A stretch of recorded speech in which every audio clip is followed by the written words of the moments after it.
The Books Galaxy. Our Mutual Friend. Chapter 6. A Riddle Without an Answer. Again, Mr. Mortimer Lightwood and Mr. Eugene Wrayburn sat together in the temple. This evening, however, they were not together in the place of business of the eminent solicitor, but in another dismal set of chambers facing it on the same second floor, on whose dungeon-like black outer door appeared the legend: Private, Mr. Eugene Wrayburn, Mr. Mortimer Lightwood. Mr. Lightwood's offices opposite. Appearances indicated that this establishment was a very recent institution. The white letters of the inscription were extremely white and extremely strong to the sense of smell. The complexion of the tables and chairs was, like Lady Tippins's, a little too blooming to be believed in, and the carpets and floorcloths seemed to rush at the beholder's face in the unusual prominency of their patterns. But the temple, accustomed to tone down both the still life and the human life that has much to do with it, would soon get the better of all that. "Well," said Eugene, on one side of the fire, "I feel tolerably comfortable. I hope the upholsterer may do the same." "Why shouldn't he?" asked Lightwood, from the other side of the fire.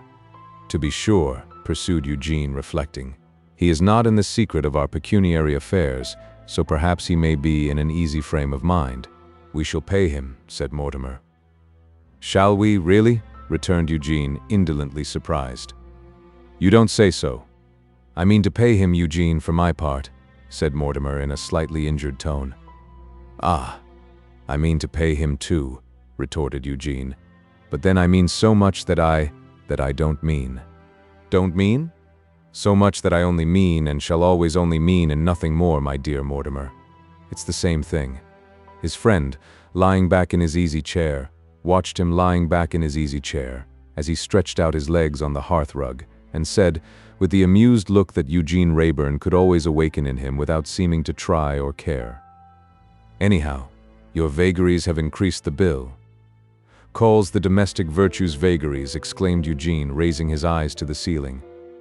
"This very complete little kitchen of ours," said Mortimer, "in which nothing will ever be cooked." "My dear, dear Mortimer," returned his friend, lazily lifting his head a little to look at him, "how often have I pointed out to you that its moral influence is the important thing?" "Its moral influence on this fellow," exclaimed Lightwood, laughing. "Do me the favor," said Eugene, getting out of his chair with much gravity, "to come and inspect that feature of our establishment which you rashly disparage." With that, taking up a candle, he conducted his chum into the fourth room of the set of chambers, a little narrow room, which was very completely and neatly fitted as a kitchen. "See," said Eugene, "miniature flour barrel, rolling pin, spice box, shelf of brown jars, chopping board, coffee mill, dresser elegantly furnished with crockery, saucepans and pans, roasting jack, a charming kettle, an armory of dish covers. The moral influence of these objects in forming the domestic virtues may have an immense influence upon me, not upon you, for you are a hopeless case, but upon me. In fact, I have an idea that I feel the domestic virtues already forming. Do me the favor to step into my bedroom. Secretaire, you see, and abstruse set of solid mahogany pigeonholes, one for every letter of the alphabet. To what use do I devote them? I receive a bill, say from Jones. I docket it neatly at the secretaire, Jones, and I put it into pigeonhole J. It's the next thing to a receipt and is quite as satisfactory to me. And I very much wish, Mortimer, sitting on his bed, with the air of a philosopher lecturing a disciple, that my example might induce you to cultivate habits of punctuality and method, and, by means of the moral influences with which I have surrounded you, to encourage the formation of the domestic virtues." Mortimer laughed again, with his usual commentaries of "How can you be so ridiculous, Eugene? And what an absurd fellow you are." But when his laugh was out, there was something serious, if not anxious, in his face. Despite that pernicious assumption of lassitude and indifference, which had become his second nature, he was strongly attached to his friend. He had founded himself upon Eugene when they were yet boys at school, and at this hour imitated him no less, admired him no less, loved him no less than in those departed days. "Eugene," said he, "if I could find you in earnest for a minute, I would try to say an earnest word to you." "An earnest word?" repeated Eugene. The moral influences are beginning to work. Say on." "Well, I will," returned the other, "though you are not earnest yet." "In this desire for earnestness," murmured Eugene with the air of one who is meditating deeply, "I trace the happy influences of the little flour barrel in the coffee mill. Gratifying." "Eugene," resumed Mortimer, disregarding the light interruption, and laying a hand upon Eugene's shoulder as he, Mortimer, stood before him seated on his bed, "you are withholding something from me." Eugene looked at him but said nothing. "All this past summer you have been withholding something from me. Before we entered on our boating vacation, you were as bent upon it as I have seen you upon anything since we first rode together. But you cared very little for it when it came, often found it a tie and a drag upon you, and were constantly away. Now it was well enough half a dozen times, 20 times, to say to me in your own odd manner, which I know so well and like so much, that your disappearances were precautions against our boring one another. But of course, after a short while, I began to know that they covered something. I don't ask what it is, as you have not told me, but the fact is so. Say, is it?" "I give you my word of honor, Mortimer," returned Eugene, after a serious pause of a few moments, "that I don't know." "Don't know, Eugene?" "Upon my soul, don't know. I know less about myself than about most people in the world, and I don't know. You have some design in your mind? Have I? I don't think I have. At any rate, you have some subject of interest there which used not to be there?" "I really can't say," replied Eugene, shaking his head blankly, after pausing again to reconsider. "At times I have thought yes, at other times I have thought no. Now, I have been inclined to pursue such a subject. Now I have felt that it was absurd, and that it tired and embarrassed me. Absolutely, I can't say. Frankly and faithfully, I would if I could."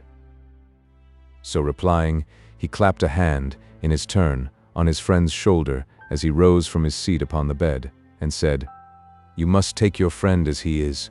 You know what I am, my dear Mortimer. You know how dreadfully susceptible I am to boredom. You know that when I became enough of a man to find myself an embodied conundrum, I bored myself to the last degree by trying to find out what I meant. You know that at length I gave it up, and declined to guess any more. Then how can I possibly give you the answer that I have not discovered? The old nursery form runs, riddle me, ree. Perhaps you can't tell me what this may be. My reply runs, no, upon my life, I can't." So much of what was fantastically true to his own knowledge of this utterly careless Eugene mingled with the answer that Mortimer could not receive it as a mere evasion. Besides, it was given with an engaging air of openness and of special exemption of the one friend he valued from his reckless indifference. "Come, dear boy," said Eugene, "let us try the effect of smoking. If it enlightens me at all on this question, I will impart unreservedly." They returned to the room they had come from, and finding it heated, opened a window. Having lighted their cigars, they leaned out of this window, smoking, and looking down at the moonlight, as it shone into the court below. "No enlightenment," resumed Eugene, after certain minutes of silence. "I feel sincerely apologetic, my dear Mortimer, but nothing comes." "If nothing comes," returned Mortimer, "nothing can come from it. So I shall hope that this may hold good throughout, and that there may be nothing on foot. Nothing injurious to you, Eugene, or—" Eugene stayed him for a moment with his hand on his arm, while he took a piece of earth from an old flower pot on the windowsill, and dexterously shot it at a little point of light opposite, having done which to his satisfaction, he said, or injurious to anyone else." "How?" said Eugene, taking another little piece of earth and shooting it with great precision at the former mark. "How injurious to anyone else?" "I don't know." "And," said Eugene, taking, as he said the word, another shot, "to whom else?" "I don't know." Checking himself with another piece of earth in his hand, Eugene looked at his friend inquiringly and a little suspiciously. There was no concealed or half-expressed meaning in his face. "Two belated wanderers in the mazes of the law," said Eugene, attracted by the sound of footsteps, and glancing down as he spoke, stray into the court. They examine the doorposts of number 1, seeking the name they want. Not finding it at number 1, they come to number 2. On the hat of wanderer number 2, the shorter one, I drop this pellet. Hitting him on the hat, I smoke serenely, and become absorbed in contemplation of the sky. Both the wanderers looked up towards the window, but, after interchanging a mutter or two, soon applied themselves to the doorposts below. There they seemed to discover what they wanted, for they disappeared from view by entering at the doorway. When they emerged, said Eugene, "You shall see me bring them both down," and so prepared 2 pellets for the purpose. He had not reckoned on their seeking his name, or Lightwood's, but either the one or the other would seem to be in question, for now there came a knock at the door. "I am on duty tonight," said Mortimer. "Stay you where you are, Eugene." Requiring no persuasion, he stayed there, smoking quietly, and not at all curious to know who knocked, until Mortimer spoke to him from within the room and touched him. Then, drawing in his head, he found the visitors to be young Charlie Hexam and the schoolmaster, both standing facing him, and both recognized at a glance. "You recollect this young fellow, Eugene?" said Mortimer. "Let me look at him," returned Rayburn coolly. "Oh, yes, yes, I recollect him." He had not been about to repeat that former action of taking him by the chin, but the boy had suspected him of it, and had thrown up his arm with an angry start. Laughingly, Rayburn looked to Lightwood for an explanation of this odd visit. "He says he has something to say." "Surely it must be to you, Mortimer." "So I thought, but he says no. He says it is to you." "Yes, I do say so," interposed the boy. "And I mean to say what I want to say too, Mr. Eugene Rayburn." Passing him with his eyes as if there were nothing where he stood, Eugene looked on to Bradley Headstone. With consummate indolence, he turned to Mortimer, inquiring, "And who may this other person be?" "I am Charles Hexam's friend," said Bradley. "I am Charles Hexam's schoolmaster." "My good sir, you should teach your pupils better manners," returned Eugene.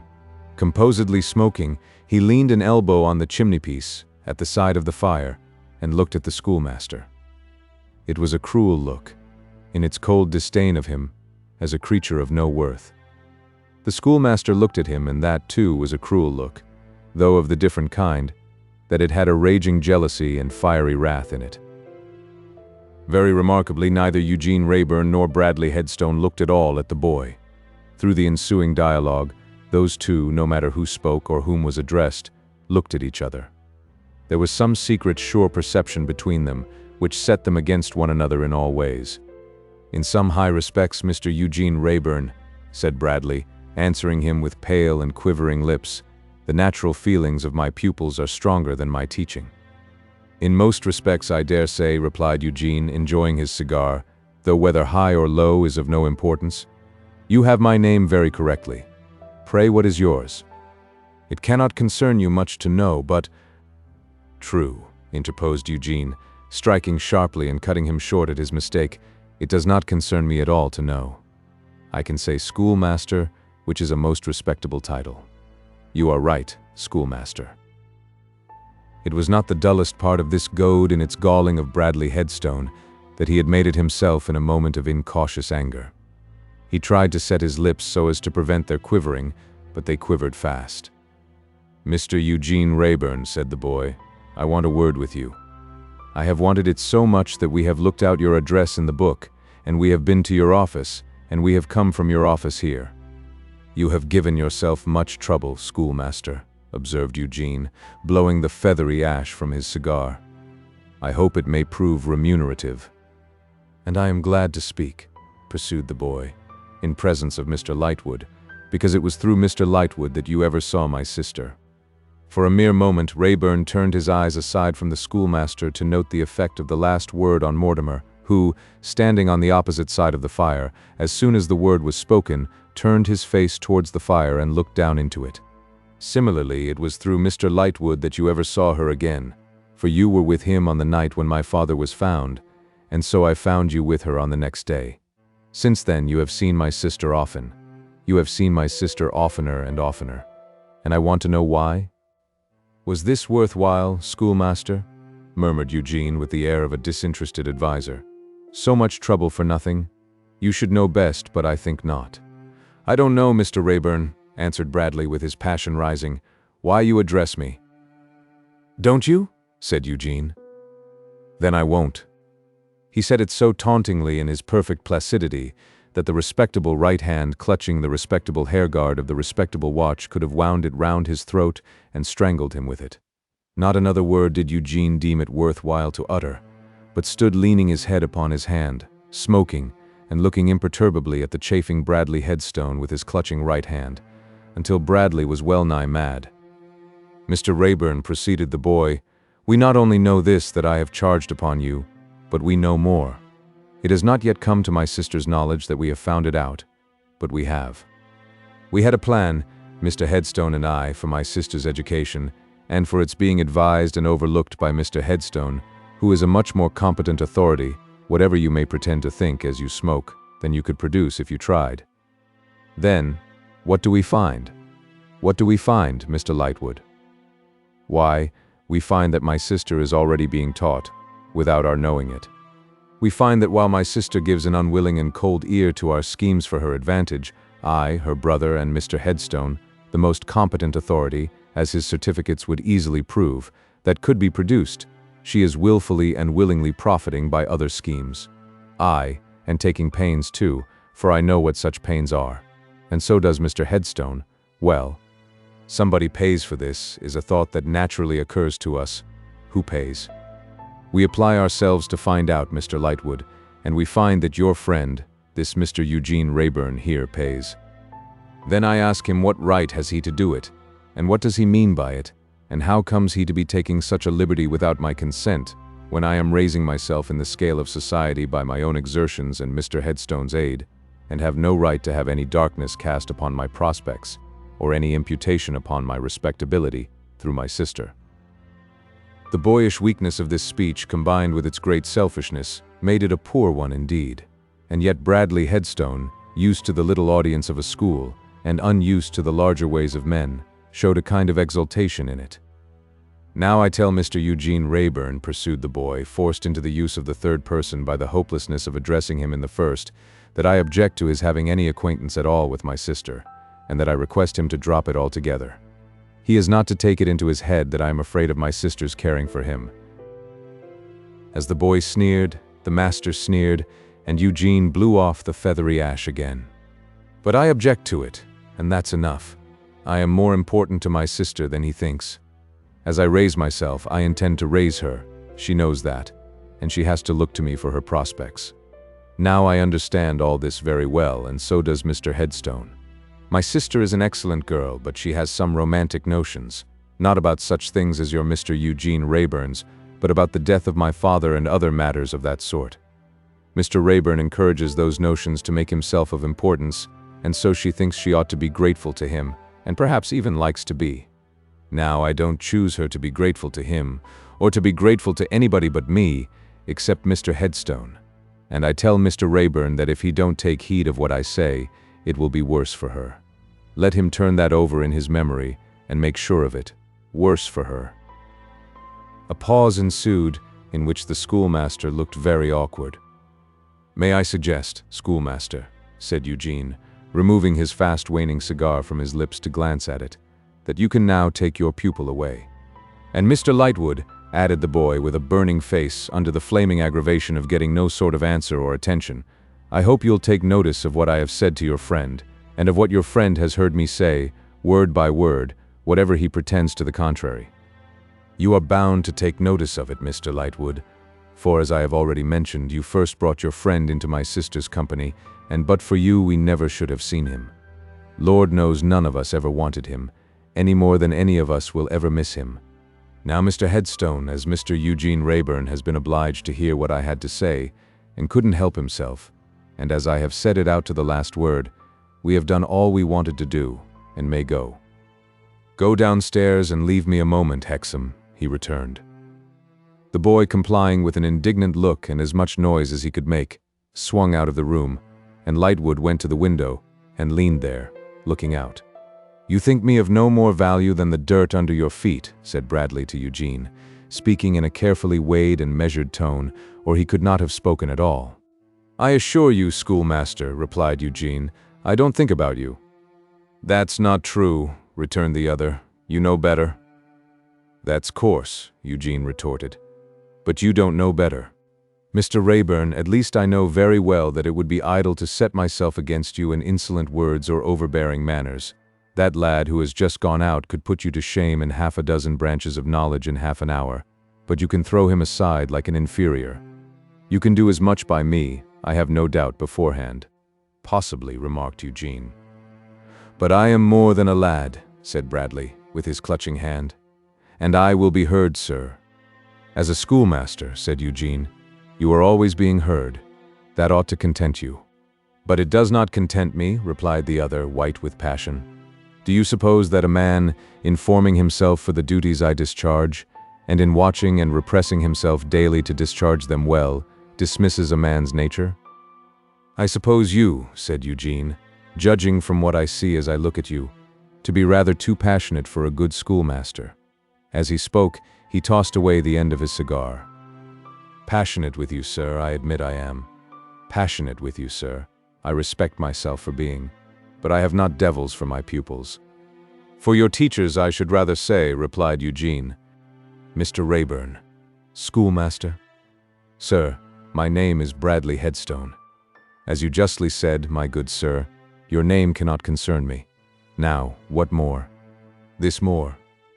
Oh, what a misfortune is mine, cried Bradley, breaking off to wipe the starting perspiration from his face as he shook from head to foot, that I cannot so control myself as to appear a stronger creature than this, when a man who has not felt in all his life what I have felt in a day can so command himself. He said it in a very agony, and even followed it with an errant motion of his hands as if he could have torn himself. Eugene Rayburn looked on at him as if he found him beginning to be rather an entertaining study. Mr. Rayburn, I desire to say something to you on my own part.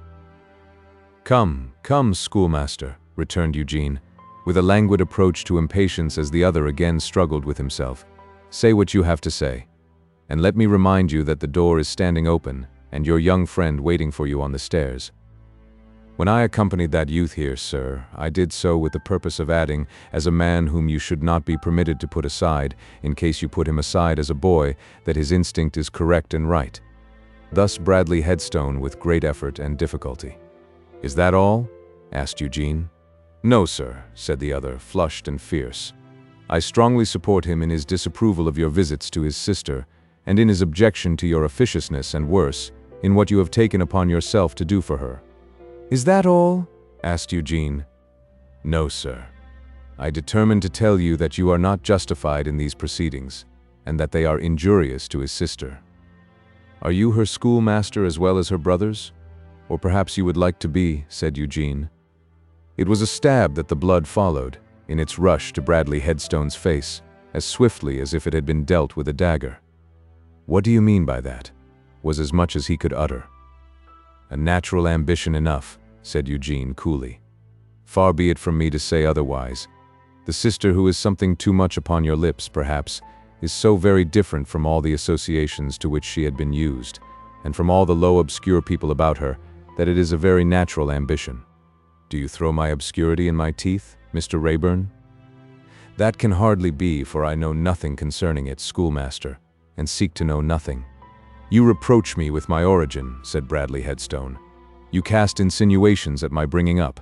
But I tell you, sir, I have worked my way onward, out of both and in spite of both, and have a right to be considered a better man than you, with better reasons for being proud.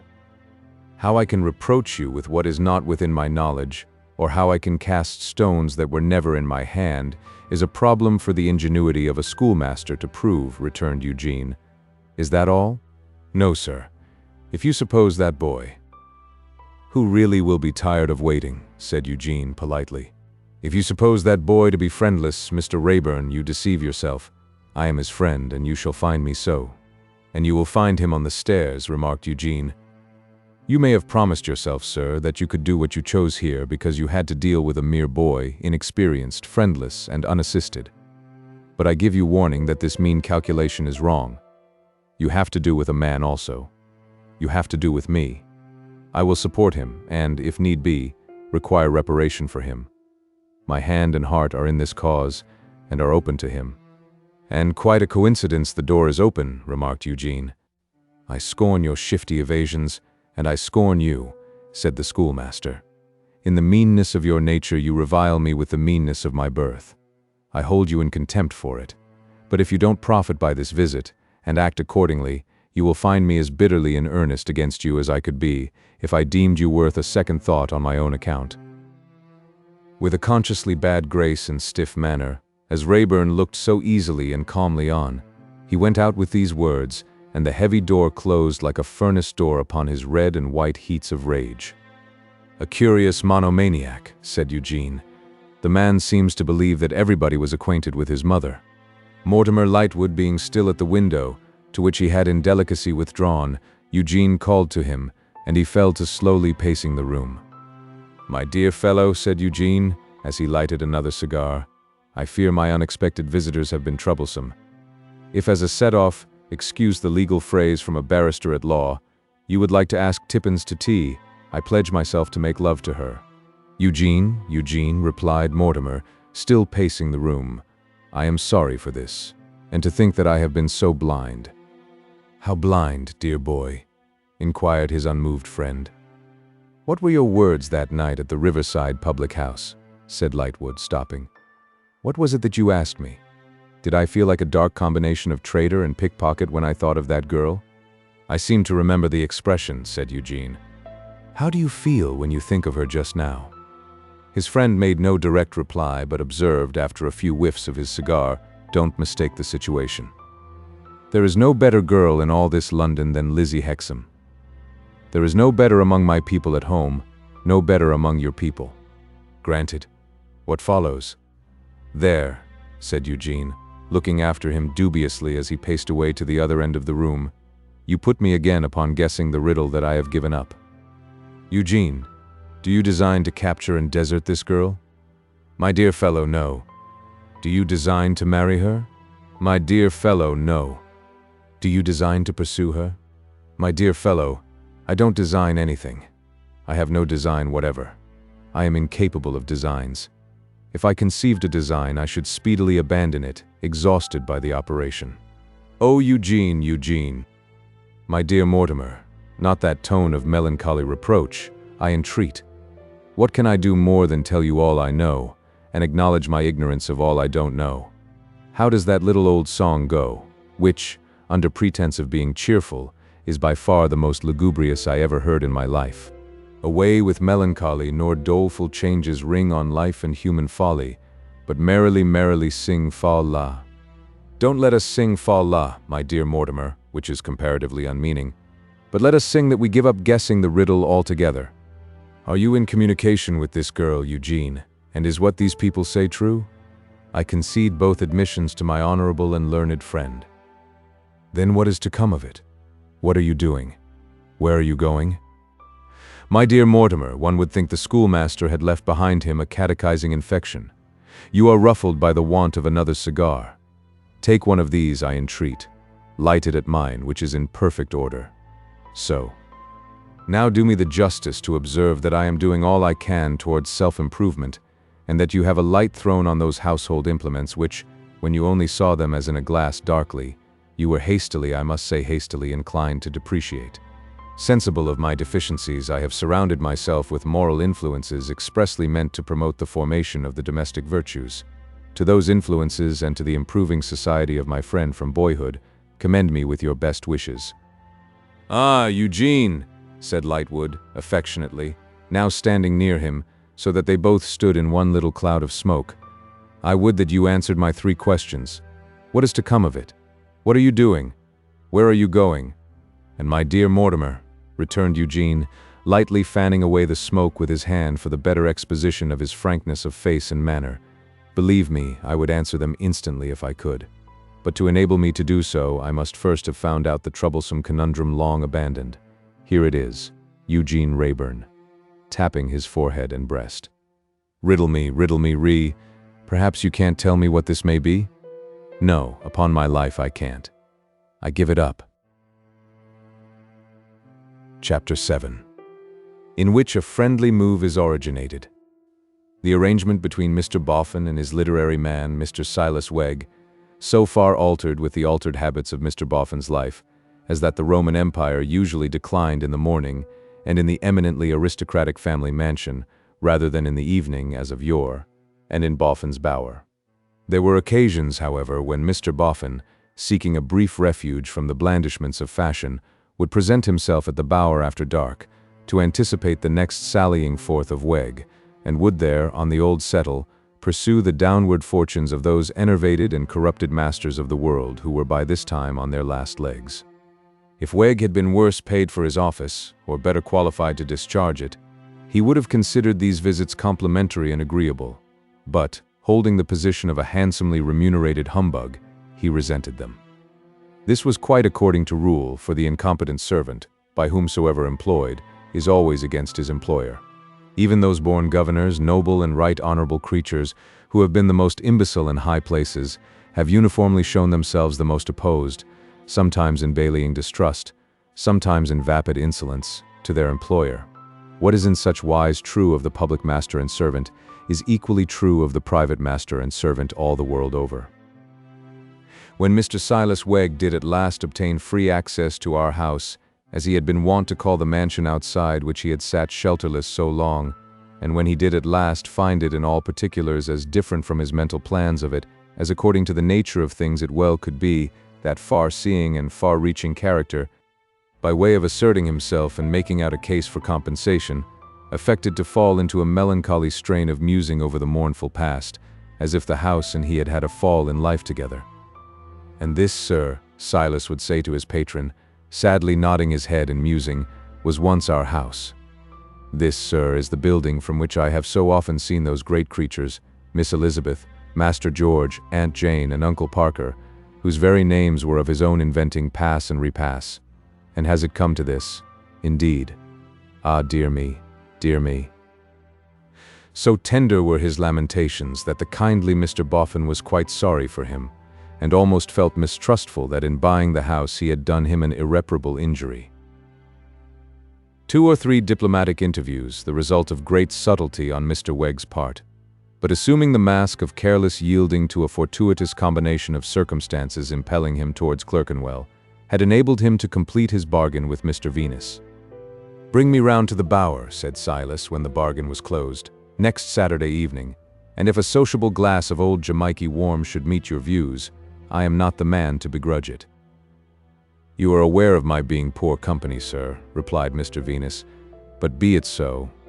It being so, here is Saturday evening come, and here is Mr. Venus come, and ringing at the Bower gate." Mr. Weg opens the gate, descries a sort of brown paper truncheon under Mr. Venus's arm, and remarks, in a dry tone, "Oh, I thought perhaps you might have come in a cab." "No, Mr. Weg," replies Venus. "I am not above a parcel." "Above a parcel, no," says Weg, with some dissatisfaction, but does not openly growl, "A certain sort of parcel might be above you." "Here is your purchase, Mr. Weg," says Venus, politely handing it over, "and I am glad to restore it to the source from whence it flowed." "Thankee," says Weg. "Now this affair is concluded. I may mention to you in a friendly way that I've my doubts whether, if I had consulted a lawyer, you could have kept this article back from me. I only throw it out as a legal point. Do you think so, Mr. Weg? I bought you an open contract. You can't buy human flesh and blood in this country, sir, not alive, you can't," says Weg, shaking his head. "Then query, bone?" "As a legal point?" asks Venus. "As a legal point. I am not competent to speak upon that, Mr. Weg," says Venus, reddening and growing something louder. "But upon a point of fact I think myself competent to speak, and as a point of fact I would have seen you. Will you allow me to say, further?" "I wouldn't say more than further, if I was you," Mr. Weg suggests, pacifically. "Before I'd have given that packet into your hand without being paid my price for it. I don't pretend to know how the point of law may stand, but I'm thoroughly confident upon the point of fact." As Mr. Venus is irritable, no doubt owing to his disappointment in love, and as it is not the cue of Mr. Weg to have him out of temper, the latter gentleman soothingly remarks, "I only put it as a little case. I only put it hypothetically." "Then I'd rather, Mr. Weg, you put it another time, penorthetically," is Mr. Venus's retort, "for I tell you candidly I don't like your little cases." Arrived by this time in Mr. Weg's sitting room, made bright on the chilly evening by gaslight and fire, Mr. Venus softens and compliments him on his abode. profiting by the occasion to remind Weg that he, Venus, told him he had got into a good thing. Tolerable, Weg rejoins. But bear in mind, Mr. Venus, that there is no gold without its alloy. Mix for yourself and take a seat in the chimbley corner. Will you perform upon a pipe, sir? I am but an indifferent performer, sir, returns the other, but I'll accompany you with a whiff or two at intervals. So, Mr. Venus mixes, and Weg mixes, and Mr. Venus lights and puffs, and Weg lights and puffs. And there's alloy even in this metal of yours, Mr. Weg, you was remarking? Mystery, returns Weg. I don't like it, Mr. Venus. I don't like to have the life knocked out of former inhabitants of this house, in the gloomy dark, and not know who did it. Might you have any suspicions, Mr. Weg? No, returns that gentleman. I know who profits by it, but I've no suspicions. Having said which, Mr. Weg smokes and looks at the fire with a most determined expression of charity, as if he had caught that cardinal virtue by the skirts as she felt it her painful duty to depart from him, and held her by main force. Similarly, resumes Weg, I have observations as I can offer upon certain points and parties, but I make no objections, Mr. Venus. Here is an immense fortune drops from the clouds upon a person that shall be nameless. Here is a weekly allowance, with a certain weight of coals, drops from the clouds upon me. Which of us is the better man? Not the person that shall be nameless. That's an observation of mine, but I don't make it an objection. I take my allowance and my certain weight of coals. He takes his fortune. That's the way it works. It would be a good thing for me if I could see things in the calm light you do, Mr. Weg. Again, look here, pursues Silas, with an oratorical flourish of his pipe and his wooden leg, the latter having an undignified tendency to tilt him back in his chair. Here's another observation, Mr. Venus, unaccompanied with an objection. Him that shall be nameless is liable to be talked over. He gets talked over. Him that shall be nameless, having me at his right hand, naturally looking to be promoted higher, and you may perhaps say meriting to be promoted higher. Mr. Venus murmurs that he does say so. Him that shall be nameless, under such circumstances passes me by, and puts a talking-over stranger above my head. Which of us two is the better man? Which of us two can repeat most poetry? Which of us two has, in the service of him that shall be nameless, tackled the Romans, both civil and military, till he has got as husky as if he'd been weaned and ever since brought up on sawdust? Not the talking-over stranger, yet the house is as free to him as if it was his, and he has his room, and is put upon a footing, and draws about 1,000 a year. I am banished to the bower, to be found in it like a piece of furniture whenever wanted. Merit, therefore, don't win. That's the way it works. I observe it, because I can't help observing it, being accustomed to take a powerful sight of notice, but I don't object. Ever here before, Mr. Venus? Not inside the gate, Mr. Weg. You've been as far as the gate then, Mr. Venus? Yes, Mr. Weg, and peeped in from curiosity. Did you see anything? Nothing but the dust yard. Mr. Weg rolls his eyes all round the room in that ever unsatisfied quest of his, and then rolls his eyes all round Mr. Venus, as if suspicious of his having something about him to be found out. And yet, sir, he pursues, being acquainted with old Mr. Harmon, one would have thought it might have been polite in you too, to give him a call, and you're naturally of a polite disposition, you are. This last clause as a softening compliment to Mr. Venus. It is true, sir, replies Venus, winking his weak eyes, and running his fingers through his dusty shock of hair, that I was so before a certain observation soured me. You understand to what I allude, Mr. Weg, to a certain written statement respecting not wishing to be regarded in a certain light. Since that, all is fled, save gall. Not all, says Mr. Weg, in a tone of sentimental condolence. Yes, sir, returns Venus, all. The world may deem it harsh, but I'd quite as soon pitch into my best friend as not. Indeed, I'd sooner. Involuntarily making a pass with his wooden leg to guard himself as Mr. Venus springs up in the emphasis of this unsociable declaration, Mr. Weg tilts over on his back, chair and all, and is rescued by that harmless misanthrope in a disjointed state and ruefully rubbing his head. Why, you lost your balance, Mr. Weg, says Venus, handing him his pipe. And about time to do it, grumbles Silas, when a man's visitors, without a word of notice, conduct themselves with the sudden viciousness of jacks in boxes. Don't come flying out of your chair like that, Mr. Venus.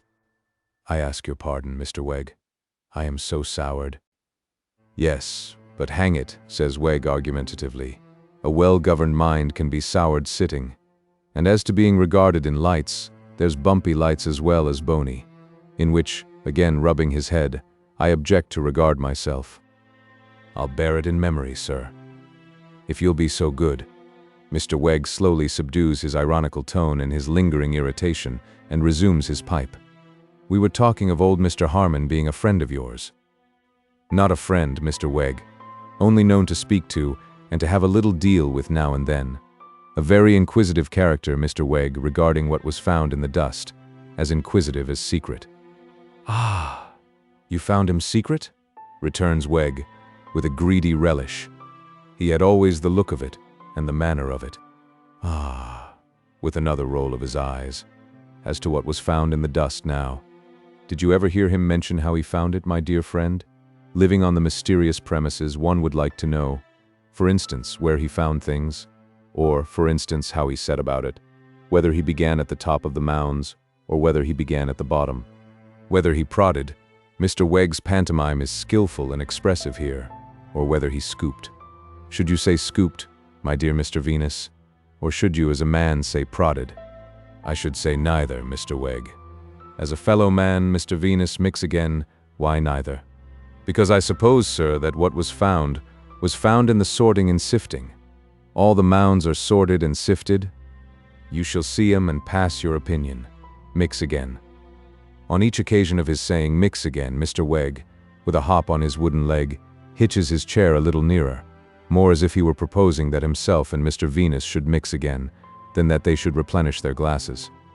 Living, as I said before, on the mysterious premises, says Wegg when the other has acted on his hospitable entreaty, one likes to know. Would you be inclined to say now as a brother that he ever hid things in the dust, as well as found 'em? Mr. Wegg, on the whole I should say he might.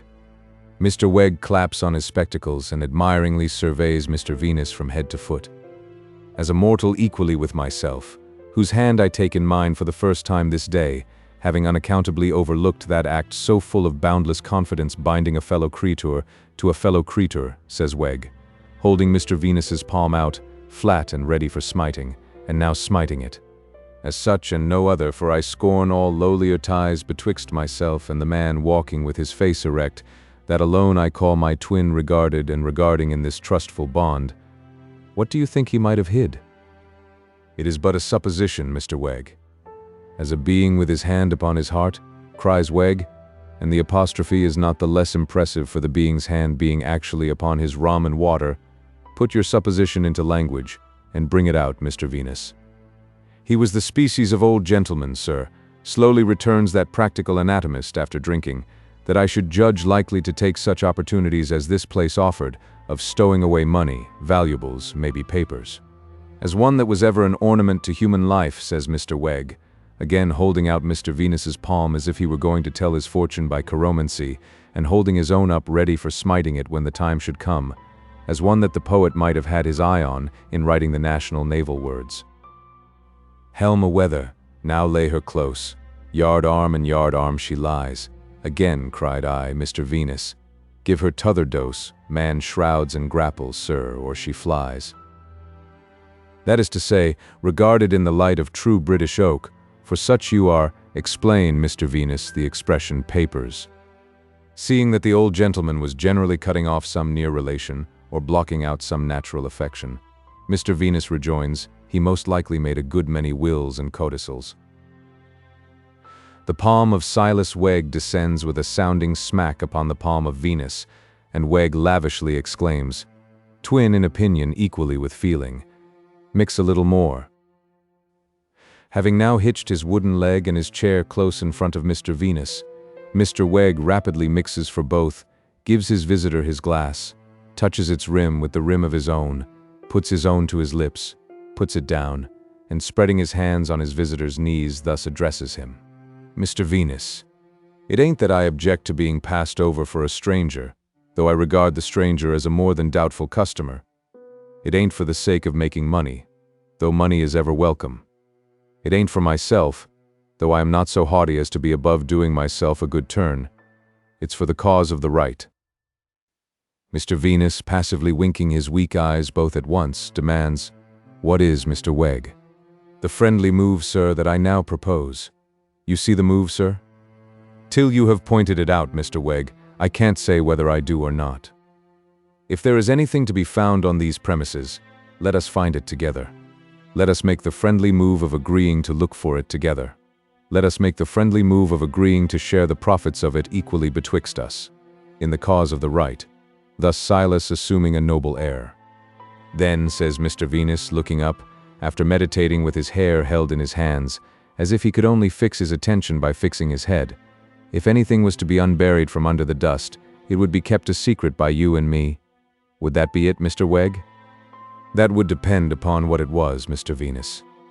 Say it was money, or plate, or jewelry, it would be as much ours as anybody else's." Mr. Venus rubs an eyebrow interrogatively. "In the cause of the right it would, because it would be unknowingly sold with the mounds else, and the buyer would get what he was never meant to have, and never bought. And what would that be, Mr. Venus, but the cause of the wrong? Say it was papers," Mr. Venus propounds. "According to what they contained, we should offer to dispose of 'em to the parties most interested," replies Wegg promptly. "In the cause of the right, Mr. Wegg?" "Always so, Mr. Venus. If the parties should use them in the cause of the wrong, that would be their act indeed, Mr. Venus. I have an opinion of you, sir, to which it is not easy to give mouth. Since I called upon you that evening when you were, as I may say, floating your powerful mind in tea, I have felt that you required to be roused with an object. In this friendly move, sir, you will have a glorious object to rouse you." Mr. Wegg then goes on to enlarge upon what throughout has been uppermost in his crafty mind, the qualifications of Mr. Venus for such a search. He expatiates on Mr. Venus's patient habits and delicate manipulation, on his skill in piecing little things together, on his knowledge of various tissues and textures, on the likelihood of small indications leading him on to the discovery of great concealments. "While as to myself," says Wegg, "I am not good at it. Whether I gave myself up to prodding, or whether I gave myself up to scooping, I couldn't do it with that delicate touch so as not to show that I was disturbing the mounds. Quite different with you, going to work as you would, in the light of a fellow man, holily pledged in a friendly move to his brother man." Mr. Wegg next modestly remarks on the want of adaptation in a wooden leg to ladders and such like airy perches, and also hints at an inherent tendency in that timber fiction, when called into action for the purposes of a promenade on an ashy slope, to stick itself into the yielding foothold and peg its owner to one spot. Then, leaving this part of the subject, he remarks on the special phenomenon that before his installation in the Bower, it was from Mr. Venus that he first heard of the legend of hidden wealth in the mounds, which, he observes with a vaguely pious air, was surely never meant for nothing. Lastly, he returns to the cause of the right, gloomily foreshadowing the possibility of something being unearthed to criminate Mr. Boffin, of whom he once more candidly admits it cannot be denied that he profits by a murder, and anticipating his denunciation by the friendly movers to avenging justice. And this, Mr. Wegg expressly points out, not at all for the sake of the reward, though it would be a want of principle not to take it. To all this, Mr. Venus, with his shock of dusty hair cocked after the manner of a terrier's ears, attends profoundly. When Mr. Wegg, having finished, opens his arms wide as if to show Mr. Venus how bare his breast is, and then folds them pending a reply, Mr. Venus winks at him with both eyes some little time before speaking. "I see you have tried it by yourself, Mr. Wegg," he says when he does speak. "You have found out the difficulties by experience." "No, it can hardly be said that I have tried it," replies Wegg, a little dashed by the hint. "I have just skimmed it. Skimmed it. And found nothing besides the difficulties?" Wegg shakes his head. "I scarcely know what to say to this, Mr. Wegg," observes Venus after ruminating for a while. "Say yes," Wegg naturally urges. "If I wasn't soured, my answer would be no. But being soured, Mr. Wegg, and driven to reckless madness and desperation, I suppose it's yes." Wegg joyfully reproduces the two glasses, repeats the ceremony of clinking their rims, and inwardly drinks with great heartiness to the health and success in life of the young lady who has reduced Mr. Venus to his present convenient state of mind. The articles of the friendly move are then severally recited and agreed upon. They are but secrecy, fidelity, and perseverance. The bower to be always free of access to Mr. Venus for his researches, and every precaution to be taken against their attracting observation in the neighborhood. "There's a footstep," exclaims Venus. "Where?" cries Wegg, starting. "Outside. Street." They are in the act of ratifying the treaty of friendly move by shaking hands upon it. They softly break off, light their pipes which have gone out, and lean back in their chairs. No doubt, a footstep. It approaches the window, and a hand taps at the glass. "Come in," calls Wegg, meaning come round by the door. But the heavy old-fashioned sash is slowly raised, and a head slowly looks in out of the dark background of night. "Pray, is Mr. Silas Wegg here?" "Oh, I see him." The friendly movers might not have been quite at their ease, even though the visitor had entered in the usual manner. But leaning on the breast-high window and staring in out of the darkness, they find the visitor extremely embarrassing. Especially Mr. Venus, who removes his pipe, draws back his head, and stares at the starer, as if it were his own Hindu baby come to fetch him home. "Good evening, Mr. Wegg. The yard gate lock should be looked to, if you please. It don't catch." "Is it Mr. Rokesmith?" falters Wegg. "It is Mr. Rokesmith. Don't let me disturb you. I am not coming in.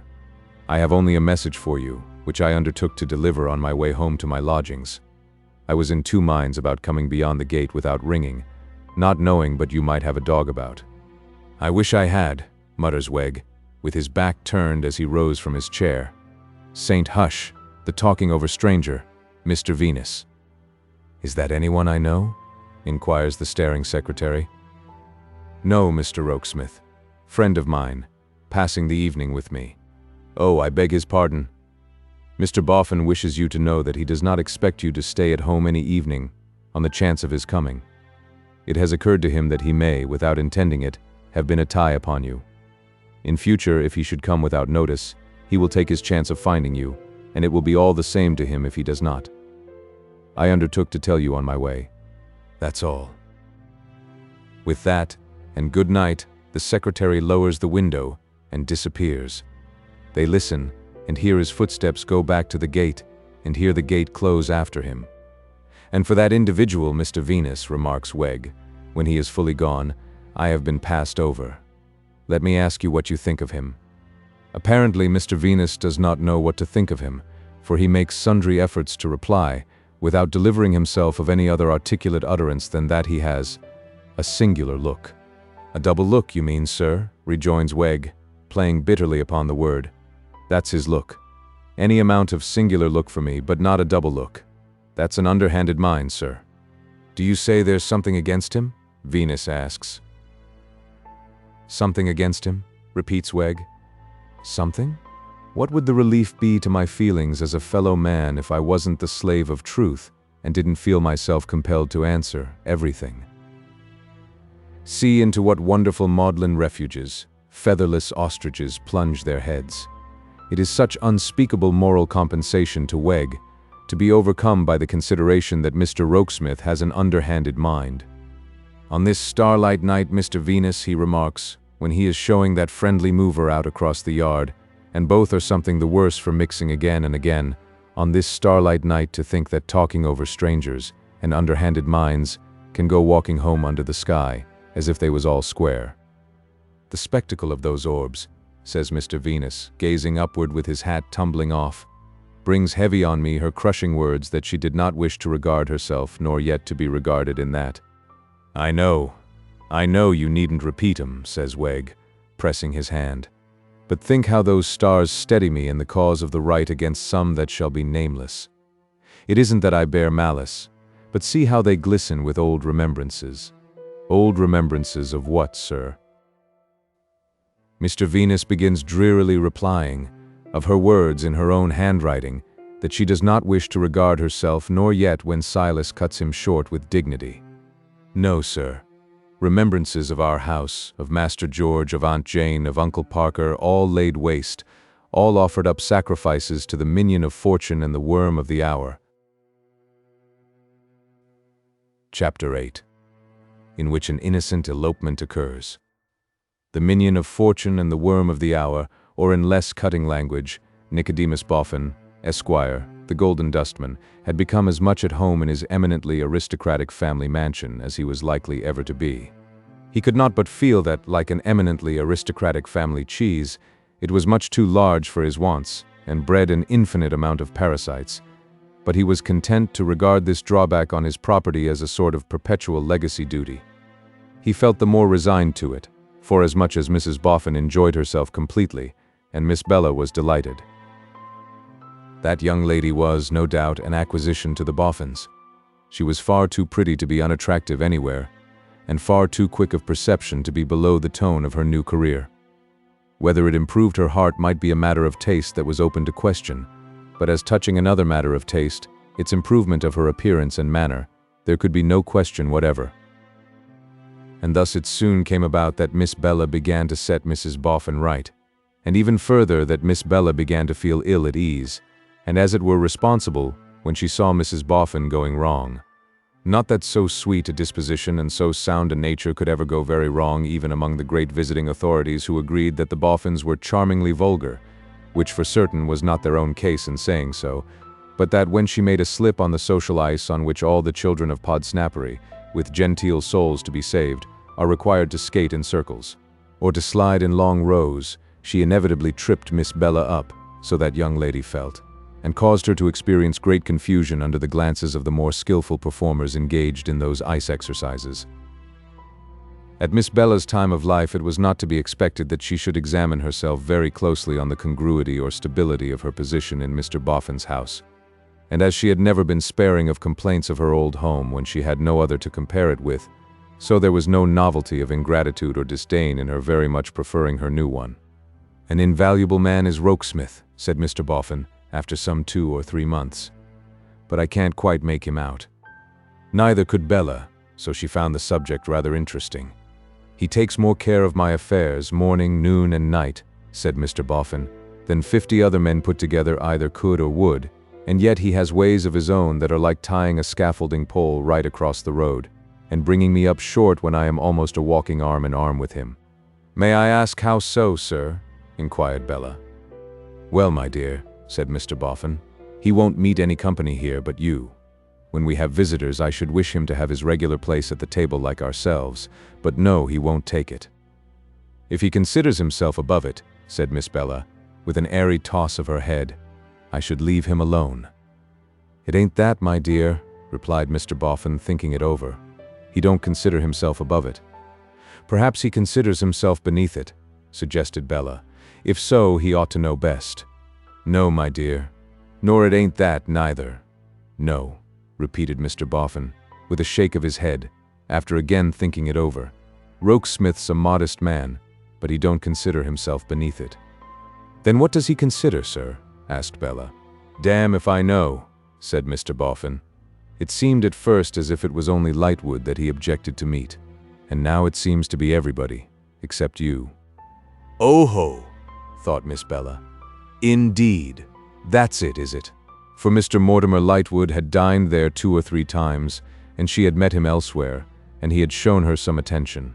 Rather cool in a secretary, and Pa's lodger, to make me the subject of his jealousy. That Pa's daughter should be so contemptuous of Pa's lodger was odd, but there were odder anomalies than that in the mind of the spoilt girl, spoilt first by poverty, and then by wealth. Be it this history's part, however, to leave them to unravel themselves. A little too much, I think, Miss Bella reflected scornfully, to have Pa's lodger laying claim to me, and keeping eligible people off.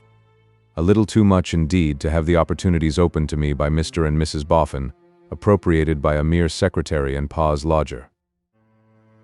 Yet it was not so very long ago that Bella had been fluttered by the discovery that this same secretary and lodger seemed to like her. Ah, but the eminently aristocratic mansion and Mrs. Boffin's dressmaker had not come into play then. In spite of his seemingly retiring manners, a very intrusive person, this secretary and lodger, in Miss Bella's opinion. always a light in his office room when we came home from the play or opera, and he always at the carriage door to hand us out. Always a provoking radiance, too, on Mrs. Boffin's face, and an abominably cheerful reception of him, as if it were possible seriously to approve what the man had in his mind.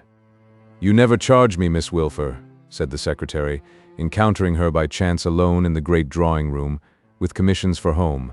"I shall always be happy to execute any commands you may have in that direction." "Pray, what may you mean, Mr. Rokesmith?" inquired Miss Bella, with languidly drooping eyelids. "By home, I mean your father's house at Holloway." She colored under the retort so skillfully thrust that the words seemed to be merely a plain answer, given in plain good faith, and said, rather more emphatically and sharply, "What commissions and commands are you speaking of?" "Only little words of remembrance, as I assume you sent somehow or other," replied the secretary with his former air. "It would be a pleasure to me if you would make me the bearer of them. As you know, I come and go between the two houses every day." "You needn't remind me of that, sir." She was too quick in this petulant sally against Pa's lodger, and she felt that she had been so when she met his quiet look. "They don't send many. What was your expression?" "Words of remembrance to me," said Bella, making haste to take refuge in ill usage. "They frequently ask me about you, and I give them such slight intelligence as I can." "I hope it's truly given," exclaimed Bella. "I hope you cannot doubt it, for it would be very much against you if you could." "No, I do not doubt it. I deserve the reproach, which is very just indeed." "I beg your pardon, Mr. Rokesmith." "I should beg you not to do so, but that it shows you to such admirable advantage," he replied with earnestness. "Forgive me, I could not help saying that. To return to what I have digressed from, let me add that perhaps they think I report them to you, deliver little messages, and the like. But I forbear to trouble you, as you never ask me." "I am going, sir," said Bella, looking at him as if he had reproved her, "to see them tomorrow." "Is that," he asked, hesitating, "said to me, or to them?" "To which you please." "To both? Shall I make it a message?" "You can if you like, Mr. Rokesmith. Message or no message, I am going to see them tomorrow." "Then I will tell them so." He lingered a moment, as though to give her the opportunity of prolonging the conversation if she wished. As she remained silent, he left her. Two incidents of the little interview were felt by Miss Bella herself, when alone again, to be very curious. The first was, that he unquestionably left her with a penitent air upon her, and a penitent feeling in her heart. The second was, that she had not an intention or a thought of going home until she had announced it to him as a settled design. "What can I mean by it? Or what can he mean by it?" was her mental inquiry. "He has no right to any power over me, and how do I come to mind him when I don't care for him?" Mrs. Boffin insisting that Bella should make tomorrow's expedition in the chariot, she went home in great grandeur. Mrs. Wilfer and Miss Lavinia had speculated much on the probabilities and improbabilities of her coming in this gorgeous state, and, on beholding the chariot from the window at which they were secreted to look out for it, agreed that it must be detained at the door as long as possible, for the mortification and confusion of the neighbors. Then they repaired to the usual family room, to receive Miss Bella with a becoming show of indifference. The family room looked very small and very mean, and the downward staircase by which it was attained looked very narrow and very crooked. The little house and all its arrangements were a poor contrast to the eminently aristocratic dwelling. "I can hardly believe," thought Bella, "that I ever did endure life in this place." Gloomy majesty on the part of Mrs. Wilfer, and native pertness on the part of Lavvy, did not mend the matter. Bella really stood in natural need of a little help, and she got none. "This," said Mrs. Wilfer, presenting a cheek to be kissed, as sympathetic and responsive as the back of the bowl of a spoon, "is quite an honor. You will probably find your sister Lavvy grown, Bella." "Ma," Miss Lavinia interposed, "there can be no objection to your being aggravating, because Bella richly deserves it, but I really must request that you will not drag in such ridiculous nonsense as my having grown when I am past the growing age. I grew, myself," Mrs. Wilfer sternly proclaimed, "after I was married." "Very well, Ma," returned Lavvy. "Then I think you had much better have left it alone." The lofty glare with which the majestic woman received this answer might have embarrassed a less pert opponent, but it had no effect upon Lavinia, who, leaving her parent to the enjoyment of any amount of glaring as she might deem desirable under the circumstances, accosted her sister, undismayed. "I suppose you won't consider yourself quite disgraced, Bella, if I give you a kiss? Well, and how do you do, Bella? And how are your boffins?" "Peace!" exclaimed Mrs. Wilfer. "Hold! I will not suffer this tone of levity." "My goodness me! How are your spoffins then?" said Lavvy, "since Ma so very much objects to your boffins." "Impertinent girl, minx," said Mrs. Wilfer, with dread severity. "I don't care whether I am a minx or a sphinx," returned Lavinia, coolly, tossing her head. "It's exactly the same thing to me, and I'd every bit as soon be one as the other. But I know this, I'll not grow after I'm married." "You will not? You will not?" repeated Mrs. Wilfer, solemnly. "No, Ma, I will not. Nothing shall induce me." Mrs. Wilfer, having waved her gloves, became loftily pathetic. But it was to be expected. Thus she spake. "A child of mine deserts me for the proud and prosperous, and another child of mine despises me. It is quite fitting." "Ma," Bella struck in, "Mr. and Mrs. Boffin are prosperous, no doubt. But you have no right to say they are proud. You must know very well that they are not." "In short, Ma," said Lavvy, bouncing over to the enemy without a word of notice, "you must know very well, or if you don't, more shame for you, that Mr. and Mrs. Boffin are just absolute perfection." "Truly," returned Mrs. Wilfer, courteously receiving the deserter, "it would seem that we are required to think so, and this, Lavinia, is my reason for objecting to a tone of levity. Mrs. Boffin, of whose physiognomy I can never speak with the composure I would desire to preserve, and your mother are not on terms of intimacy. It is not for a moment to be supposed that she and her husband dare to presume to speak of this family as the Wilfers.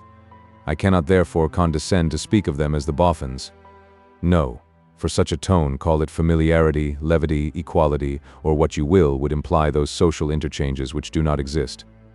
Do I render myself intelligible?"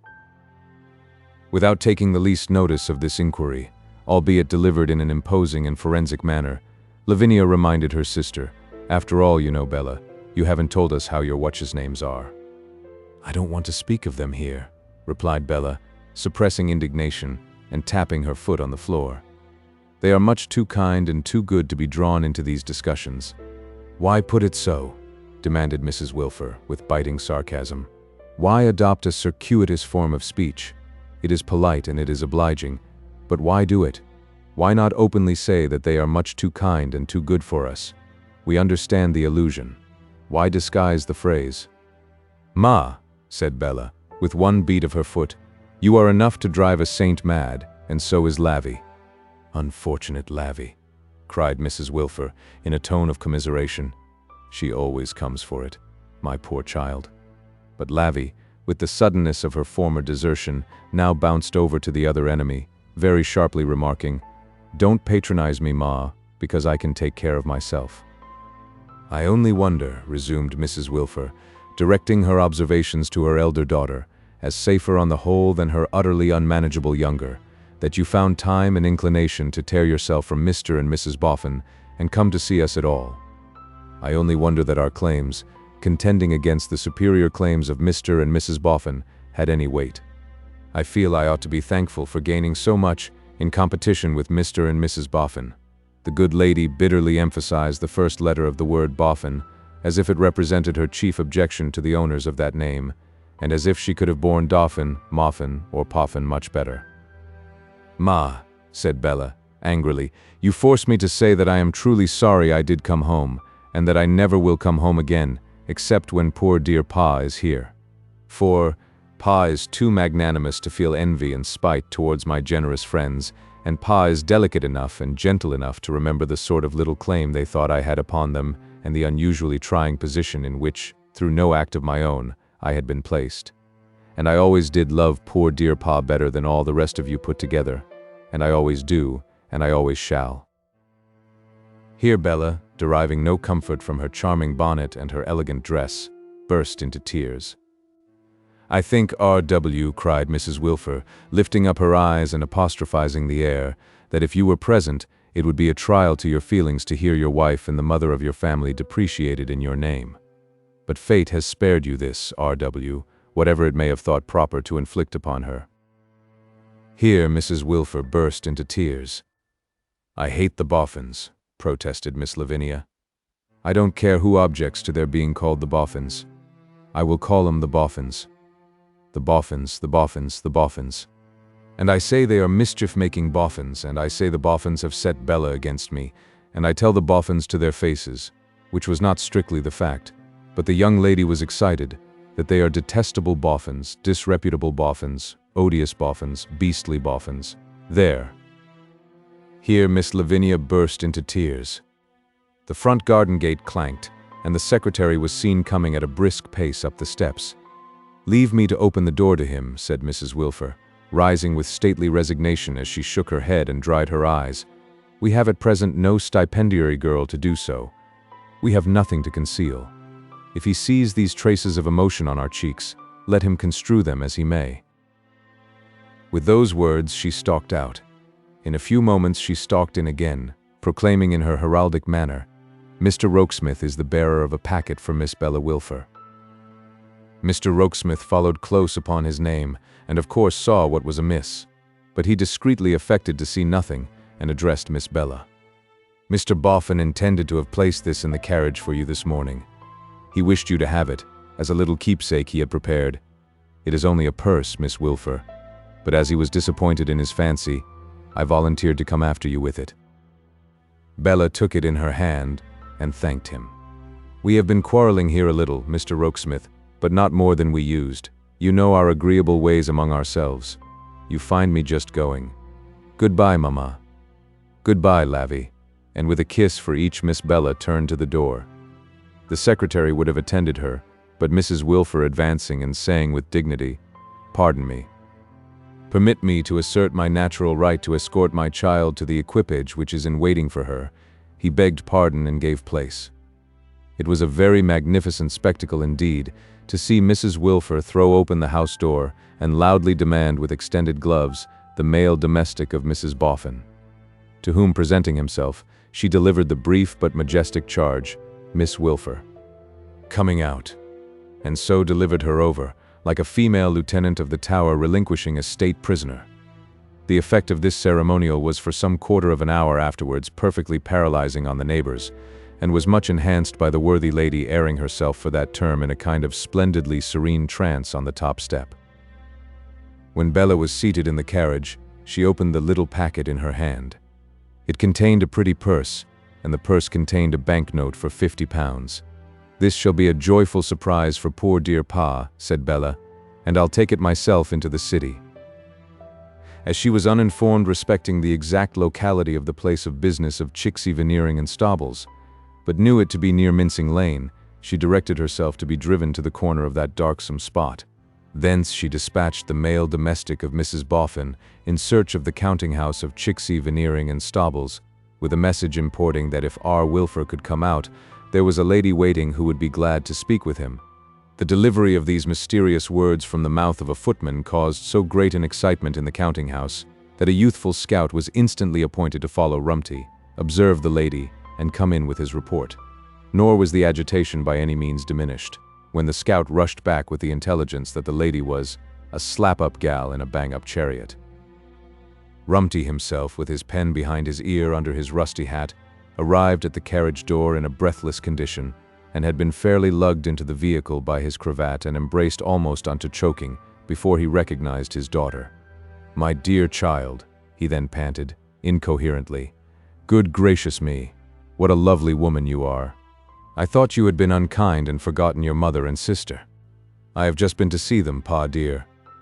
"Oh, and how? How did you find your mother?"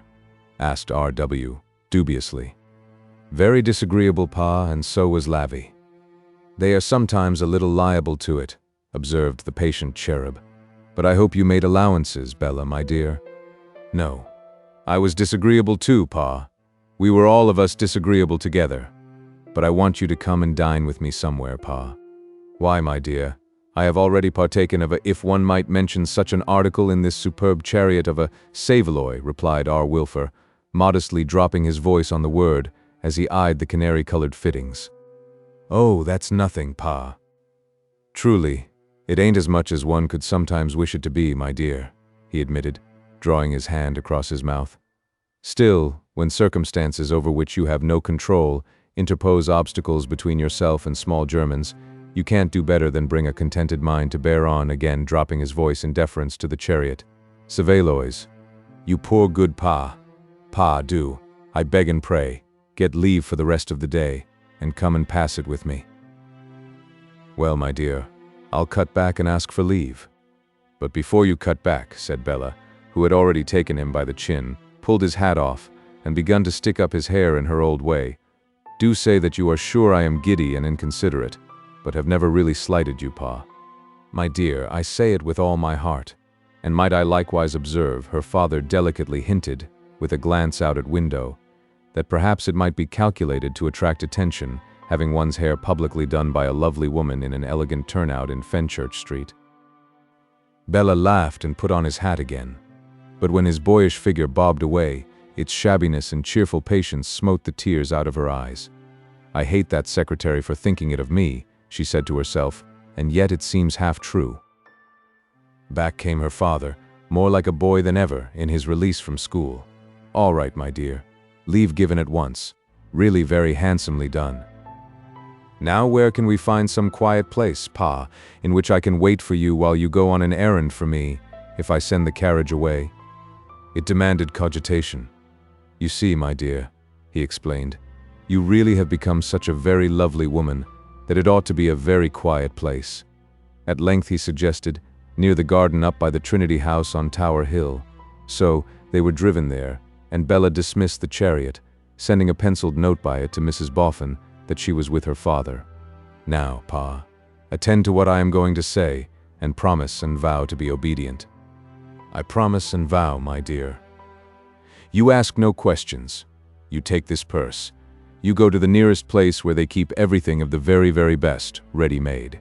You buy and put on the most beautiful suit of clothes, the most beautiful hat, and the most beautiful pair of bright boots, patent leather, Pa, mind, that are to be got for money, and you come back to me. But, my dear Bella, take care, Pa, pointing her forefinger at him merrily. You have promised and vowed. It's perjury, you know. There was water in the foolish little fellow's eyes, but she kissed them dry, though her own were wet, and he bobbed away again. After half an hour he came back, so brilliantly transformed that Bella was obliged to walk round him in ecstatic admiration 20 times before she could draw her arm through his and delightedly squeeze it. Now, Pa, said Bella, hugging him close, take this lovely woman out to dinner. Where shall we go, my dear? Greenwich, said Bella valiantly, and be sure you treat this lovely woman with everything of the best. While they were going along to take boat, don't you wish, my dear, said R.W., timidly, that your mother was here? No, I don't, Pa, for I like to have you all to myself today. I was always your little favorite at home, and you were always mine. We have run away together often before now, haven't we, Pa? Ah, to be sure we have. Many a Sunday when your mother was a little liable to it, repeating his former delicate expression after pausing to cough. Yes, and I'm afraid I was seldom or never as good as I ought to have been, Pa. I made you carry me, over and over again, when you should have made me walk, and I often drove you in harness, when you would much rather have sat down and read your newspaper, didn't I? Sometimes. But Lord, what a child you were. What a companion you were. Companion? That's just what I want to be today, Pa. You are safe to succeed, my love. Your brothers and sisters have all in their turns been companions to me, to a certain extent, but only to a certain extent. Your mother has, throughout life, been a companion that any man might look up to and commit the sayings of, to memory, and form himself upon if he liked the model, suggested Bella. Weel, yes, he returned, thinking about it, not quite satisfied with the phrase, or perhaps I might say if it was in him. Supposing, for instance, that a man wanted to be always marching, he would find your mother an inestimable companion. But if he had any taste for walking, or should wish at any time to break into a trot, he might sometimes find it a little difficult to keep step with your mother. Or take it this way, Bella, he added, after a moment's reflection. Supposing that a man had to go through life, we won't say with a companion, but we'll say to a tune. Very good. Supposing that the tune allotted to him was the Dead March in Saul. Well, it would be a very suitable tune for particular occasions, none better, but it would be difficult to keep time with in the ordinary run of domestic transactions. For instance, if he took his supper after a hard day, to the Dead March in Saul, his food might be likely to sit heavy on him. Or if he was at any time inclined to relieve his mind by singing a comic song or dancing a hornpipe, and was obliged to do it to the Dead March in Saul, he might find himself put out in the execution of his lively intentions. Poor Pa, thought Bella, as she hung upon his arm. Now, what I will say for you, my dear, the cherub pursued mildly and without a notion of complaining, is that you are so adaptable, so adaptable. Indeed, I am afraid I have shown a wretched temper, Pa. I am afraid I have been very complaining and very capricious. I seldom or never thought of it before, but when I sat in the carriage just now and saw you coming along the pavement, I reproached myself. Not at all, my dear. Don't speak of such a thing. A happy and a chatty man was Pa in his new clothes that day. Take it for all in all, it was perhaps the happiest day he had ever known in his life, not even excepting that on which his heroic partner had approached the nuptial altar to the tune of the Dead March in Saul. The little expedition down the river was delightful, and the little room overlooking the river into which they were shown for dinner was delightful. Everything was delightful. The park was delightful, the punch was delightful, the dishes of fish were delightful, the wine was delightful. Bella was more delightful than any other item in the festival, drawing Pa out in the gayest manner, making a point of always mentioning herself as the lovely woman, stimulating Pa to order things by declaring that the lovely woman insisted on being treated with them, and in short causing Pa to be quite enraptured with the consideration that he was the Pa of such a charming daughter. And then, as they sat looking at the ships and steamboats making their way to the sea with the tide that was running down, the lovely woman imagined all sorts of voyages for herself and Pa. Now Pa, in the character of owner of a lumbering, square-sailed collier, was tacking away to Newcastle, to fetch black diamonds to make his fortune with. Now Pa was going to China in that handsome three-masted ship, to bring home opium, with which he would forever cut out Chixie veneering and stobbles, and to bring home silks and shawls without end for the decoration of his charming daughter. Now John Harmon's disastrous fate was all a dream, and he had come home and found the lovely woman just the article for him, and the lovely woman had found him just the article for her, and they were going away on a trip, in their gallant bark, to look after their vines, with streamers flying at all points, a band playing on deck and Pa established in the great cabin. Now John Harmon was consigned to his grave again, and a merchant of immense wealth, name unknown, had courted and married the lovely woman, and he was so enormously rich that everything you saw upon the river sailing or steaming belonged to him, and he kept a perfect fleet of yachts for pleasure, and that little impudent yacht which you saw over there, with the great white sail, was called the Bella in honor of his wife, and she held her state aboard when it pleased her, like a modern Cleopatra. Anon, there would embark in that troop ship, when she got to Gravesend, a mighty general of large property, name also unknown, who wouldn't hear of going to victory without his wife, and whose wife was the lovely woman. And she was destined to become the idol of all the red coats and blue jackets alow and aloft. And then again, you saw that ship being towed out by a steam tug? Well, where did you suppose she was going to? She was going among the coral reefs and coconuts and all that sort of thing, and she was chartered for a fortunate individual of the name of Pa, himself on board, and much respected by all hands. And she was going, for his sole profit and advantage, to fetch a cargo of sweet-smelling woods, the most beautiful that ever were seen, and the most profitable that ever were heard of.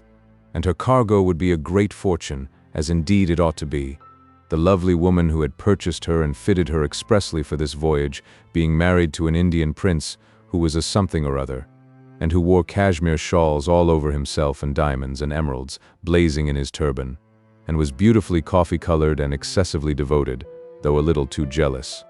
Thus Bella ran on merrily, in a manner perfectly enchanting to Pa, who was as willing to put his head into the Sultan's tub of water as the beggar boys below the window were to put their heads in the mud. "I suppose, my dear," said Pa after dinner, "we may come to the conclusion at home that we have lost you for good." Bella shook her head. Didn't know. Couldn't say. All she was able to report was that she was most handsomely supplied with everything she could possibly want, and that whenever she hinted at leaving Mr. and Mrs. Boffin, they wouldn't hear of it. "And now, Pa," pursued Bella, "I'll make a confession to you. I am the most mercenary little wretch that ever lived in the world." "I should hardly have thought it of you, my dear," returned her father, first glancing at himself, and then at the dessert. "I understand what you mean, Pa, but it's not that. It's not that I care for money to keep as money, but I do care so much for what it will buy." "Really, I think most of us do," returned R.W. "But not to the dreadful extent that I do, Pa." "Ooh," cried Bella, screwing the exclamation out of herself with a twist of her dimpled chin. "I am so mercenary."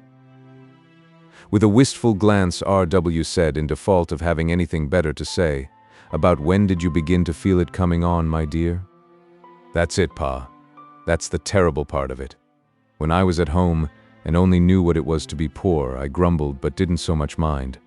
When I was at home expecting to be rich, I thought vaguely of all the great things I would do.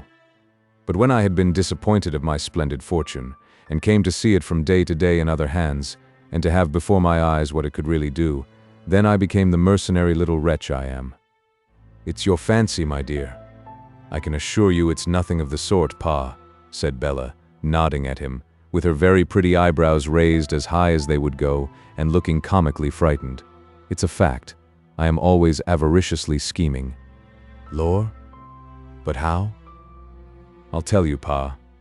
I don't mind telling you because we have always been favorites of each other's, and because you are not like a Pa, but more like a sort of a younger brother with a dear venerable chubbiness on him. And besides," added Bella, laughing as she pointed a rallying finger at his face, "because I have got you in my power. This is a secret expedition.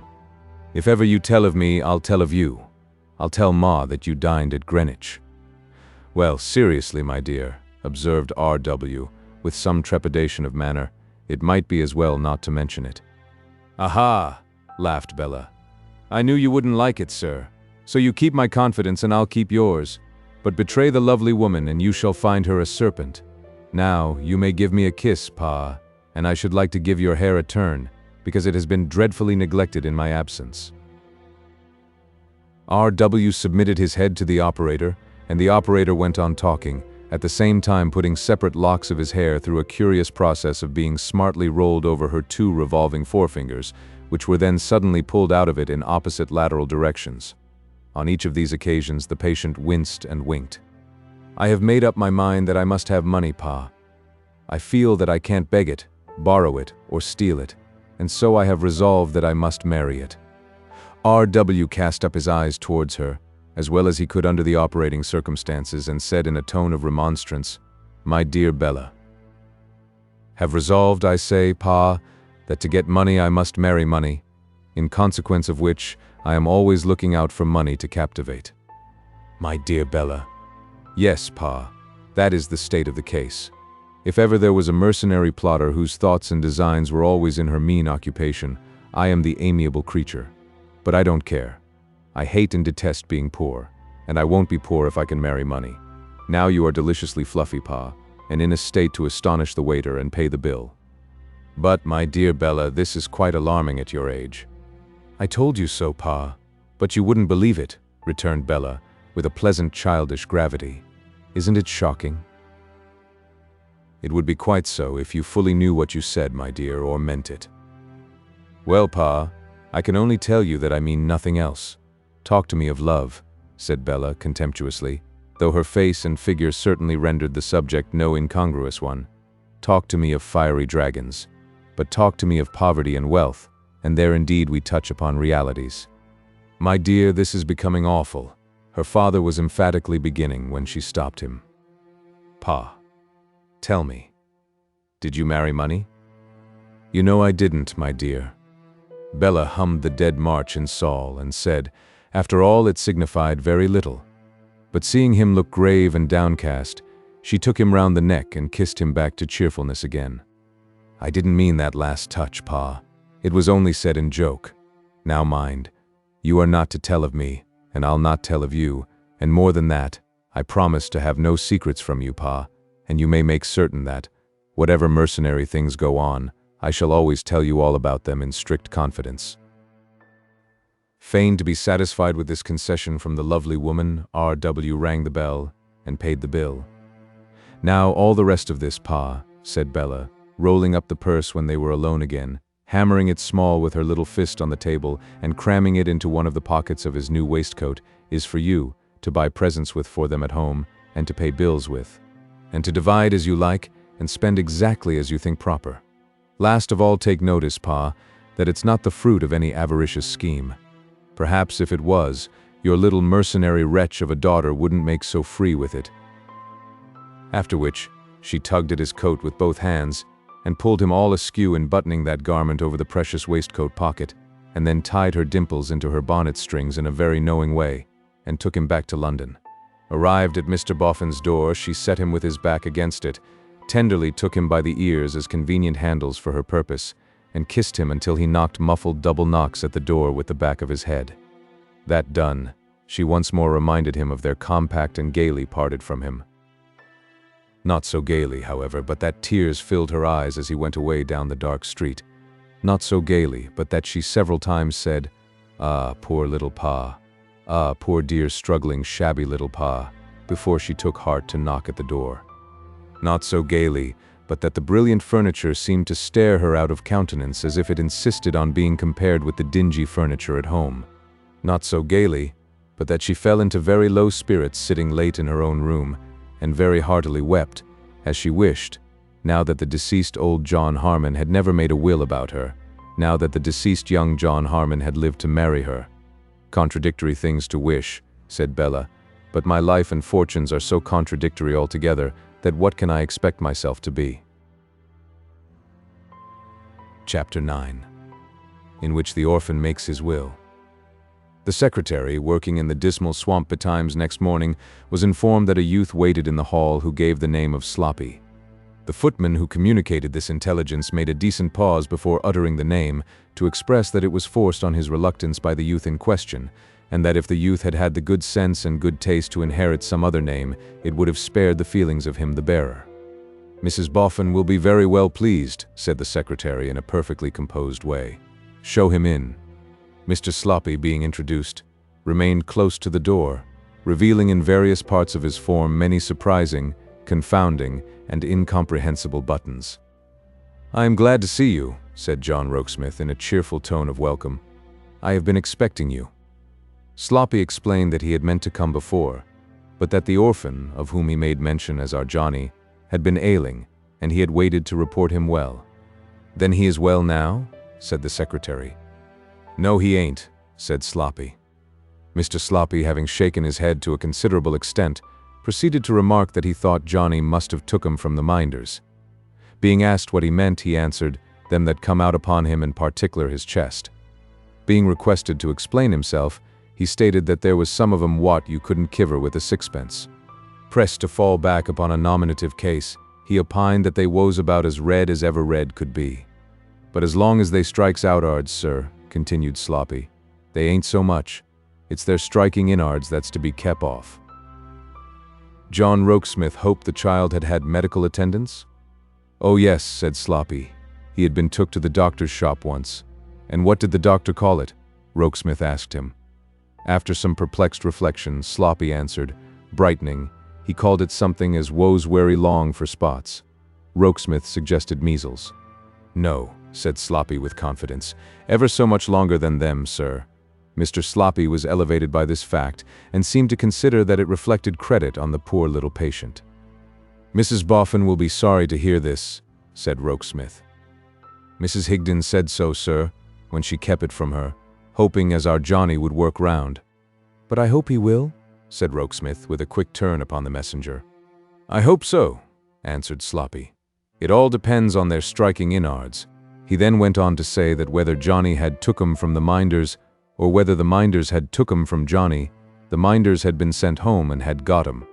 Furthermore, that Mrs. Higden's days and nights being devoted to our Johnny, who was never out of her lap, the whole of the mangling arrangements had devolved upon himself, and he had had rather a tight time. The ungainly piece of honesty beamed and blushed as he said it, quite enraptured with the remembrance of having been serviceable. "Last night," said Sloppy, "when I was a-turning at the wheel pretty late, the mangle seemed to go like our Johnny's breathing. It begun beautiful, then as it went out it shook a little and got unsteady. Then as it took the turn to come home it had a rattle like and lumbered a bit. Then it come smooth, and so it went on till I scarce knowed which was mangle and which was our Johnny. Nor our Johnny he scarce knowed either, for sometimes when the mangle lumbers he says, 'Me choking, Granny,' and Mrs. Higden holds him up in her lap and says to me, 'Bide a bit, Sloppy,' and we all stops together. And when our Johnny gets his breathing again, I turns again, and we all goes on together." Sloppy had gradually expanded with his description into a stare and a vacant grin. He now contracted, being silent, into a half-repressed gush of tears, and, under pretense of being heated, drew the under part of his sleeve across his eyes with a singularly awkward, laborious, and roundabout smear. "This is unfortunate," said Rokesmith. "I must go and break it to Mrs. Boffin. Stay you here, Sloppy." Sloppy stayed there, staring at the pattern of the paper on the wall, until the secretary and Mrs. Boffin came back together. And with Mrs. Boffin was a young lady, Miss Bella Wilfer by name, who was better worth staring at, it occurred to Sloppy, than the best of wallpapering. "Ah, my poor dear pretty little John Harmon," exclaimed Mrs. Boffin. "Yes, mum," said the sympathetic Sloppy. "You don't think he is in a very, very bad way, do you?" asked the pleasant creature with her wholesome cordiality. Put upon his good faith, and finding it in collision with his inclinations, Sloppy threw back his head and uttered a mellifluous howl, rounded off with a sniff. "So bad as that?" cried Mrs. Boffin, "and Betty Higden not to tell me of it sooner."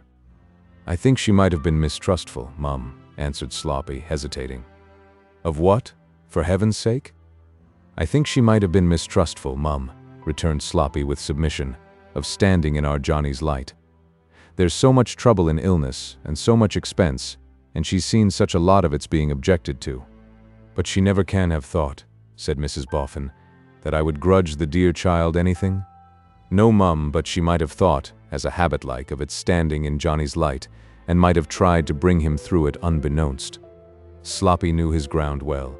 To conceal herself in sickness, like a lower animal, to creep out of sight and coil herself away and die, had become this woman's instinct. To catch up in her arms the sick child who was dear to her, and hide it as if it were a criminal, and keep off all ministration but such as her own ignorant tenderness and patience could supply, had become this woman's idea of maternal love, fidelity, and duty.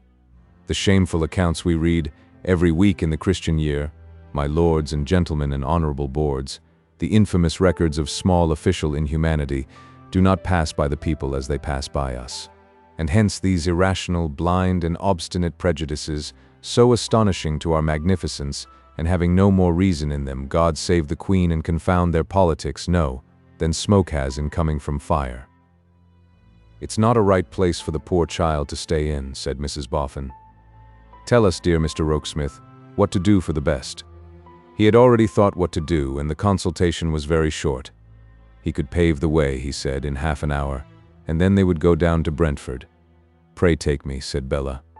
Therefore a carriage was ordered, of capacity to take them all, and in the meantime Sloppy was regaled, feasting alone in the secretary's room, with a complete realization of that fairy vision, meat, beer, vegetables, and pudding. In consequence of which his buttons became more importunate of public notice than before, with the exception of 2 or 3 about the region of the waistband, which modestly withdrew into a creasy retirement. Punctual to the time, appeared the carriage and the secretary. He sat on the box, and Mr. Sloppy graced the rumble. So to the 3 magpies as before, where Mrs. Boffin and Miss Bella were handed out, and whence they all went on foot to Mrs. Betty Higden's. But on the way down they had stopped at a toy shop and had bought that noble charger, a description of whose points and trappings had on the last occasion conciliated the then worldly-minded orphan, and also a Noah's Ark, and also a yellow bird with an artificial voice in him, and also a military doll so well dressed that if he had only been of life size, his brother officers in the guards might never have found him out. Bearing these gifts, they raised the latch of Betty Higden's door and saw her sitting in the dimmest and furthest corner with poor Johnny in her lap. "And how's my boy Betty?" asked Mrs. Boffin, sitting down beside her. "He's bad. He's bad," said Betty. "I begin to be afeared he'll not be yours any more than mine. All others belonging to him have gone to the power and the glory, and I have a mind that they're drawing him to them, leading him away." "No, no, no," said Mrs. Boffin. "I don't know why else he clenches his little hand as if it had hold of a finger that I can't see." "Look at it," said Betty, opening the wrappers in which the flushed child lay, and showing his small right hand lying closed upon his breast. "It's always so. It don't mind me. Is he asleep?" "No, I think not. You're not asleep, my Johnny?" "No," said Johnny, with a quiet air of pity for himself, and without opening his eyes. "Here's the lady, Johnny, and the horse." Johnny could bear the lady, with complete indifference, but not the horse. Opening his heavy eyes, he slowly broke into a smile on beholding that splendid phenomenon, and wanted to take it in his arms. As it was much too big, it was put upon a chair where he could hold it by the mane and contemplate it, which he soon forgot to do. But, Johnny murmuring something with his eyes closed, and Mrs. Boffin not knowing what, old Betty bent her ear to listen and took pains to understand. Being asked by her to repeat what he had said, he did so 2 or 3 times, and then it came out that he must have seen more than they supposed when he looked up to see the horse. For the murmur was, "Who is the Boofer lady?" Now, the Boofer, or beautiful lady, was Bella, and whereas this notice from the poor baby would have touched her of itself, it was rendered more pathetic by the late melting of her heart to her poor little father, and their joke about the lovely woman. So, Bella's behavior was very tender and very natural when she kneeled on the brick floor to clasp the child, and when the child, with a child's admiration of what is young and pretty, fondled the Boofer lady. "Now, my good dear Betty," said Mrs. Boffin, hoping that she saw her opportunity, and laying her hand persuasively on her arm, "we have come to remove Johnny from this cottage to where he can be taken better care of." Instantly, and before another word could be spoken, the old woman started up with blazing eyes, and rushed at the door with the sick child. "Stand away from me, every one of ye," she cried out wildly. "I see what ye mean now. Let me go my way, all of ye. I'd sooner kill the pretty, and kill myself." "Stay, stay," said Rokesmith, soothing her. "You don't understand." "I understand too well. I know too much about it, sir. I've run from it too many a year. No, never for me, nor for the child, while there's water enough in England to cover us." The terror, the shame, the passion of horror and repugnance, firing the worn face and perfectly maddening it, would have been a quite terrible sight, if embodied in one old fellow creature alone. Yet it crops up, as our slang goes, my lords and gentlemen and honorable boards, in other fellow creatures, rather frequently. "It's been chasing me all my life, but it shall never take me nor mine alive," cried old Betty. "I've done with ye. I'd have fastened door and window and starved out, afore I'd ever have let ye in, if I had known what ye came for."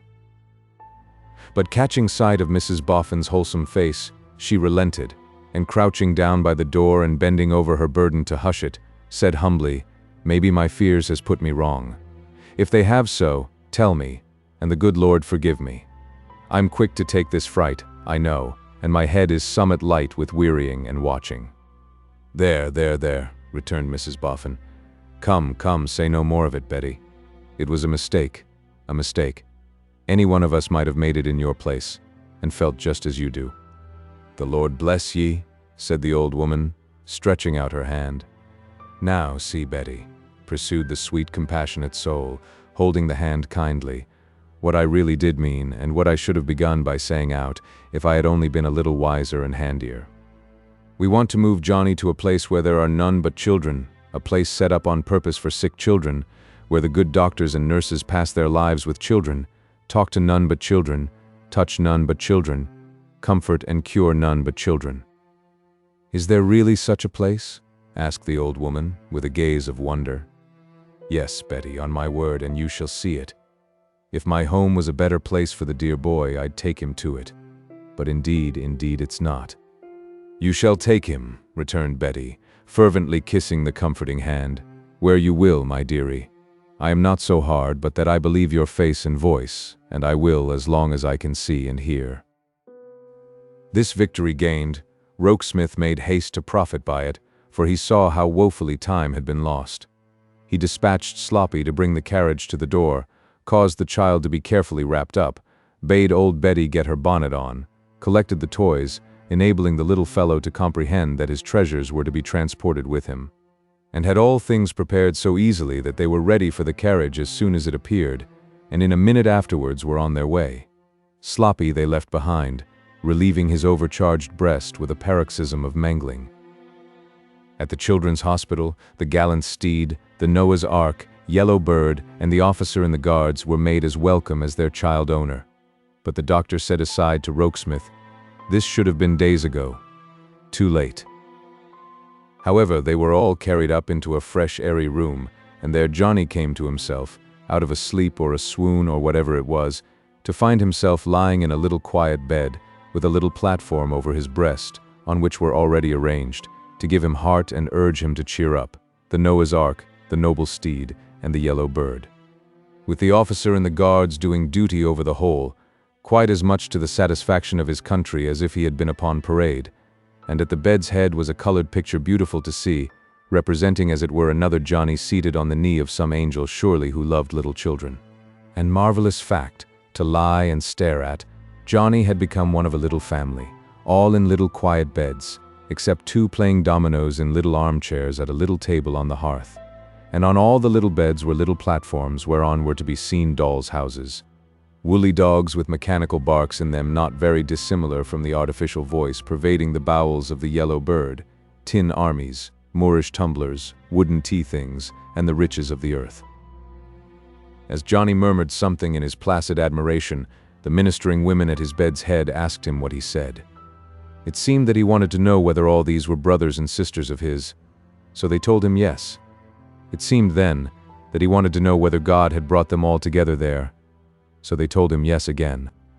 They made out then that he wanted to know whether they would all get out of pain, so they answered yes to that question likewise, and made him understand that the reply included himself. Johnny's powers of sustaining conversation were as yet so very imperfectly developed, even in a state of health, that in sickness they were little more than monosyllabic.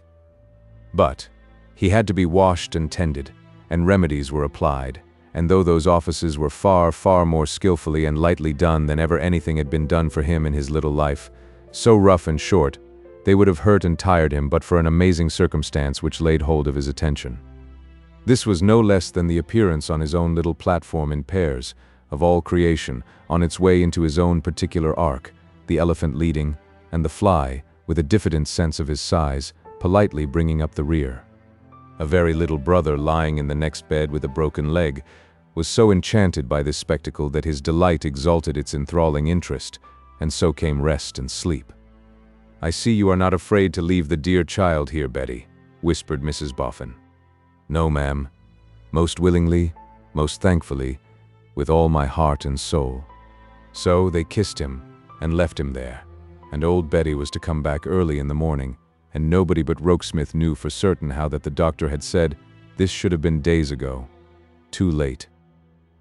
But Rokesmith, knowing it, and knowing that his bearing it in mind would be acceptable thereafter to that good woman who had been the only light in the childhood of desolate John Harmon dead and gone, resolved that late at night he would go back to the bedside of John Harmon's namesake and see how it fared with him. The family whom God had brought together were not all asleep, but were all quiet. From bed to bed, a light womanly tread and a pleasant fresh face passed in the silence of the night. A little head would lift itself up into the softened light here and there, to be kissed as the face went by, for these little patients are very loving, and would then submit itself to be composed to rest again. The mite with the broken leg was restless and moaned, but after a while turned his face towards Johnny's bed to fortify himself with a view of the ark, and fell asleep. Over most of the beds, the toys were yet grouped as the children had left them when they last laid themselves down, and in their innocent grotesqueness and incongruity, they might have stood for the children's dreams. The doctor came in too, to see how it fared with Johnny, and he and Rokesmith stood together, looking down with compassion on him. "What is it, Johnny?" Rokesmith was the questioner, and put an arm round the poor baby as he made a struggle.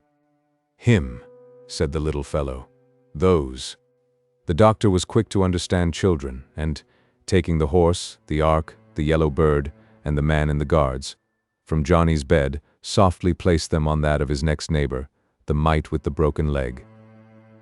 With a weary and yet a pleased smile, and with an action as if he stretched his little figure out to rest, the child heaved his body on the sustaining arm, and seeking Rokesmith's face with his lips, said, "A kiss for the boofer lady." Having now bequeathed all he had to dispose of, and arranged his affairs in this world, Johnny, thus speaking, left it. Chapter 10. A Successor. Some of the Reverend Frank Milvy's brethren had found themselves exceedingly uncomfortable in their minds, because they were required to bury the dead too hopefully. But the Reverend Frank, inclining to the belief that they were required to do one or two other things, say out of 9 and 30, calculated to trouble their consciences rather more if they would think as much about them, held his peace.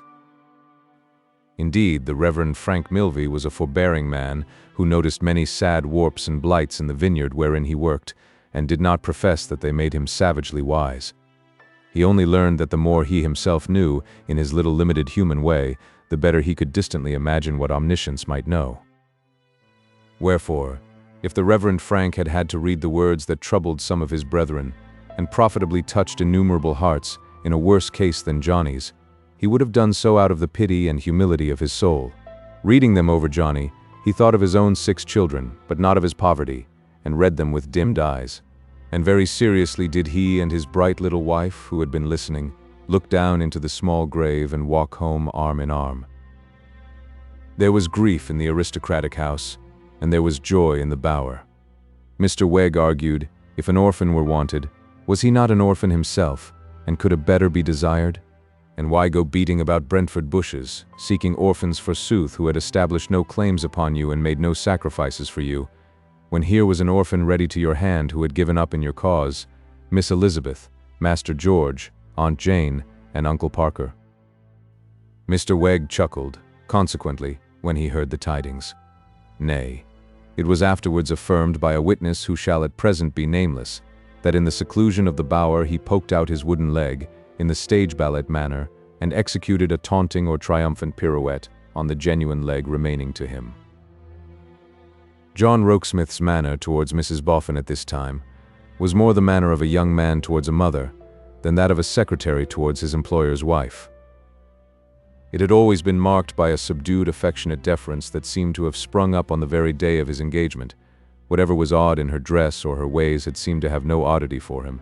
He had sometimes borne a quietly amused face in her company, but still it had seemed as if the pleasure her genial temper and radiant nature yielded him could have been quite as naturally expressed in a tear as in a smile. The completeness of his sympathy with her fancy for having a little John Harmon to protect and rear, he had shown in every act and word, and now that the kind fancy was disappointed, he treated it with a manly tenderness and respect for which she could hardly thank him enough. "But I do thank you, Mr. Rokesmith," said Mrs. Boffin, "and I thank you most kindly. You love children. I hope everybody does." "They ought," said Mrs. Boffin, "but we don't all of us do what we ought, do us?" John Rokesmith replied, "Some among us supply the shortcomings of the rest. You have loved children well, Mr. Boffin has told me. Not a bit better than he has, but that's his way, he puts all the good upon me. You speak rather sadly, Mr. Rokesmith." "Do I? It sounds to me so. Were you one of many children?" He shook his head. "An only child? No, there was another. Dead long ago." "Father or mother alive?" "Dead." "And the rest of your relations?" "Dead, if I ever had any living." "I never heard of any." At this point of the dialogue, Bella came in with a light step. She paused at the door a moment, hesitating whether to remain or retire, perplexed by finding that she was not observed. "Now, don't mind an old lady's talk," said Mrs. Boffin, "but tell me, are you quite sure, Mr. Rokesmith, that you have never had a disappointment in love?" Quite sure. Why do you ask me? Why, for this reason. Sometimes you have a kind of kept-down manner with you, which is not like your age. You can't be 30. I am not yet 30. Deeming it high time to make her presence known, Bella coughed here to attract attention, begged pardon, and said she would go, fearing that she interrupted some matter of business. No, don't go, rejoined Mrs. Boffin, because we are coming to business, instead of having begun it, and you belong to it as much now, my dear Bella, as I do. But I want my Noddy to consult with us. Would somebody be so good as find my Noddy for me? Rokesmith departed on that errand, and presently returned accompanied by Mr. Boffin at his jog-trot. Bella felt a little vague trepidation as to the subject matter of this same consultation, until Mrs. Boffin announced it.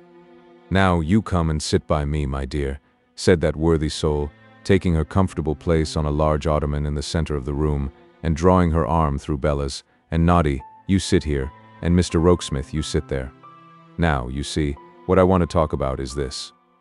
Mr. and Mrs. Milvey have sent me the kindest note possible, which Mr. Rokesmith just now read to me out aloud, for I ain't good at handwritings, offering to find me another little child to name and educate and bring up. Well, this has set me thinking." "And she is a steam engine at it," murmured Mr. Boffin, in an admiring parenthesis, "when she once begins. It mayn't be so easy to start her, but once started, she's a ingine." "This has set me thinking, I say," repeated Mrs. Boffin, cordially beaming under the influence of her husband's compliment, "and I have thought two things. First of all, that I have grown timid of reviving John Harmon's name. It's an unfortunate name, and I fancy I should reproach myself if I gave it to another dear child, and it proved again unlucky. Now, whether," said Mr. Boffin, gravely propounding a case for his secretary's opinion, "whether one might call that a superstition?" "It is a matter of feeling with Mrs. Boffin," said Rokesmith gently. "The name has always been unfortunate. It has now this new unfortunate association connected with it. The name has died out. Why revive it? Might I ask Miss Wilfer what she thinks?" "It has not been a fortunate name for me," said Bella, coloring, "or at least it was not until it led to my being here, but that is not the point in my thoughts. As we had given the name to the poor child, and as the poor child took so lovingly to me, I think I should feel jealous of calling another child by it. I think I should feel as if the name had become endeared to me, and I had no right to use it so." "And that's your opinion?" remarked Mr. Boffin, observant of the secretary's face and again addressing him. "I say again, it is a matter of feeling," returned the secretary. "I think Miss Wilfer's feeling very womanly and pretty." "Now, give us your opinion, Noddy," said Mrs. Boffin.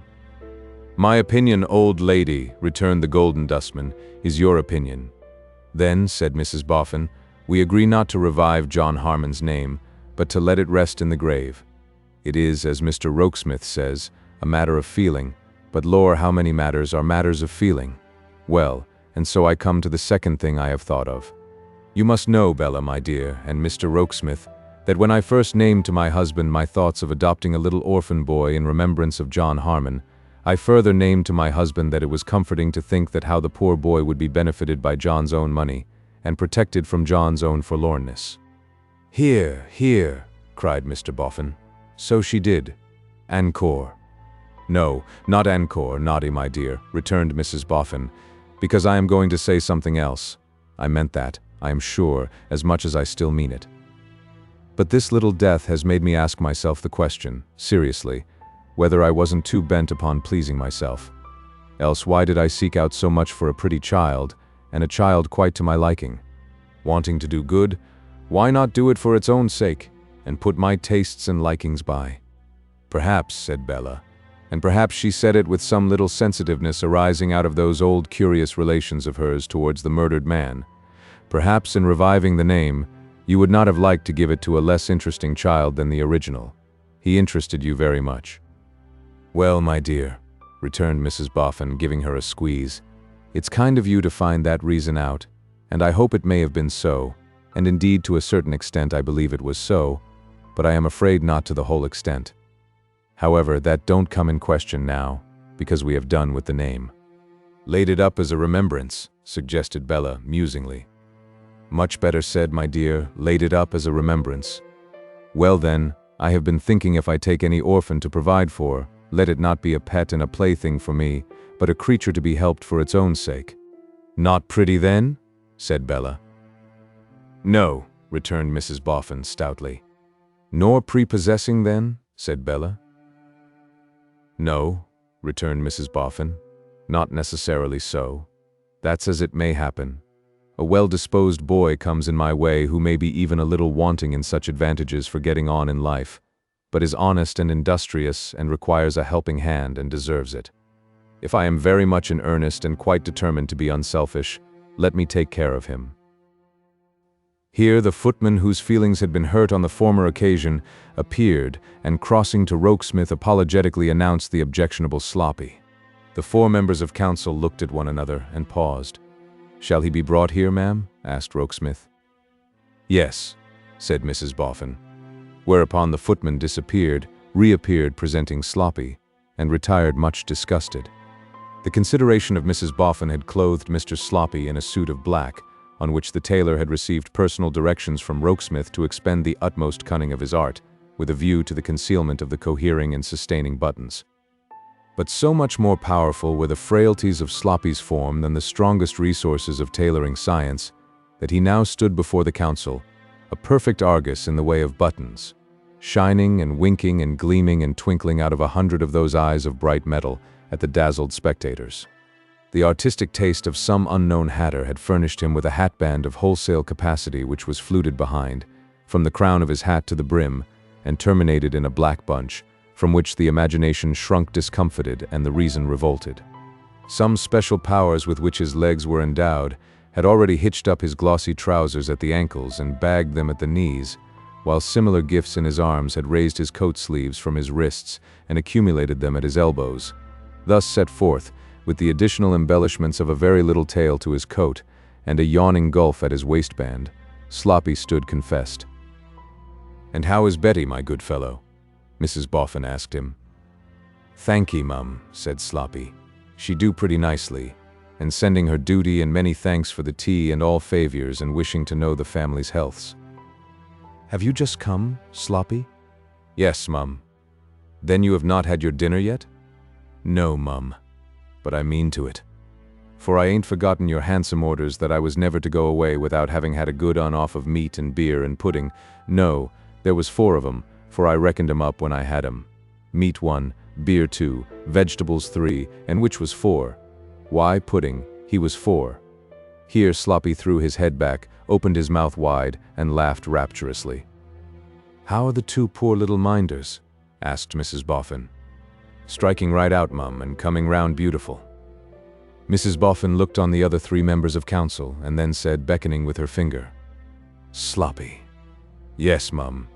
Come forward, Sloppy. Should you like to dine here every day?" "Off of all 4 on 'em, mum?" "Oh, mum." Sloppy's feelings obliged him to squeeze his hat and contract one leg at the knee. "Yes. And should you like to be always taken care of here, if you were industrious and deserving?" "Oh, mum, but there's Mrs. Higdon," said Sloppy, checking himself in his raptures, drawing back and shaking his head with very serious meaning. "There's Mrs. Higdon. Mrs. Higdon goes before all. None can ever be better friends to me than Mrs. Higdon's been, and she must be turned for, must Mrs. Higdon. Where would Mrs. Higdon be if she warn't turned for?" At the mere thought of Mrs. Higdon in this inconceivable affliction, Mr. Sloppy's countenance became pale, and manifested the most distressful emotions. "You are as right can be, Sloppy," said Mrs. Boffin, "and far be it from me to tell you otherwise. It shall be seen to. If Betty Higdon can be turned for all the same, you shall come here and be taken care of for life, and be made able to keep her in other ways than the turning." "Even as to that, mum," answered the ecstatic Sloppy, "the turning might be done in the night, don't you see? I could be here in the day, and turn in the night. I don't want no sleep, I don't. Or even if I anyways should want a wink or 2, added Sloppy, after a moment's apologetic reflection, I could take 'em turning. I've took 'em turning many a time, and enjoyed 'em wonderful." On the grateful impulse of the moment, Mr. Sloppy kissed Mrs. Boffin's hand, and then detaching himself from that good creature that he might have room enough for his feelings, threw back his head, opened his mouth wide, and uttered a dismal howl. It was creditable to his tenderness of heart, but suggested that he might on occasion give some offense to the neighbors, the rather as the footman looked in and begged pardon, finding he was not wanted, but excused himself, on the ground that he thought it was cats. Chapter 11. Some Affairs of the Heart. Little Miss Peacher, from her little official dwelling house with its little windows like the eyes in needles, and its little doors like the covers of school books, was very observant indeed of the object of her quiet affections. Love, though said to be afflicted with blindness, is a vigilant watchman, and Miss Peacher kept him on double duty over Mr. Bradley Headstone. It was not that she was naturally given to playing the spy, it was not that she was at all secret, plotting, or mean. It was simply that she loved the irresponsive Bradley with all the primitive and homely stock of love that had never been examined or certificated out of her. If her faithful slate had had the latent qualities of sympathetic paper, and its pencil those of invisible ink, many a little treatise calculated to astonish the pupils would have come bursting through the dry sums in school time under the warming influence of Miss Peacher's bosom. For, oftentimes when school was not, and her calm leisure and calm little house were her own, Miss Peacher would commit to the confidential slate an imaginary description of how, upon a balmy evening at dusk, two figures might have been observed in the market garden ground round the corner, of whom one, being a manly form, bent over the other, being a womanly form of short stature and some compactness, and breathed in a low voice the words, "Emma Peacher, wilt thou be my own?" After which the womanly form's head reposed upon the manly form's shoulder, and the nightingales tuned up. Though all unseen and unsuspected by the pupils, Bradley Headstone even pervaded the school exercises. Was geography in question? He would come triumphantly flying out of Vesuvius and Etna ahead of the lava, and would boil unharmed in the hot springs of Iceland, and would float majestically down the Ganges and the Nile. Did history chronicle a king of men? Behold him in pepper and salt pantaloons with his watchguard round his neck. Were copies to be written? In capital B's and H's, most of the girls under Miss Peacher's tuition were half a year ahead of every other letter in the alphabet. And mental arithmetic, administered by Miss Peacher, often devoted itself to providing Bradley Headstone with a wardrobe of fabulous extent: 84 neckties at 2 and 9 halfpenny, 2 gross of silver watches at £4.15 and 6, 74 black hats at 18 shillings, and many similar superfluities. The vigilant watchman, using his daily opportunities of turning his eyes in Bradley's direction, soon apprised Miss Peacher that Bradley was more preoccupied than had been his wont, and more given to strolling about with a downcast and reserved face, turning something difficult in his mind that was not in the scholastic syllabus, putting this and that together, combining under the head this, present appearances and the intimacy with Charlie Hexam, and ranging under the head that the visit to his sister. The watchman reported to Miss Peacher his strong suspicions that the sister was at the bottom of it. "I wonder," said Miss Peacher, as she sat making up her weekly report on a half-holiday afternoon, what they call Hexam's sister. Mary Ann, at her needlework, attendant and attentive, held her arm up. "Well, Mary Ann?" "She is named Lizzie, ma'am." "She can hardly be named Lizzie, I think." "Mary Ann," returned Miss Peacher in a tunefully instructive voice. "Is Lizzie a Christian name, Mary Ann?" Mary Ann laid down her work, rose, hooked herself behind, as being under catechization, and replied, "No, it is a corruption, Miss Peacher." "Who gave her that name?" Miss Peacher was going on from the mere force of habit, when she checked herself, on Mary Ann's evincing theological impatience to strike in with her godfathers and her godmothers, and said, "I mean, of what name is it a corruption?" "Elizabeth or Eliza, Miss Peacher." "Right, Mary Ann. Whether there were any Lizzies in the early Christian church must be considered very doubtful, very doubtful." Miss Peacher was exceedingly sage here. Speaking correctly, we say, then, that Hexam's sister is called Lizzie, not that she is named so. Do we not, Mary Ann? "We do, Miss Peacher." "And where," pursued Miss Peacher, complacent in her little transparent fiction of conducting the examination in a semi-official manner for Mary Ann's benefit, not her own, "where does this young woman, who is called but not named Lizzie, live? Think, now, before answering." "In Church Street, Smith Square, by Millbank, ma'am."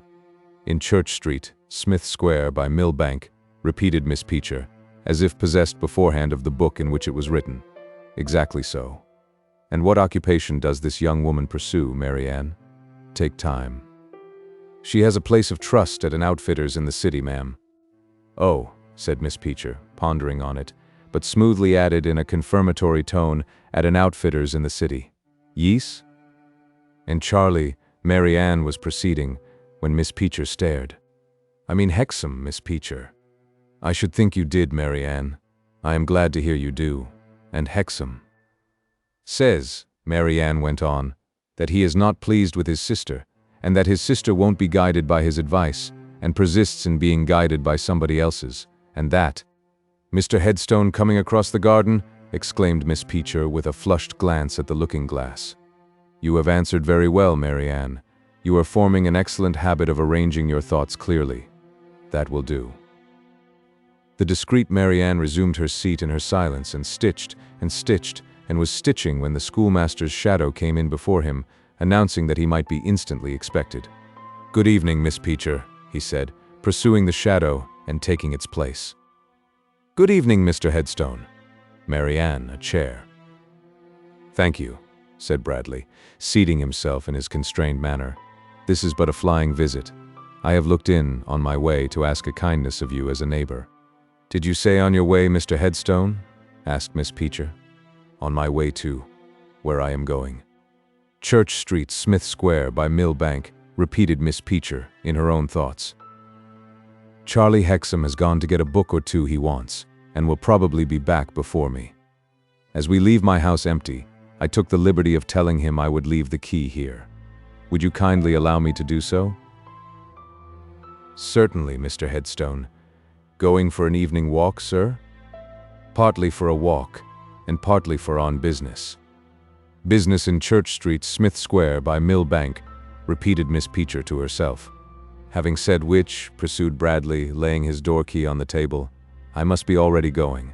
There is nothing I can do for you, Miss Peacher. Thank you, Mr. Headstone. In which direction? In the direction of Westminster. Mill Bank, Miss Peacher repeated in her own thoughts once again. No, thank you, Mr. Headstone. I'll not trouble you. You couldn't trouble me, said the schoolmaster. Ah, returned Miss Peacher, though not aloud, but you can trouble me. And for all her quiet manner and her quiet smile, she was full of trouble as he went his way. She was right touching his destination. He held as straight a course for the house of the doll's dressmaker as the wisdom of his ancestors, exemplified in the construction of the intervening streets, would let him, and walked with a bent head hammering at one fixed idea. It had been an immovable idea since he first set eyes upon her. It seemed to him as if all that he could suppress in himself he had suppressed, as if all that he could restrain in himself he had restrained, and the time had come in a rush, in a moment when the power of self-command had departed from him. Love at first sight is a trite expression quite sufficiently discussed, enough that in certain smoldering natures like this man's, that passion leaps into a blaze, and makes such head as fire does in a rage of wind, when other passions, but for its mastery, could be held in chains. As a multitude of weak, imitative natures are always lying by, ready to go mad upon the next wrong idea that may be broached in these times, generally some form of tribute to somebody for something that never was done, or if ever done, that was done by somebody else, so these less ordinary natures may lie by for years, ready on the touch of an instant to burst into flame. The schoolmaster went his way, brooding, and a sense of being vanquished in a struggle might have been pieced out of his worried face. Truly, in his breast there lingered a resentful shame to find himself defeated by this passion for Charlie Hexam's sister, though in the very selfsame moments he was concentrating himself upon the object of bringing the passion to a successful issue. He appeared before the doll's dressmaker, sitting alone at her work. "Oh ho," thought that sharp young personage, "it's you, is it? I know your tricks and your manners, my friend." "Hexam's sister," said Bradley Headstone, "is not come home yet?" "You are quite a conjurer," returned Miss Wren. "I will wait, if you please, for I want to speak to her." "Do you?" returned Miss Wren. "Sit down. I hope it's mutual." Bradley glanced distrustfully at the shrewd face again bending over the work, and said, trying to conquer doubt and hesitation, "I hope you don't imply that my visit will be unacceptable to Hexam's sister." "There. Don't call her that." "I can't bear you to call her that," returned Miss Wren, snapping her fingers in a volley of impatient snaps. "For I don't like Hexam." "Indeed?" "No." Miss Wren wrinkled her nose to express dislike. "Selfish. Thinks only of himself. The way with all of you. The way with all of us. Then you don't like me?" "So," replied Miss Wren with a shrug and a laugh. "Don't know much about you. But I was not aware it was the way with all of us," said Bradley, returning to the accusation, a little injured. "Won't you say, some of us?" "Meaning," returned the little creature, "every one of you but you." "Ha! Now look this lady in the face. This is Mrs. Truth, the Honorable. Full-dressed." Bradley glanced at the doll she held up for his observation, which had been lying on its face on her bench, while with a needle and thread she fastened the dress on at the back and looked from it to her. "I stand the Honorable Mrs. T on my bench in this corner against the wall, where her blue eyes can shine upon you," pursued Miss Wren, doing so, and making 2 little dabs at him in the air with her needle, as if she pricked him with it in his own eyes. "And I defy you to tell me, with Mrs. T for a witness, what you have come here for. To see Hexam's sister." "You don't say so," retorted Miss Wren, hitching her chin. "But on whose account?" "Her own." "Oh, Mrs. T," exclaimed Miss Wren. "You hear him?" "To reason with her," pursued Bradley, half humoring what was present, and half angry with what was not present, "for her own sake." "Oh, Mrs. T," exclaimed the dressmaker. "For her own sake," repeated Bradley, warming, "and for her brother's, and as a perfectly disinterested person." "Really, Mrs. T," remarked the dressmaker, "since it comes to this, we must positively turn you with your face to the wall." She had hardly done so when Lizzie Hexam arrived, and showed some surprise on seeing Bradley Headstone there, and Jenny shaking her little fist at him close before her eyes, and the Honorable Mrs. T with her face to the wall. "Here's a perfectly disinterested person, Lizzie dear," said the knowing Miss Wren. "Come to talk with you, for your own sake and your brother's. Think of that. I am sure there ought to be no third party present at anything so very kind and so very serious. And so, if you'll remove the third party upstairs, my dear, the third party will retire." Lizzie took the hand which the doll's dressmaker held out to her for the purpose of being supported away, but only looked at her with an inquiring smile, and made no other movement. "The third party hobbles awfully, you know, when she's left to herself," said Miss Wren, "her back being so bad and her legs so queer, so she can't retire gracefully unless you help her, Lizzie." "She can do no better than stay where she is," returned Lizzie, releasing the hand and laying her own lightly on Miss Jenny's curls. And then to Bradley, "From Charlie, sir." In an irresolute way, and stealing a clumsy look at her, Bradley rose to place a chair for her, and then returned to his own. "Strictly speaking," said he, "I come from Charlie, because I left him only a little while ago, but I am not commissioned by Charlie. I come of my own spontaneous act." With her elbows on her bench, and her chin upon her hands, Miss Jenny Wren sat looking at him with a watchful sidelong look. Lizzie, in her different way, sat looking at him too. "The fact is," began Bradley, with a mouth so dry that he had some difficulty in articulating his words, the consciousness of which rendered his manner still more ungainly and undecided, "the truth is that Charlie, having no secrets from me to the best of my belief, has confided the whole of this matter to me." He came to a stop, and Lizzie asked, "What matter, sir?" "I thought," returned the schoolmaster, stealing another look at her and seeming to try in vain to sustain it, for the look dropped as it lighted on her eyes, that it might be so superfluous as to be almost impertinent to enter upon a definition of it. "My allusion was to this matter of your having put aside your brother's plans for you, and given the preference to those of Mr. I believe the name is Mr. Eugene Rayburn." He made this point of not being certain of the name, with another uneasy look at her, which dropped like the last. Nothing being said on the other side, he had to begin again, and began with new embarrassment. "Your brother's plans were communicated to me when he first had them in his thoughts. In point of fact, he spoke to me about them when I was last here, when we were walking back together, and when the impression was fresh upon me of having seen his sister." There might have been no meaning in it, but the little dressmaker here removed one of her supporting hands from her chin, and musingly turned the Honorable Mrs. T with her face to the company. That done, she fell into her former attitude. "I approved of his idea," said Bradley, with his uneasy look wandering to the doll, and unconsciously resting there longer than it had rested on Lizzie, "both because your brother ought naturally to be the originator of any such scheme, and because I hope to be able to promote it. I should have had inexpressible pleasure. I should have taken inexpressible interest in promoting it. Therefore, I must acknowledge that when your brother was disappointed, I too was disappointed. I wish to avoid reservation or concealment, and I fully acknowledge that." He appeared to have encouraged himself by having got so far. At all events, he went on with much greater firmness and force of emphasis, though with a curious disposition to set his teeth, and with a curious tight-screwing movement of his right hand in the clenching palm of his left, like the action of one who was being physically hurt, and was unwilling to cry out. "I am a man of strong feelings, and I have strongly felt this disappointment. I do strongly feel it. I don't show what I feel. Some of us are obliged habitually to keep it down. But to return to your brother. He has taken the matter so much to heart that he has remonstrated, in my presence he remonstrated, with Mr. Eugene Wrayburn, if that be the name.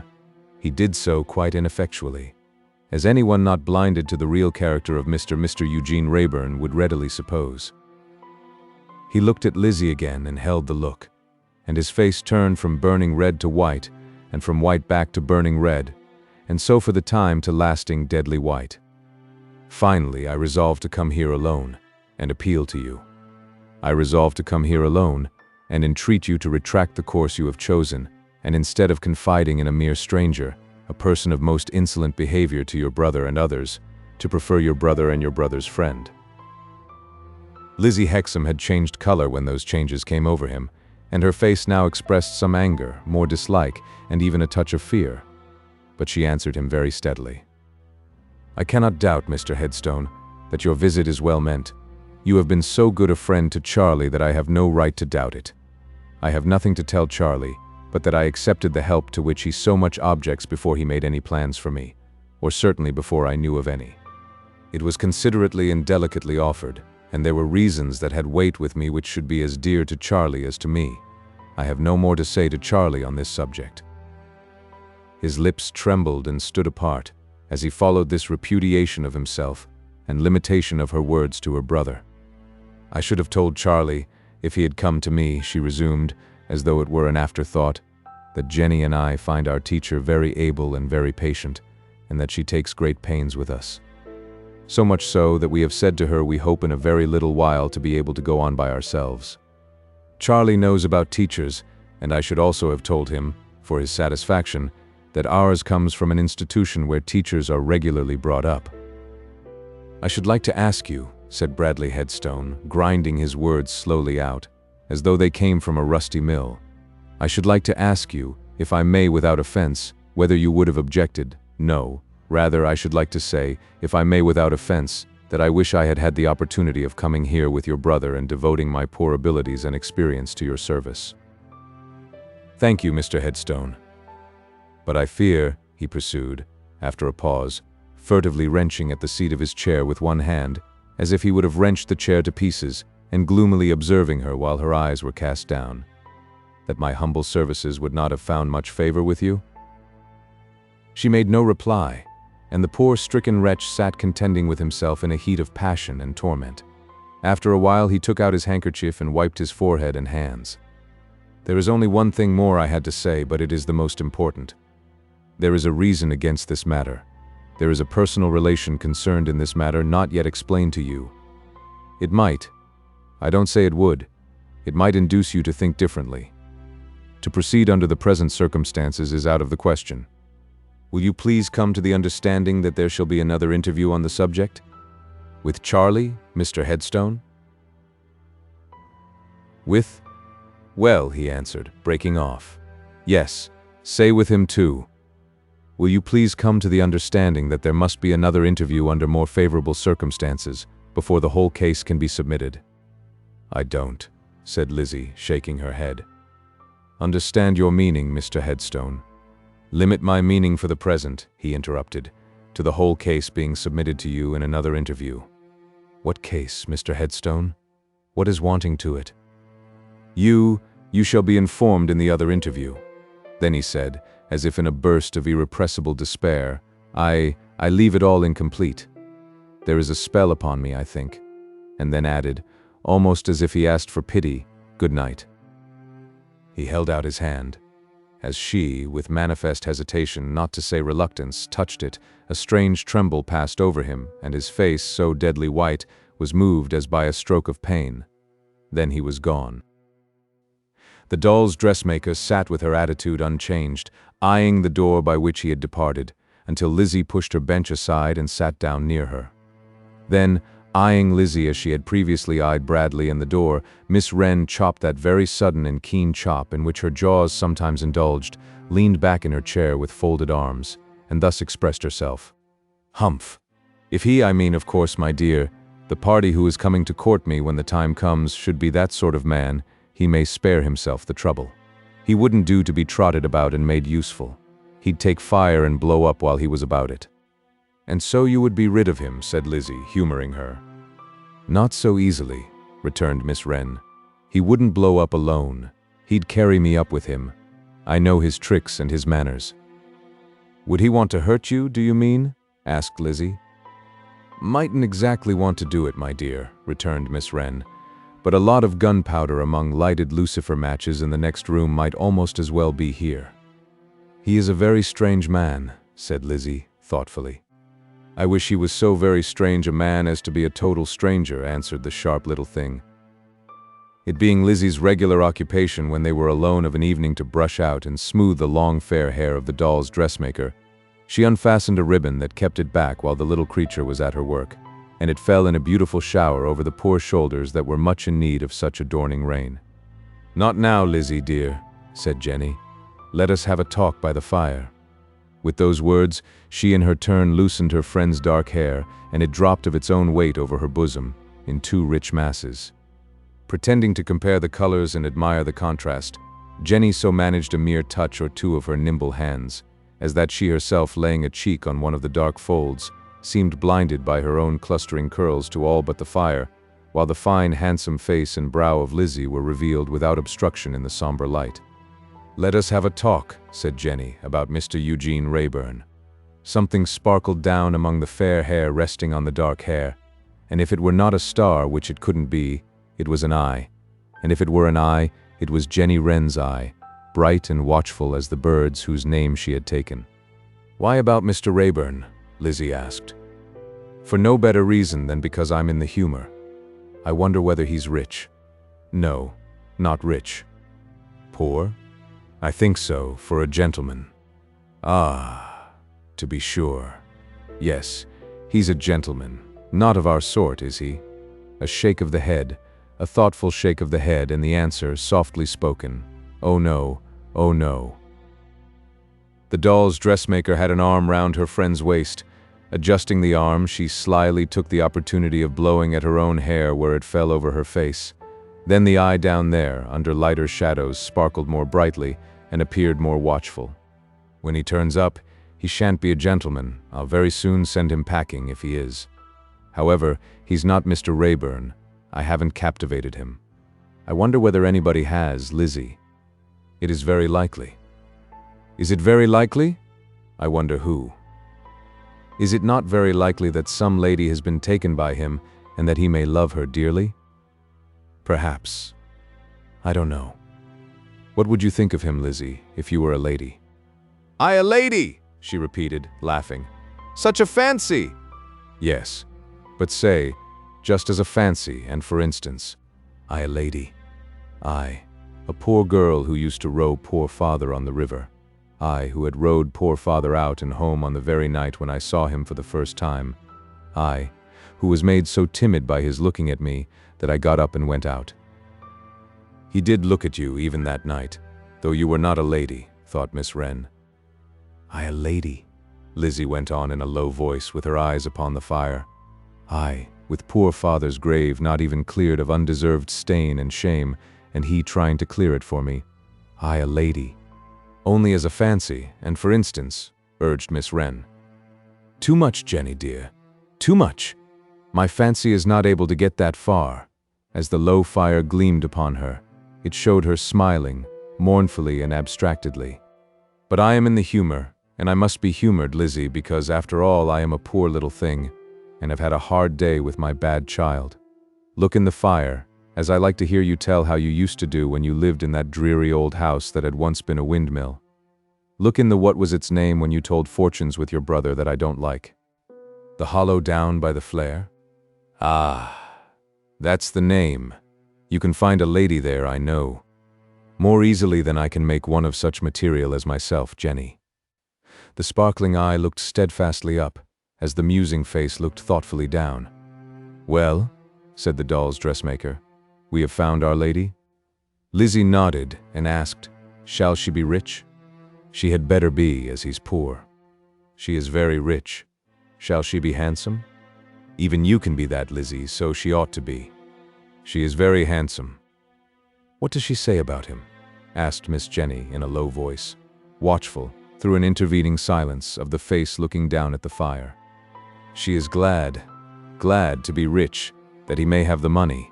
She is glad to be beautiful, that he may be proud of her. Her poor heart. Eh? Her poor heart? Said Miss Wren. Her heart is given him with all its love and truth. She would joyfully die with him, or, better than that, die for him. She knows he has failings, but she thinks they have grown up through his being like one cast away, for the want of something to trust in, and care for, and think well of. And she says, that lady rich and beautiful that I can never come near, only put me in that empty place, only try how little I mind myself, only prove what a world of things I will do and bear for you, and I hope that you might even come to be much better than you are, through me who am so much worse, and hardly worth the thinking of beside you. As the face looking at the fire had become exalted and forgetful in the rapture of these words, the little creature, openly clearing away her fair hair with her disengaged hand, had gazed at it with earnest attention and something like alarm. Now that the speaker ceased, the little creature laid down her head again and moaned, "Oh me, oh me, oh me." "In pain, dear Jenny?" asked Lizzie as if awakened. "Yes, but not the old pain. Lay me down, lay me down. Don't go out of my sight tonight. Lock the door and keep close to me." Then, turning away her face, she said in a whisper to herself, "My Lizzie, my poor Lizzie. Oh, my blessed children, come back in the long, bright, slanting rows, and come for her, not me. She wants help more than I, my blessed children." She had stretched her hands up with that higher and better look, and now she turned again, and folded them round Lizzie's neck, and rocked herself on Lizzie's breast. Chapter 12. More Birds of Prey. Rogue Riderhood dwelt deep and dark in Limehouse Hole, among the riggers and the mast, oar and block makers, and the boat builders, and the sail lofts, as in a kind of ship's hold stored full of waterside characters, some no better than himself, some very much better, and none much worse. The whole, albeit in a general way not over nice in its choice of company, was rather shy in reference to the honor of cultivating the rogue's acquaintance, more frequently giving him the cold shoulder than the warm hand, and seldom or never drinking with him unless at his own expense. A part of the whole, indeed, contained so much public spirit and private virtue that not even this strong leverage could move it to good fellowship with a tainted accuser. But there may have been the drawback on this magnanimous morality, that its exponents held a true witness before justice to be the next unneighborly and accursed character to a false one. Had it not been for the daughter whom he often mentioned, Mr. Riderhood might have found the whole a mere grave as to any means it would yield him of getting a living. But Miss Pleasant Riderhood had some little position and connection in Limehouse Hole. Upon the smallest of small scales, she was an unlicensed pawnbroker, keeping what was popularly called a leaving shop by lending insignificant sums on insignificant articles of property deposited with her as security. In her 24th year of life, Pleasant was already in her 5th year of this way of trade. Her deceased mother had established the business, and on that parent's demise she had appropriated a secret capital of 15 shillings to establishing herself in it. The existence of such capital in a pillow being the last intelligible confidential communication made to her by the departed, before succumbing to dropsical conditions of snuff and gin, incompatible equally with coherence and existence. Why christened Pleasant, the late Mrs. Riderhood might possibly have been at some time able to explain, and possibly not. Her daughter had no information on that point. Pleasant, she found herself, and she couldn't help it. She had not been consulted on the question, any more than on the question of her coming into these terrestrial parts, to want a name. Similarly, she found herself possessed of what is colloquially termed a swivel eye, derived from her father, which she might perhaps have declined if her sentiments on the subject had been taken. She was not otherwise positively ill-looking, though anxious, meager, of a muddy complexion, and looking as old again as she really was. As some dogs have it in the blood, or are trained, to worry certain creatures to a certain point, so not to make the comparison disrespectfully, Pleasant Riderhood had it in the blood, or had been trained to regard seamen within certain limits as her prey. Show her a man in a blue jacket, and figuratively speaking, she pinned him instantly. Yet, all things considered, she was not of an evil mind or an unkindly disposition. For, observe how many things were to be considered according to her own unfortunate experience. Show Pleasant Riderhood a wedding in the street, and she only saw two people taking out a regular license to quarrel and fight. Show her a christening, and she saw a little heathen personage having a quite superfluous name bestowed upon it, inasmuch as it would be commonly addressed by some abusive epithet, which little personage was not in the least wanted by anybody, and would be shoved and banged out of everybody's way until it should grow big enough to shove and bang. Show her a funeral, and she saw an unremunerative ceremony in the nature of a black masquerade, conferring a temporary gentility on the performers at an immense expense, and representing the only formal party ever given by the deceased. Show her a live father, and she saw but a duplicate of her own father, who from her infancy had been taken with fits and starts of discharging his duty to her, which duty was always incorporated in the form of a fist or a leathern strap, and being discharged hurt her. All things considered, therefore, Pleasant Riderhood was not so very, very bad. There was even a touch of romance in her, of such romance as could creep into Limehouse Hole, and maybe sometimes of a summer evening, when she stood with folded arms at her shop door, looking from the reeking street to the sky where the sun was setting. She may have had some vaporous visions of far-off islands in the southern seas or elsewhere, not being geographically particular, where it would be good to roam with a congenial partner among groves of breadfruit, waiting for ships to be wafted from the hollow ports of civilization. For sailors to be got the better of were essential to Miss Pleasant's Eden. Not on a summer evening did she come to her little shop door, when a certain man standing over against the house on the opposite side of the street took notice of her. That was on a cold, shrewd, windy evening after dark. Pleasant Riderhood shared with most of the lady inhabitants of the Hole the peculiarity that her hair was a ragged knot, constantly coming down behind, and that she never could enter upon any undertaking without first twisting it into place. At that particular moment, being newly come to the threshold to take a look out of doors, she was winding herself up with both hands after this fashion. And so prevalent was the fashion that on the occasion of a fight or other disturbance in the Hole, the ladies would be seen flocking from all quarters, universally twisting their back hair as they came along, and many of them, in the hurry of the moment, carrying their back combs in their mouths. It was a wretched little shop, with a roof that any man standing in it could touch with his hand, little better than a cellar or cave down 3 steps. Yet in its ill-lighted window, among a flaring handkerchief or two, an old peacoat or so, a few valueless watches and compasses, a jar of tobacco and 2 crossed pipes, a bottle of walnut ketchup, and some horrible sweets, these creature discomforts serving as a blind to the main business of the leaving shop, was displayed the inscription Seaman's Boarding House. Taking notice of Pleasant Riderhood at the door, the man crossed so quickly that she was still winding herself up when he stood close before her. "Is your father at home?" said he. "I think he is," returned Pleasant, dropping her arms. "Come in." It was a tentative reply, the man having a seafaring appearance. Her father was not at home, and Pleasant knew it. "Take a seat by the fire," were her hospitable words when she had got him in. "Men of your calling are always welcome here." "Thank ye," said the man. His manner was the manner of a sailor, and his hands were the hands of a sailor, except that they were smooth. Pleasant had an eye for sailors, and she noticed the unused color and texture of the hands, sunburnt though they were, as sharply as she noticed their unmistakable looseness and suppleness. As he sat himself down with his left arm carelessly thrown across his left leg a little above the knee, and the right arm as carelessly thrown over the elbow of the wooden chair, with the hand curved half open and half shut, as if it had just let go a rope. "Might you be looking for a boarding house?" Pleasant inquired, taking her observant stand on one side of the fire. "I don't rightly know my plans yet," returned the man. "You ain't looking for a leaving shop?" "No," said the man. "No," assented Pleasant. "You've got too much of an outfit on you for that. But if you should want either, this is both." "Aye, aye," said the man, glancing round the place. "I know. I've been here before." "Did you leave anything when you were here before?" asked Pleasant, with a view to principle and interest. "No." The man shook his head. "I am pretty sure you never boarded here?" "No." The man again shook his head. "What did you do here when you were here before?" asked Pleasant. "For I don't remember you."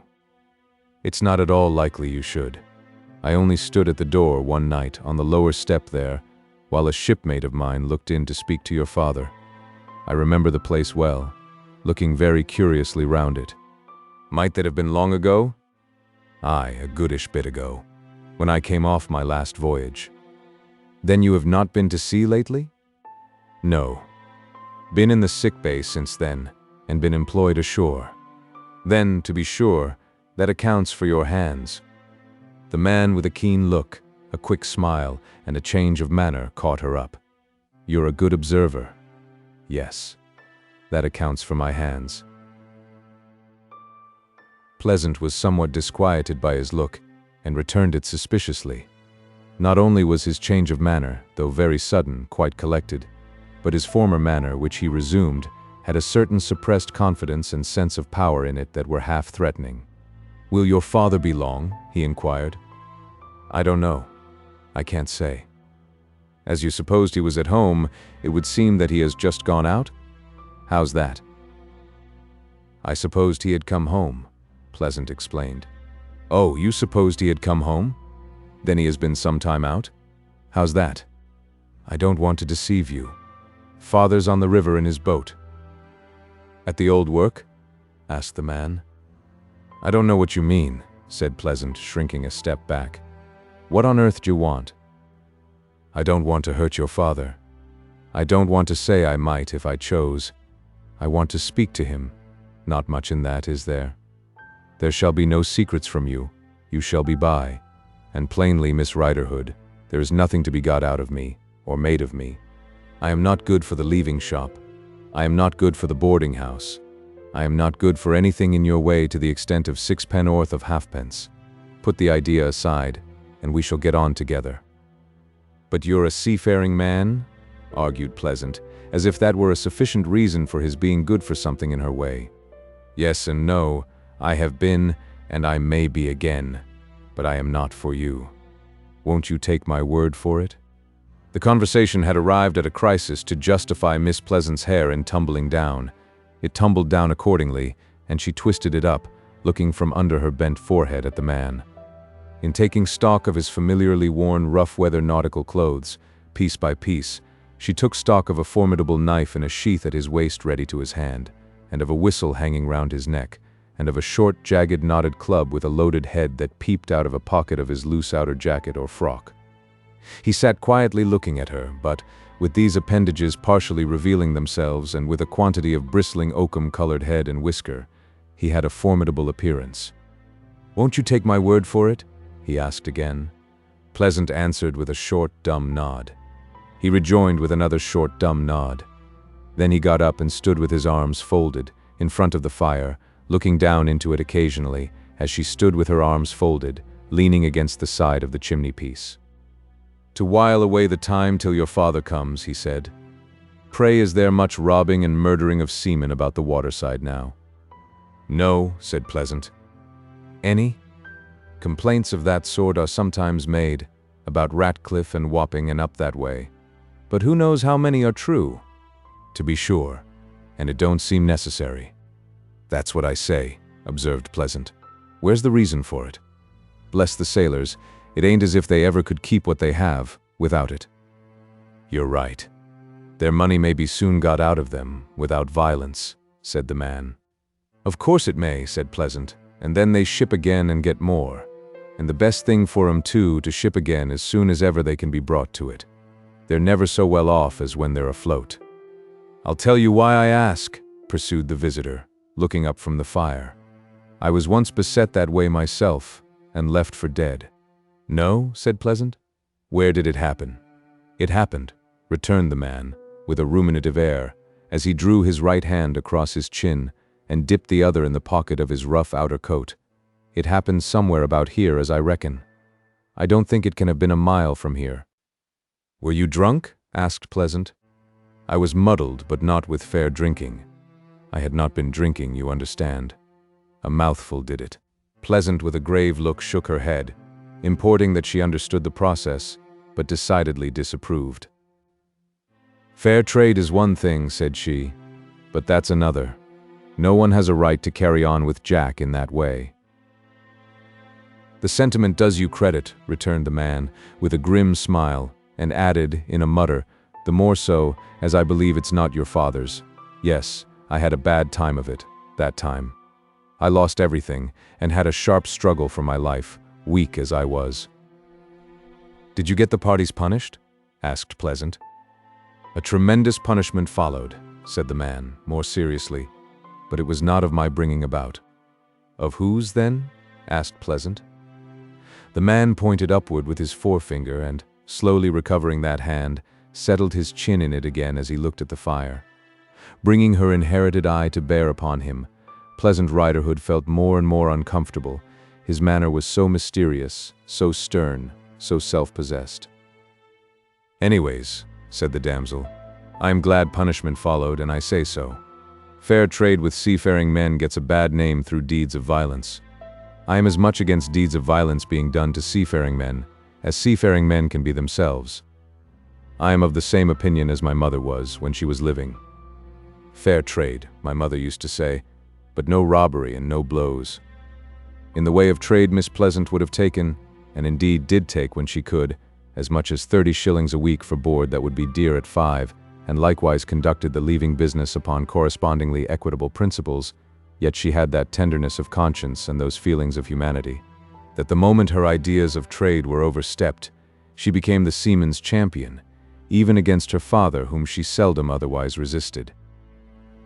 But she was here interrupted by her father's voice exclaiming angrily, "Now, Poll Parrot," and by her father's hat being heavily flung from his hand and striking her face. Accustomed to such occasional manifestations of his sense of parental duty, Pleasant merely wiped her face on her hair, which of course had tumbled down before she twisted it up.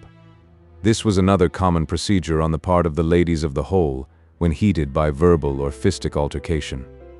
"Blessed if I believe such a Poll Parrot as you was ever learned to speak," growled Mr. Riderhood, stooping to pick up his hat, and making a feint at her with his head and right elbow, for he took the delicate subject of robbing seamen in extraordinary dudgeon, and was out of humor too. "What are you Poll Parroting at now? Ain't you got nothing to do but fold your arms and stand a Poll Parroting all night?" "Let her alone," urged the man. "She was only speaking to me." "Let her alone too," retorted Mr. Riderhood, eyeing him all over. "Do you know she's my daughter?" "Yes." "And don't you know that I won't have no Poll Parroting on the part of my daughter?" "No, nor yet that I won't take no Poll Parroting from no man." "And who may you be, and what may you want?" "How can I tell you until you are silent?" returned the other fiercely. "Well," said Mr. Riderhood, quailing a little, "I am willing to be silent for the purpose of hearing. But don't Poll Parrot me. Are you thirsty, you?" the man asked, in the same fierce short way, after returning his look. "Why, naturally," said Mr. Riderhood. "Ain't I always thirsty?" indignant at the absurdity of the question. "What will you drink?" demanded the man. "Sherry wine," returned Mr. Riderhood, in the same sharp tone, "if you are capable of it." The man put his hand in his pocket, took out half a sovereign, and begged the favor of Miss Pleasant that she would fetch a bottle. With the cork undrawn, he added, emphatically, looking at her father. "I'll take my Alfred David," muttered Mr. Riderhood, slowly relaxing into a dark smile, "that you know a move. Do I know you?" "No, I don't know you." The man replied, "No, you don't know me. and so they stood looking at one another surlily enough until Pleasant came back. "There's small glasses on the shelf," said Riderhood to his daughter. "Give me the one without a foot. I gets my living by the sweat of my brow, and it's good enough for me." This had a modest, self-denying appearance, but it soon turned out that as, by reason of the impossibility of standing the glass upright while there was anything in it, it required to be emptied as soon as filled. Mr. Riderhood managed to drink in the proportion of 3 to 1. With his Fortunatus's goblet ready in his hand, Mr. Riderhood sat down on one side of the table before the fire, and the strange man on the other, Pleasant occupying a stool between the latter and the fireside. The background, composed of handkerchiefs, coats, shirts, hats, and other old articles on leaving, had a general dim resemblance to human listeners, especially where a shiny black sou'wester suit and hat hung, looking very like a clumsy mariner with his back to the company, who was so curious to overhear that he paused for the purpose with his coat half pulled on, and his shoulders up to his ears in the uncompleted action. The visitor first held the bottle against the light of the candle, and next examined the top of the cork. Satisfied that it had not been tampered with, he slowly took from his breast pocket a rusty clasp knife, and, with a corkscrew in the handle, opened the wine. That done, he looked at the cork, unscrewed it from the corkscrew, laid each separately on the table, and, with the end of the sailor's knot of his neckerchief, dusted the inside of the neck of the bottle. All this with great deliberation. At first Riderhood had sat with his footless glass extended at arm's length for filling, while the very deliberate stranger seemed absorbed in his preparations. But gradually his arm reverted home to him, and his glass was lowered and lowered until he rested it upside down upon the table. By the same degrees his attention became concentrated on the knife, and now as the man held out the bottle to fill all round, Riderhood stood up, leaned over the table to look closer at the knife, and stared from it to him. "What's the matter?" asked the man. "Why, I know that knife," said Riderhood. "Yes, I dare say you do." He motioned to him to hold up his glass, and filled it. Riderhood emptied it to the last drop and began again. "That there knife." "Stop," said the man, composedly. "I was going to drink to your daughter. Your health, Miss Riderhood." That knife was the knife of a seaman named George Radfoot. It was. That seaman was well beknown to me. He was. What's come to him? Death has come to him. Death came to him in an ugly shape. He looked, said the man, very horrible after it. "Arter what?" said Riderhood, with a frowning stare. "After he was killed." "Killed? Who killed him?" Only answering with a shrug, the man filled the footless glass and Riderhood emptied it, looking amazedly from his daughter to his visitor. "You don't mean to tell a honest man," he was recommencing with his empty glass in his hand, when his eye became fascinated by the stranger's outer coat. He leaned across the table to see it nearer, touched the sleeve, turned the cuff to look at the sleeve lining, the man, in his perfect composure, offering not the least objection, and exclaimed, "It's my belief as this here coat was George Radfoot's too." "You are right. He wore it the last time you ever saw him, and the last time you ever will see him in this world." "It's my belief you mean to tell me to my face you killed him," exclaimed Riderhood, but nevertheless allowing his glass to be filled again. The man only answered with another shrug and showed no symptom of confusion.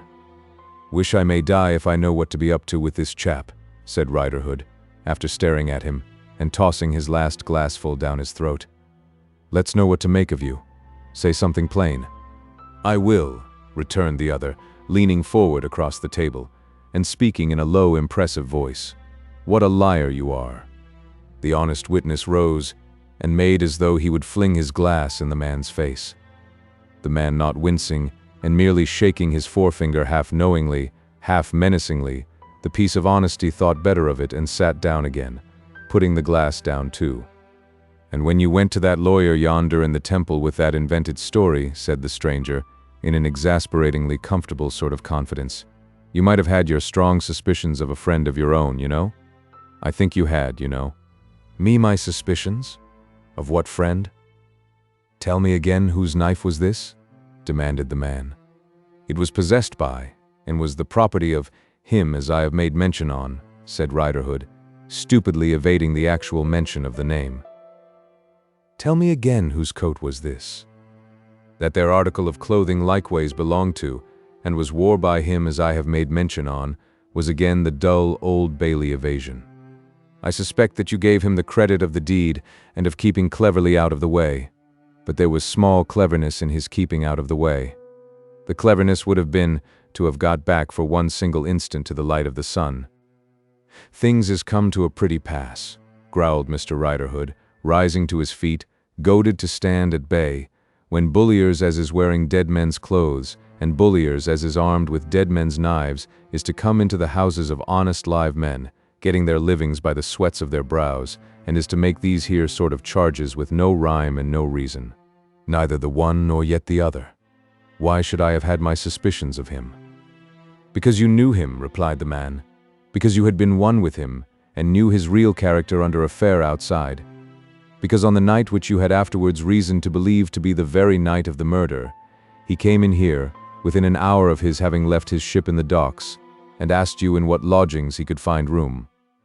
Was there no stranger with him?" "I'll take my word without end, everlasting Alfred David, that you warn't with him," answered Riderhood. "You talk big, you do, but things look pretty black against yourself, to my thinking. You charge again me that George Radfoot got lost sight of, and was no more thought of. What's that for a sailor? Why, there's 50 such, out of sight and out of mind, 10 times as long as him through entering in different names, reshipping when the outward voyage is made, and what not a turning up to light every day about here, and no matter made of it. Ask my daughter. You could go on pole-parroting enough with her, when I warn't come in, pole-parrot a little with her on this pint. You and your suspicions of my suspicions of him. What are my suspicions of you? You tell me George Radfoot got killed. I ask you who done it and how you know it. You carry his knife and you wear his coat. I ask you how you come by him. Hand over that there bottle." Here Mr. Riderhood appeared to labor under a virtuous delusion that it was his own property. "And you," he added, turning to his daughter, as he filled the footless glass, "if it warn't wasting good sherry wine on you, I'd chuck this at you, for pole-parroting with this man. It's along of pole-parroting that such like as him gets their suspicions, whereas I gets mine by argument, and being naturally a honest man, and sweating away at the brow as a honest man ought." Here he filled the footless goblet again, and stood chewing one half of its contents and looking down into the other as he slowly rolled the wine about in the glass, while Pleasant, whose sympathetic hair had come down on her being apostrophized, rearranged it, much in the style of the tail of a horse when proceeding to market to be sold. "Well, have you finished?" asked the strange man. "No," said Riderhood, "I ain't. Far from it. Now then, I want to know how George Radfoot come by his death, and how you come by his kit. If you ever do know, you won't know now. And next I want to know," proceeded Riderhood, "whether you mean to charge that what you may call it murder." "Harmon murder, father," suggested Pleasant. "No pole-parroting," he vociferated in return. "Keep your mouth shut. I want to know you, sir, whether you charge that there crime on George Radfoot. If you ever do know, you won't know now." "Perhaps you done it yourself," said Riderhood, with a threatening action. "I alone know," returned the man, sternly shaking his head, "the mysteries of that crime. I alone know that your trumped-up story cannot possibly be true. I alone know that it must be altogether false, and that you must know it to be altogether false. I come here tonight to tell you so much of what I know, and no more." Mr. Riderhood, with his crooked eye upon his visitor, meditated for some moments, and then refilled his glass, and tipped the contents down his throat in 3 tips. "Shut the shop door," he then said to his daughter, putting the glass suddenly down, "and turn the key and stand by it. If you know all this, you, sir," getting, as he spoke, between the visitor and the door, "why ha'n't you gone to Lawyer Lightwood?" "That, also, is alone known to myself," was the cool answer. "Don't you know that, if you didn't do the deed, what you say you could tell is worth from £5,000 to £10,000? asked Riderhood. "I know it very well, and when I claim the money you shall share it." The honest man paused and drew a little nearer to the visitor and a little further from the door. "I know it," repeated the man, quietly, "as well as I know that you and George Radfoot were one together in more than one dark business, and as well as I know that you, Roger Riderhood, conspired against an innocent man for blood money, and as well as I know that I can, and that I swear I will, give you up on both scores, and be the proof against you in my own person, if you defy me." "Father," cried Pleasant from the door, "don't defy him. Give way to him. Don't get into more trouble, father." "Will you leave off a pole parroting, I ask you?" cried Mr. Riderhood, half beside himself between the two. Then, propitiatingly and crawlingly, "You, sir, you ha'n't said what you want of me. Is it fair, is it worthy of yourself, to talk of my defying you afore ever you say what you want of me?" "I don't want much," said the man. "This accusation of yours must not be left half made and half unmade. What was done for the blood money must be thoroughly undone. Well, but shipmate—" "Don't call me shipmate," said the man. "Captain, then," urged Mr. Riderhood. "There. You won't object to captain. It's a honorable title, and you fully look it. Captain, ain't the man dead? Now I ask you fair. Ain't Gaffer dead?" "Well," returned the other with impatience, "yes, he is dead. What then? Can words hurt a dead man, Captain? I only ask you fair. They can hurt the memory of a dead man, and they can hurt his living children. How many children had this man?" "Meaning Gaffer, Captain?" "Of whom else are we speaking?" returned the other, with a movement of his foot, as if Rogue Riderhood were beginning to sneak before him in the body as well as the spirit, and he spurned him off. "I have heard of a daughter and a son. I ask for information. I ask your daughter. I prefer to speak to her. What children did Hexam leave?" Pleasant, looking to her father for permission to reply, that honest man exclaimed with great bitterness, "Why the devil don't you answer the captain? You can pole parrot enough when you ain't wanted to pole parrot, you perverse jade." Thus encouraged, Pleasant explained that there were only Lizzie, the daughter in question, and the youth. "Both very respectable," she added. "It is dreadful that any stigma should attach to them," said the visitor, whom the consideration rendered so uneasy that he rose and paced to and fro, muttering, "Dreadful? Unforeseen? How could it be foreseen?" Then he stopped and asked aloud, "Where do they live?"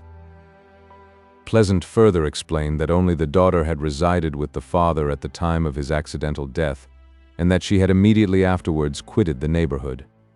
"I know that," said the man, "for I have been to the place they dwelt in at the time of the inquest. Could you quietly find out for me where she lives now?" Pleasant had no doubt she could do that. Within what time, did she think? Within a day. The visitor said that was well, and he would return for the information, relying on its being obtained. To this dialogue Riderhood had attended in silence, and he now obsequiously bespake the captain.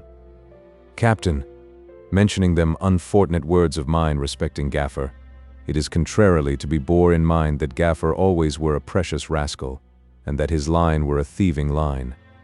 Likeways when I went to them two governors, Lawyer Lightwood and the t'other governor, with my information, I may have been a little over-eager for the cause of justice, or, to put it another way, a little overstimulated by them feelings which rouses a man up, when a pot of money is going about, to get his hand into that pot of money for his family's sake.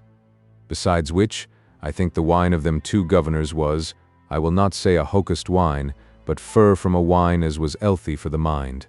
And there's another thing to be remembered, Captain. Did I stick to them words when Gaffer was no more? And did I say bold to them two governors? Governors both, what I informed I still inform. What was took down I hold to? No. I says frank and open, no shuffling, mind you, Captain. I may have been mistook, I've been a-thinking of it. It mayn't have been took down correct on this and that, and I won't swear to thick and thin, I'd rather forfeit your good opinions than do it. And so far as I know, concluded Mr. Riderhood, by way of proof and evidence to character, I have actually forfeited the good opinions of several persons, even your own, Captain, if I understand your words, but I'd sooner do it than be forswore. There, if that's conspiracy, call me conspirator. You shall sign, said the visitor, taking very little heed of this oration, a statement that it was all utterly false, and the poor girl shall have it. I will bring it with me for your signature when I come again. When might you be expected, Captain? Inquired Riderhood, again dubiously getting between him and door. Quite soon enough for you. I shall not disappoint you. Don't be afraid. Might you be inclined to leave any name, Captain? No, not at all. I have no such intention. Shall is somewhat of a hard word, Captain, urged Riderhood, still feebly dodging between him and the door as he advanced. When you say a man shall sign this and that and t'other, Captain, you order him about in a grand sort of a way. Don't it seem so to yourself?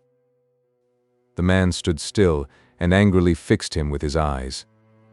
Father, father, entreated Pleasant from the door with her disengaged hand nervously trembling at her lips. Don't get into trouble any more. Hear me out, Captain, hear me out. All I was wishing to mention, Captain, afore you took your departure, said the sneaking Mr. Riderhood, falling out of his path, was your handsome words relating to the reward. When I claim it, said the man, in a tone which seemed to leave some such words as you dog, very distinctly understood, you shall share it. Looking steadfastly at Riderhood, he once more said in a low voice, this time with a grim sort of admiration of him as a perfect piece of evil, what a liar you are, and nodding his head twice or thrice over the compliment, passed out of the shop. But to Pleasant he said good night kindly. The honest man who gained his living by the sweat of his brow remained in a state akin to stupefaction until the footless glass and the unfinished bottle conveyed themselves into his mind. From his mind he conveyed them into his hands, and so conveyed the last of the wine into his stomach. When that was done, he awoke to a clear perception that Poll Parroting was solely chargeable with what had passed. Therefore, not to be remiss in his duty as a father, he threw a pair of sea boots at Pleasant, which she ducked to avoid, and then cried, poor thing, using her hair for a pocket handkerchief. Chapter 13. A Solo and a Duet. The wind was blowing so hard when the visitor came out at the shop door into the darkness and dirt of Limehouse Hole that it almost blew him in again. Doors were slamming violently, lamps were flickering or blown out, signs were rocking in their frames. The water of the kennels, wind dispersed, flew about in drops like rain. Indifferent to the weather, and even preferring it to better weather for its clearance of the streets, the man looked about him with a scrutinizing glance. Thus much I know, he murmured. I have never been here since that night, and never was here before that night, but thus much I recognize. I wonder which way did we take when we came out of that shop. We turned to the right as I have turned, but I can recall no more. Did we go by this alley? Or down that little lane? He tried both, but both confused him equally, and he came straying back to the same spot. I remember there were poles pushed out of upper windows on which clothes were drying, and I remember a low public house, and the sound flowing down a narrow passage belonging to it of the scraping of a fiddle and the shuffling of feet. But here are all these things in the lane, and here are all these things in the alley, and I have nothing else in my mind but a wall, a dark doorway, a flight of stairs, and a room. He tried a new direction, but made nothing of it. Walls, dark doorways, flights of stairs, and rooms were too abundant, and like most people so puzzled, he again and again described a circle, and found himself at the point from which he had begun. This is like what I have read in narratives of escape from prison, said he, where the little track of the fugitives in the night always seems to take the shape of the great round world on which they wander, as if it were a secret law. Here he ceased to be the oakum-headed, oakum-whiskered man on whom Miss Pleasant Riderhood had looked, and, allowing for his being still wrapped in a nautical overcoat, became as like that same lost-wanted Mr. Julius Handford, as never man was like another in this world. In the breast of the coat he stowed the bristling hair and whisker, in a moment as the favoring wind went with him down a solitary place that it had swept clear of passengers. Yet in that same moment he was the secretary also, Mr. Boffin's secretary. For John Rokesmith, too, was as like that same lost-wanted Mr. Julius Handford as never man was like another in this world. I have no clue to the scene of my death, said he. Not that it matters now, but having risked discovery by venturing here at all, I should have been glad to track some part of the way. With which singular words he abandoned his search, came up out of Limehouse Hole, and took the way past Limehouse Church. At the great iron gate of the churchyard he stopped and looked in. He looked up at the high tower spectrally resisting the wind, and he looked round at the white tombstones, like enough to the dead in their winding sheets, and he counted the 9 tolls of the clock bell. "It is a sensation not experienced by many mortals," said he, "to be looking into a churchyard on a wild, windy night, and to feel that I no more hold a place among the living than these dead do, and even to know that I lie buried somewhere else, as they lie buried here.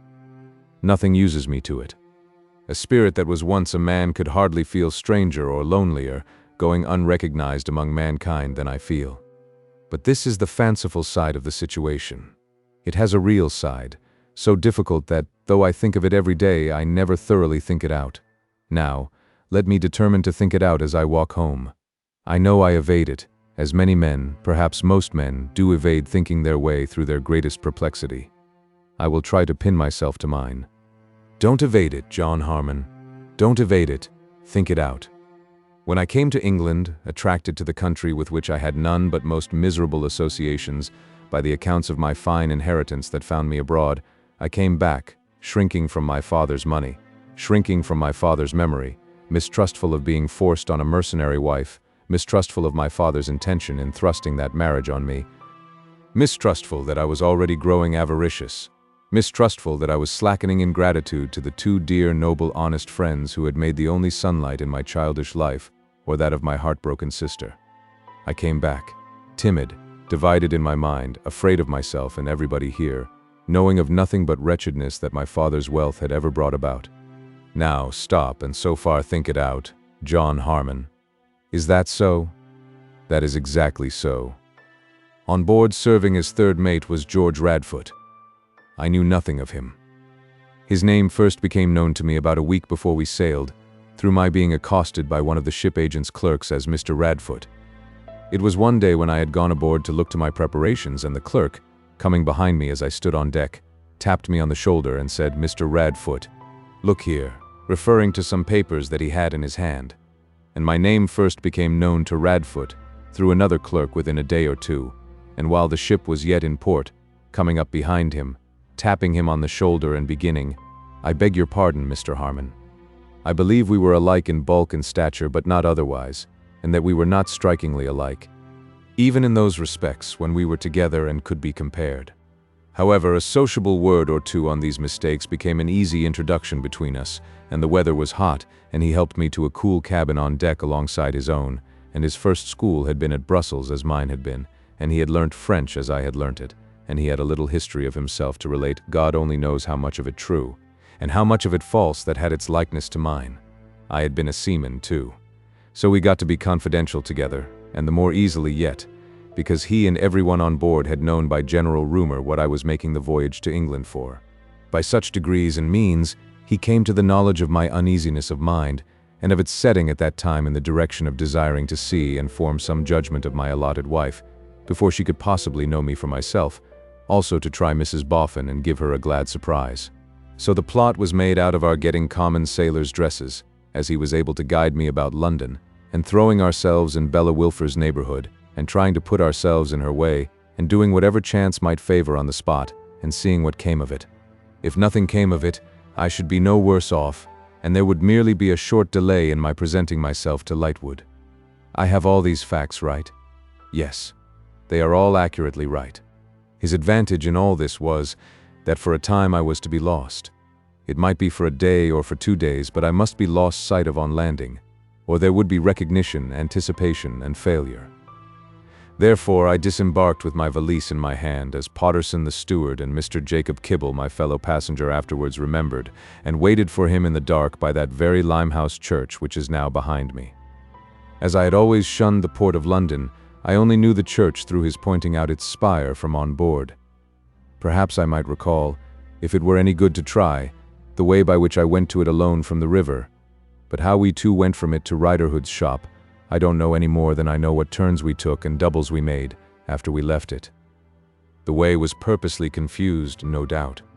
But let me go on thinking the facts out and avoid confusing them with my speculations. Whether he took me by a straight way or a crooked way, what is that to the purpose now? Steady, John Harmon. When we stopped at Riderhood's, and he asked that scoundrel a question or two, purporting to refer only to the lodging-houses in which there was accommodation for us, had I the least suspicion of him? None. Certainly none until afterwards when I held the clue. I think he must have got from Riderhood in a paper the drug or whatever it was that afterwards stupefied me, but I am far from sure. All I felt safe in charging on him tonight was old companionship in villainy between them, their undisguised intimacy, and the character I now know riderhood to bear made that not at all adventurous. But I am not clear about the drug. Thinking out the circumstances on which I found my suspicion, they are only two. 1. I remember his changing a small folded paper from one pocket to another after we came out, which he had not touched before. 2. I now know riderhood to have been previously taken up for being concerned in the robbery of an unlucky seaman, to whom some such poison had been given. It is my conviction that we cannot have gone a mile from that shop before we came to the wall, the dark doorway, the flight of stairs, and the room. The night was particularly dark and it rained hard. As I think the circumstances back, I hear the rain splashing on the stone pavement of the passage, which was not under cover. The room overlooked the river, or a dock or a creek, and the tide was out. Being possessed of the time down to that point, I know by the hour that it must have been about low water, but while the coffee was getting ready, I drew back the curtain, a dark brown curtain, and looking out, knew by the kind of reflection below, of the few neighboring lights, that they were reflected in tidal mud. He had carried under his arm a canvas bag containing a suit of his clothes. I had no change of outer clothes with me, as I was to buy slops. "You are very wet, Mr. Harmon," I can hear him saying, "and I am quite dry under this good waterproof coat. Put on these clothes of mine.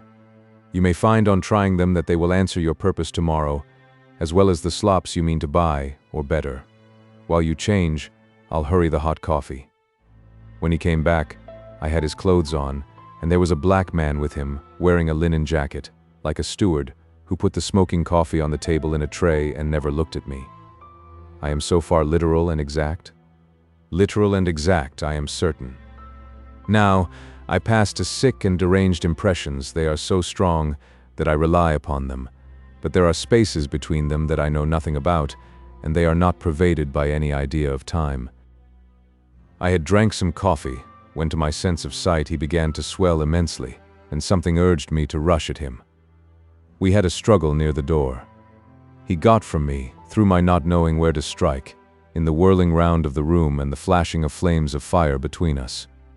I dropped down. Lying helpless on the ground, I was turned over by a foot. I was dragged by the neck into a corner. I heard men speak together. I was turned over by other feet. I saw a figure like myself lying dressed in my clothes on a bed. What might have been, for anything I knew, a silence of days, weeks, months, years, was broken by a violent wrestling of men all over the room. The figure like myself was assailed, and my valise was in its hand. I was trodden upon and fallen over. I heard a noise of blows, and thought it was a woodcutter cutting down a tree. I could not have said that my name was John Harmon. I could not have thought it. I didn't know it. But when I heard the blows, I thought of the woodcutter and his axe, and had some dead idea that I was lying in a forest. This is still correct? Still correct, with the exception that I cannot possibly express it to myself without using the word I. But it was not I. There was no such thing as I within my knowledge. It was only after a downward slide through something like a tube, and then a great noise and a sparkling and crackling as of fires, that the consciousness came upon me. This is John Harmon drowning. John Harmon, struggle for your life. John Harmon, call on heaven and save yourself. I think I cried it out aloud in a great agony, and then a heavy, horrid, unintelligible something vanished, and it was I who was struggling there alone in the water. I was very weak and faint, frightfully oppressed with drowsiness and driving fast with the tide. Looking over the black water, I saw the lights racing past me on the two banks of the river, as if they were eager to be gone and leave me dying in the dark. The tide was running down, but I knew nothing of up or down then. When, guiding myself safely with heaven's assistance before the fierce set of the water, I at last caught at a boat moored, one of a tier of boats at a causeway, I was sucked under her, and came up, only just alive, on the other side. Was I long in the water? Long enough to be chilled to the heart, but I don't know how long. Yet the cold was merciful, for it was the cold night air and the rain that restored me from a swoon on the stones of the causeway. They naturally supposed me to have toppled in, drunk, when I crept to the public house it belonged to, for I had no notion where I was, and could not articulate through the poison that had made me insensible having affected my speech, and I supposed the night to be the previous night, as it was still dark and raining. But I had lost 24 hours. I have checked the calculation often, and it must have been 2 nights that I lay recovering in that public house. Let me see. Yes. I am sure it was while I lay in that bed there, that the thought entered my head of turning the danger I had passed through, to the account of being for some time supposed to have disappeared mysteriously, and of proving Bella. The dread of our being forced on one another, and perpetuating the fate that seemed to have fallen on my father's riches, the fate that they should lead to nothing but evil, was strong upon the moral timidity that dates from my childhood with my poor sister. As to this hour, I cannot understand that side of the river where I recovered the shore, being the opposite side to that on which I was ensnared. I shall never understand it now. Even at this moment, while I leave the river behind me, going home, I cannot conceive that it rolls between me and that spot, or that the sea is where it is. But this is not thinking it out. This is making a leap to the present time. I could not have done it, but for the fortune in the waterproof belt round my body. Not a great fortune, 40 and odd pounds for the inheritor of 100 and odd thousand. But it was enough. Without it, I must have disclosed myself. Without it, I could never have gone to that Exchequer coffee house or taken Mrs. Wilfer's lodgings. Some 12 days I lived at that hotel, before the night when I saw the corpse of Radfoot at the police station. The inexpressible mental horror that I labored under, as one of the consequences of the poison, makes the interval seem greatly longer, but I know it cannot have been longer. That suffering has gradually weakened and weakened since, and has only come upon me by starts, and I hope I am free from it now, but even now, I have sometimes to think, constrain myself, and stop before speaking, or I could not say the words I want to say. Again I ramble away from thinking it out to the end. It is not so far to the end that I need be tempted to break off. Now, on straight. I examined the newspapers every day for tidings that I was missing, but saw none. Going out that night to walk, for I kept retired while it was light, I found a crowd assembled round a placard posted at Whitehall. It described myself, John Harmon, as found dead and mutilated in the river under circumstances of strong suspicion, described my dress, described the papers in my pockets, and stated where I was lying for recognition. In a wild, incautious way I hurried there, and there, with the horror of the death I had escaped, before my eyes in its most appalling shape, added to the inconceivable horror tormenting me at that time when the poisonous stuff was strongest on me, I perceived that Radfoot had been murdered by some unknown hands for the money for which he would have murdered me, and that probably we had both been shot into the river from the same dark place into the same dark tide, when the stream ran deep and strong. That night I almost gave up my mystery, though I suspected no one, could offer no information, knew absolutely nothing save that the murdered man was not I, but Radfoot. Next day, while I hesitated, and next day while I hesitated, it seemed as if the whole country were determined to have me dead. The inquest declared me dead. The government proclaimed me dead. I could not listen at my fireside for 5 minutes to the outer noises, but it was borne into my ears that I was dead. So John Harmon died, and Julius Hanford disappeared, and John Rokesmith was born. John Rokesmith's intent tonight has been to repair a wrong that he could never have imagined possible, coming to his ears through the Lightwood talk related to him, and which he is bound by every consideration to remedy. In that intent John Rokesmith will persevere, as his duty is. Now, is it all thought out? All to this time? Nothing omitted? No, nothing. But beyond this time? To think it out through the future is a harder though a much shorter task than to think it out through the past. John Harmon is dead. Should John Harmon come to life? If yes, why? If no, why? Take yes first. To enlighten human justice concerning the offense of one far beyond it who may have a living mother. To enlighten it with the lights of a stone passage, a flight of stairs, a brown window curtain, and a black man. To come into possession of my father's money, and with it sordidly to buy a beautiful creature whom I love, I cannot help it. Reason has nothing to do with it. I love her against reason, but who would as soon love me for my own sake as she would love the beggar at the corner? What a use for the money, and how worthy of its old misuses. Now, take no. The reasons why John Harmon should not come to life. because he has passively allowed these dear old faithful friends to pass into possession of the property. Because he sees them happy with it, making a good use of it, effacing the old rust and tarnish on the money. Because they have virtually adopted Bella and will provide for her. Because there is affection enough in her nature and warmth enough in her heart to develop into something enduringly good under favorable conditions. Because her faults have been intensified by her place in my father's will, and she is already growing better.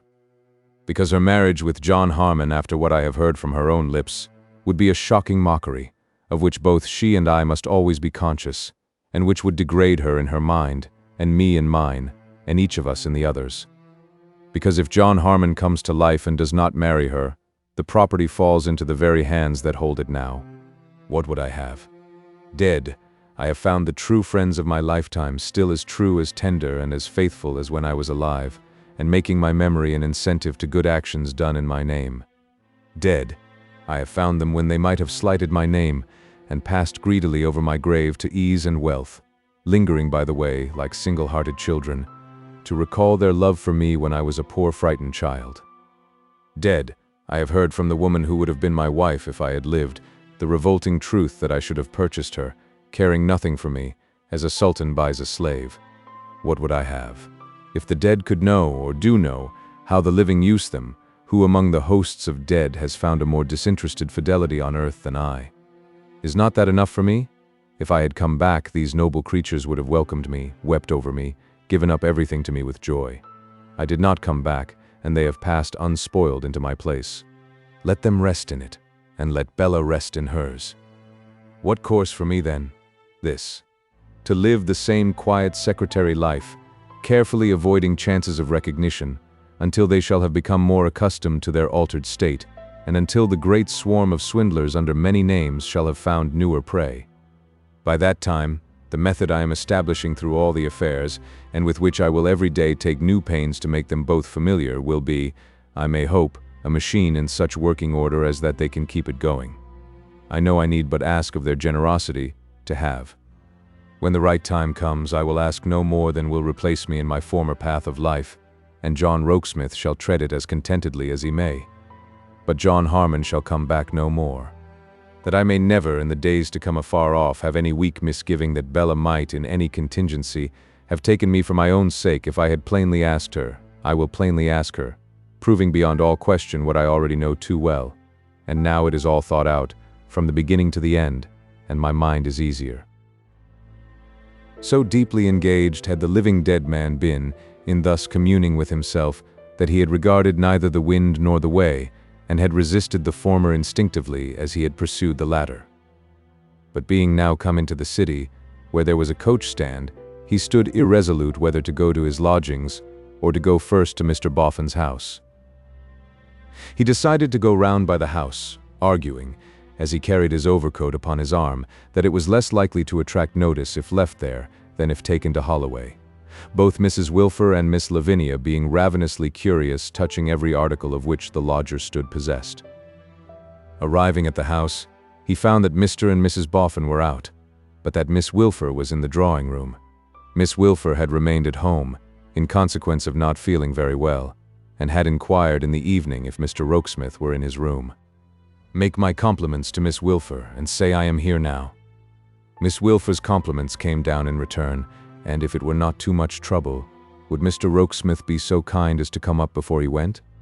It was not too much trouble, and Mr. Rokesmith came up. Oh, she looked very pretty. She looked very, very pretty. If the father of the late John Harmon had but left his money unconditionally to his son, and if his son had but lighted on this lovable girl for himself, and had the happiness to make her loving as well as lovable. Dear me. Are you not well, Mr. Rokesmith? Yes, quite well. I was sorry to hear when I came in that you were not. A mere nothing. I had a headache gone now and was not quite fit for a hot theater, so I stayed at home. I asked you if you were not well because you look so white. Do I? I have had a busy evening. She was on a low ottoman before the fire, with a little shining jewel of a table, and her book and her work beside her. Ah, what a different life the late John Harmon's, if it had been his happy privilege to take his place upon that ottoman and draw his arm about that waist, and say, I hope the time has been long without me. What a home goddess you look, my darling. But the present John Rokesmith, far removed from the late John Harmon, remains standing at a distance. A little distance in respect of space, but a great distance in respect of separation. Mr. Rokesmith, said Bella, taking up her work and inspecting it all round the corners, I wanted to say something to you when I could have the opportunity, as an explanation why I was rude to you the other day. You have no right to think ill of me, sir. The sharp little way in which she darted a look at him, half sensitively injured and half pettishly, would have been very much admired by the late John Harmon. You don't know how well I think of you, Miss Wilfer. Truly, you must have a very high opinion of me, Mr. Rokesmith, when you believe that in prosperity I neglect and forget my old home. Do I believe so? You did, sir, at any rate, returned Bella. I took the liberty of reminding you of a little omission into which you had fallen insensibly and naturally fallen. It was no more than that. And I beg leave to ask you, Mr. Rokesmith, said Bella, why you took that liberty. I hope there is no offense in the phrase. It is your own, remember. Because I am truly, deeply, profoundly interested in you, Miss Wilfer. Because I wish to see you always at your best. Because shall I go on? No, sir, returned Bella, with a burning face. You have said more than enough. I beg that you will not go on. If you have any generosity, any honor, you will say no more. The late John Harmon, looking at the proud face with the downcast eyes, and at the quick breathing as it stirred the fall of bright brown hair over the beautiful neck, would probably have remained silent. I wish to speak to you, sir, said Bella, once for all, and I don't know how to do it. I have sat here all this evening wishing to speak to you, and determining to speak to you, and feeling that I must. I beg for a moment's time. He remained silent, and she remained with her face averted, sometimes making a slight movement as if she would turn and speak. At length she did so. You know how I am situated here, sir, and you know how I am situated at home.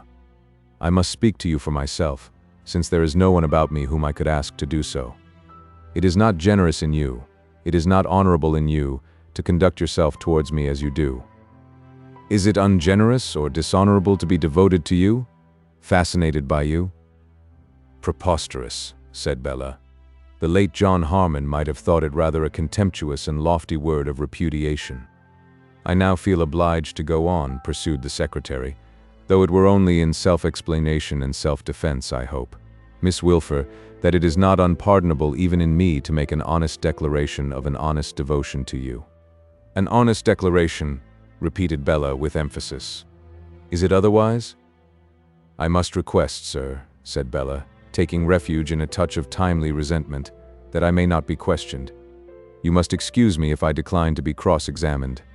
Oh, Miss Wilfer, this is hardly charitable.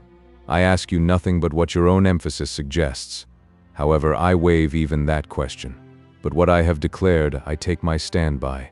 I cannot recall the avowal of my earnest and deep attachment to you, and I do not recall it. I reject it, sir, said Bella. I should be blind and deaf if I were not prepared for the reply. Forgive my offense, for it carries its punishment with it. What punishment? Asked Bella. Is my present endurance none? But excuse me, I did not mean to cross-examine you again. You take advantage of a hasty word of mine, said Bella with a little sting of self-reproach, to make me seem, I don't know what.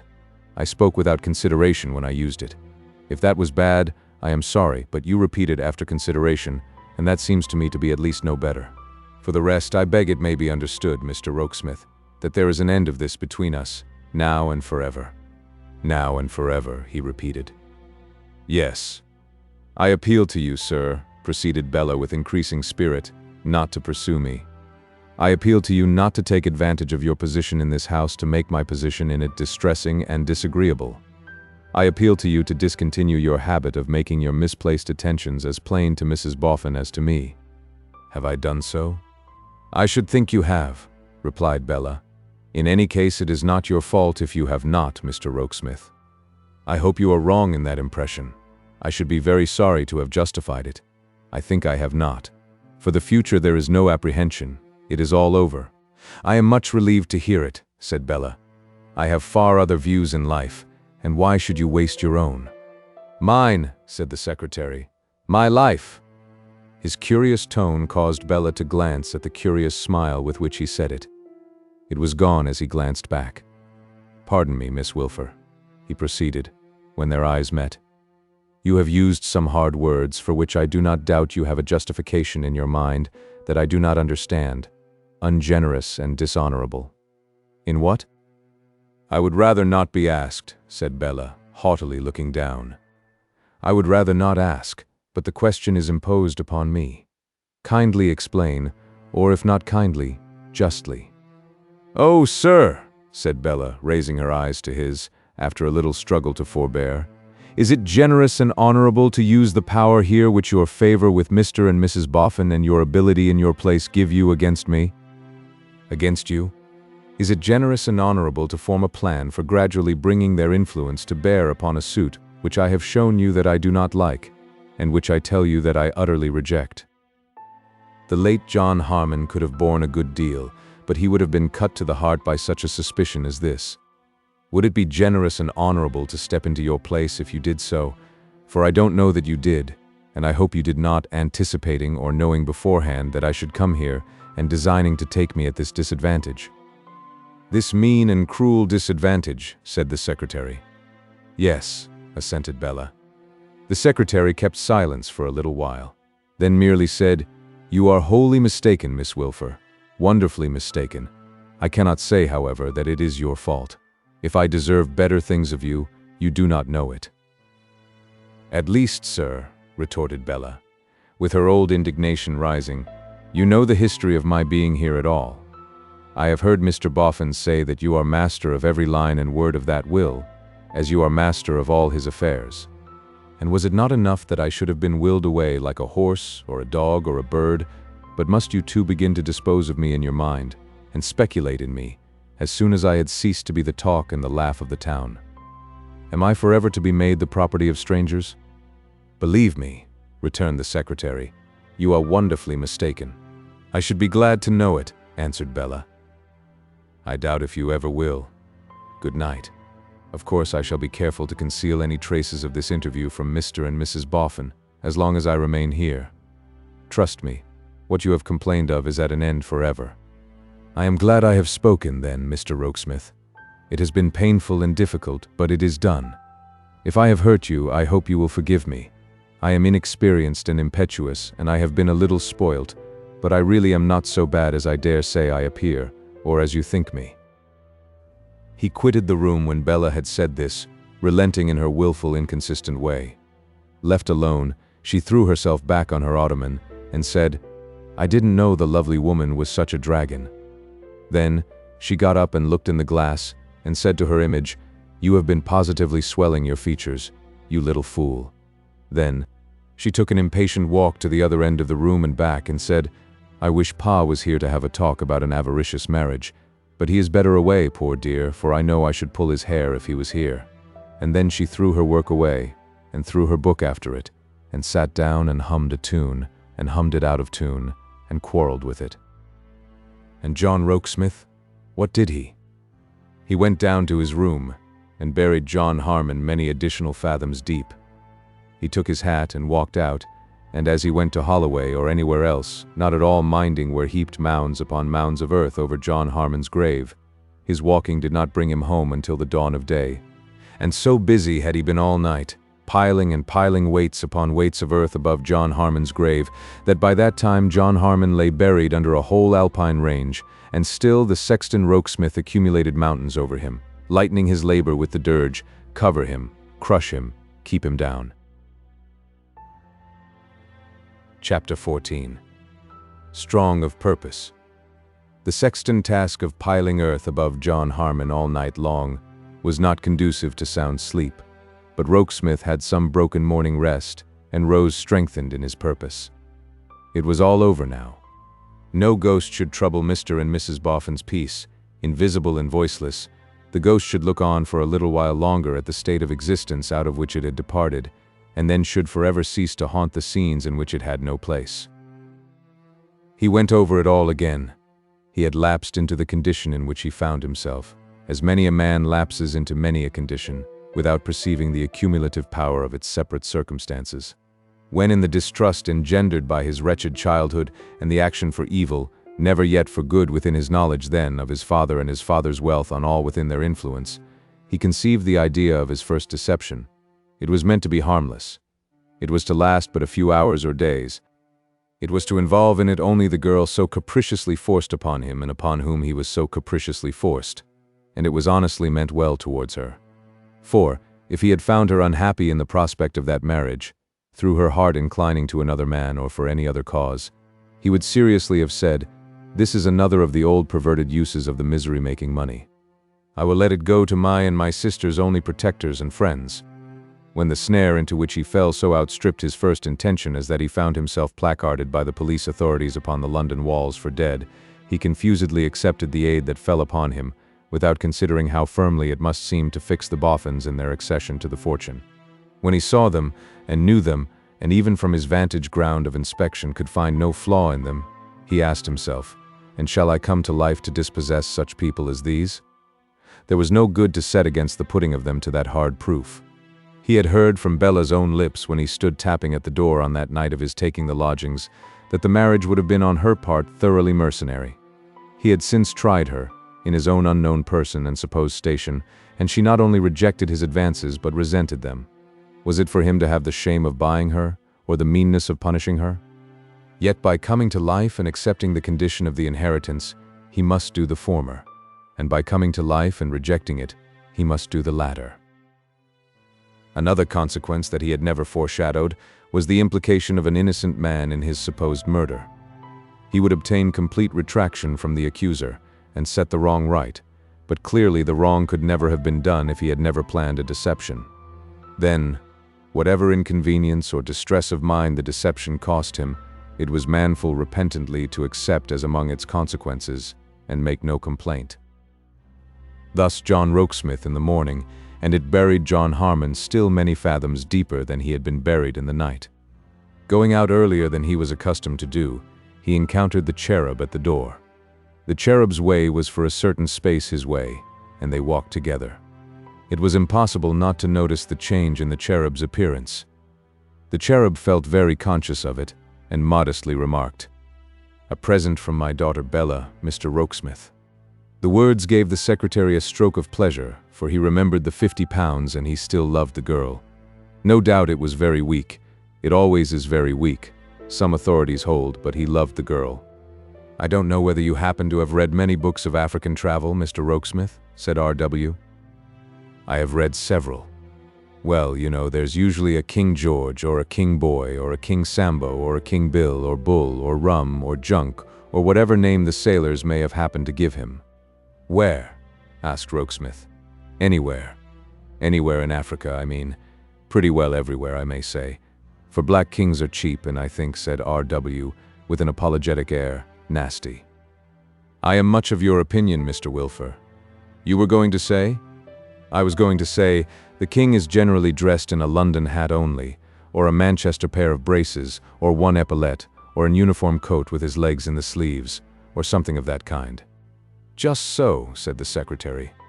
"In confidence I assure you, Mr. Rokesmith," observed the cheerful cherub, "that when more of my family were at home and to be provided for, I used to remind myself immensely of that king.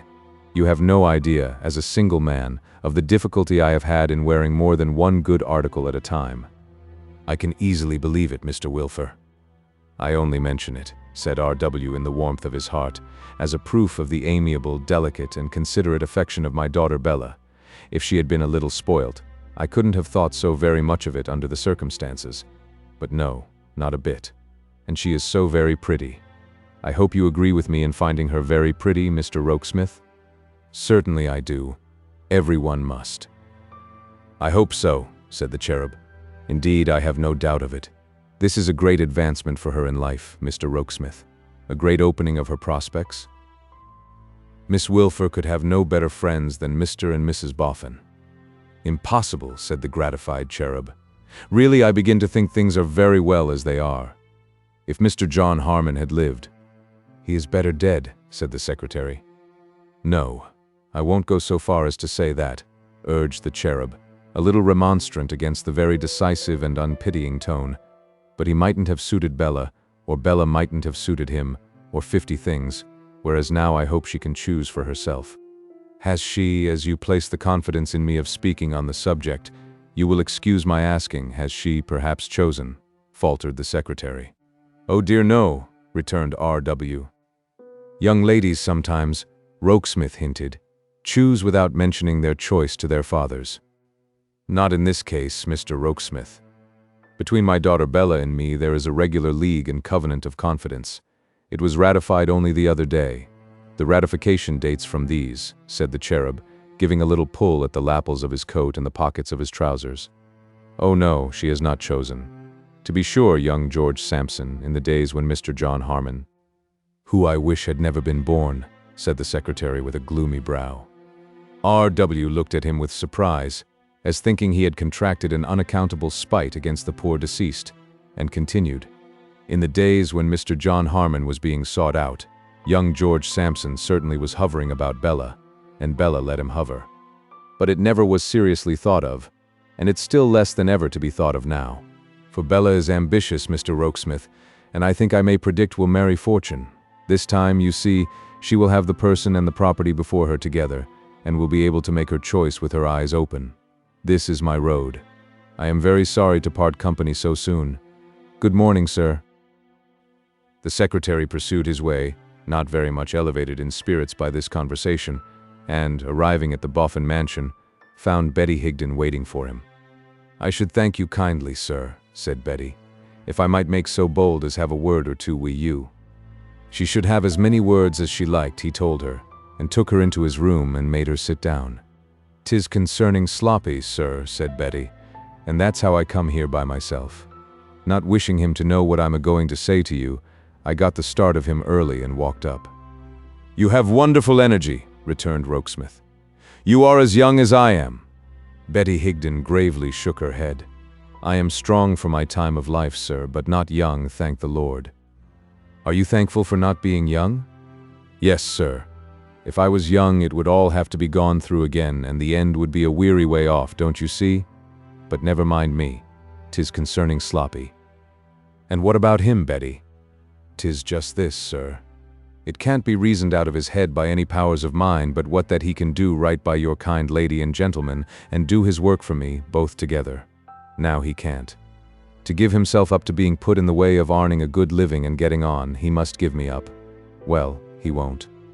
I respect him for it, said Rokesmith. Do ye, sir? I don't know but what I do myself. Still, that don't make it right to let him have his way. So as he won't give me up, I'm a-going to give him up. How, Betty? I'm a-going to run away from him. With an astonished look at the indomitable old face and the bright eyes, the secretary repeated, Run away from him? Yes, sir, said Betty, with one nod. And in the nod and in the firm set of her mouth, there was a vigor of purpose not to be doubted. Come, come, said the secretary. We must talk about this. Let us take our time over it, and try to get at the true sense of the case and the true course, by degrees. Now, look-ye here, my dear, returned old Betty, asking your excuse for being so familiar, but being of a time of life a'most to be your grandmother twice over. Now, look-ye here. 'Tis a poor living and a hard as is to be got out of this work that I'm a-doing now, and but for Sloppy I don't know as I should have held to it this long. But it did just keep us on, the two together. Now that I'm alone with even Johnny gone, I'd far sooner be upon my feet and tiring of myself out than a-sitting folding and folding by the fire. And I'll tell you why. There's a deadness steals over me at times that the kind of life favors and I don't like. Now, I seem to have Johnny in my arms now, his mother now, his mother's mother now. I seem to be a child myself, lying once again in the arms of my own mother. Then I get numbed, thought and sense, till I start out of my seat, afeared that I'm a-growing like the poor old people that they brick up in the unions. As you may sometimes see when they let 'em out of the four walls to have a warm in the sun, crawling quite scared about the streets. I was a nimble girl, and have always been an active body, as I told your lady, first time ever I see her good face. I can still walk 20 mile if I am put to it. I'd far better be a-walking than a-getting numbed and dreary. I am a good fair knitter, and can make many little things to sell. The loan from your lady and gentleman of 20 shillings to fit out a basket with would be a fortune for me. Trudging round the country and tiring of myself out, I shall keep the deadness off, and get my own bread by my own labor. And what more can I want? And this is your plan, said the secretary, for running away? Show me a better, my dearie, show me a better.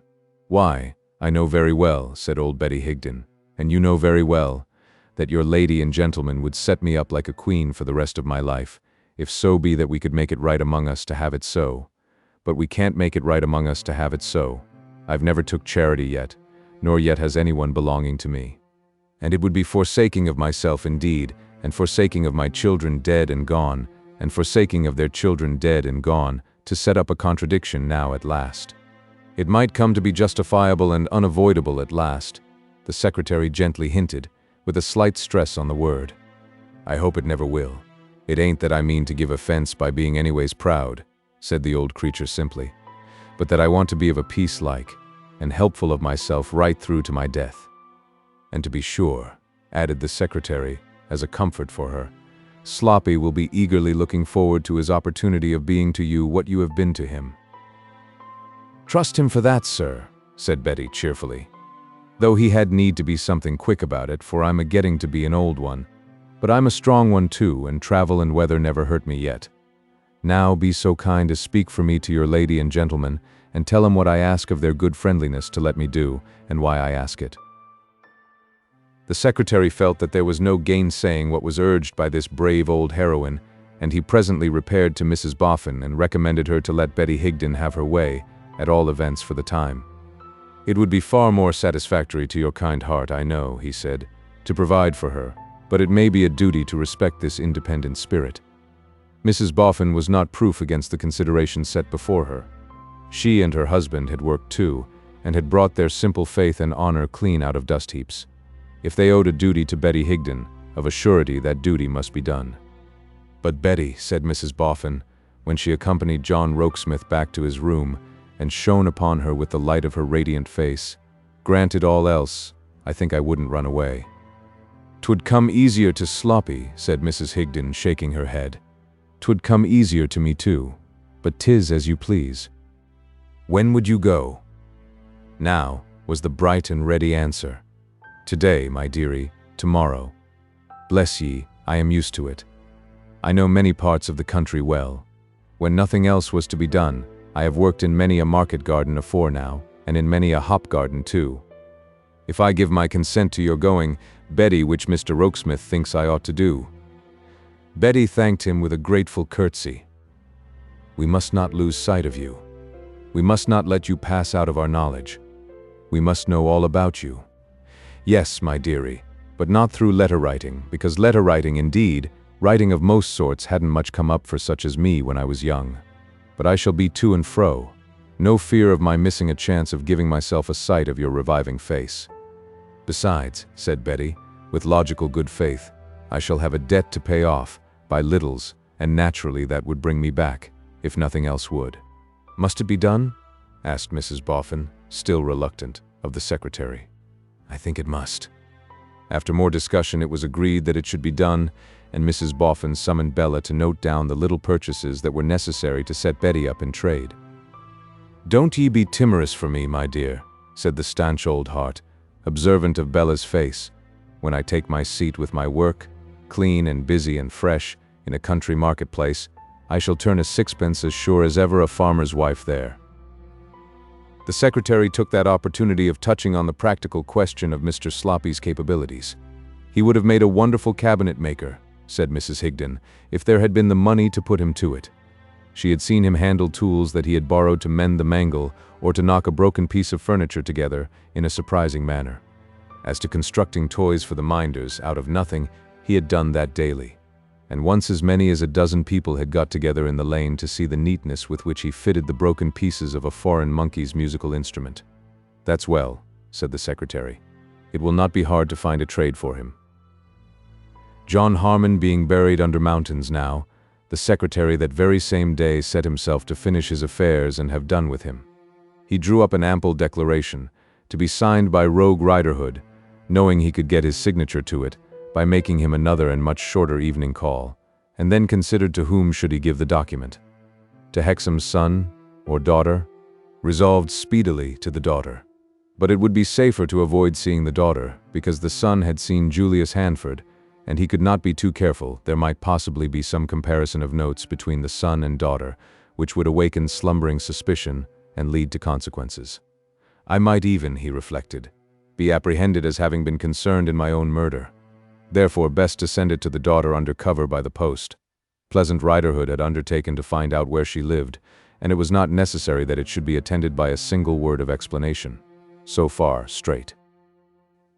But all that he knew of the daughter he derived from Mrs. Boffin's accounts of what she heard from Mr. Lightwood, who seemed to have a reputation for his manner of relating a story, and to have made this story quite his own. It interested him, and he would like to have the means of knowing more, as, for instance, that she received the exonerating paper, and that it satisfied her by opening some channel altogether independent of Lightwood, who likewise had seen Julius Handford, who had publicly advertised for Julius Handford, and whom of all men he, the secretary, most avoided, but with whom the common course of things might bring me in a moment face to face, any day in the week or any hour in the day. Now to cast about for some likely means of opening such a channel. The boy, Hexam, was training for and with a schoolmaster.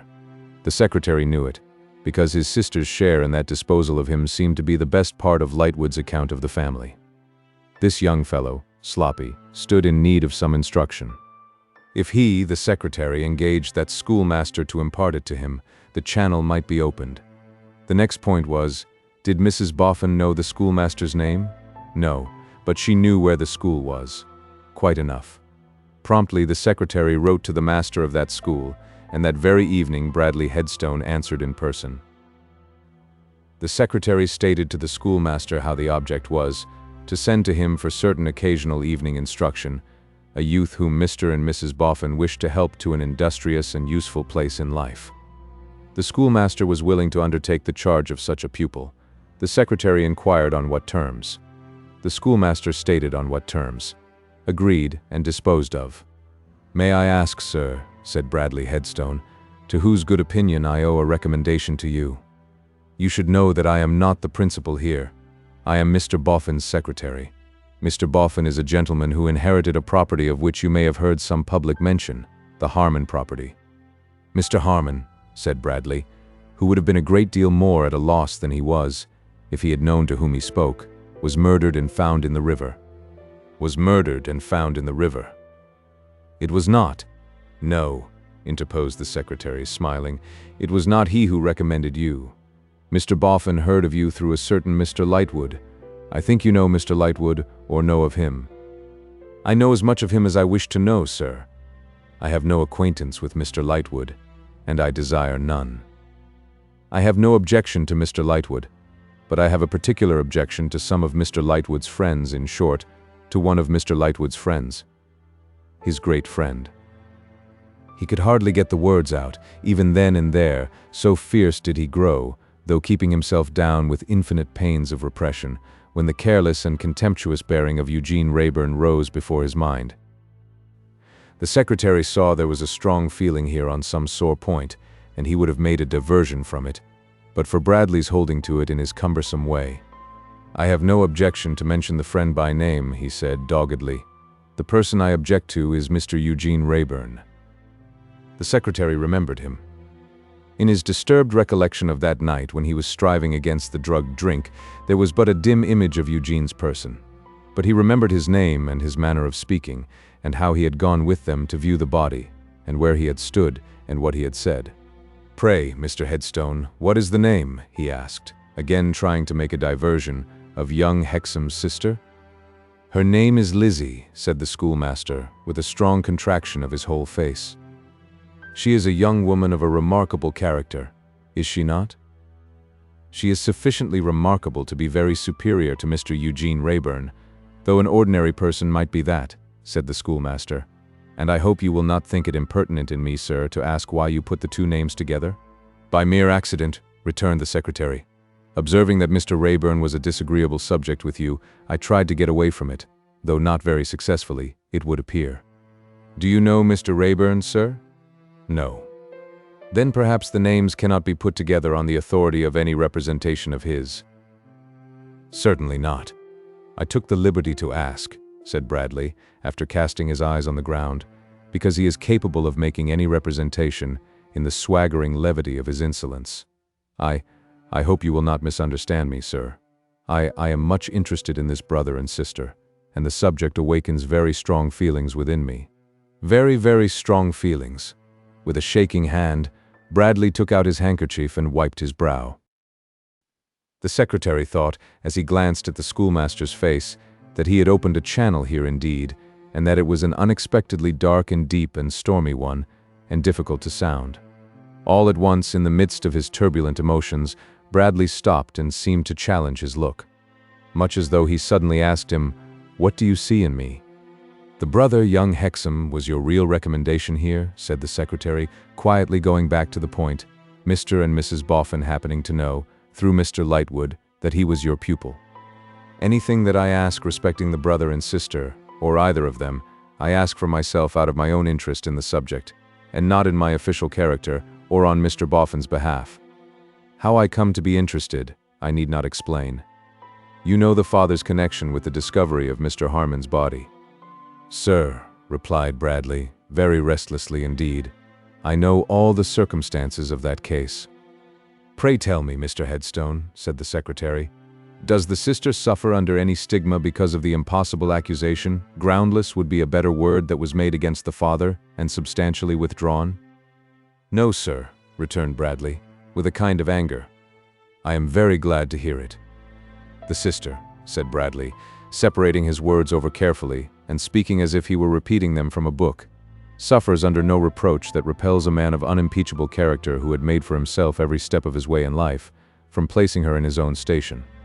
I will not say, raising her to his own station, I say, placing her in it. The sister labors under no reproach, unless she should unfortunately make it for herself. When such a man is not deterred from regarding her as his equal, and when he has convinced himself that there is no blemish on her, I think the fact must be taken to be pretty expressive." "And there is such a man?" said the secretary. Bradley Headstone knotted his brows and squared his large lower jaw, and fixed his eyes on the ground with an air of determination that seemed unnecessary to the occasion, as he replied, "And there is such a man." The secretary had no reason or excuse for prolonging the conversation, and it ended here. Within 3 hours, the oakum-headed apparition once more dived into the leaving shop, and that night Rogue Riderhood's recantation lay in the post office, addressed under cover to Lizzie Hexam at her right address. All these proceedings occupied John Rokesmith so much that it was not until the following day that he saw Bella again. It seemed then to be tacitly understood between them that they were to be as distantly easy as they could, without attracting the attention of Mr. and Mrs. Boffin to any marked change in their manner. The fitting out of old Betty Higden was favorable to this, as keeping Bella engaged and interested, and as occupying the general attention. "I think," said Rokesmith, when they all stood about her, while she packed her tidy basket, except Bella, who was busily helping on her knees at the chair on which it stood, "that at least you might keep a letter in your pocket, Mrs. Higden, which I would write for you and date from here, merely stating, in the names of Mr. and Mrs. Boffin, that they are your friends. I won't say patrons, because they wouldn't like it." "No, no, no," said Mr. Boffin. "No patronizing. Let's keep out of that, whatever we come to." "There's more than enough of that about without us, ain't there, Noddy?" said Mrs. Boffin. "I believe you, old lady," returned the Golden Dustman, overmuch indeed. "But people sometimes like to be patronized, don't they, sir?" asked Bella, looking up. "I don't. And if they do, my dear, they ought to learn better," said Mr. Boffin. "Patrons and patronesses, and vice-patrons and vice-patronesses, and deceased patrons and deceased patronesses, and ex-vice-patrons and ex-vice-patronesses. What does it all mean in the books of the charities that come pouring in on Rokesmith as he sits among 'em pretty well up to his neck? If Mr. Tom Noakes gives his 5 shillings, ain't he a patron? And if Mrs. Jack Stiles gives her 5 shillings, ain't she a patroness? What the deuce is it all about? If it ain't stark staring impudence, what do you call it?" "Don't be warm, Noddy," Mrs. Boffin urged. "Warm," cried Mr. Boffin. "It's enough to make a man smoking hot. I can't go anywhere without being patronized." I don't want to be patronized. If I buy a ticket for a flower show, or a music show, or any sort of show and pay pretty heavy for it, why am I to be patroned and patronessed as if the patrons and patronesses treated me? If there's a good thing to be done, can't it be done on its own merits? If there's a bad thing to be done, can it ever be patroned and patronessed right? Yet when a new institution's going to be built, it seems to me that the bricks and mortar ain't made of half so much consequence as the patrons and patronesses, no, nor yet the objects. I wish somebody would tell me whether other countries get patronized to anything like the extent of this one. And as to the patrons and patronesses themselves, I wonder they're not ashamed of themselves. They ain't pills or hair washes or invigorating nervous essences to be puffed in that way. Having delivered himself of these remarks, Mr. Boffin took a trot, according to his usual custom, and trotted back to the spot from which he had started. As to the letter, Rokesmith, said Mr. Boffin, you're as right as a trivet. Give her the letter, make her take the letter, put it in her pocket by violence. She might fall sick. You know you might fall sick, said Mr. Boffin. Don't deny it, Mrs. Higden, in your obstinacy, you know you might. Old Betty laughed and said that she would take the letter and be thankful. That's right, said Mr. Boffin. Come, that's sensible, and don't be thankful to us, for we never thought of it, but to Mr. Rokesmith. The letter was written and read to her and given to her. Now, how do you feel? Said Mr. Boffin. Do you like it? The letter, sir? Said Betty. Aye, it's a beautiful letter. No, not the letter, said Mr. Boffin. The idea. Are you sure you're strong enough to carry out the idea? I shall be stronger and keep the deadness off better this way than any way left open to me, sir. Don't say than any way left open, you know, urged Mr. Boffin, because there are ways without end. A housekeeper would be acceptable over yonder at the Bower, for instance. Wouldn't you like to see the Bower, and know a retired literary man of the name of Wegg that lives there with a wooden leg? Old Betty was proof even against this temptation, and fell to adjusting her black bonnet and shawl. I wouldn't let you go. Now it comes to this, after all, said Mr. Boffin. If I didn't hope that it may make a man and a workman of Sloppy in as short a time as ever a man and workman was made yet. Why, what have you got there, Betty? Not a doll? It was the man in the guards who had been on duty over Johnny's bed.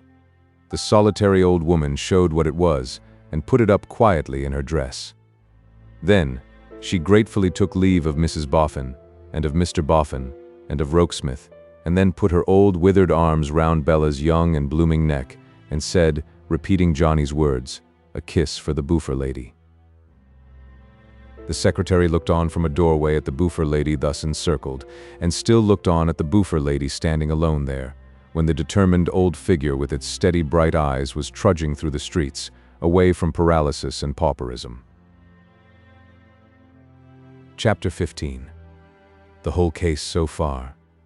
Bradley Headstone held fast by that other interview he was to have with Lizzie Hexam. In stipulating for it, he had been impelled by a feeling little short of desperation, and the feeling abided by him.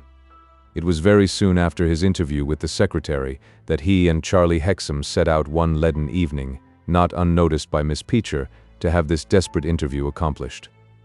That doll's dressmaker, said Bradley, is favorable neither to me nor to you, Hexam. A pert, crooked little chit, Mr. Headstone.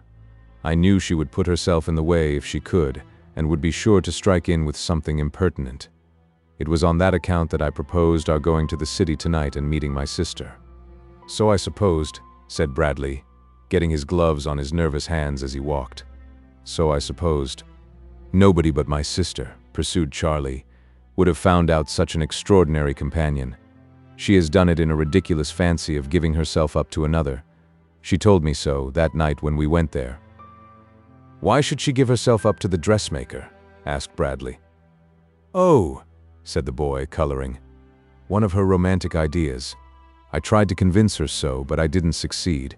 However, what we have got to do is to succeed tonight, Mr. Headstone, and then all the rest follows.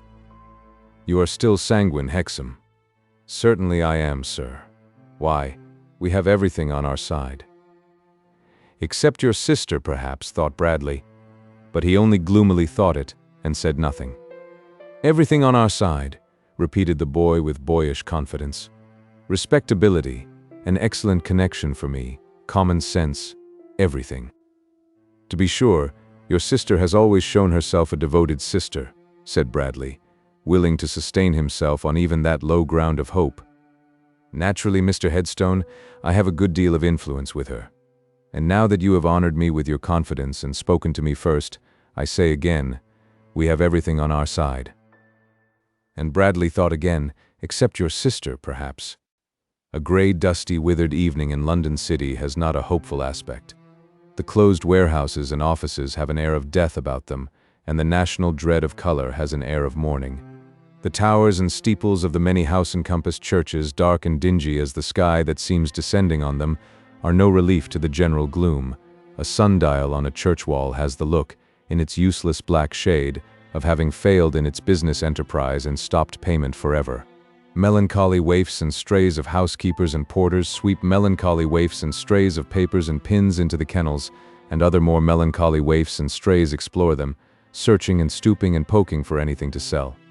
The set of humanity outward from the city is as a set of prisoners departing from jail, and dismal Newgate seems quite as fit a stronghold for the mighty Lord Mayor as his own state dwelling.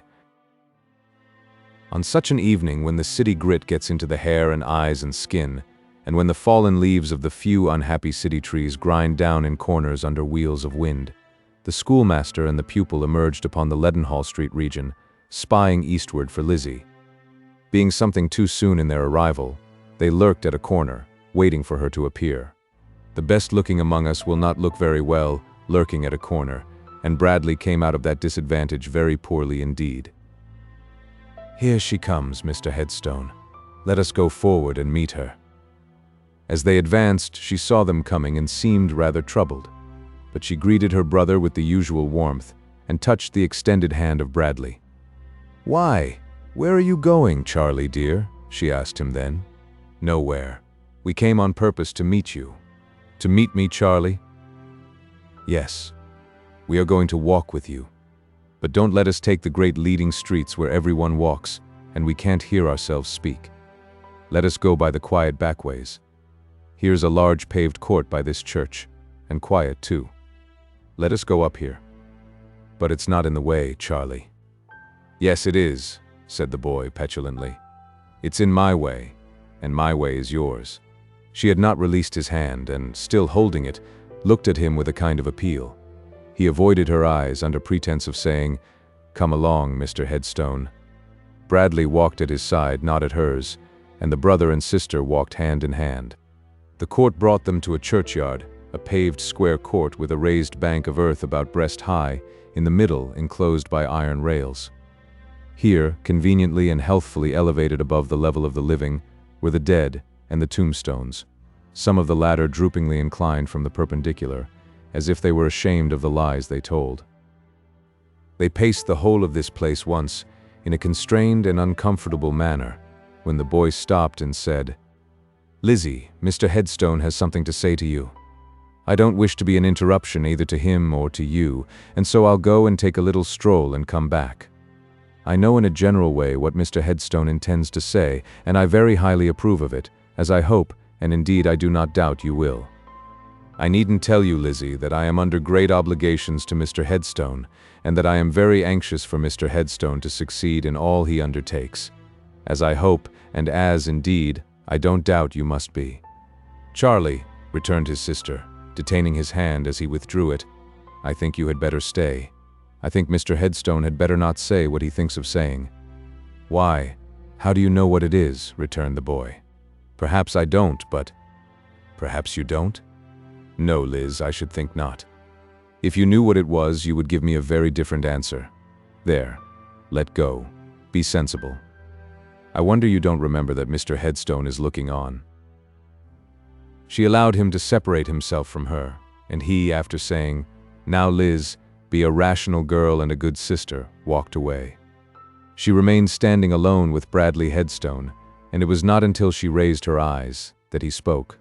"I said," he began, "when I saw you last, that there was something unexplained, which might perhaps influence you. I have come this evening to explain it. I hope you will not judge of me by my hesitating manner when I speak to you, You see me at my greatest disadvantage.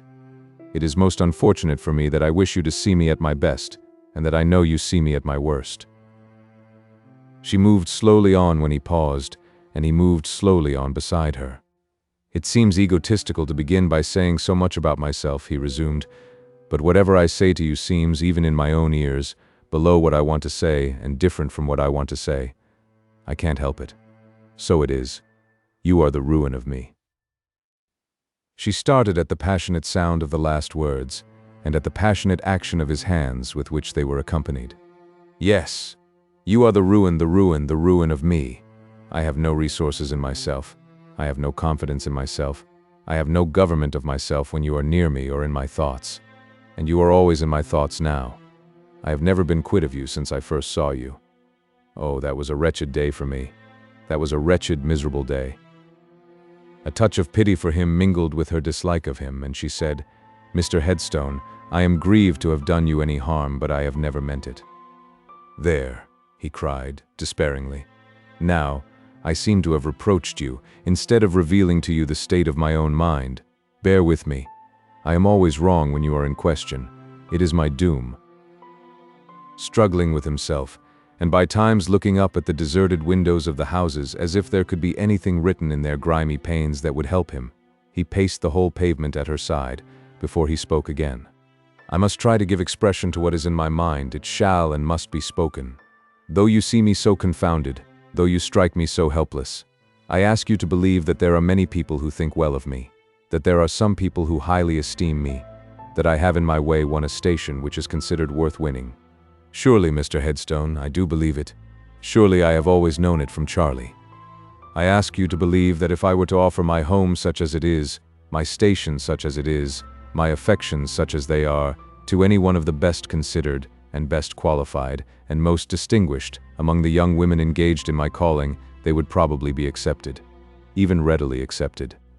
"I do not doubt it," said Lizzie, with her eyes upon the ground. "I have sometimes had it in my thoughts to make that offer and to settle down as many men of my class do, I on the one side of a school, my wife on the other, both of us interested in the same work." "Why have you not done so?" asked Lizzie Hexam. "Why do you not do so?" "Far better that I never did. The only one grain of comfort I have had these many weeks," he said, always speaking passionately, and, when most emphatic, repeating that former action of his hands, which was like flinging his heart's blood down before her in drops upon the pavement stones. "The only one grain of comfort I have had these many weeks is, that I never did. For if I had, and if the same spell had come upon me for my ruin, I know I should have broken that tie asunder as if it had been thread."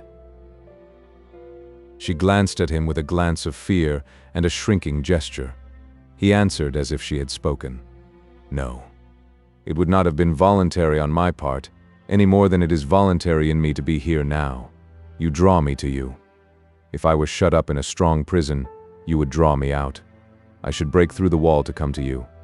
If I were lying on a sick bed, you would draw me up to stagger to your feet and fall there." The wild energy of the man, now quite let loose, was absolutely terrible. He stopped and laid his hand upon a piece of the coping of the burial ground enclosure, as if he would have dislodged the stone. No man knows till the time comes what depths are within him. To some men it never comes. Let them rest and be thankful. To me you brought it, on me you forced it, and the bottom of this raging sea, striking himself upon the breast, has been heaved up ever since. Mr. Headstone, I have heard enough. Let me stop you here. It will be better for you and better for me. Let us find my brother. Not yet. It shall and must be spoken. I have been in torments ever since I stopped short of it before. You are alarmed. It is another of my miseries that I cannot speak to you or speak of you without stumbling at every syllable, unless I let the check go altogether and run mad. Here is a man lighting the lamps. He will be gone directly. I entreat of you, let us walk round this place again. You have no reason to look alarmed. I can restrain myself, and I will." She yielded to the entreaty. How could she do otherwise? And they paced the stones in silence. One by one the lights leaped up, making the cold gray church tower more remote, and they were alone again. He said no more until they had regained the spot where he had broken off.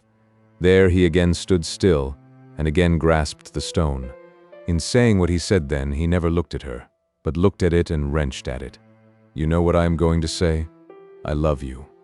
What other men may mean when they use that expression, I cannot tell. What I mean is that I am under the influence of some tremendous attraction which I have resisted in vain and which overmasters me. You could draw me to fire, you could draw me to water, you could draw me to the gallows, you could draw me to any death, you could draw me to anything I have most avoided, you could draw me to any exposure and disgrace. This and the confusion of my thoughts, so that I am fit for nothing, is what I mean by your being the ruin of me. But if you would return a favorable answer to my offer of myself in marriage, you could draw me to any good, every good with equal force. My circumstances are quite easy, and you would want for nothing. My reputation stands quite high, and would be a shield for yours.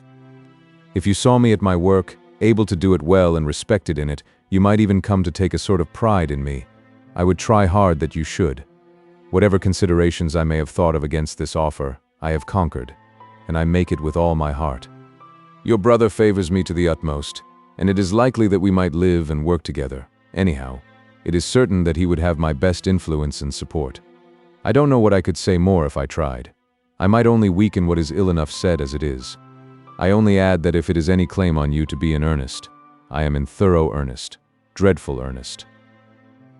The powdered mortar from under the stone at which he wrenched rattled on the pavement to confirm his words. Mr. Headstone, stop.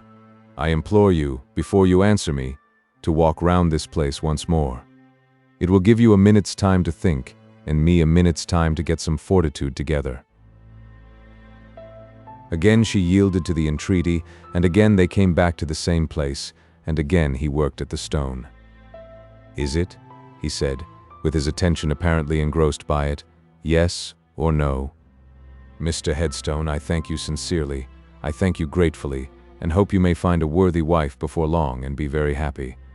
But it is no.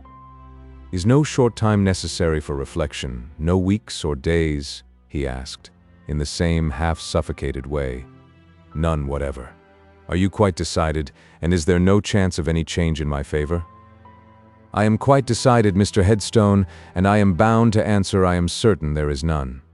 Then, said he, suddenly changing his tone and turning to her, and bringing his clenched hand down upon the stone with a force that laid the knuckles raw and bleeding, then I hope that I may never kill him.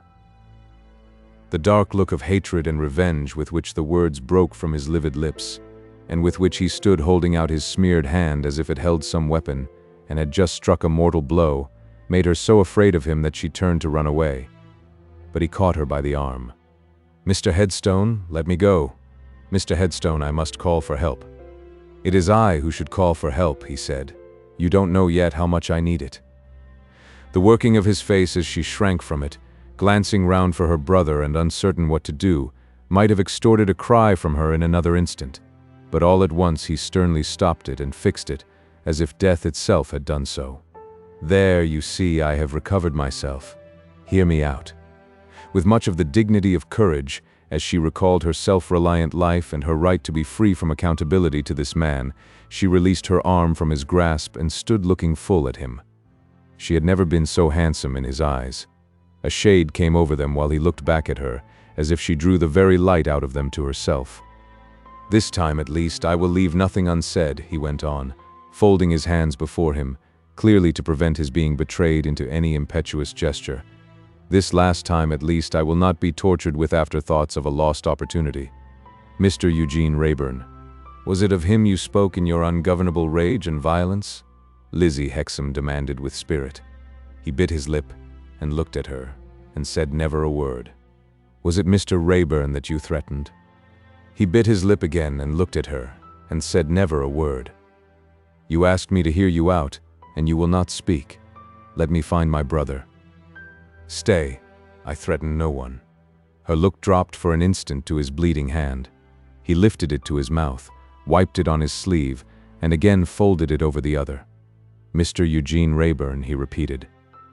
Why do you mention that name again and again, Mr. Headstone? Because it is the text of the little I have left to say. Observe, there are no threats in it.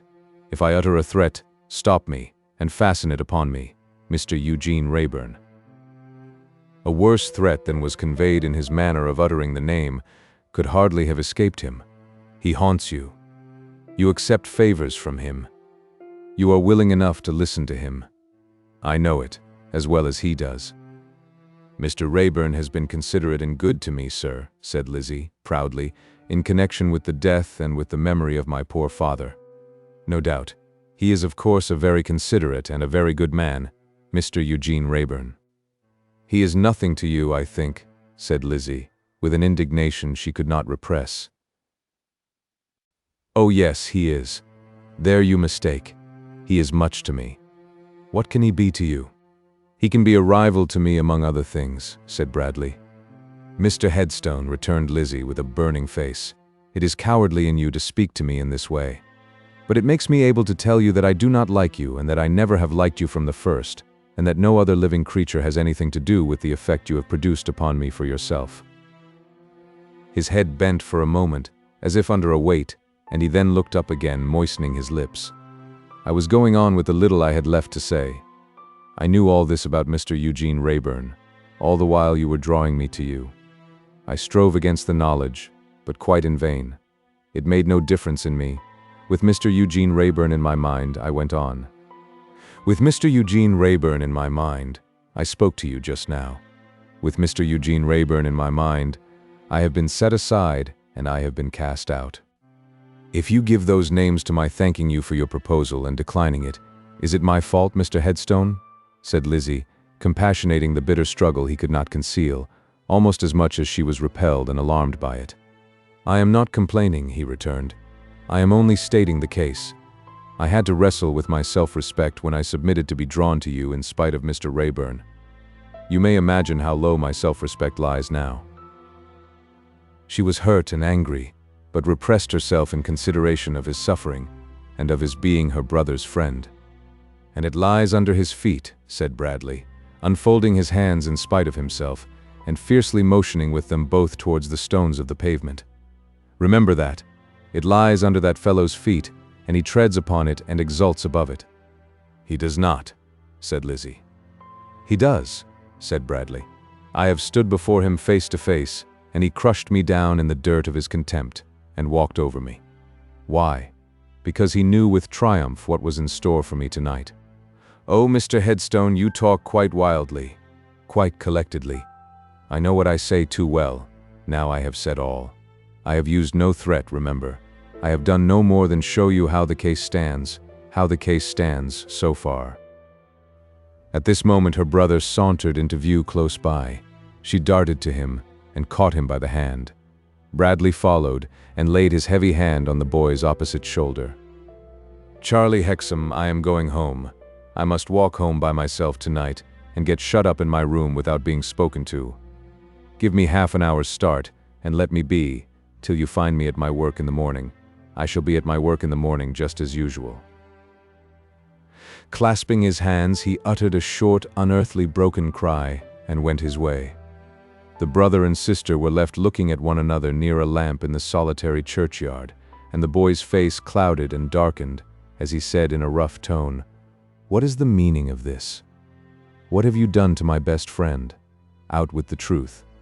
"Charlie," said his sister, "speak a little more considerately." "I am not in the humor for consideration or for nonsense of any sort," replied the boy. "What have you been doing? Why has Mr. Headstone gone from us in that way?" "He asked me, he asked me to be his wife, Charlie." "Well," said the boy impatiently, "and I was obliged to tell him that I could not be his wife." "You were obliged to tell him," repeated the boy angrily, between his teeth, and rudely pushing her away. "You were obliged to tell him. Do you know that he is worth 50 of you? It may easily be so, Charlie, but I cannot marry him." "You mean that you are conscious that you can't appreciate him and don't deserve him, I suppose?" "I mean that I do not like him, Charlie, and that I will never marry him." "Upon my soul," exclaimed the boy, "you are a nice picture of a sister. Upon my soul, you are a pretty piece of disinterestedness. And so all my endeavors to cancel the past and to raise myself in the world, and to raise you with me, are to be beaten down by your low whims, are they? I will not reproach you, Charlie." "Hear her!" exclaimed the boy, looking round at the darkness. "She won't reproach me. She does her best to destroy my fortunes and her own, and she won't reproach me. Why, you'll tell me, next, that you won't reproach Mr. Headstone for coming out of the sphere to which he is an ornament and putting himself at your feet to be rejected by you. No, Charlie, I will only tell you, as I told himself, that I thank him for doing so, that I am sorry he did so, and that I hope he will do much better and be happy. Some touch of compunction smote the boy's hardening heart as he looked upon her, his patient little nurse in infancy, his patient friend, advisor, and reclaimer in boyhood, the self-forgetting sister who had done everything for him. His tone relented, and he drew her arm through his. Now, come, Liz, don't let us quarrel. Let us be reasonable and talk this over like brother and sister. Will you listen to me? Oh, Charlie, she replied through her starting tears, do I not listen to you and hear many hard things? Then I am sorry there, Liz. I am unfeignedly sorry. Only you do put me out so. Now see, Mr. Headstone is perfectly devoted to you. He has told me in the strongest manner that he has never been his old self for one single minute since I first brought him to see you. Miss Peacher, our schoolmistress, pretty and young, and all that is known to be very much attached to him, and he won't so much as look at her or hear of her. Now, his devotion to you must be a disinterested one, mustn't it? If he married Miss Peacher, he would be a great deal better off in all worldly respects than in marrying you. Well then, he has nothing to get by it, has he? Nothing, heaven knows. Very well then, said the boy. That's something in his favor, and a great thing. Then I come in. Mr. Headstone has always got me on, and he has a good deal in his power. And of course, if he was my brother-in-law, he wouldn't get me on less, but would get me on more. Mr. Headstone comes and confides in me, in a very delicate way, and says, I hope my marrying your sister would be agreeable to you, hexam, and useful to you. I say, there's nothing in the world, Mr. Headstone, that I could be better pleased with. Mr. Headstone says, then I may rely upon your intimate knowledge of me for your good word with your sister, hexam. And I say, certainly, Mr. Headstone, and naturally I have a good deal of influence with her. So I have, haven't I, Liz? Yes, Charlie. Well said. Now you see, we begin to get on, the moment we begin to be really talking it over, like brother and sister. Very well. Then you come in. As Mr. Headstone's wife, you would be occupying a most respectable station, and you would be holding a far better place in society than you hold now, and you would at length get quit of the riverside and the old disagreeables belonging to it, and you would be rid for good of dolls' dressmakers and their drunken fathers, and the like of that. Not that I want to disparage Miss Jenny Wren. I dare say she is all very well in her way, but her way is not your way as Mr. Headstone's wife. Now, you see, Liz, on all three accounts, on Mr. Headstone's, on mine, on yours, nothing could be better or more desirable. They were walking slowly as the boy spoke, and here he stood still, to see what effect he had made. His sister's eyes were fixed upon him, but as they showed no yielding, and as she remained silent, he walked her on again. There was some discomfiture in his tone as he resumed, though he tried to conceal it. Having so much influence with you, Liz, as I have, perhaps I should have done better to have had a little chat with you in the first instance, before Mr. Headstone spoke for himself. But really all this in his favor seemed so plain and undeniable, and I knew you to have always been so reasonable and sensible, that I didn't consider it worthwhile. Very likely that was a mistake of mine. However, it's soon set right. All that need be done to set it right is for you to tell me at once that I may go home and tell Mr. Headstone that what has taken place is not final, and that it will all come round by and by. He stopped again. The pale face looked anxiously and lovingly at him, but she shook her head. Can't you speak? Said the boy sharply. I am very unwilling to speak, Charlie. If I must, I must. I cannot authorize you to say any such thing to Mr. Headstone. I cannot allow you to say any such thing to Mr. Headstone. Nothing remains to be said to him from me, after what I have said for good and all tonight. And this girl, cried the boy, contemptuously throwing her off again, calls herself a sister. Charlie, dear, that is the second time that you have almost struck me. Don't be hurt by my words. I don't mean, heaven forbid, that you intended it, but you hardly know with what a sudden swing you removed yourself from me. However, said the boy, taking no heed of the remonstrance, and pursuing his own mortified disappointment, I know what this means, and you shall not disgrace me. It means what I have told you, Charlie, and nothing more. That's not true, said the boy in a violent tone, and you know it's not. It means your precious Mr. Rayburn, that's what it means. Charlie, if you remember any old days of ours together, forbear. But you shall not disgrace me, doggedly pursued the boy. I am determined that after I have climbed up out of the mire, you shall not pull me down. You can't disgrace me if I have nothing to do with you, and I will have nothing to do with you for the future. Charlie, on many a night like this, and many a worse night, I have sat on the stones of the street, hushing you in my arms. Unsay those words without even saying you are sorry for them, and my arms are open to you still, and so is my heart. I'll not unsay them. I'll say them again. You are an inveterately bad girl and a false sister, and I have done with you. Forever I have done with you. He threw up his ungrateful and ungracious hand as if it set up a barrier between them, and flung himself upon his heel and left her. She remained impassive on the same spot, silent and motionless, until the striking of the church clock roused her, and she turned away. But then, with the breaking up of her immobility came the breaking up of the waters that the cold heart of the selfish boy had frozen. And oh, that I were lying here with the dead, and oh, Charlie, Charlie, that this should be the end of our pictures in the fire, were all the words she said as she laid her face in her hands on the stone coping. A figure passed by and passed on, but stopped and looked round at her. It was the figure of an old man with a bowed head, wearing a large-brimmed, low-crowned hat and a long-skirted coat. After hesitating a little, the figure turned back and, advancing with an air of gentleness and compassion, said, "Pardon me, young woman, for speaking to you, but you are under some distress of mind. I cannot pass upon my way and leave you weeping here alone, as if there was nothing in the place. Can I help you? Can I do anything to give you comfort?" She raised her head at the sound of these kind words, and answered gladly, "Oh, Mr. Raya, is it you?" "My daughter," said the old man, "I stand amazed. I spoke as to a stranger. Take my arm, take my arm. What grieves you? Who has done this? Poor girl, poor girl." "My brother has quarreled with me," sobbed Lizzie, "and renounced me." "He is a thankless dog," said the Jew angrily. "Let him go, shake the dust from thy feet and let him go. Come, daughter, come home with me. It is but across the road, and take a little time to recover your peace and to make your eyes seemly, and then I will bear you company through the streets. For it is past your usual time and will soon be late, and the way is long and there is much company out of doors tonight." She accepted the support he offered her, and they slowly passed out of the churchyard. They were in the act of emerging into the main thoroughfare, when another figure loitering discontentedly by, and looking up the street and down it, and all about started and exclaimed, "Lizzie, why?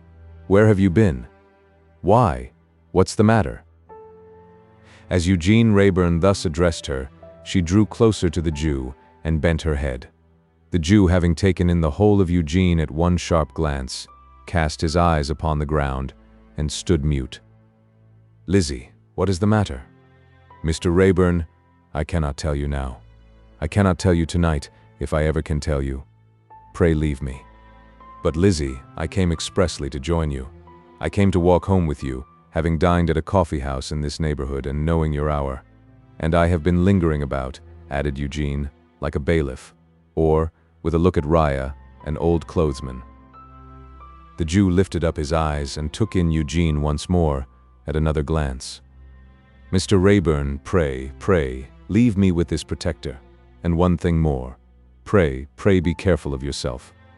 "Mysteries of Udolpho," said Eugene, with a look of wonder. "May I be excused for asking in the elderly gentleman's presence, who is this kind protector?" "A trustworthy friend," said Lizzie. "I will relieve him of his trust," returned Eugene. "But you must tell me, Lizzie, what is the matter?" "Her brother is the matter," said the old man, lifting up his eyes again. "Our brother the matter?" returned Eugene with airy contempt. "Our brother is not worth a thought, far less a tear. What has our brother done?" The old man lifted up his eyes again, with one grave look at Rayburn, and one grave glance at Lizzie as she stood looking down. Both were so full of meaning that even Eugene was checked in his light career, and subsided into a thoughtful humph. With an air of perfect patience, the old man, remaining mute and keeping his eyes cast down, stood, retaining Lizzie's arm, as though in his habit of passive endurance.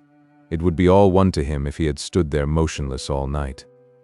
"If Mr. Aaron," said Eugene, who soon found this fatiguing, "will be good enough to relinquish his charge to me, he will be quite free for any engagement he may have at the synagogue. Mr. Aaron, will you have the kindness?" But the old man stood stock still. "Good evening, Mr. Aaron," said Eugene politely. "We need not detain you." Then turning to Lizzie, "Is our friend Mr. Aaron a little deaf?" "My hearing is very good, Christian gentleman," replied the old man calmly.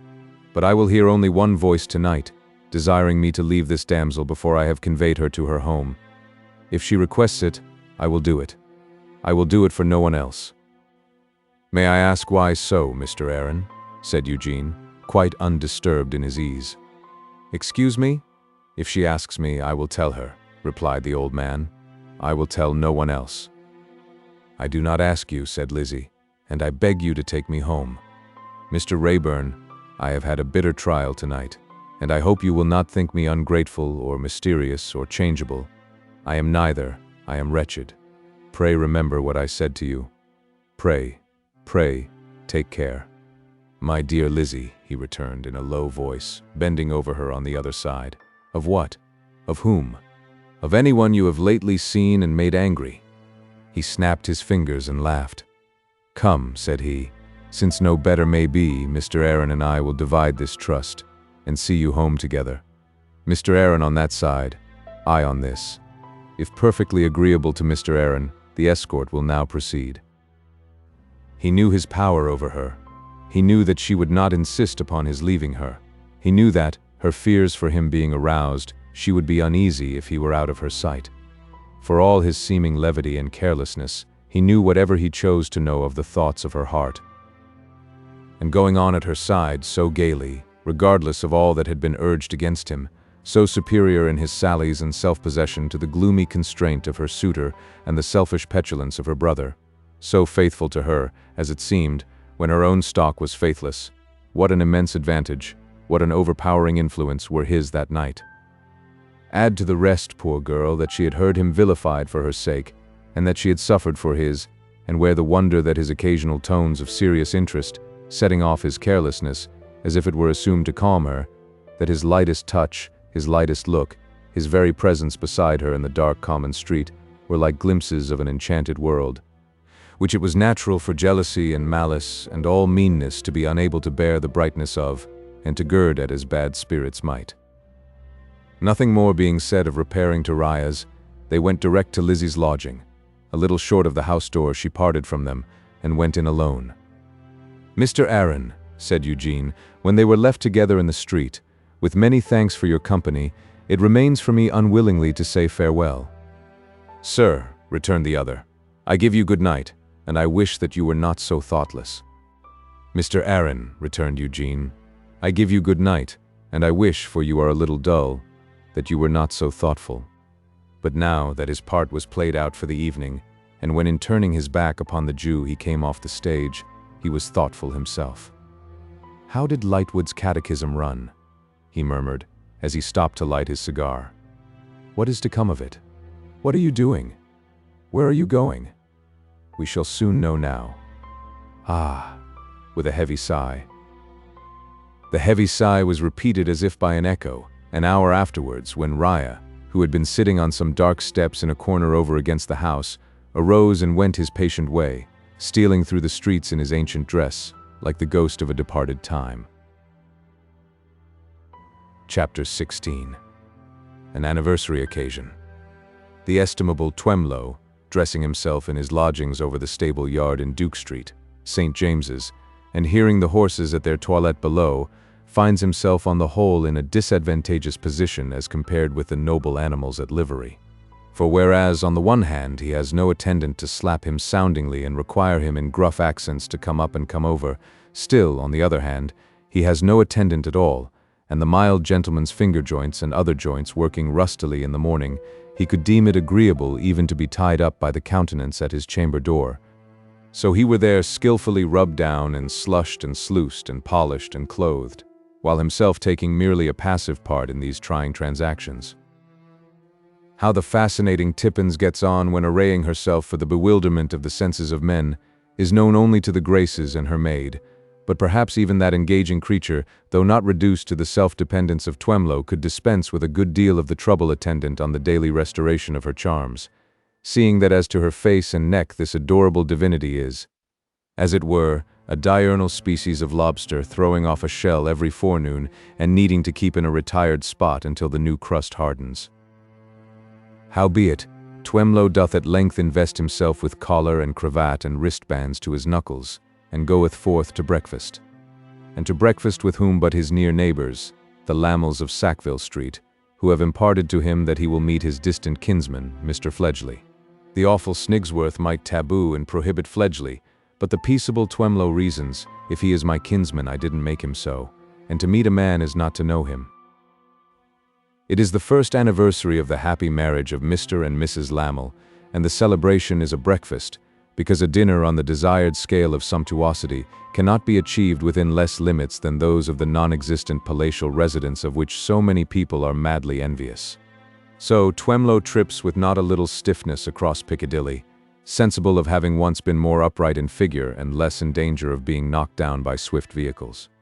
To be sure, that was in the days when he hoped for leave from the dread Snigsworth to do something, or be something in life, and before that magnificent Tartar issued the ukase, as he will never distinguish himself, he must be a poor gentleman pensioner of mine, and let him hereby consider himself pensioned. Ah, my Twemlow, say, little feeble grey personage, what thoughts are in thy breast today of the fancy, so still to call her who bruised thy heart when it was green and thy head brown, and whether it be better or worse, more painful or less, to believe in the fancy to this hour, than to know her for a greedy armor-plated crocodile, with no more capacity of imagining the delicate and sensitive and tender spot behind thy waistcoat, than of going straight at it with a knitting needle. Say likewise, my Twemlow, whether it be the happier lot to be a poor relation of the great, or to stand in the wintry slush giving the hack horses to drink out of the shallow tub at the coach-stand, into which thou hast so nearly set thy uncertain foot. Twemlow says nothing, and goes on. As he approaches the Lamels' door, drives up a little one-horse carriage containing Tippins the divine. Tippins, letting down the window, playfully extols the vigilance of her cavalier in being in waiting there to hand her out. Twemlow hands her out with as much polite gravity as if she were anything real, and they proceed upstairs. Tippins all abroad about the legs, and seeking to express that those unsteady articles are only skipping in their native buoyancy. And dear Mrs. Lamel and dear Mr. Lamel, how do you do, and when are you going down to what's its name place Guy, Earl of Warwick, you know what is it? Dun Cow to claim the flitch of bacon? And Mortimer, whose name is forever blotted out from my list of lovers, by reason first of fickleness and then of base desertion, how do you do, wretch? And Mr. Rayburn, you here. What can you come for? Because we are all very sure beforehand that you are not going to talk. And Veneering, Member of Parliament, how are things going on down at the House? And when will you turn out those terrible people for us? And Mrs. Veneering, my dear, can it positively be true that you go down to that stifling place night after night, to hear those men prose? Talking of which, Veneering, why don't you prose, for you haven't opened your lips there yet, and we are dying to hear what you have got to say to us. Miss Podstap, charmed to see you. Pa, here? No. Ma, neither? Oh, Mr. Boots, delighted. Mr. Brewer, this is a gathering of the clans. Thus Tippins and surveys Fledgeby and outsiders through golden glass, murmuring as she turns about and about in her innocent giddy way, anybody else I know? No, I think not. Nobody there. Nobody there. Nobody anywhere. Mr. Lamel, all a-glitter, produces his friend Fledgeby, as dying for the honor of presentation to Lady Tippins. Fledgeby presented, has the air of going to say something, has the air of going to say nothing, has an air successively of meditation, of resignation, and of desolation, backs on Brewer, makes the tour of Boots, and fades into the extreme background, feeling for his whisker, as if it might have turned up since he was there 5 minutes ago. But Lamel has him out again before he has so much as completely ascertained the bareness of the land. He would seem to be in a bad way, Fledgeby, for Lamel represents him as dying again. He is dying now, of want of presentation to Twemlow. Twemlow offers his hand. Glad to see him. Your mother, sir, was a connection of mine. I believe so, says Fledgeby, but my mother and her family were too. Are you staying in town? Asks Twemlow. I always am, says Fledgeby. You like town, says Twemlow, but is felled flat by Fledgeby's taking it quite ill, and replying, no, he don't like town. Lamel tries to break the force of the fall by remarking that some people do not like town. Fledgeby retorting that he never heard of any such case but his own, Twemlow goes down again heavily. There is nothing new this morning, I suppose, says Twemlow, returning to the mark with great spirit. Fledgeby has not heard of anything. No, there is not a word of news, says Lamel. Not a particle, adds Boots. Not an atom, chimes in Brewer. Somehow the execution of this little concerted piece appears to raise the general spirits as with a sense of duty done, and sets the company a-going. Everybody seems more equal than before, to the calamity of being in the society of everybody else. Even Eugene, standing in a window, moodily swinging the tassel of a blind, gives it a smarter jerk now, as if he found himself in better case. Breakfast announced. Everything on table showy and gaudy, but with a self-assertingly temporary and nomadic air on the decorations, as boasting that they will be much more showy and gaudy in the palatial residence. Mr. Lamel's own particular servant behind his chair, the analytical behind Veneering's chair, instances in point that such servants fall into two classes, one mistrusting the master's acquaintances, and the other mistrusting the master. Mr. Lamel's servant of the second class, appearing to be lost in wonder and low spirits because the police are so long in coming to take his master up on some charge of the first magnitude. Veneering, Member of Parliament, on the right of Mrs. Lamel, Twemlow on her left, Mrs. Veneering, wife of Member of Parliament, wife of Member of Parliament, and Lady Tippins on Mr. Lamel's right and left. But be sure that well within the fascination of Mr. Lamel's eye and smile sits little Georgiana, and be sure that close to little Georgiana, also under inspection by the same gingerous gentleman, sits Fledgeby. Oftener than twice or thrice while breakfast is in progress, Mr. Twemlow gives a little sudden turn towards Mrs. Lamel, and then says to her, I beg your pardon, this not being Twemlow's usual way, why is it his way today? Why, the truth is, Twemlow repeatedly labors under the impression that Mrs. Lamel is going to speak to him, and turning finds that it is not so, and mostly that she has her eyes upon Veneering. Strange that this impression so abides by Twemlow after being corrected, yet so it is. Lady Tippins, partaking plentifully of the fruits of the earth, including grape juice in the category, becomes livelier and applies herself to elicit sparks from Mortimer Lightwood.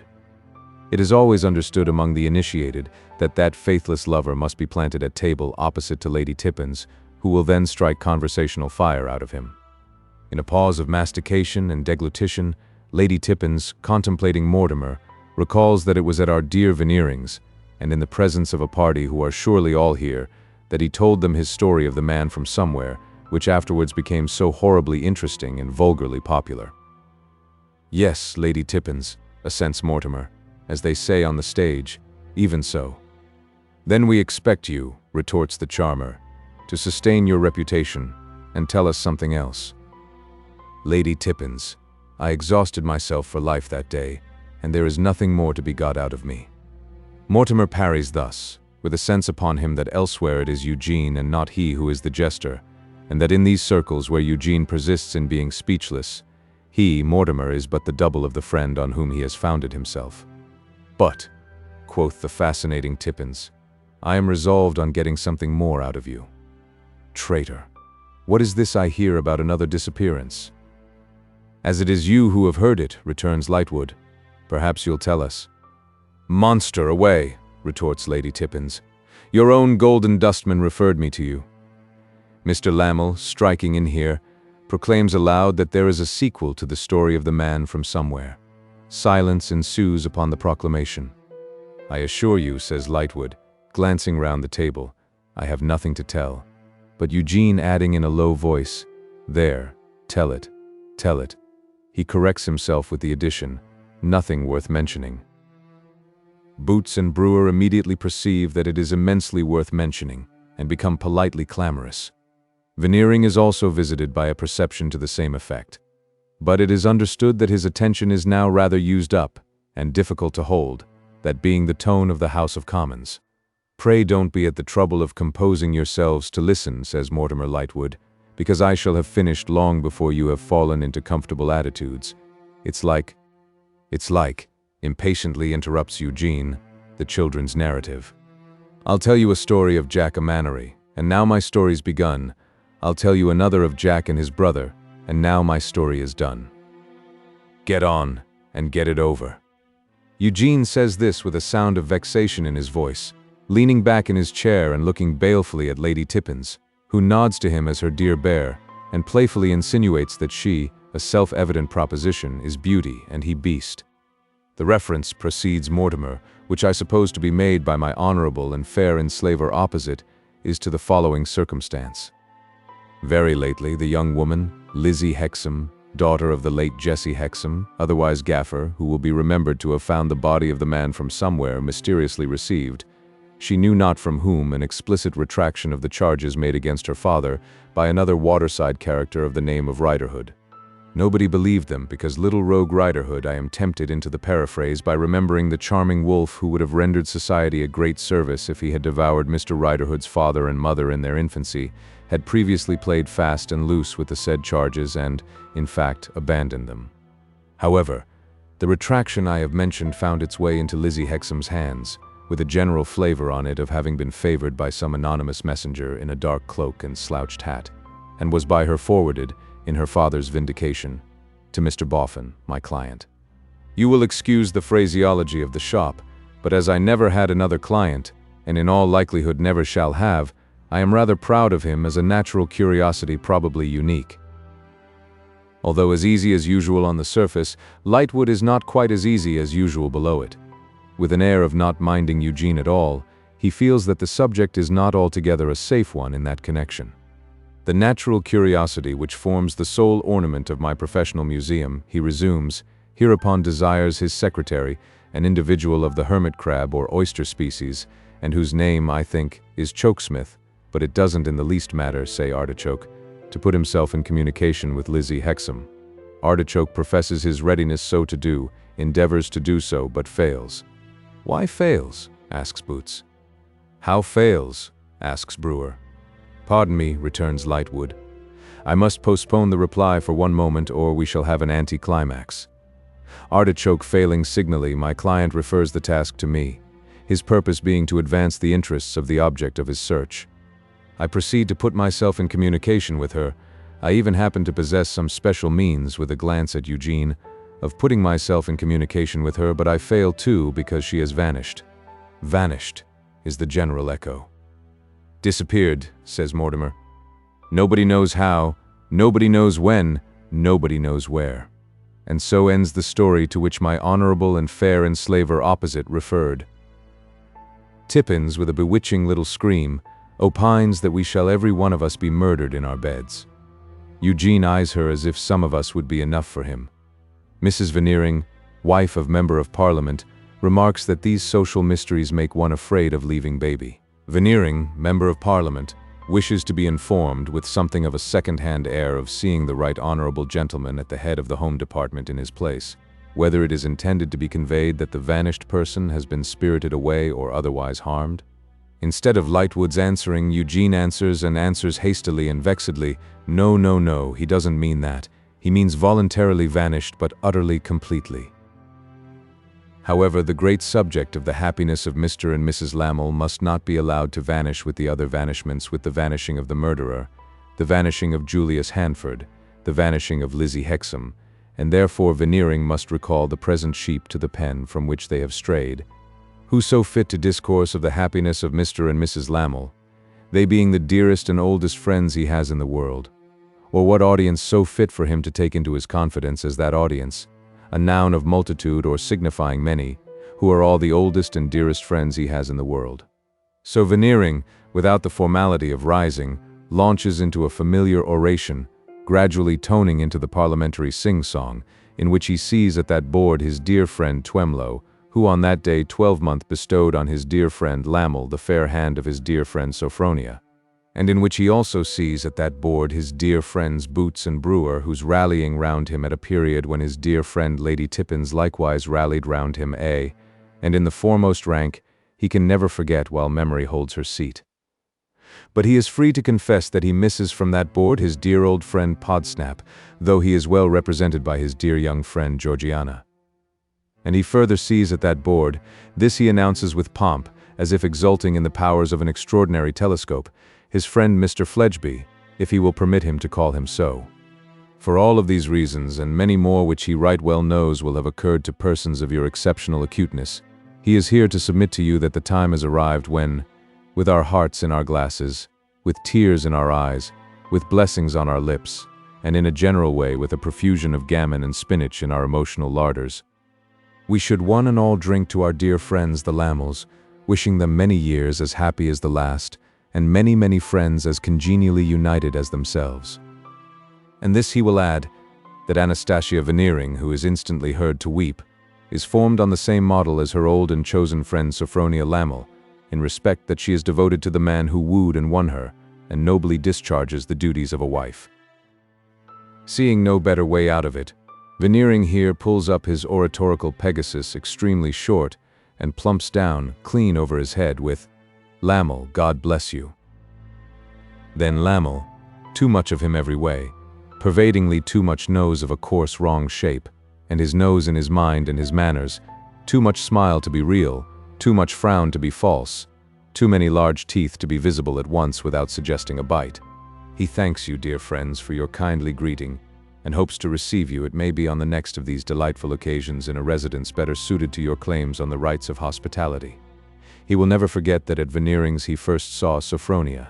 Sophronia will never forget that at Veneering's she first saw him. They spoke of it soon after they were married, and agreed that they would never forget it. In fact, to Veneering they owe their union. They hope to show their sense of this some day. No, from Veneering. Oh yes, and let him rely upon it. They will if they can. His marriage with Sophronia was not a marriage of interest on either side. She had her little fortune, he had his little fortune. They joined their little fortunes. It was a marriage of pure inclination and suitability. Thank you. Sophronia and he are fond of the society of young people, but he is not sure that their house would be a good house for young people proposing to remain single, since the contemplation of its domestic bliss might induce them to change their minds. He will not apply this to anyone present, certainly not to their darling little Georgiana. Again, thank you. Neither, by the by, will he apply it to his friend Fledgeby. He thanks Veneering for the feeling manner in which he referred to their common friend Fledgeby, for he holds that gentleman in the highest estimation. Thank you. In fact, returning unexpectedly to Fledgeby, the better you know him, the more you find in him that you desire to know. Again, thank you. In his dear Sophronia's name and in his own, thank you. Mrs. Lamel has sat quite still, with her eyes cast down upon the tablecloth. As Mr. Lamel's address ends, Twemlow once more turns to her involuntarily, not cured yet of that often recurring impression that she is going to speak to him. This time she really is going to speak to him. Veneering is talking with his other next neighbor, and she speaks in a low voice. "Mr. Twemlow," he answers. "I beg your pardon?" "Yes?" Still a little doubtful, because of her not looking at him. "You have the soul of a gentleman, and I know I may trust you. Will you give me the opportunity of saying a few words to you when you come upstairs?" "Assuredly. I shall be honored." "Don't seem to do so, if you please, and don't think it inconsistent if my manner should be more careless than my words. I may be watched." Intensely astonished, Twemlow puts his hand to his forehead and sinks back in his chair meditating. Mrs. Lamel rises. All rise. The ladies go upstairs. The gentlemen soon saunter after them. Fledgeby has devoted the interval to taking an observation of Boots's whiskers, Brewer's whiskers, and Lamel's whiskers, and considering which pattern of whisker he would prefer to produce out of himself by friction, if the genie of the cheek would only answer to his rubbing. In the drawing-room, groups form as usual. Lightwood, Boots, and Brewer flutter like moths around that yellow wax candle guttering down, and with some hint of a winding sheet in it, Lady Tippins. Outsiders cultivate Veneering, MP, and Mrs. Veneering. W.M.P. Lamel stands with folded arms, Mephistophelian in a corner, with Georgiana and Fledgeby. Mrs. Lamel, on a sofa by a table, invites Mr. Twemlow's attention to a book of portraits in her hand. Mr. Twemlow takes his station on a settee before her, and Mrs. Lamel shows him a portrait. "You have reason to be surprised," she says softly, "but I wish you wouldn't look so." Disturbed Twemlow, making an effort not to look so, looks much more so. "I think, Mr. Twemlow, you never saw that distant connection of yours before today?" "No, never." "Now that you do see him, you see what he is. You are not proud of him?" "To say the truth, Mrs. Lamel, no. If you knew more of him, you would be less inclined to acknowledge him. Here is another portrait. What do you think of it?" Twemlow has just presence of mind enough to say aloud, "Very like, uncommonly like." You have noticed, perhaps, whom he favors with his attentions? You notice where he is now and how engaged. Yes, but Mr. Lamel. She darts a look at him which he cannot comprehend, and shows him another portrait. "Very good, is it not?" "Charming," says Twemlow. "So like as to be almost a caricature? Mr. Twemlow, it is impossible to tell you what the struggle in my mind has been before I could bring myself to speak to you as I do now. It is only in the conviction that I may trust you never to betray me that I can proceed. Sincerely promise me that you never will betray my confidence, that you will respect it, even though you may no longer respect me, and I shall be as satisfied as if you had sworn it. Madam, on the honor of a poor gentleman." "Thank you. I can desire no more. Mr. Twemlow, I implore you to save that child." "That child?" "Georgiana. She will be sacrificed. She will be inveigled and married to that connection of yours. It is a partnership affair, a money speculation. She has no strength of will or character to help herself, and she is on the brink of being sold into wretchedness for life." "Amazing. But what can I do to prevent it?" demands Twemlow, shocked and bewildered to the last degree. "Here is another portrait. And not good, is it?" Aghast at the light manner of her throwing her head back to look at it critically, Twemlow still dimly perceives the expediency of throwing his own head back, and does so, though he no more sees the portrait than if it were in china. "Decidedly not good," says Mrs. Lamel. "Stiff and exaggerated, and but Twemlow, in his demolished state, cannot command the word, and trails off into actly so. Mr. Twemlow, your word will have weight with her pompous, self-blinded father. You know how much he makes of your family. Lose no time. Warn him." "But warn him against whom?" "Against me." By great good fortune, Twemlow receives a stimulant at this critical instant. The stimulant is Lamel's voice. "Sophronia, my dear, what portraits are you showing Twemlow?" "Public characters, Alfred." "Show him the last of me." "Yes, Alfred." She puts the book down, takes another book up, turns the leaves, and presents the portrait to Twemlow. "That is the last of Mr. Lamel. Do you think it good? Warn her father against me. I deserve it, for I have been in the scheme from the first. It is my husband's scheme, your connections, and mine. I tell you this, only to show you the necessity of the poor little foolish affectionate creatures being befriended and rescued. You will not repeat this to her father. You will spare me so far and spare my husband. For though this celebration of today is all a mockery, he is my husband and we must live. Do you think it like?" Twemlow, in a stunned condition, feigns to compare the portrait in his hand with the original looking towards him from his Mephistophelian corner. "Very well indeed," are at length the words which Twemlow with great difficulty extracts from himself. "I am glad you think so. On the whole, I myself consider it the best. The others are so dark. Now here, for instance, is another of Mr. Lamel. But I don't understand. I don't see my way," Twemlow stammers, as he falters over the book with his glass at his eye. How warn her father, and not tell him? Tell him how much? Tell him how little? I am getting lost. Tell him I am a matchmaker. Tell him I am an artful and designing woman. Tell him you are sure his daughter is best out of my house and my company. Tell him any such things of me. They will all be true. You know what a puffed-up man he is, and how easily you can cause his vanity to take the alarm. Tell him as much as will give him the alarm and make him careful of her, and spare me the rest. Mr. Twemlow, I feel my sudden degradation in your eyes. Familiar as I am with my degradation in my own eyes, I keenly feel the change that must have come upon me in yours in these last few moments. But I trust to your good faith with me as implicitly as when I began. If you knew how often I have tried to speak to you today, you would almost pity me. I want no new promise from you on my own account, for I am satisfied, and I always shall be satisfied, with the promise you have given me. I can venture to say no more, for I see that I am watched. If you would set my mind at rest with the assurance that you will interpose with the father and save this harmless girl, close that book before you return it to me, and I shall know what you mean, and deeply thank you in my heart. Alfred, Mr. Twemlow thinks the last one the best, and quite agrees with you and me. Alfred advances. The groups break up. Lady Tippins rises to go, and Mrs. Veneering follows her leader. For the moment, Mrs. Lamel does not turn to them, but remains looking at Twemlow, looking at Alfred's portrait through his eyeglass. The moment past, Twemlow drops his eyeglass at its ribbon's length, rises and closes the book with an emphasis which makes that fragile nursling of the fairies, Tippins, start. Then goodbye and goodbye and goodbye, and charming occasion worthy of the golden age, and more about the flitch of bacon, and the like of that. And Twemlow goes staggering across Piccadilly with his hand to his forehead, and is nearly run down by a flushed letter cart, and at last drops safe in his easy chair, innocent good gentleman, with his hand to his forehead still, and his head in a whirl.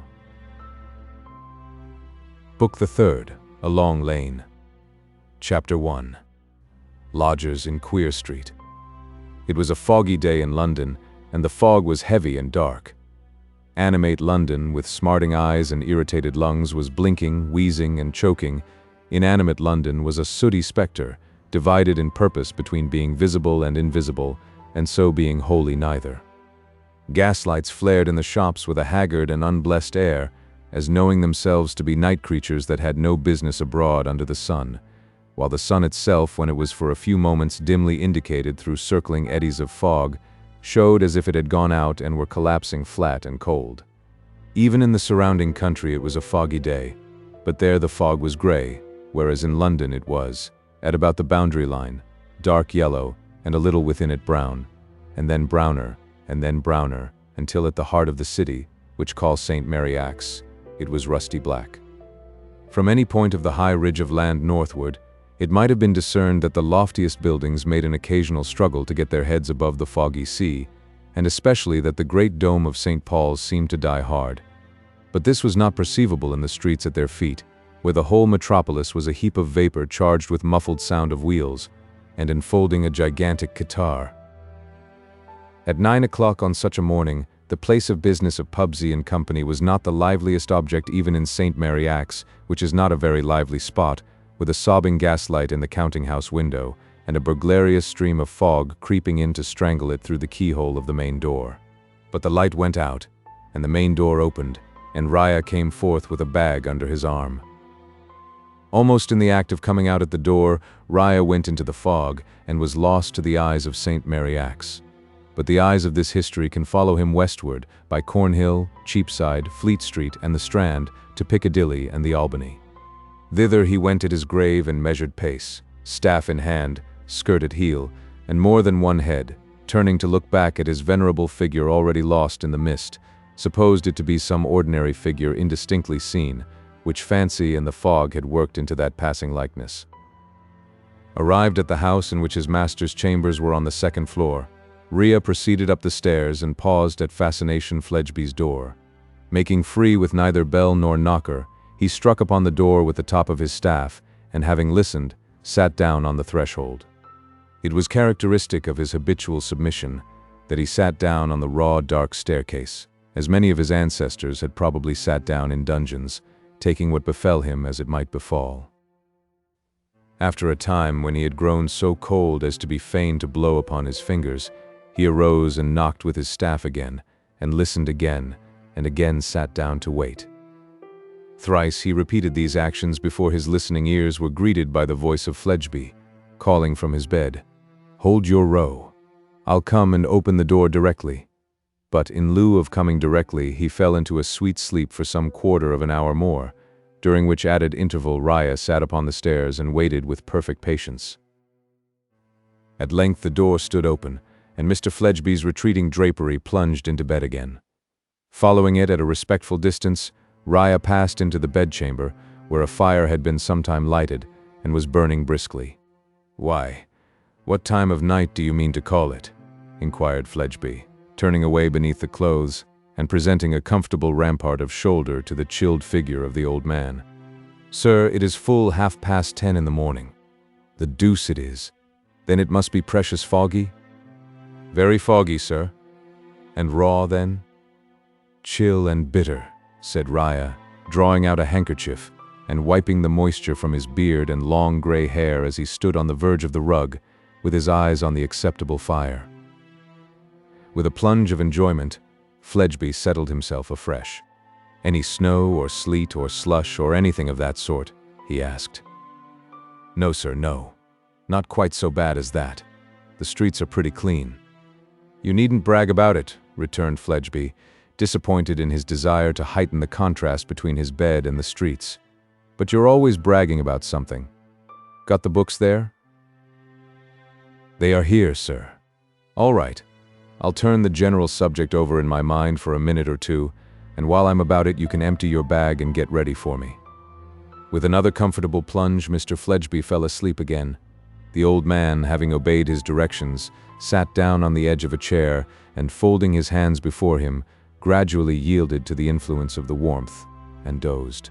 He was roused by Mr. Fledgeby's appearing erect at the foot of the bed, in Turkish slippers, rose-colored Turkish trousers, got cheap from somebody who had cheated some other somebody out of them, and a gown and cap to correspond.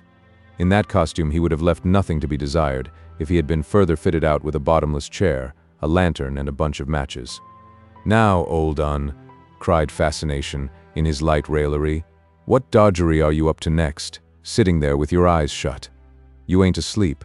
Catch a weasel at it, and catch a Jew." "Truly, sir, I fear I nodded," said the old man. "Not you," returned Fledgeby, with a cunning look. "A telling move with a good many, I dare say, but it won't put me off my guard. Not a bad notion, though, if you want to look indifferent in driving a bargain. Oh, you are a dodger." The old man shook his head, gently repudiating the imputation, and suppressed a sigh, and moved to the table at which Mr. Fledgeby was now pouring out for himself a cup of steaming and fragrant coffee from a pot that had stood ready on the hob. It was an edifying spectacle, the young man in his easy chair taking his coffee, and the old man with his gray head bent, standing awaiting his pleasure. "Now," said Fledgeby, "fork out your balance in hand, and prove by figures how you make it out that it ain't more. First of all, light that candle." Raya obeyed, and then taking a bag from his breast, and referring to the sum in the accounts for which they made him responsible, told it out upon the table. Fledgeby told it again with great care, and rang every sovereign. "I suppose," he said, taking one up to eye it closely, "you haven't been lightening any of these, but it's a trade of your people's, you know. You understand what sweating a pound means, don't you?" "Much as you do, sir," returned the old man, with his hands under opposite cuffs of his loose sleeves, as he stood at the table, deferentially observant of the master's face. "May I take the liberty to say something?" "You may," Fledgeby graciously conceded. "Do you not, sir, without intending it, of a surety without intending it, sometimes mingle the character I fairly earn in your employment, with the character which it is your policy that I should bear?" "I don't find it worth my while to cut things so fine as to go into the inquiry," Fascination coolly answered. "Not in justice?" "Bother justice," said Fledgeby. "Not in generosity?" "Jews and generosity," said Fledgeby. "That's a good connection. Bring out your vouchers and don't talk Jerusalem palaver." The vouchers were produced, and for the next half hour Mr. Fledgeby concentrated his sublime attention on them. They and the accounts were all found correct, and the books and the papers resumed their places in the bag. "Next," said Fledgeby, "concerning that bill-broking branch of the business, the branch I like best. What queer bills are to be bought?" And at what prices? You have got your list of what's in the market? Sir, a long list, replied Raya, taking out a pocketbook and selecting from its contents a folded paper which, being unfolded, became a sheet of foolscap covered with close writing. Whew, whistled Fledgeby as he took it in his hand. Queer Street is full of lodgers just at present. These are to be disposed of in parcels, are they? In parcels as set forth, returned the old man, looking over his master's shoulder, or the lump. Half the lump will be waste paper, one knows beforehand, said Fledgeby. Can you get it at waste paper price? That's the question. Raya shook his head, and Fledgeby cast his small eyes down the list. They presently began to twinkle, and he no sooner became conscious of their twinkling than he looked up over his shoulder at the grave face above him and moved to the chimney-piece.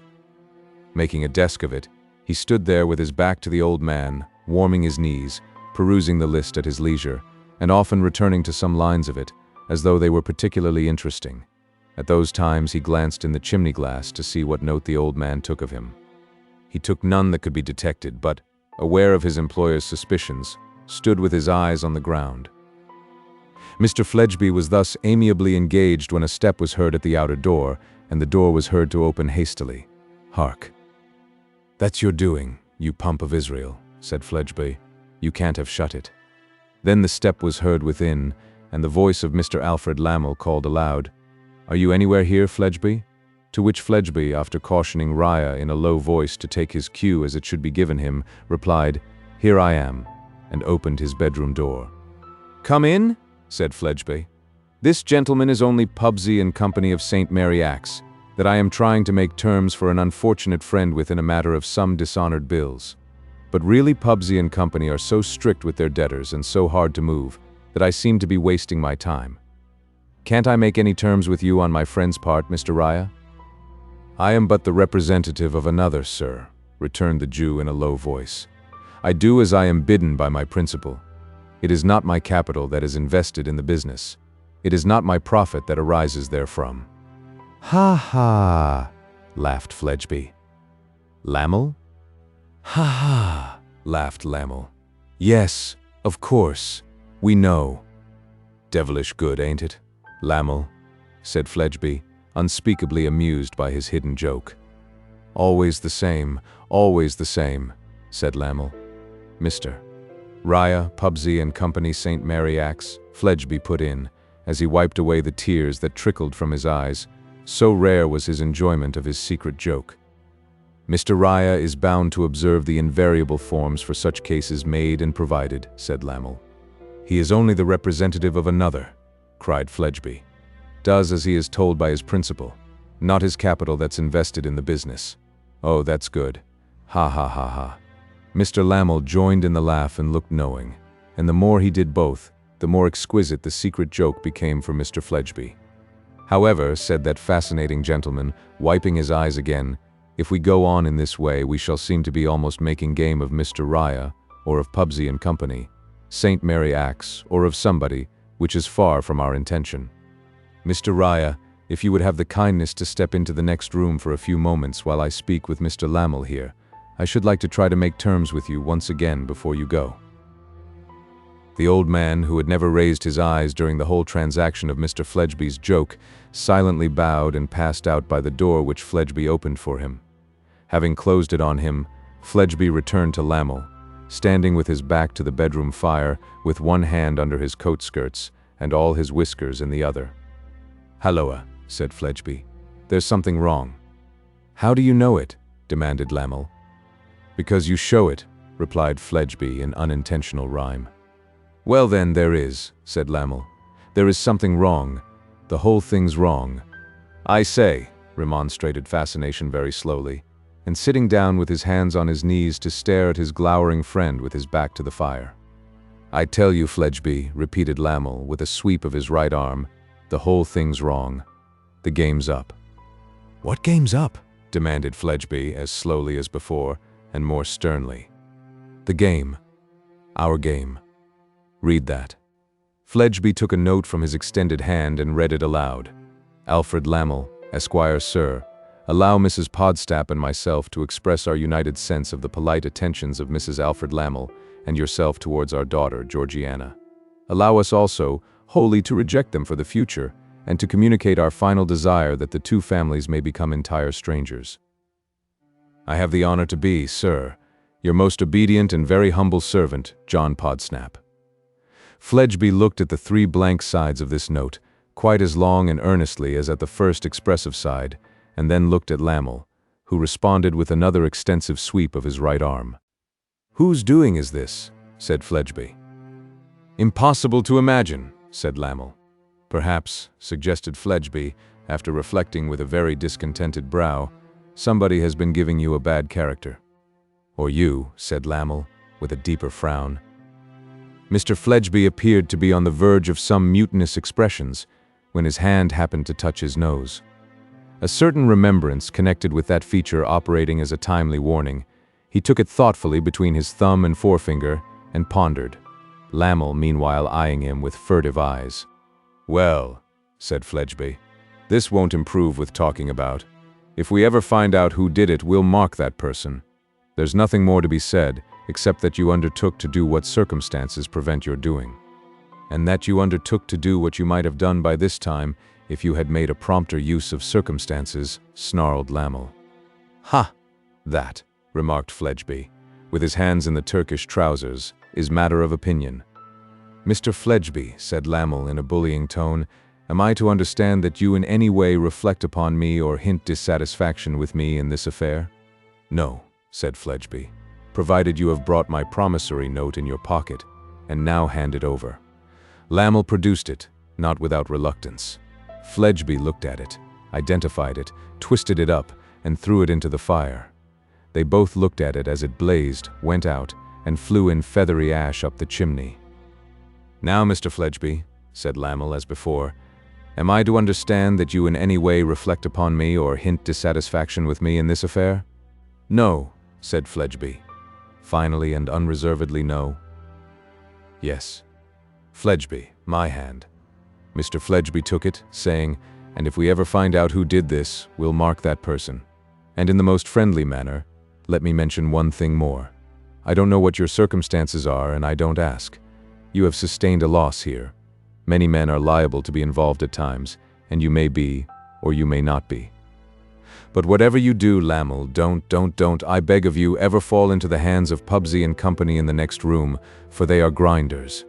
Regular flayers and grinders, my dear Lamel," repeated Fledgeby with a peculiar relish, "and they'll skin you by the inch, from the nape of your neck to the sole of your foot, and grind every inch of your skin to tooth powder. You have seen what Mr. Raya is. Never fall into his hands, Lamel. I beg of you as a friend."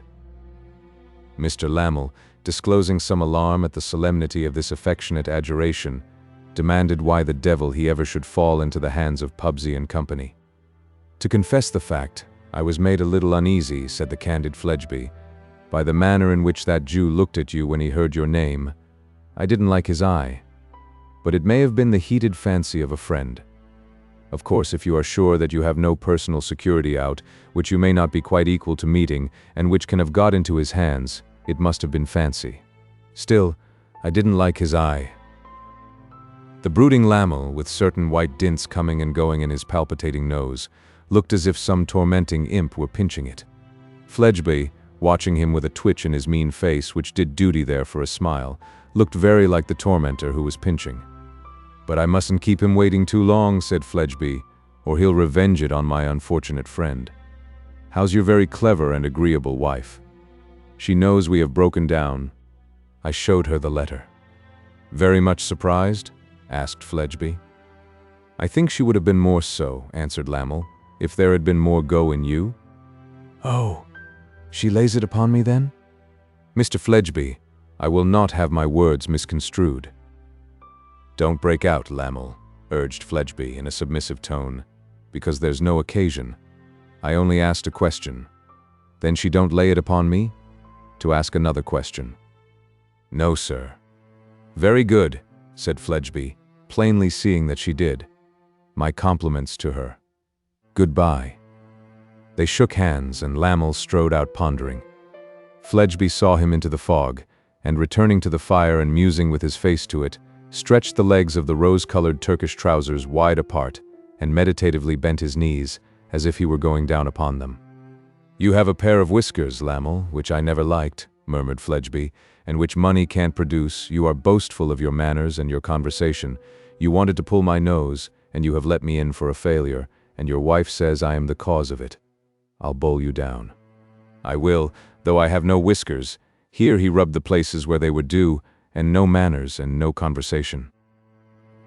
Having thus relieved his noble mind, he collected the legs of the Turkish trousers, straightened himself on his knees, and called out to Raya in the next room, "Halloa, you sir." At sight of the old man re-entering with a gentleness monstrously in contrast with the character he had given him, Mr. Fledgeby was so tickled again that he exclaimed, laughing, "Good, good. Upon my soul, it is uncommon good." "Now, old Un," proceeded Fledgeby, when he had had his laugh out, "you'll buy up these lots that I mark with my pencil. There's a tick there, and a tick there, and a tick there, and I wager 2 pence you'll afterwards go on squeezing those Christians like the Jew you are. Now, next you'll want a check, or you'll say you want it, though you've capital enough somewhere, if one only knew where, but you'd be peppered and salted and grilled on a gridiron before you'd own to it, and that check I'll write." When he had unlocked a drawer and taken a key from it to open another drawer, in which was another key that opened another drawer, in which was another key that opened another drawer, in which was the checkbook, and when he had written the check, and when, reversing the key and drawer process, he had placed his checkbook in safety again, he beckoned the old man, with the folded check, to come and take it. "Old Un," said Fledgeby, when the Jew had put it in his pocketbook, and was putting that in the breast of his outer garment, "so much at present for my affairs. Now a word about affairs that are not exactly mine. Where is she?" With his hand not yet withdrawn from the breast of his garment, Raya started and paused. "Oh ho!" said Fledgeby. "Didn't expect it! Where have you hidden her?" Showing that he was taken by surprise, the old man looked at his master with some passing confusion, which the master highly enjoyed. "Is she in the house I pay rent and taxes for in St. Mary Axe?" demanded Fledgeby. "No, sir." "Is she in your garden up atop of that house, gone up to be dead, or whatever the game is?" asked Fledgeby. "No, sir." "Where is she then?" Raya bent his eyes upon the ground, as if considering whether he could answer the question without breach of faith, and then silently raised them to Fledgeby's face, as if he could not. "Come," said Fledgeby. "I won't press that just now, but I want to know this, and I will know this, mind you. What are you up to?" The old man, with an apologetic action of his head and hands, as not comprehending the master's meaning, addressed to him a look of mute inquiry. "You can't be a gallivanting dodger," said Fledgeby, "for you're a regular pity the sorrows, you know, if you do know any Christian rhyme, whose trembling limbs have borne him to, etc. You're one of the patriarchs. You're a shaky old card, and you can't be in love with this Lizzie." "Oh, sir," expostulated Raya. "Oh, sir. "Then why?" retorted Fledgeby, with some slight tinge of a blush. "Don't you out with your reason for having your spoon in the soup at all?" "Sir, I will tell you the truth. But, your pardon for the stipulation, it is in sacred confidence. It is strictly upon honor." "Honor too," cried Fledgeby, with a mocking lip. "Honor among Jews. Well, cut away." "It is upon honor, sir," the other still stipulated, with respectful firmness. "Oh, certainly. Honor bright," said Fledgeby. The old man, never bidden to sit down, stood with an earnest hand laid on the back of the young man's easy chair. The young man sat looking at the fire with a face of listening curiosity, ready to check him off and catch him tripping. "Cut away," said Fledgeby. "Start with your motive." "Sir, I have no motive but to help the helpless." Mr. Fledgeby could only express the feelings to which this incredible statement gave rise in his breast by a prodigiously long derisive sniff. "How I came to know, and much to esteem and to respect, this damsel, I mentioned when you saw her in my poor garden on the housetop," said the Jew. "Did you?" said Fledgeby, distrustfully. "Well, perhaps you did, though. The better I knew her, the more interest I felt in her fortunes. They gathered to a crisis. I found her beset by a selfish and ungrateful brother, beset by an unacceptable wooer, beset by the snares of a more powerful lover, beset by the wiles of her own heart. She took to one of the chaps then? Sir, it was only natural that she should incline towards him, for he had many and great advantages. But he was not of her station, and to marry her was not in his mind. Perils were closing round her, and the circle was fast darkening, when I, being as you have said, sir, too old and broken to be suspected of any feeling for her but a father's, stepped in and counseled flight. I said, my daughter, there are times of moral danger when the hardest virtuous resolution to form is flight, and when the most heroic bravery is flight. She answered, she had had this in her thoughts, but whither to fly without help she knew not, and there were none to help her. I showed her there was one to help her, and it was I, and she is gone. What did you do with her? Asked Fledgeby, feeling his cheek. I placed her, said the old man, at a distance, with a grave, smooth outward sweep from one another of his two open hands at arm's length, at a distance among certain of our people, where her industry would serve her, and where she could hope to exercise it, unassailed from any quarter. Fledgeby's eyes had come from the fire to notice the action of his hands when he said at a distance. Fledgeby now tried, very unsuccessfully, to imitate that action as he shook his head and said, "Placed her in that direction, did you? Oh, you circular old dodger." With one hand across his breast and the other on the easy chair, Raya, without justifying himself, waited for further questioning. But that it was hopeless to question him on that one reserved point, Fledgeby, with his small eyes too near together, saw full well. "Lizzie," said Fledgeby, looking at the fire again and then looking up. "Humph, Lizzie. You didn't tell me the other name in your garden atop of the house. I'll be more communicative with you. The other name's Hexam." Raya bent his head in assent. "Look here, you sir," said Fledgeby. "I have a notion I know something of the inveigling chap, the powerful one. Has he anything to do with the law? Nominally, I believe it his calling." "I thought so. Name anything like Lightwood?" "Sir, not at all like." "Come, old un," said Fledgeby, meeting his eyes with a wink, "say the name." "Rayburn." "By Jupiter," cried Fledgeby. "That one, is it? I thought it might be the other, but I never dreamt of that one. I shouldn't object to your balking either of the pair, Dodger, for they are both conceited enough, but that one is as cool a customer as ever I met with. Got a beard besides, and presumes upon it. Well done, old un. Go on and prosper." Brightened by this unexpected commendation, Raya asked were there more instructions for him. "No," said Fledgeby. "You may toddle now, Judah, and grope about on the orders you have got." Dismissed with those pleasing words, the old man took his broad hat and staff and left the great presence, more as if he were some superior creature benignantly blessing Mr. Fledgeby than the poor dependent on whom he set his foot. Left alone, Mr. Fledgeby locked his outer door and came back to his fire.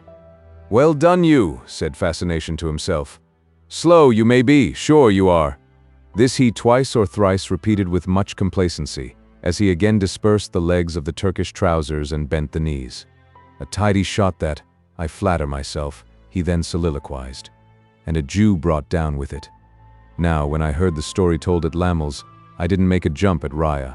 Not a hit of it. I got at him by degrees. Herein he was quite accurate, it being his habit, not to jump or leap or make an upward spring at anything in life, but to crawl at everything. I got at him," pursued Fledgeby, feeling for his whisker, by degrees. "If your Lammels or your Lightwoods had got at him anyhow, they would have asked him the question whether he hadn't something to do with that gal's disappearance. I knew a better way of going to work. Having got behind the hedge and put him in the light, I took a shot at him and brought him down plump. Oh, it don't count for much, being a Jew in a match against me." Another dry twist in place of a smile made his face crooked here. "As to Christians," proceeded Fledgeby, "look out, fellow Christians, particularly you that lodge in Queer Street. I have got the run of Queer Street now, and you shall see some games there. To work a lot of power over you and you not know it, knowing as you think yourselves, would be almost worth laying out money upon. But when it comes to squeezing a profit out of you into the bargain, it's something like. With this apostrophe, Mr. Fledgeby appropriately proceeded to divest himself of his Turkish garments and invest himself with Christian attire. Pending which operation, and his morning ablutions and his anointing of himself with the last infallible preparation for the production of luxuriant and glossy hair upon the human countenance, quacks being the only sages he believed in besides usurers, the murky fog closed about him and shut him up in its sooty embrace. If it had never let him out any more, the world would have had no irreparable loss, but could have easily replaced him from its stock on hand. Chapter 2. A respected friend in a new aspect. In the evening of this same foggy day, when the yellow window blind of Pubsey and Company was drawn down upon the day's work, Uriah the Jew once more came forth into St. Mary Axe. But this time he carried no bag, and was not bound on his master's affairs. He passed over London Bridge, and returned to the Middlesex shore by that of Westminster, and so, ever wading through the fog, waded to the doorstep of the doll's dressmaker. Miss Wren expected him. He could see her through the window by the light of her low fire, carefully banked up with damp cinders that it might last the longer and waste the less when she was out, sitting waiting for him in her bonnet. His tap at the glass roused her from the musing solitude in which she sat, and she came to the door to open it, aiding her steps with a little crutch stick. "Good evening, godmother," said Miss Jenny Wren. The old man laughed and gave her his arm to lean on. "Won't you come in and warm yourself, godmother?" asked Miss Jenny Wren. "Not if you are ready, Cinderella, my dear." "Well," exclaimed Miss Wren, delighted, "now you are a clever old boy. If we gave prizes at this establishment, but we only keep blanks, you should have the first silver medal for taking me up so quick." As she spake thus, Miss Wren removed the key of the house door from the keyhole and put it in her pocket, and then bustlingly closed the door, and tried it as they both stood on the step. Satisfied that her dwelling was safe, she drew one hand through the old man's arm and prepared to ply her crutch stick with the other. But the key was an instrument of such gigantic proportions that before they started, Uriah proposed to carry it. "No, no, no. I'll carry it myself," returned Miss Wren. "I'm awfully lopsided, you know, and stowed down in my pocket it'll trim the ship. To let you into a secret, godmother, I wear my pocket on my high side, o purpose." With that they began their plodding through the fog. "Yes, it was truly sharp of you, godmother," resumed Miss Wren with great approbation, "to understand me. But you see, you are so like the fairy godmother in the bright little books. You look so unlike the rest of people, and so much as if you had changed yourself into that shape, just this moment, with some benevolent object." "Beau," cried Miss Jenny, putting her face close to the old man's. "I can see your features, godmother, behind the beard. Does the fancy go to my changing other objects too, Jenny?" "Ah, that it does. If you'd only borrow my stick and tap this piece of pavement, this dirty stone that my foot taps, it would start up a coach and six. I say, let's believe so." "With all my heart," replied the good old man. "And I'll tell you what I must ask you to do, godmother. I must ask you to be so kind as give my child a tap, and change him altogether. Oh, my child has been such a bad, bad child of late. It worries me nearly out of my wits. Not done a stroke of work these 10 days. Has had the horrors too, and fancied that 4 copper-colored men in red wanted to throw him into a fiery furnace. But that's dangerous, Jenny." "Dangerous, godmother? My child is always dangerous, more or less. He might," here the little creature glanced back over her shoulder at the sky, "be setting the house on fire at this present moment. I don't know who would have a child, for my part. It's no use shaking him. I have shaken him till I have made myself giddy. Why don't you mind your commandments and honor your parent, you naughty old boy?" I said to him all the time, but he only whimpered and stared at me. "What shall be changed after him?" asked Uriah in a compassionately playful voice. "Upon my word, godmother, I am afraid I must be selfish next and get you to set me right in the back and the legs. It's a little thing to you with your power, godmother, but it's a great deal to poor weak aching me." There was no querulous complaining in the words, but they were not the less touching for that. "And then?" "Yes, and then, you know, godmother, we'll both jump up into the coach and 6 and go to Lizzie. This reminds me, godmother, to ask you a serious question. You are as wise can be, having been brought up by the fairies, and you can tell me this. Is it better to have had a good thing and lost it, or never to have had it? Explain, goddaughter. I feel so much more solitary and helpless without Lizzie now than I used to feel before I knew her. Tears were in her eyes as she said so. Some beloved companionship fades out of most lives, my dear, said the Jew. That of a wife, and a fair daughter, and a son of promise, has faded out of my own life, but the happiness was. Ah, said Miss Wren thoughtfully, by no means convinced, and chopping the exclamation with that sharp little hatchet of hers. Then I tell you what change I think you had better begin with, godmother. You had better change is into was and was into is, and keep them so. Would that suit your case? Would you not be always in pain then? Asked the old man tenderly. Right? Exclaimed Miss Wren with another chop. You have changed me wiser, godmother. Not, she added with the quaint hitch of her chin and eyes, that you need be a very wonderful godmother to do that deed. Thus conversing, and having crossed Westminster Bridge, they traversed the ground that Ria had lately traversed, and new ground likewise. For, when they had recrossed the Thames by way of London Bridge, they struck down by the river and held their still foggier course that way. But previously, as they were going along, Jenny twisted her venerable friend aside to a brilliantly lighted toy shop window and said, Now look at 'em, all my work.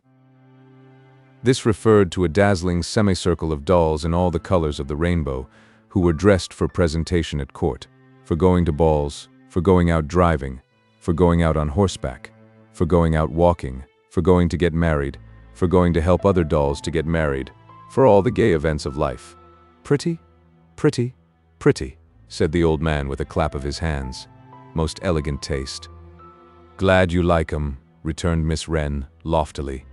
But the fun is, godmother, how I make the great ladies try my dresses on, though it's the hardest part of my business, and would be, even if my back were not bad and my legs queer.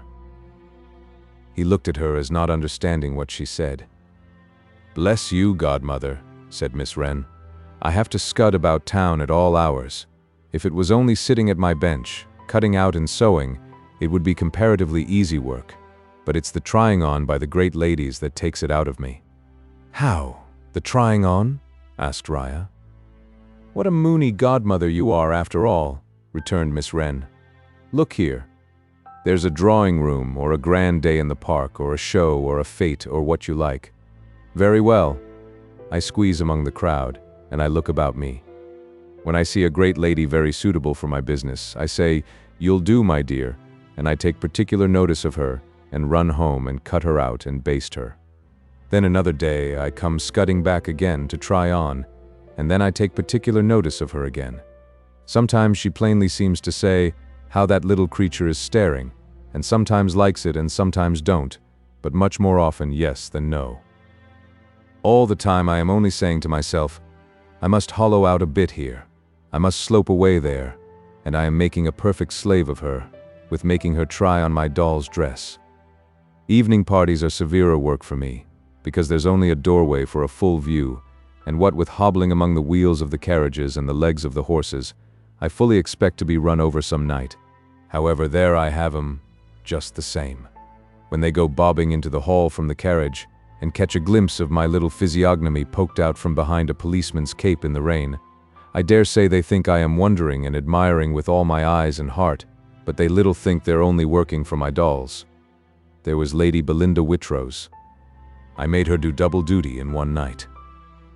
I said when she came out of the carriage, You'll do, my dear, and I ran straight home and cut her out and basted her. Back I came again, and waited behind the men that called the carriages. Very bad night, too. At last, Lady Belinda Whitrose's carriage. Lady Belinda Whitrose coming down, and I made her try on, and take pains about it too before she got seated.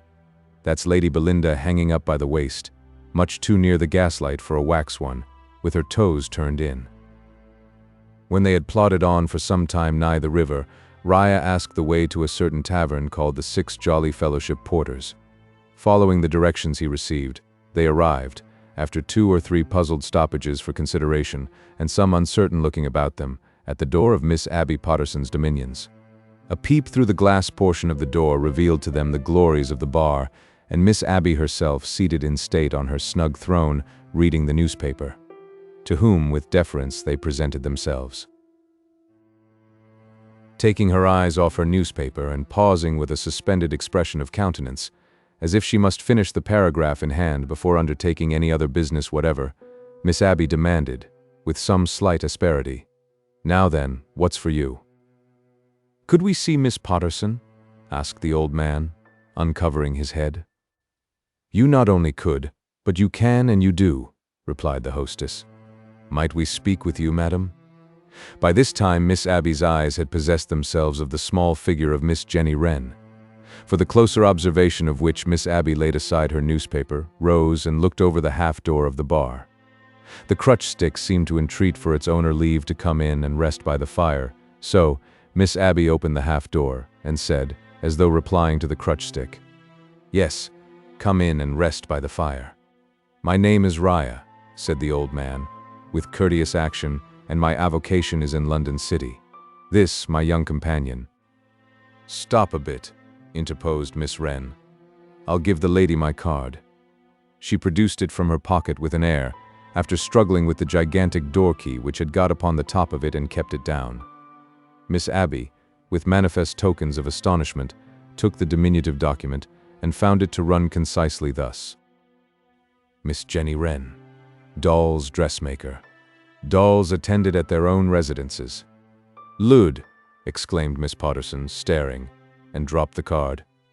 "We take the liberty of coming, my young companion and I, madam," said Raya, on behalf of Lizzie Hexam. Miss Potterson was stooping to loosen the bonnet strings of the doll's dressmaker. She looked round rather angrily and said, "Lizzie Hexam is a very proud young woman."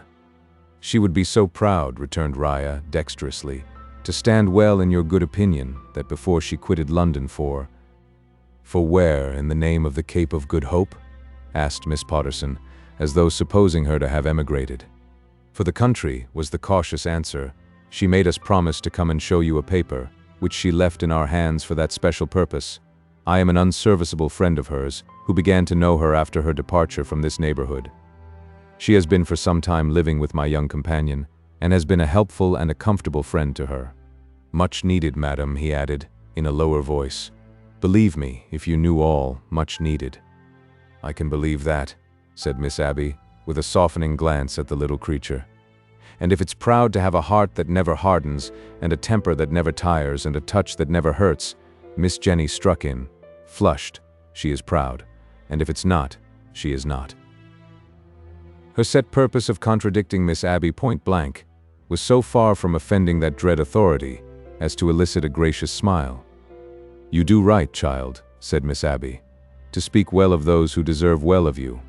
"Right or wrong," muttered Miss Wren, inaudibly, with a visible hitch of her chin, "I mean to do it, and you may make up your mind to that, old lady." "Here is the paper, madam," said the Jew, delivering into Miss Potterson's hands the original document drawn up by Rokesmith and signed by Riderhood. "Will you please to read it?" "But first of all," said Miss Abby, "did you ever taste shrub, child?" Miss Wren shook her head. "Should you like to?" "Should if it's good," returned Miss Wren. "You shall try, and if you find it good, I'll mix some for you with hot water. Put your poor little feet on the fender. It's a cold, cold night, and the fog clings so."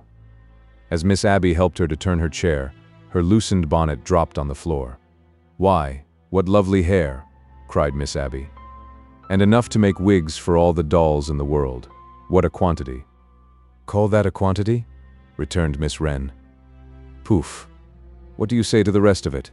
As she spoke, she untied a band, and the golden stream fell over herself and over the chair, and flowed down to the ground.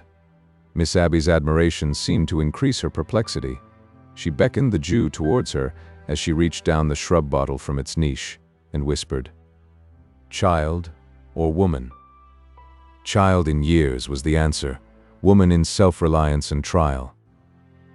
"You are talking about me, good people," thought Miss Jenny, sitting in her golden bower, warming her feet. "I can't hear what you say, but I know your tricks and your manners."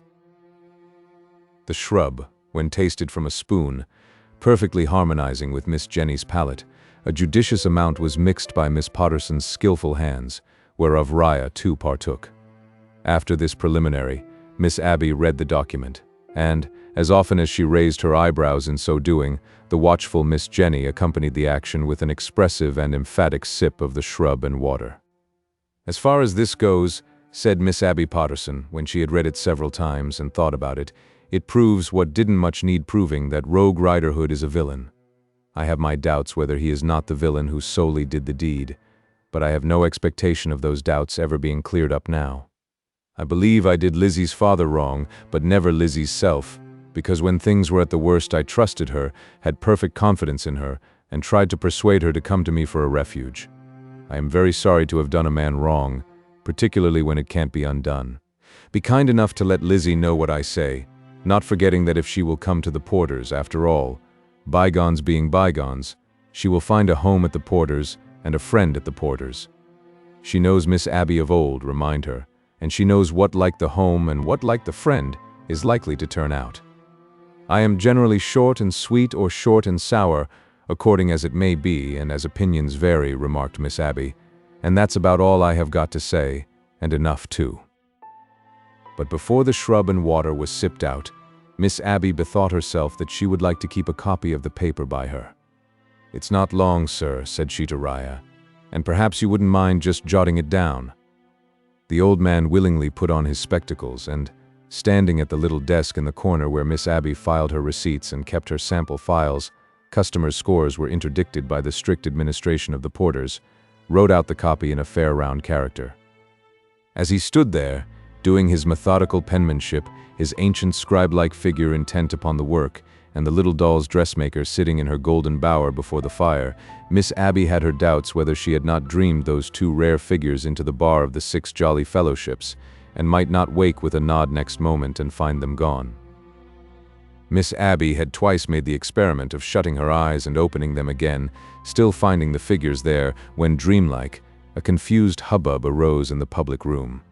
As she started up, and they all three looked at one another, it became a noise of clamoring voices and of the stir of feet. Then all the windows were heard to be hastily thrown up, and shouts and cries came floating into the house from the river. A moment more, and Bob Glittery came clattering along the passage, with the noise of all the nails in his boots condensed into every separate nail. "What is it?" asked Miss Abby. "It's somewhat run down in the fog, ma'am," answered Bob. "There's ever so many people in the river." "Tell 'em to put on all the kettles," cried Miss Abby. "See that the boiler's full. Get a bath out. Hang some blankets to the fire. Heat some stone bottles. Have your senses about you, you girls downstairs, and use 'em."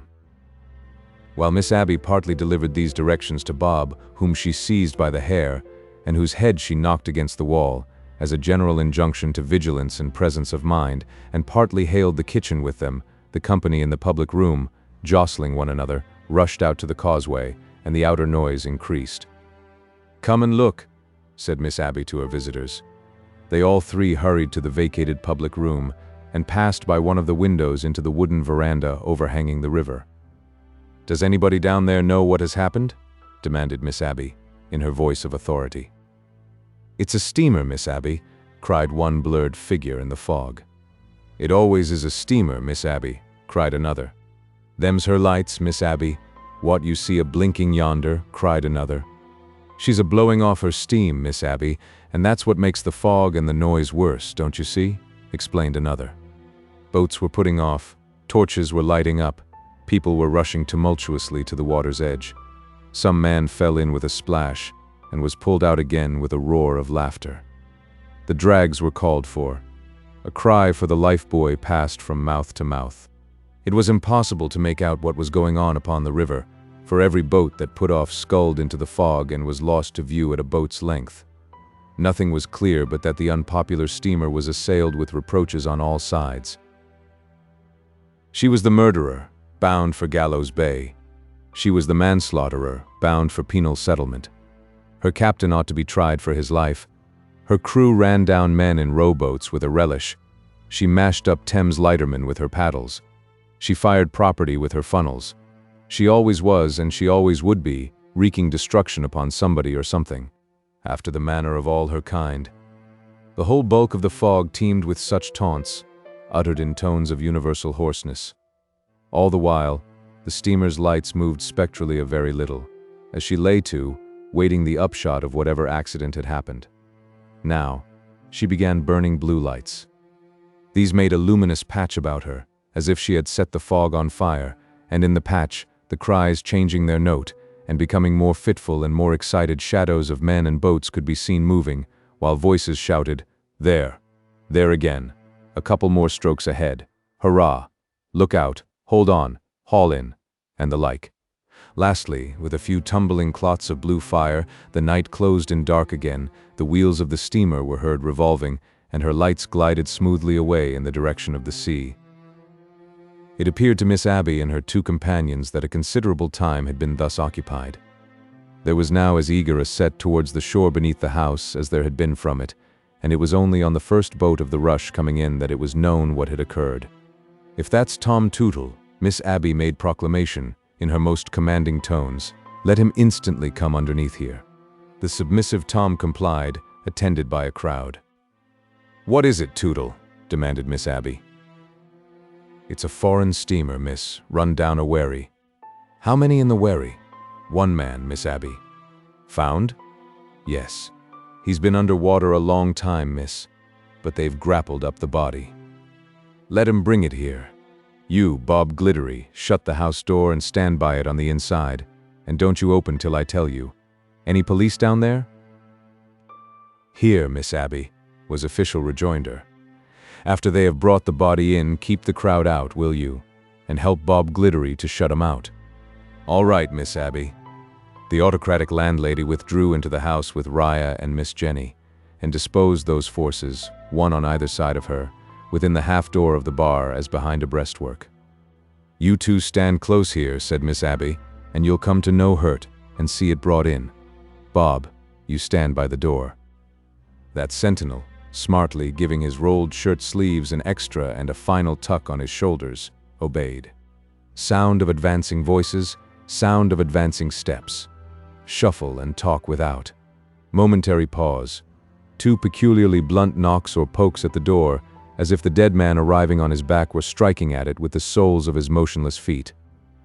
"That's the stretcher, or the shutter, whichever of the two they are carrying," said Miss Abby with experienced ear. "Open, you, Bob." Door opened. Heavy tread of laden men. A halt. A rush. Stoppage of rush. Door shut. Baffled boots from the vexed souls of disappointed outsiders. "Come on, men," said Miss Abby, for so potent was she with her subjects that even then the bearers awaited her permission. First floor. The entry being low, and the staircase being low, they so took up the burden they had set down as to carry that low. The recumbent figure in passing lay hardly as high as the half-door.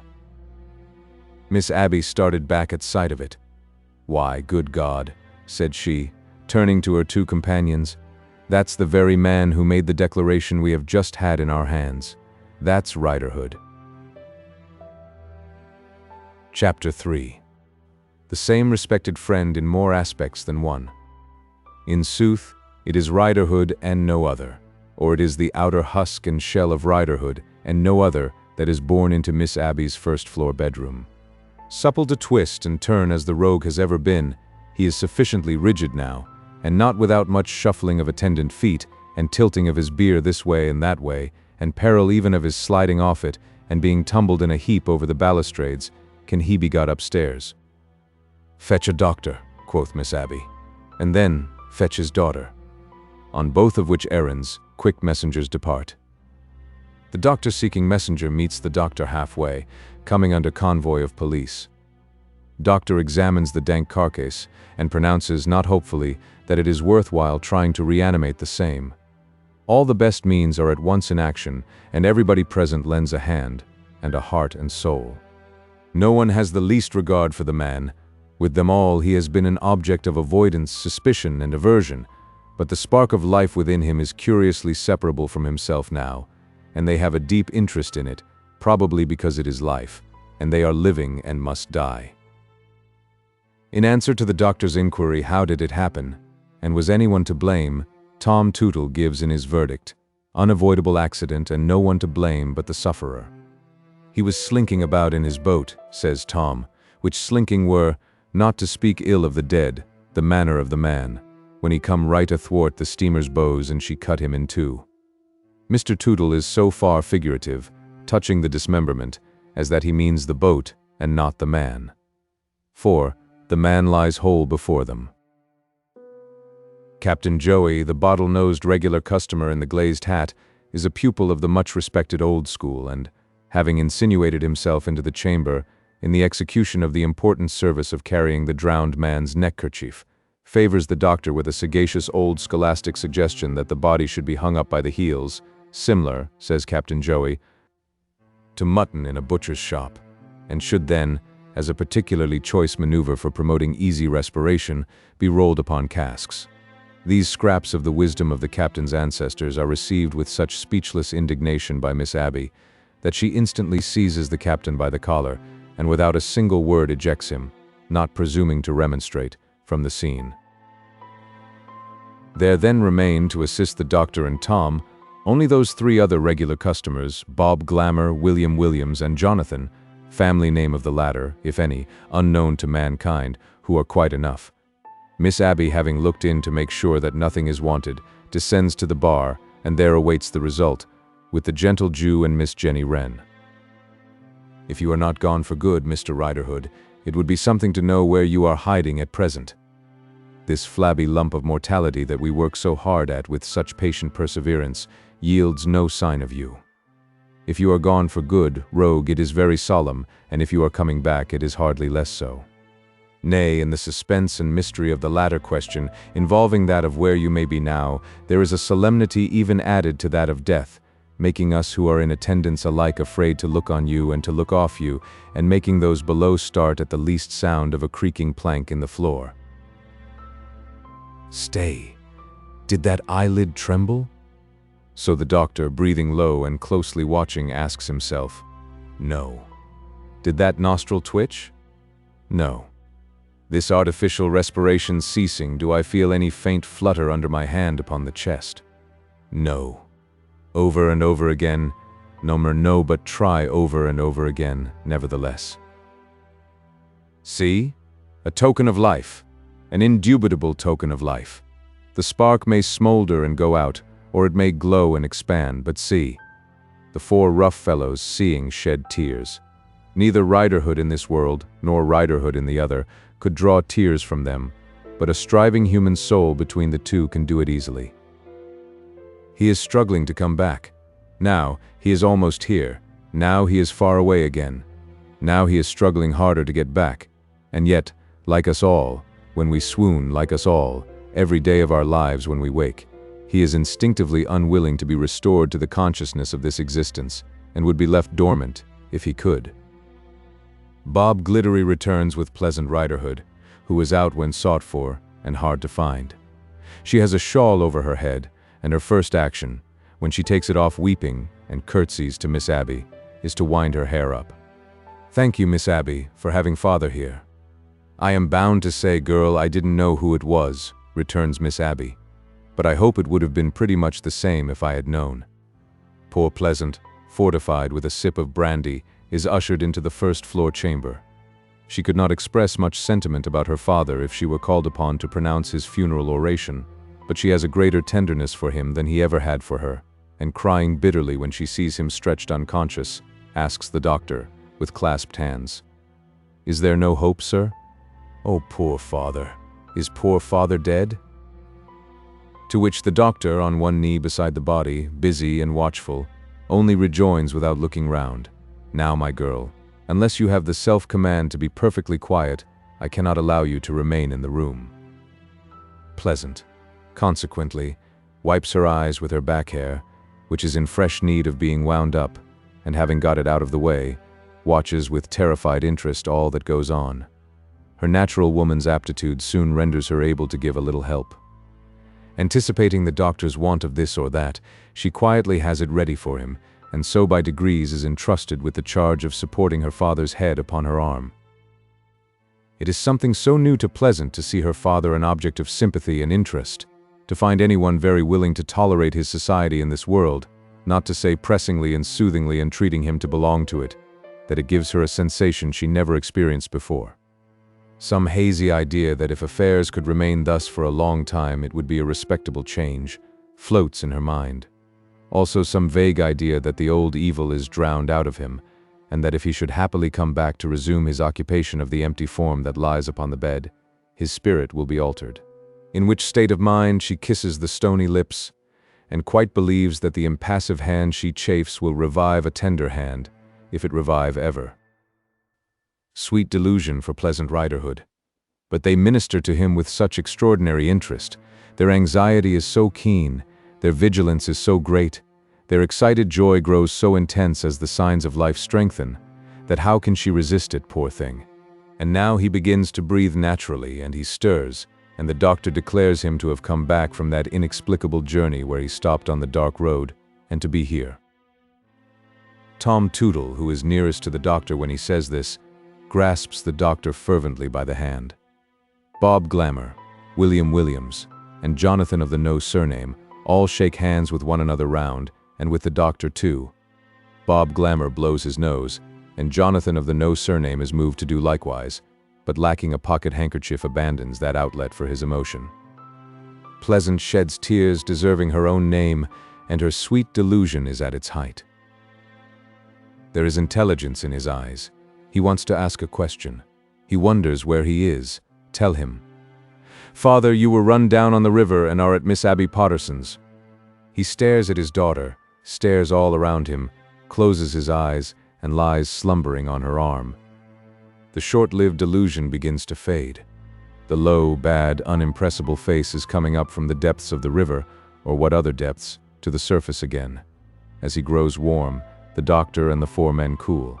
As his lineaments soften with life, their faces and their hearts harden to him. "He will do now," says the doctor, washing his hands and looking at the patient with growing disfavor.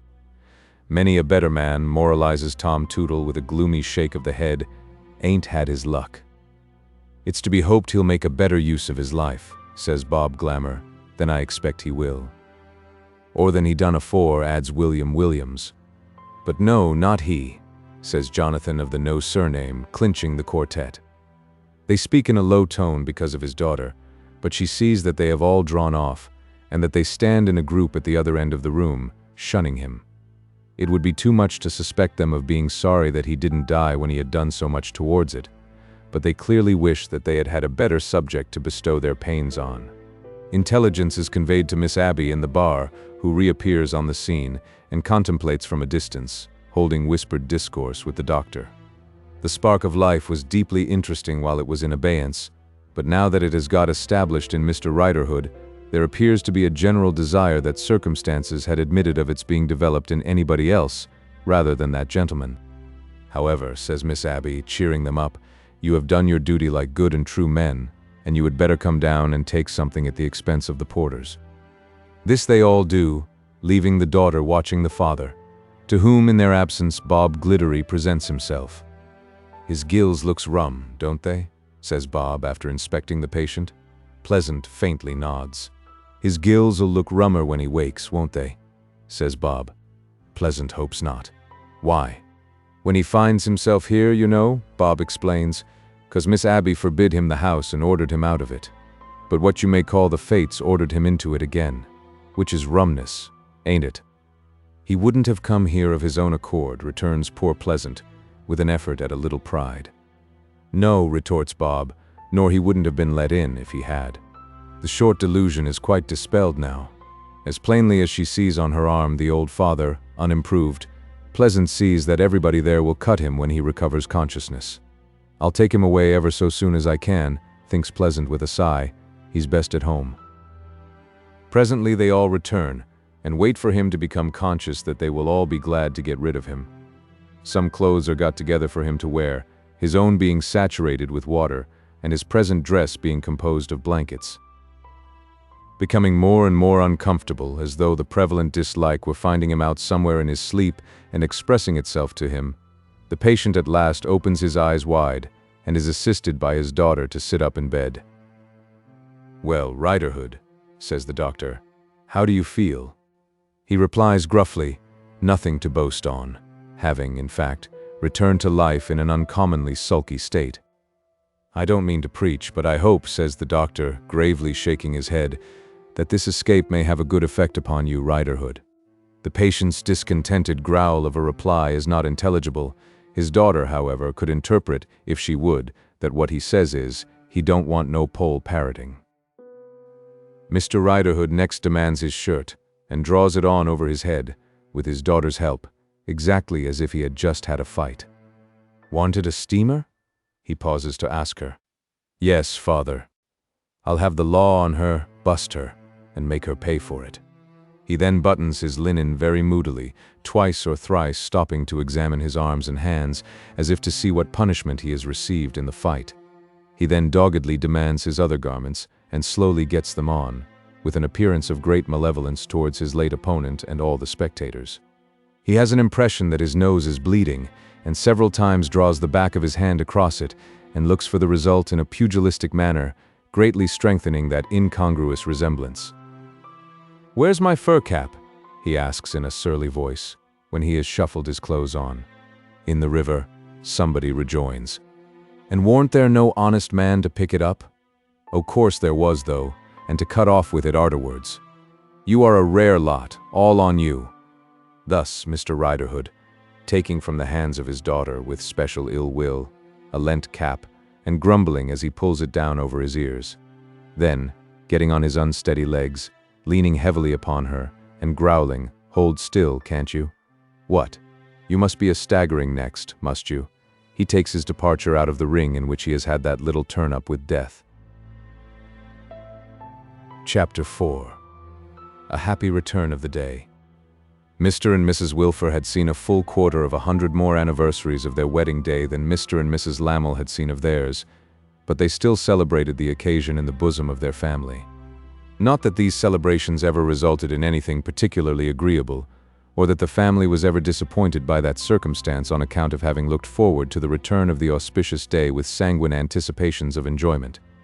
It was kept morally rather as a fast than a feast, enabling Mrs. Wilfer to hold a somber, darkling state, which exhibited that impressive woman in her choicest colors.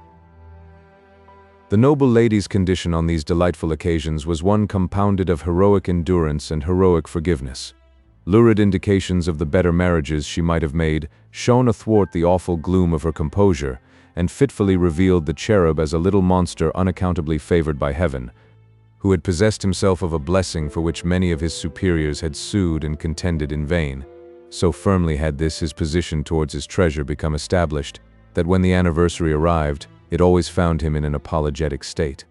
It is not impossible that his modest penitence may have even gone the length of sometimes severely reproving him for that he ever took the liberty of making so exalted a character his wife. As for the children of the Union, their experience of these festivals had been sufficiently uncomfortable to lead them annually to wish, when out of their tenderest years, either that Ma had married somebody else instead of much-teased Pa, or that Pa had married somebody else instead of Ma. When there came to be but two sisters left at home, the daring mind of Bella on the next of these occasions scaled the height of wondering with droll vexation what on earth Pa ever could have seen in Ma, to induce him to make such a little fool of himself as to ask her to have him.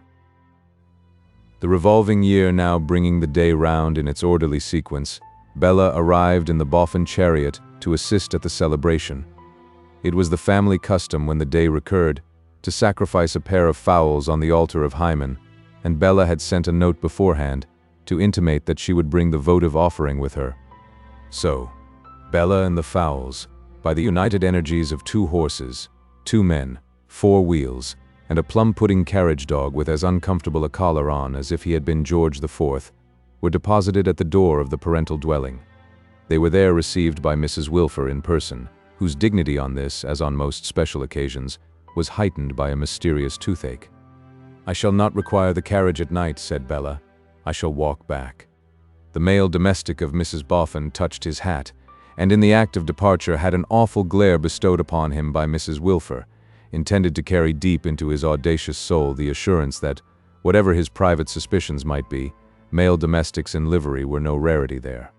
"Well, dear Ma," said Bella, "and how do you do?" "I am as well, Bella," replied Mrs. Wilfer, "as can be expected." "Dear me, Ma," said Bella, You talk as if one was just born." "That's exactly what Ma has been doing," interposed Lavvy, over the maternal shoulder, "ever since we got up this morning. It's all very well to laugh, Bella, but anything more exasperating it is impossible to conceive." Mrs. Wilfer, with a look too full of majesty to be accompanied by any words, attended both her daughters to the kitchen, where the sacrifice was to be prepared. "Mr. Rokesmith," said she, resignedly, "has been so polite as to place his sitting room at our disposal today. You will therefore, Bella, be entertained in the humble abode of your parents, so far in accordance with your present style of living, that there will be a drawing room for your reception as well as a dining room. Your papa invited Mr. Rokesmith to partake of our lowly fare. In excusing himself on account of a particular engagement, he offered the use of his apartment." Bella happened to know that he had no engagement out of his own room at Mr. Boffin's, but she approved of his staying away. We should only have put one another out of countenance, she thought, and we do that quite often enough as it is. Yet she had sufficient curiosity about his room to run up to it with the least possible delay and make a close inspection of its contents. It was tastefully though economically furnished and very neatly arranged. There were shelves and stands of books, English, French, and Italian, and in a portfolio on the writing table there were sheets upon sheets of memoranda and calculations in figures, evidently referring to the Boffin property. On that table also, carefully backed with canvas, varnished, mounted, and rolled like a map, was the placard descriptive of the murdered man who had come from afar to be her husband. She shrank from this ghostly surprise and felt quite frightened as she rolled and tied it up again. Peeping about here and there, she came upon a print, a graceful head of a pretty woman, elegantly framed, hanging in the corner by the easy chair. "Oh, indeed, sir," said Bella, after stopping to ruminate before it. "Oh, indeed, sir. I fancy I can guess whom you think that's like. But I'll tell you what it's much more like, your impudence." Having said which she decamped, not solely because she was offended, but because there was nothing else to look at. "Now, Ma," said Bella, reappearing in the kitchen with some remains of a blush, "you and Lavvy think magnificent me fit for nothing, but I intend to prove the contrary. I mean to be cook today." "Hold," rejoined her majestic mother. "I cannot permit it. Cook in that dress." "As for my dress, Ma," returned Bella, merrily searching in a dresser drawer, "I mean to apron it and towel it all over the front, and as to permission, I mean to do without." "You cook?" said Mrs. Wilfer. "You, who never cooked when you were at home?" "Yes, Ma," returned Bella. "That is precisely the state of the case." She girded herself with a white apron and busily with knots and pins contrived a bib to it, coming close and tight under her chin, as if it had caught her round the neck to kiss her. Over this bib her dimples looked delightful, and under it her pretty figure not less so. "Now, Ma," said Bella, pushing back her hair from her temples with both hands, "what's first?" "First," returned Mrs. Wilfer solemnly, "if you persist in what I cannot but regard as conduct utterly incompatible with the equipage in which you arrived." "Which I do, Ma." "First, then, you put the fowls down to the fire." "2. Be sure," cried Bella, "and flour them, and twirl them round, and there they go, sending them spinning at a great rate." "What's next, Ma?" "Next," said Mrs. Wilfer with a wave of her gloves, expressive of abdication under protest from the culinary throne, "I would recommend examination of the bacon in the saucepan on the fire, and also of the potatoes by the application of a fork. Preparation of the greens will further become necessary if you persist in this unseemly demeanor." "As of course I do, Ma." Persisting, Bella gave her attention to one thing and forgot the other, and gave her attention to the other and forgot the third, and remembering the third was distracted by the fourth, and made amends whenever she went wrong by giving the unfortunate fowls an extra spin, which made their chance of ever getting cooked exceedingly doubtful. But it was pleasant cookery too. Meantime Miss Lavinia, oscillating between the kitchen and the opposite room, prepared the dining table in the latter chamber. This office she, always doing her household spiriting with unwillingness, performed in a startling series of whisks and bumps, laying the tablecloth as if she were raising the wind, putting down the glasses and salt cellars as if she were knocking at the door, and clashing the knives and forks in a skirmishing manner suggestive of hand-to-hand conflict. "Look at Ma," whispered Lavinia to Bella when this was done, and they stood over the roasting fowls.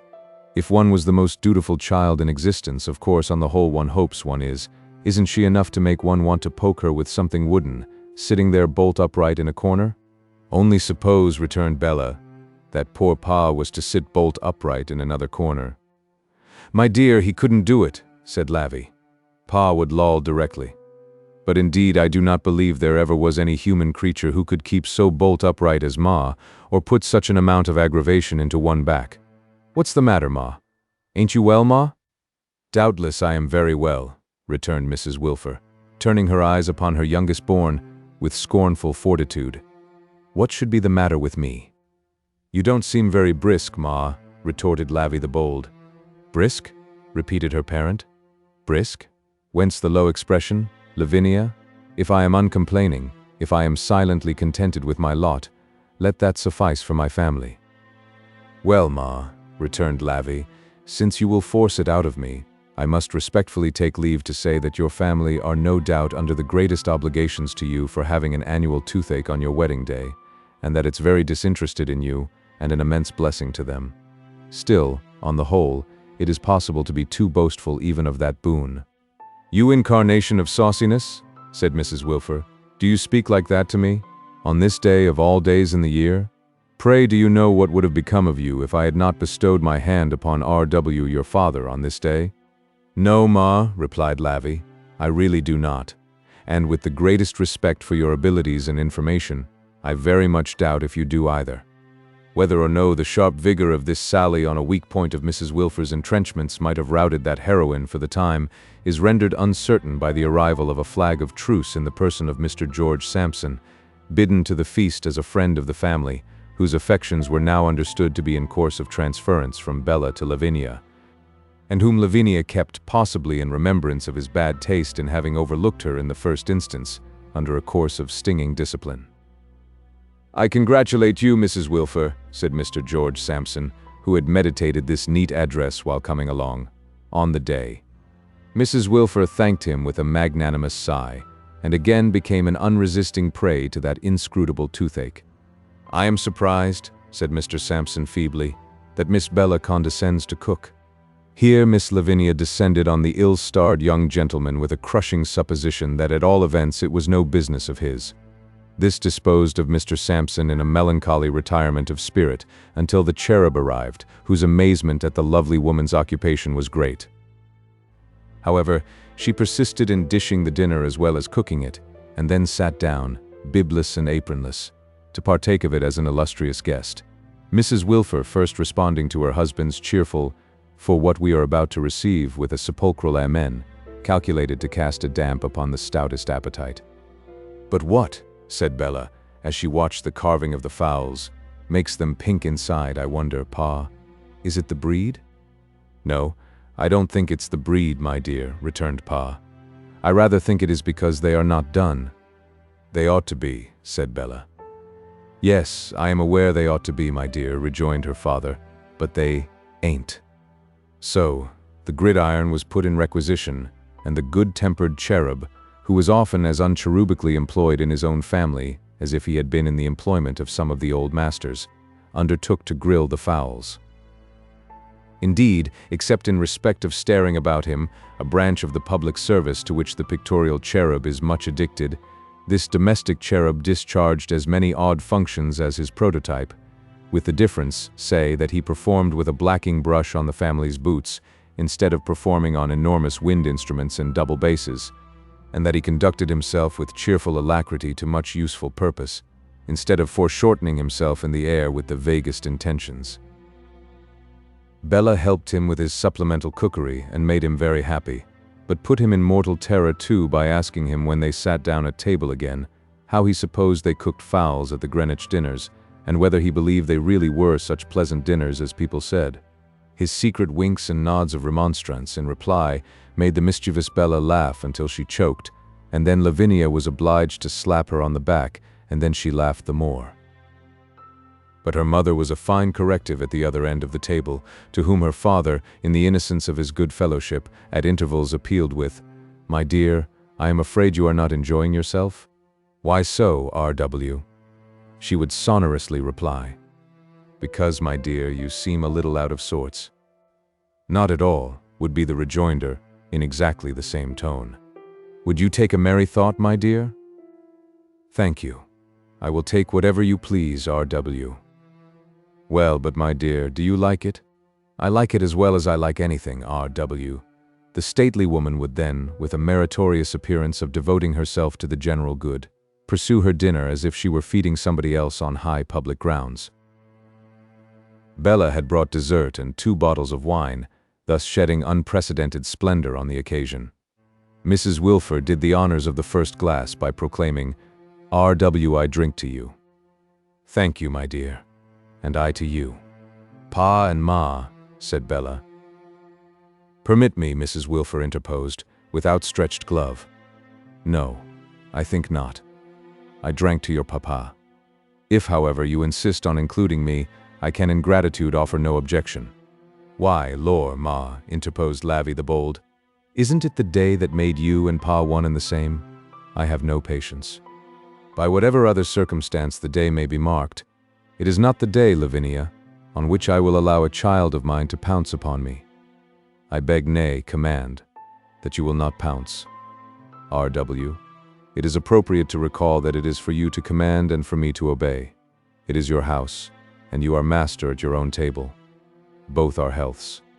Drinking the toast with tremendous stiffness. "I really am a little afraid, my dear," hinted the cherub meekly, "that you are not enjoying yourself?"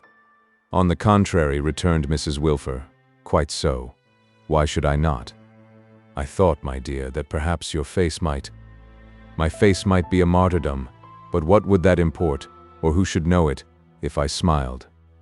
And she did smile, manifestly freezing the blood of Mr. George Sampson by so doing. For that young gentleman, catching her smiling eye, was so very much appalled by its expression as to cast about in his thoughts concerning what he had done to bring it down upon himself. "The mind naturally falls," said Mrs. Wilfer. "Shall I say into a reverie, or shall I say into a retrospect, on a day like this?" Lavvy, sitting with defiantly folded arms, replied, but not audibly, "For goodness' sake, say whichever of the two you like best, Ma, and get it over." "The mind," pursued Mrs. Wilfer in an oratorical manner, "naturally reverts to Papa and Mamma. I here allude to my parents at a period before the earliest dawn of this day. I was considered tall, perhaps I was. Papa and Mamma were unquestionably tall. I have rarely seen a finer woman than my mother, never than my father." The irrepressible Lavvy remarked aloud, "Whatever grandpapa was, he wasn't a female." "Your grandpapa," retorted Mrs. Wilfer, with an awful look, and in an awful tone, was what I describe him to have been, and would have struck any of his grandchildren to the earth who presumed to question it. It was one of Mamma's cherished hopes that I should become united to a tall member of society. It may have been a weakness, but if so, it was equally the weakness, I believe, of King Frederick of Prussia.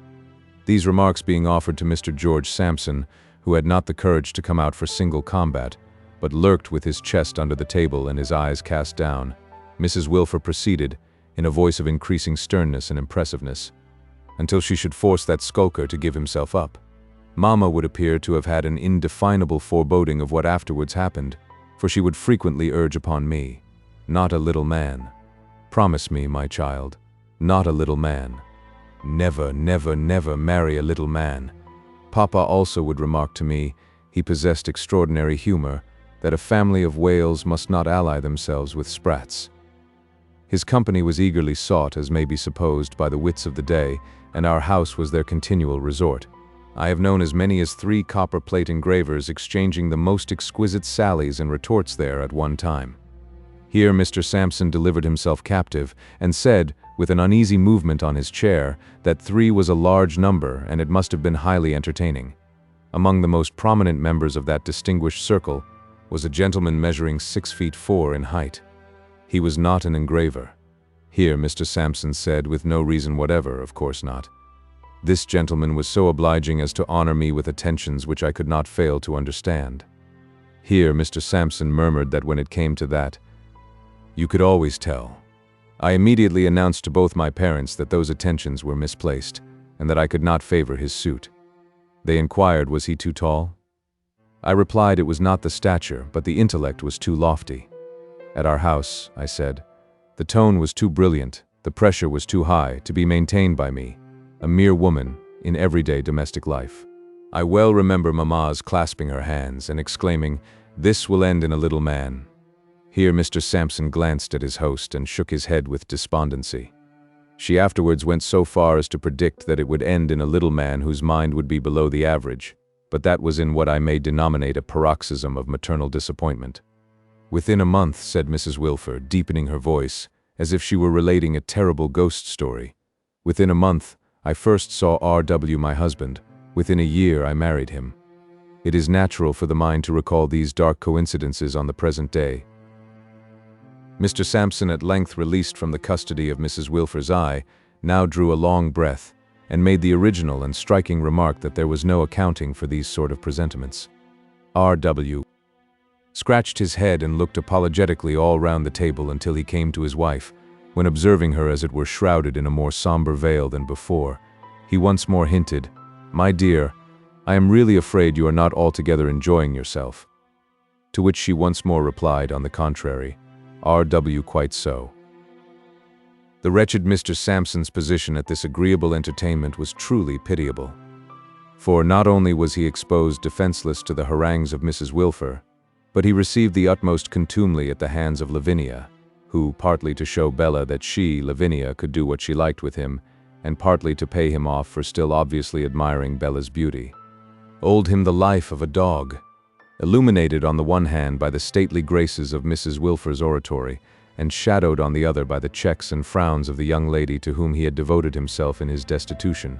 The sufferings of this young gentleman were distressing to witness. If his mind for the moment reeled under them, it may be urged, in extenuation of its weakness, that it was constitutionally a knock-kneed mind and never very strong upon its legs. The rosy hours were thus beguiled until it was time for Bella to have Pa's escort back. The dimples duly tied up in the bonnet strings and the leave-taking done, they got out into the air, and the cherub drew a long breath as if he found it refreshing. "Well, dear Pa," said Bella, "the anniversary may be considered over." "Yes, my dear," returned the cherub. "There's another of 'em gone." Bella drew his arm closer through hers as they walked along, and gave it a number of consolatory pats.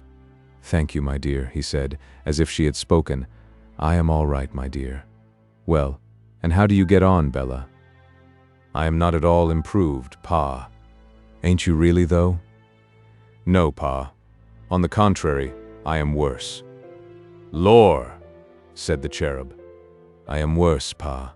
I make so many calculations how much a year I must have when I marry, and what is the least I can manage to do with, that I am beginning to get wrinkles over my nose. Did you notice any wrinkles over my nose this evening, Pa?"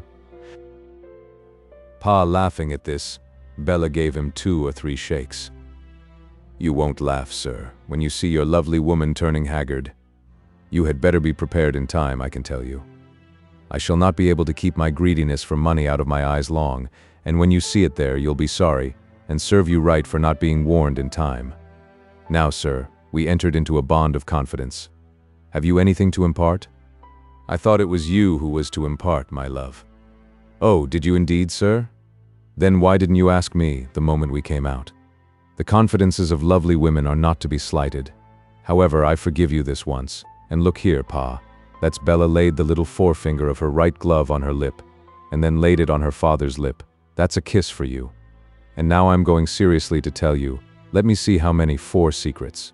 Mind. Serious, grave, weighty secrets. Strictly between ourselves." "Number 1, my dear," said her father, settling her arm comfortably and confidentially. "Number 1, said Bella, will electrify you, Pa. Who do you think has," she was confused here in spite of her merry way of beginning, "has made an offer to me?"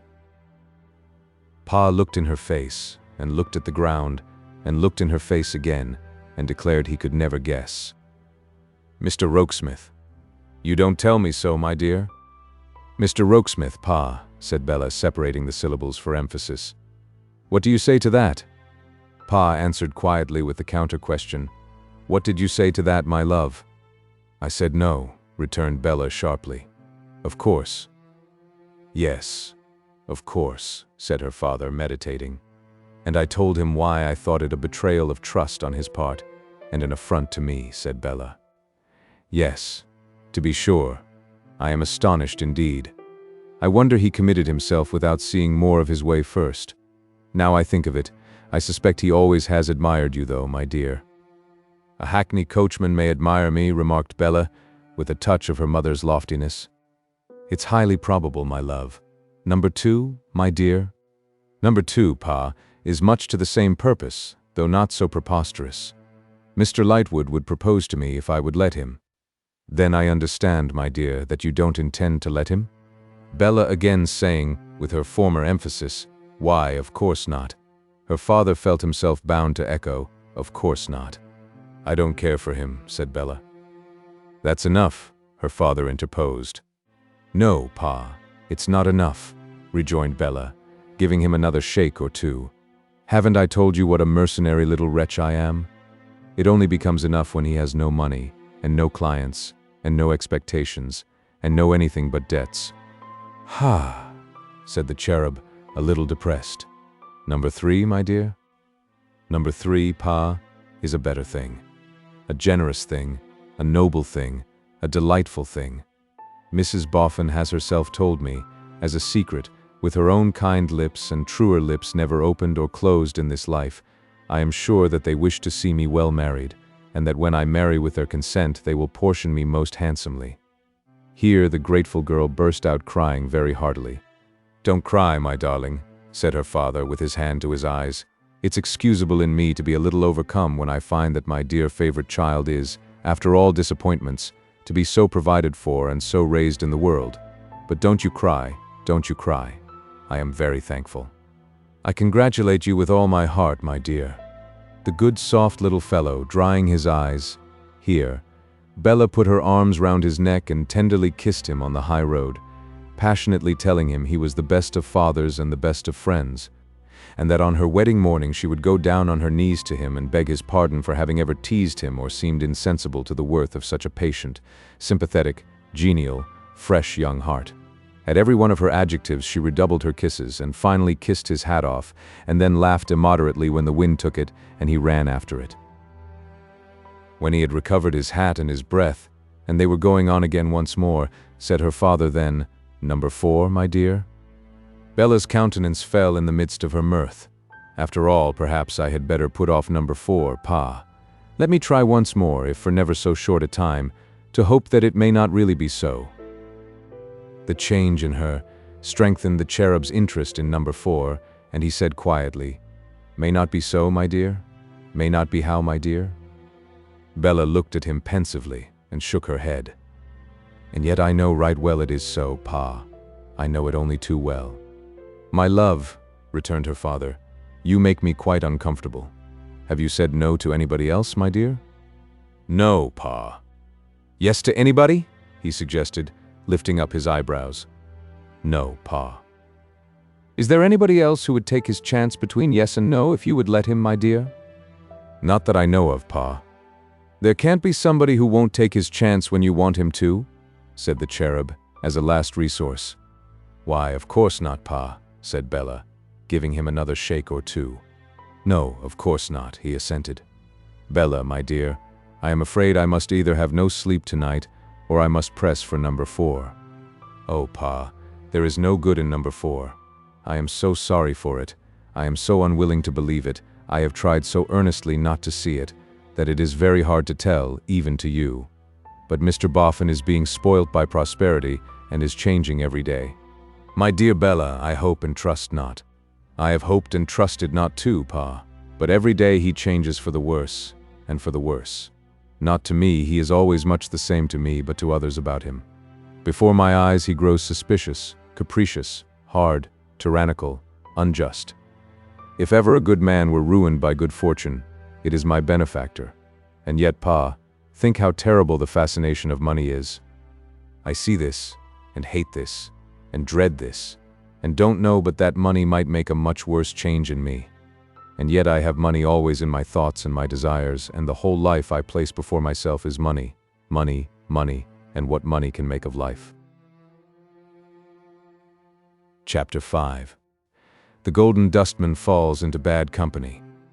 Were Bella Wilfer's bright and ready little wits at fault, Or was the golden dustman passing through the furnace of proof and coming out dross?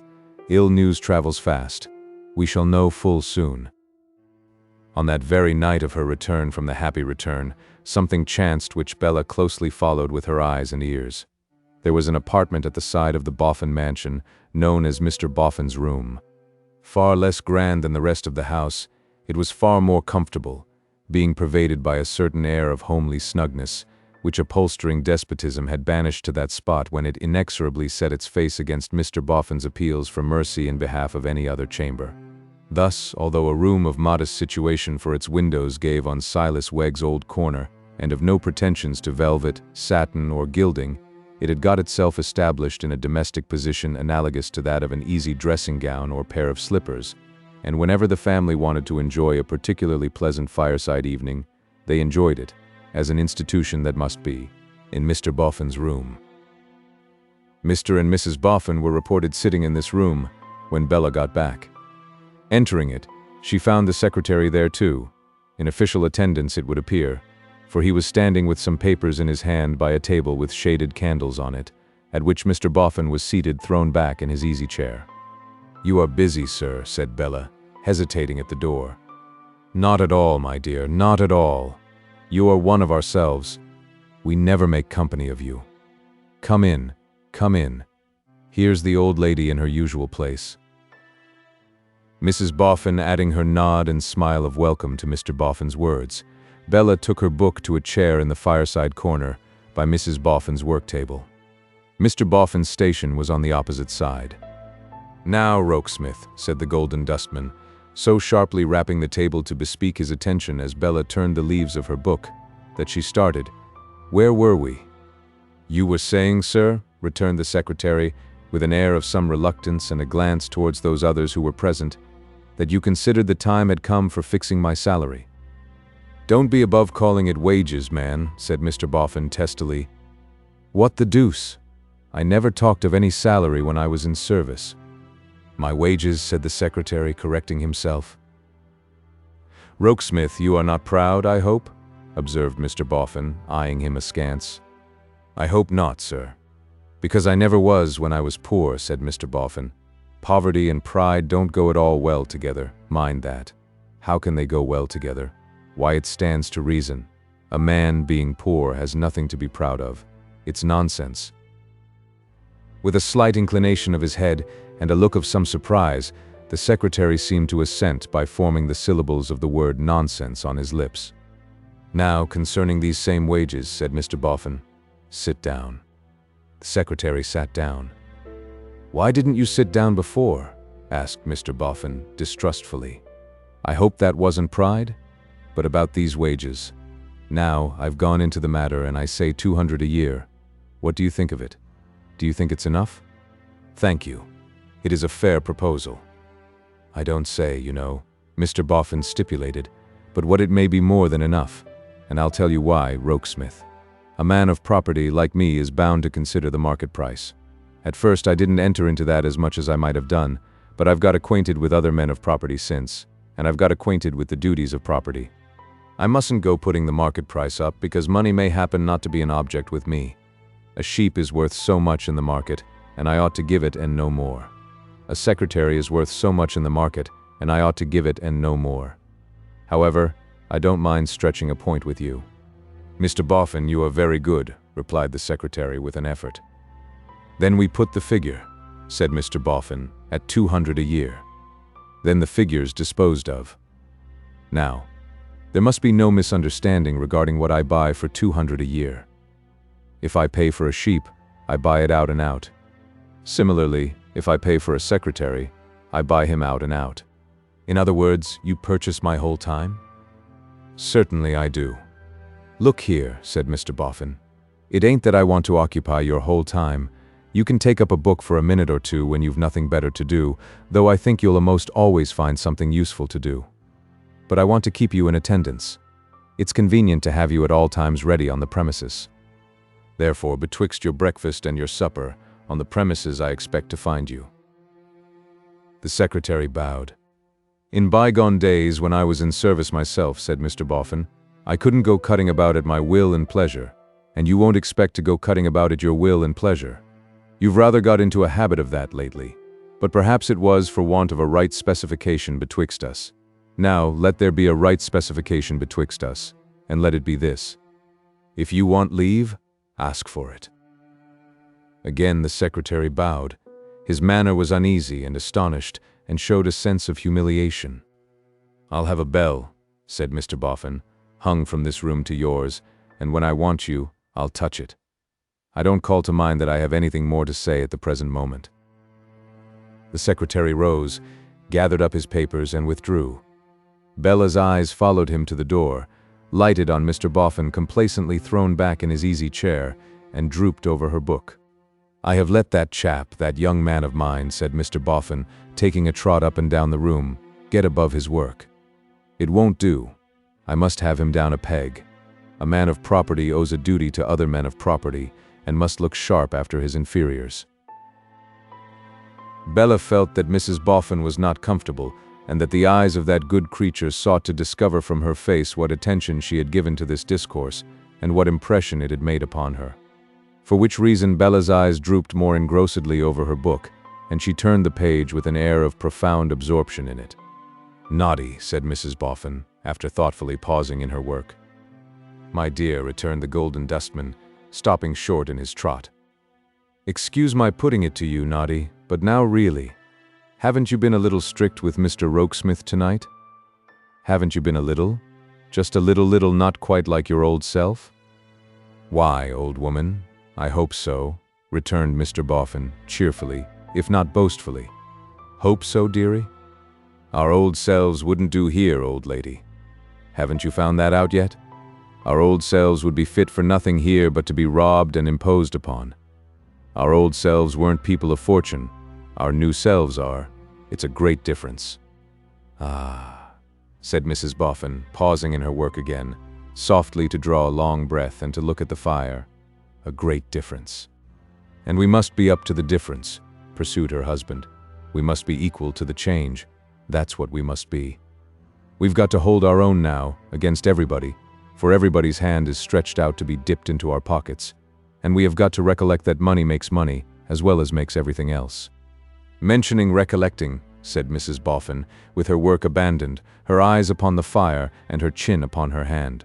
"Do you recollect, Naughty, how you said to Mr. Rokesmith when he first came to see us at the Bower, and you engaged him, how you said to him that if it had pleased heaven to send John Harmon to his fortune safe, we could have been content with the one mound which was our legacy, and should never have wanted the rest?" "Aye, I remember, old lady. But we hadn't tried what it was to have the rest then. Our new shoes had come home, but we hadn't put 'em on. We're wearing 'em now. We're wearing 'em and must step out accordingly." Mrs. Boffin took up her work again and plied her needle in silence. "As to Rokesmith, that young man of mine," said Mr. Boffin, dropping his voice and glancing towards the door with an apprehension of being overheard by some eavesdropper there, "it's the same with him as with the footmen. I have found out that you must either scrunch them or let them scrunch you. If you ain't imperious with 'em, they won't believe in your being any better than themselves, if as good, after the stories lies mostly, that they have heard of your beginnings. There's nothing betwixt stiffening yourself up and throwing yourself away. Take my word for that, old lady." Bella ventured for a moment to look stealthily towards him under her eyelashes, and she saw a dark cloud of suspicion, covetousness, and conceit overshadowing the once open face. "Howsoever," said he, "this isn't entertaining to Miss Bella. Is it, Bella?" A deceiving Bella she was, to look at him with that pensively abstracted air, as if her mind were full of her book, and she had not heard a single word. "Ha! Better employed than to attend to it," said Mr. Boffin. That's right. Especially as you have no call to be told how to value yourself, my dear." Coloring a little under this compliment, Bella returned, "I hope, sir, you don't think me vain?" "Not a bit, my dear," said Mr. Boffin. "But I think it's very creditable in you at your age to be so well up with the pace of the world, and to know what to go in for. You are right. Go in for money, my love. Money's the article. You'll make money of your good looks, and of the money Mrs. Boffin and me will have the pleasure of settling upon you, and you'll live and die rich." "That's the state to live and die in," said Mr. Boffin, in an unctuous manner. Ririch. There was an expression of distress in Mrs. Boffin's face as, after watching her husband's, she turned to their adopted girl and said, "Don't mind him, Bella, my dear." "Eh?" cried Mr. Boffin. "What? Not mind him?" "I don't mean that," said Mrs. Boffin with a worried look, "but I mean don't believe him to be anything but good and generous, Bella, because he is the best of men. No, I must say that much, Noddy. You are always the best of men." She made the declaration as if he were objecting to it, which assuredly he was not in any way. "And as to you, my dear Bella," said Mrs. Boffin, still with that distressed expression, "he is so much attached to you, whatever he says, that your own father has not a truer interest in you and can hardly like you better than he does." "Says too," cried Mr. Boffin. "Whatever he says? Why, I say so openly. Give me a kiss, my dear child, in saying good night, and let me confirm what my old lady tells you. I am very fond of you, my dear, and I am entirely of your mind, and you and I will take care that you shall be rich. These good looks of yours, which you have some right to be vain of, my dear, though you are not, you know, are worth money, and you shall make money of 'em. The money you will have will be worth money, and you shall make money of that too. There's a golden ball at your feet. Good night, my dear." Somehow, Bella was not so well pleased with this assurance and this prospect as she might have been. Somehow, when she put her arms round Mrs. Boffin's neck and said good night, she derived a sense of unworthiness from the still anxious face of that good woman and her obvious wish to excuse her husband. Why? What need to excuse him? Thought Bella, sitting down in her own room. What he said was very sensible, I am sure, and very true, I am sure. It is only what I often say to myself. Don't I like it then? No, I don't like it, and though he is my liberal benefactor, I disparage him for it. Then pray, said Bella, sternly putting the question to herself in the looking-glass as usual. What do you mean by this, you inconsistent little beast? The looking-glass preserving a discreet ministerial silence when thus called upon for explanation, Bella went to bed with a weariness upon her spirit which was more than the weariness of want of sleep. And again in the morning she looked for the cloud, and for the deepening of the cloud, upon the golden dustman's face. She had begun by this time to be his frequent companion in his morning strolls about the streets, and it was at this time that he made her a party to his engaging in a curious pursuit. Having been hard at work in one dull enclosure all his life, he had a child's delight in looking at shops. It had been one of the first novelties and pleasures of his freedom, and was equally the delight of his wife. For many years their only walks in London had been taken on Sundays when the shops were shut, and when every day in the week became their holiday, they derived an enjoyment from the variety and fancy and beauty of the display in the windows, which seemed incapable of exhaustion. As if the principal streets were a great theatre and the play were childishly new to them, Mr. and Mrs. Boffin, from the beginning of Bella's intimacy in their house, had been constantly in the front row, charmed with all they saw and applauding vigorously. But now Mr. Boffin's interest began to center in bookshops, and more than that, for that of itself would not have been much in one exceptional kind of book. "Look in here, my dear," Mr. Boffin would say, checking Bella's arm at a bookseller's window. "You can read at sight, and your eyes are as sharp as they're bright. Now, look well about you, my dear, and tell me if you see any book about a miser." If Bella saw such a book, Mr. Boffin would instantly dart in and buy it. And still, as if they had not found it, they would seek out another bookshop, and Mr. Boffin would say, "Now, look well all round, my dear, for a life of a miser, or any book of that sort, any lives of odd characters who may have been misers." Bella, thus directed, would examine the window with the greatest attention, while Mr. Boffin would examine her face. The moment she pointed out any book as being entitled Lives of Eccentric Personages, Anecdotes of Strange Characters, Records of Remarkable Individuals, or anything to that purpose, Mr. Boffin's countenance would light up, and he would instantly dart in and buy it. Size, price, quality were of no account. Any book that seemed to promise a chance of miserly biography, Mr. Boffin purchased without a moment's delay and carried home. Happening to be informed by a bookseller that a portion of the annual register was devoted to characters, Mr. Boffin at once bought a whole set of that ingenious compilation, and began to carry it home piecemeal, confiding a volume to Bella, and bearing 3 himself. The completion of this labor occupied them about a fortnight. When the task was done, Mr. Boffin, with his appetite for misers whetted instead of satiated, began to look out again. It very soon became unnecessary to tell Bella what to look for, and an understanding was established between her and Mr. Boffin that she was always to look for lives of misers. Morning after morning they roamed about the town together, pursuing this singular research. Miserly literature not being abundant, the proportion of failures to successes may have been as 100 to 1. Still Mr. Boffin, never wearied, remained as avaricious for misers as he had been at the first onset. It was curious that Bella never saw the books about the house, nor did she ever hear from Mr. Boffin one word of reference to their contents. He seemed to save up his misers as they had saved up their money, as they had been greedy for it and secret about it and had hidden it, so he was greedy for them and secret about them and hid them. But beyond all doubt it was to be noticed, and was by Bella very clearly noticed that, as he pursued the acquisition of those dismal records with the ardor of Don Quixote for his books of chivalry, he began to spend his money with a more sparing hand. And often when he came out of a shop with some new account of one of those wretched lunatics, she would almost shrink from the sly, dry chuckle with which he would take her arm again and trot away. It did not appear that Mrs. Boffin knew of this taste. He made no allusion to it, except in the morning walks when he and Bella were always alone, and Bella, partly under the impression that he took her into his confidence by implication, and partly in remembrance of Mrs. Boffin's anxious face that night, held the same reserve. While these occurrences were in progress, Mrs. Lamel made the discovery that Bella had a fascinating influence over her. The Lamels, originally presented by the dear Veneerings, visited the Boffins on all grand occasions, and Mrs. Lamel had not previously found this out, but now the knowledge came upon her all at once. It was a most extraordinary thing, she said to Mrs. Boffin. She was foolishly susceptible of the power of beauty, but it wasn't altogether that.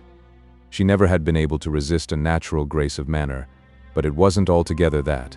It was more than that, and there was no name for the indescribable extent and degree to which she was captivated by this charming girl. This charming girl, having the words repeated to her by Mrs. Boffin, who was proud of her being admired and would have done anything to give her pleasure, naturally recognized in Mrs. Lamel a woman of penetration and taste. Responding to the sentiments, by being very gracious to Mrs. Lamel, she gave that lady the means of so improving her opportunity as that the captivation became reciprocal, though always wearing an appearance of greater sobriety on Bella's part than on the enthusiastic Sophronia's. Howbeit, they were so much together that, for a time, the Boffin chariot held Mrs. Lamel oftener than Mrs. Boffin, a preference of which the latter worthy soul was not in the least jealous, placidly remarking, "Mrs. Lamel is a younger companion for her than I am, and lore, she's more fashionable." But between Bella Wilfer and Georgiana Podstap there was this one difference, among many others, that Bella was in no danger of being captivated by Alfred. She distrusted and disliked him. Indeed, her perception was so quick, and her observation so sharp, that after all she mistrusted his wife too, though with her giddy vanity and willfulness, she squeezed the mistrust away into a corner of her mind, and blocked it up there. Mrs. Lamel took the friendliest interest in Bella's making a good match. Mrs. Lamel said, in a sportive way, she really must show her beautiful Bella what kind of wealthy creatures she and Alfred had on hand, who would as one man fall at her feet enslaved. Fitting occasion made, Mrs. Lamel accordingly produced the most passable of those feverish, boastful, and indefinably loose gentlemen who were always lounging in and out of the city on questions of the Bourse and Greek and Spanish and India and Mexican and par and premium and discount and 3/4 and 7/8, who in their agreeable manner did homage to Bella as if she were a compound of fine girl, thoroughbred horse, well-built drag, and remarkable pipe, but without the least effect, though even Mr. Fledgeby's attractions were cast into the scale.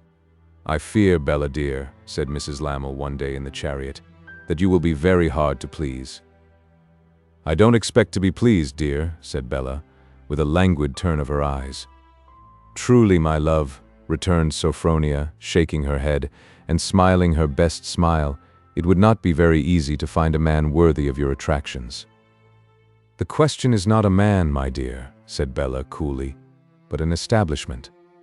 "My love," returned Mrs. Lamel, "your prudence amazes me. Where did you study life so well? You are right. In such a case as yours, The object is a fitting establishment. You could not descend to an inadequate one from Mr. Boffin's house, and even if your beauty alone could not command it, it is to be assumed that Mr. and Mrs. Boffin will. "Oh, they have already," Bella interposed. "No! Have they really?" A little vexed by a suspicion that she had spoken precipitately, and withal a little defiant of her own vexation, Bella determined not to retreat. "That is to say," she explained, "they have told me they mean to portion me as their adopted child, if you mean that. But don't mention it." "Mention it," replied Mrs. Lammle, as if she were full of awakened feeling at the suggestion of such an impossibility. "Mention it." "I don't mind telling you, Mrs. Lammle," Bella began again. "My love, say Sophronia, or I must not say Bella." With a little short, petulant "oh," Bella complied.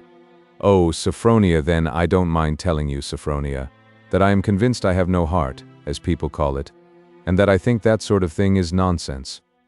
"Brave girl," murmured Mrs. Lammle. "And so," pursued Bella, "as to seeking to please myself, I don't, except in the one respect I have mentioned. I am indifferent otherwise." "But you can't help pleasing, Bella," said Mrs. Lammle, rallying her with an arch look and her best smile. "You can't help making a proud and an admiring husband. You may not care to please yourself, and you may not care to please him, but you are not a free agent as to pleasing. You are forced to do that, in spite of yourself, my dear. So it may be a question whether you may not as well please yourself too, if you can." Now, the very grossness of this flattery put Bella upon proving that she actually did please in spite of herself. She had a misgiving that she was doing wrong, though she had an indistinct foreshadowing that some harm might come of it thereafter. She little thought what consequences it would really bring about, but she went on with her confidence. "Don't talk of pleasing in spite of oneself, dear," said Bella. "I have had enough of that." "I?" cried Mrs. Lammle. "Am I already corroborated, Bella?" "Never mind, Sophronia. We will not speak of it any more. Don't ask me about it." This plainly meaning, "Do ask me about it." Mrs. Lammle did as she was requested. "Tell me, Bella, come, my dear. What provoking burr has been inconveniently attracted to the charming skirts and with difficulty shaken off?" "Provoking indeed," said Bella, "and no burr to boast of. But don't ask me. Shall I guess?" "You would never guess. What would you say to our secretary?" "My dear, the hermit secretary who creeps up and down the back stairs and is never seen." "I don't know about his creeping up and down the back stairs," said Bella, rather contemptuously, "further than knowing that he does no such thing, and as to his never being seen, I should be content never to have seen him, though he is quite as visible as you are. But I pleased him, for my sins, and he had the presumption to tell me so." "The man never made a declaration to you, my dear Bella." "Are you sure of that, Sophronia?" said Bella. "I am not. In fact, I am sure of the contrary." "The man must be mad," said Mrs. Lammle, with a kind of resignation. "He appeared to be in his senses," returned Bella, tossing her head, "and he had plenty to say for himself. I told him my opinion of his declaration and his conduct, and dismissed him. Of course, this has all been very inconvenient to me, and very disagreeable. It has remained a secret, however. That word reminds me to observe, Sophronia, that I have glided on into telling you the secret, and that I rely upon you never to mention it." "Mention it!" repeated Mrs. Lammle with her former feeling. "Mention it!" This time Sophronia was so much in earnest that she found it necessary to bend forward in the carriage and give Bella a kiss. A Judas order of kiss, for she thought, while she yet pressed Bella's hand after giving it, "Upon your own showing, you vain heartless girl, puffed up by the doting folly of a dustman, I need have no relenting towards you. If my husband, who sends me here, should form any schemes for making you a victim, I should certainly not cross him again." In those very same moments, Bella was thinking, "Why am I always at war with myself? Why have I told, as if upon compulsion, what I knew all along I ought to have withheld? Why am I making a friend of this woman beside me, in spite of the whispers against her that I hear in my heart?" As usual, there was no answer in the looking-glass when she got home and referred these questions to it. Perhaps if she had consulted some better oracle, the result might have been more satisfactory, but she did not, and all things consequent marched the march before them. On one point connected with the watch she kept on Mr. Boffin, she felt very inquisitive, and that was the question whether the secretary watched him too, and followed the sure and steady change in him as she did. Her very limited intercourse with Mr. Rokesmith rendered this hard to find out. Their communication now at no time extended beyond the preservation of commonplace appearances before Mr. and Mrs. Boffin, and if Bella and the secretary were ever left alone together by any chance, he immediately withdrew. She consulted his face when she could do so covertly, as she worked or read, and could make nothing of it. He looked subdued, but he had acquired a strong command of feature, and, whenever Mr. Boffin spoke to him in Bella's presence, or whatever revelation of himself Mr. Boffin made, the secretary's face changed no more than a wall. A slightly knitted brow that expressed nothing but an almost mechanical attention, and a compression of the mouth that might have been a guard against a scornful smile. These she saw from morning to night, from day to day, from week to week, monotonous, unvarying, set, as in a piece of sculpture. The worst of the matter was that it thus fell out insensibly and most provokingly, as Bella complained to herself, in her impetuous little manner, that her observation of Mr. Boffin involved a continual observation of Mr. Rokesmith. Won't that extract a look from him? Can it be possible that makes no impression on him? Such questions Bella would propose to herself, often as many times in a day as there were hours in it. Impossible to know, always the same fixed face. Can he be so base as to sell his very nature for 200 a year? Bella would think. And then, but why not? It's a mere question of price with others besides him. I suppose I would sell mine if I could get enough for it. And so she would come round again to the war with herself. A kind of illegibility, though a different kind, stole over Mr. Boffin's face. Its old simplicity of expression got masked by a certain craftiness that assimilated even his good humor to itself. His very smile was cunning, as if he had been studying smiles among the portraits of his misers. Saving an occasional burst of impatience or coarse assertion of his mastery, his good humor remained to him, but it had now a sordid alloy of distrust, and though his eyes should twinkle and all his face should laugh, he would sit holding himself in his own arms, as if he had an inclination to hoard himself up, and must always grudgingly stand on the defensive. What with taking heed of these two faces, and what with feeling conscious that the stealthy occupation must set some mark on her own, Bella soon began to think that there was not a candid or a natural face among them all but Mrs. Boffin's, none the less because it was far less radiant than of yore, faithfully reflecting in its anxiety and regret every line of change in the Golden Dustmans. "Rokesmith," said Mr. Boffin one evening when they were all in his room again, and he and the secretary had been going over some accounts, "I am spending too much money. Or leastways, you are spending too much for me." "You are rich, sir." "I am not," said Mr. Boffin. The sharpness of the retort was next to telling the secretary that he lied, but it brought no change of expression into the set face. "I tell you I am not rich," repeated Mr. Boffin, "and I won't have it." "You are not rich, sir?" repeated the secretary, in measured words. "Well," returned Mr. Boffin, "if I am, that's my business. I am not going to spend at this rate, to please you, or anybody. You wouldn't like it, if it was your money. Even in that impossible case, sir, I—" "Hold your tongue," said Mr. Boffin. "You oughtn't to like it in any case. There. I didn't mean to be rude, but you put me out so, and after all I'm master. I didn't intend to tell you to hold your tongue. I beg your pardon. Don't hold your tongue. Only don't contradict. Did you ever come across the life of Mr. Elwes?" referring to his favorite subject at last. "The miser?" "Ah, people called him a miser. People are always calling other people something. Did you ever read about him?" "I think so. He never owned to being rich, and yet he might have bought me twice over. Did you ever hear of Daniel Dancer? Another miser?" "Yes."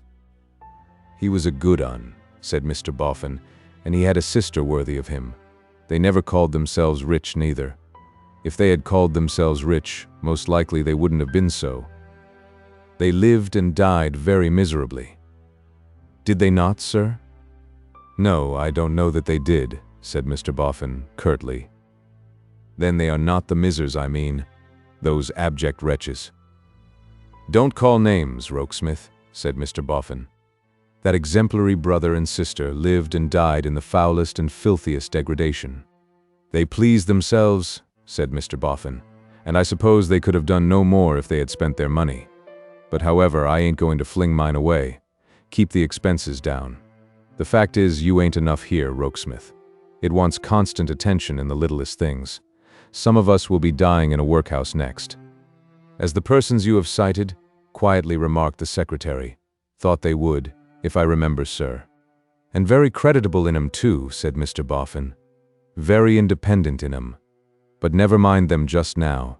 Have you given notice to quit your lodgings? Under your direction, I have, sir. Then I tell you what, said Mr. Boffin. Pay the quarter's rent. Pay the quarter's rent. It'll be the cheapest thing in the end, and come here at once, so that you may be always on the spot, day and night, and keep the expenses down. You'll charge the quarter's rent to me, and we must try and save it somewhere. You've got some lovely furniture, haven't you? The furniture in my rooms is my own. Then we shan't have to buy any for you, in case you was to think it, said Mr. Boffin, with a look of peculiar shrewdness, so honorably independent in you as to make it a relief to your mind. To make that furniture over to me in the light of a set-off against the quarter's rent. Why, ease your mind, ease your mind. I don't ask it, but I won't stand in your way if you should consider it due to yourself. As to your room, choose any empty room at the top of the house. Any empty room will do for me, said the secretary.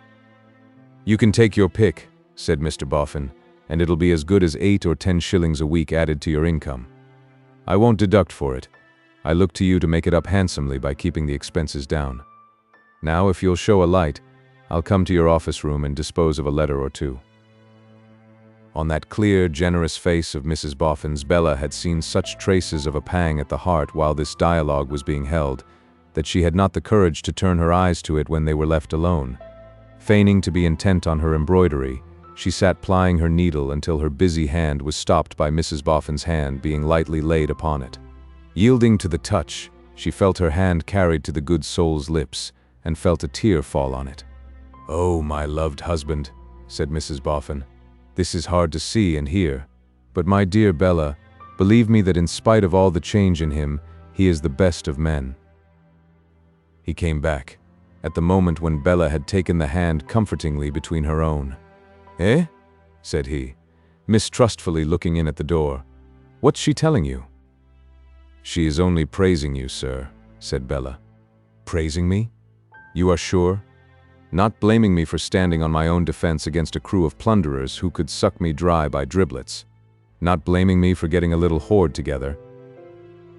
He came up to them, and his wife folded her hands upon his shoulder and shook her head as she laid it on her hands. There, urged Mr. Boffin, not unkindly. "Don't take on, old lady. But I can't bear to see you so, my dear." "Nonsense! Recollect we are not our old selves. Recollect we must scrunch or be scrunched. Recollect we must hold our own. Recollect, money makes money.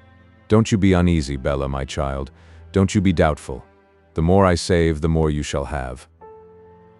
Bella thought it was well for his wife that she was musing with her affectionate face on his shoulder, for there was a cunning light in his eyes as he said all this, which seemed to cast a disagreeable illumination on the change in him, and make it morally uglier. Chapter 6. The Golden Dustman falls into worse company. It had come to pass that Mr. Silas Wegg now rarely attended the minion of fortune and the worm of the hour at his, the worm's and minion's own house, but lay under general instructions to await him within a certain margin of hours at the Bower. Mr. Wegg took this arrangement in great dudgeon, because the appointed hours were evening hours, and those he considered precious to the progress of the friendly move. But it was quite in character. He bitterly remarked to Mr. Venus that the upstart who had trampled on those eminent creatures, Miss Elizabeth, Master George, Aunt Jane, and Uncle Parker, should oppress his literary man.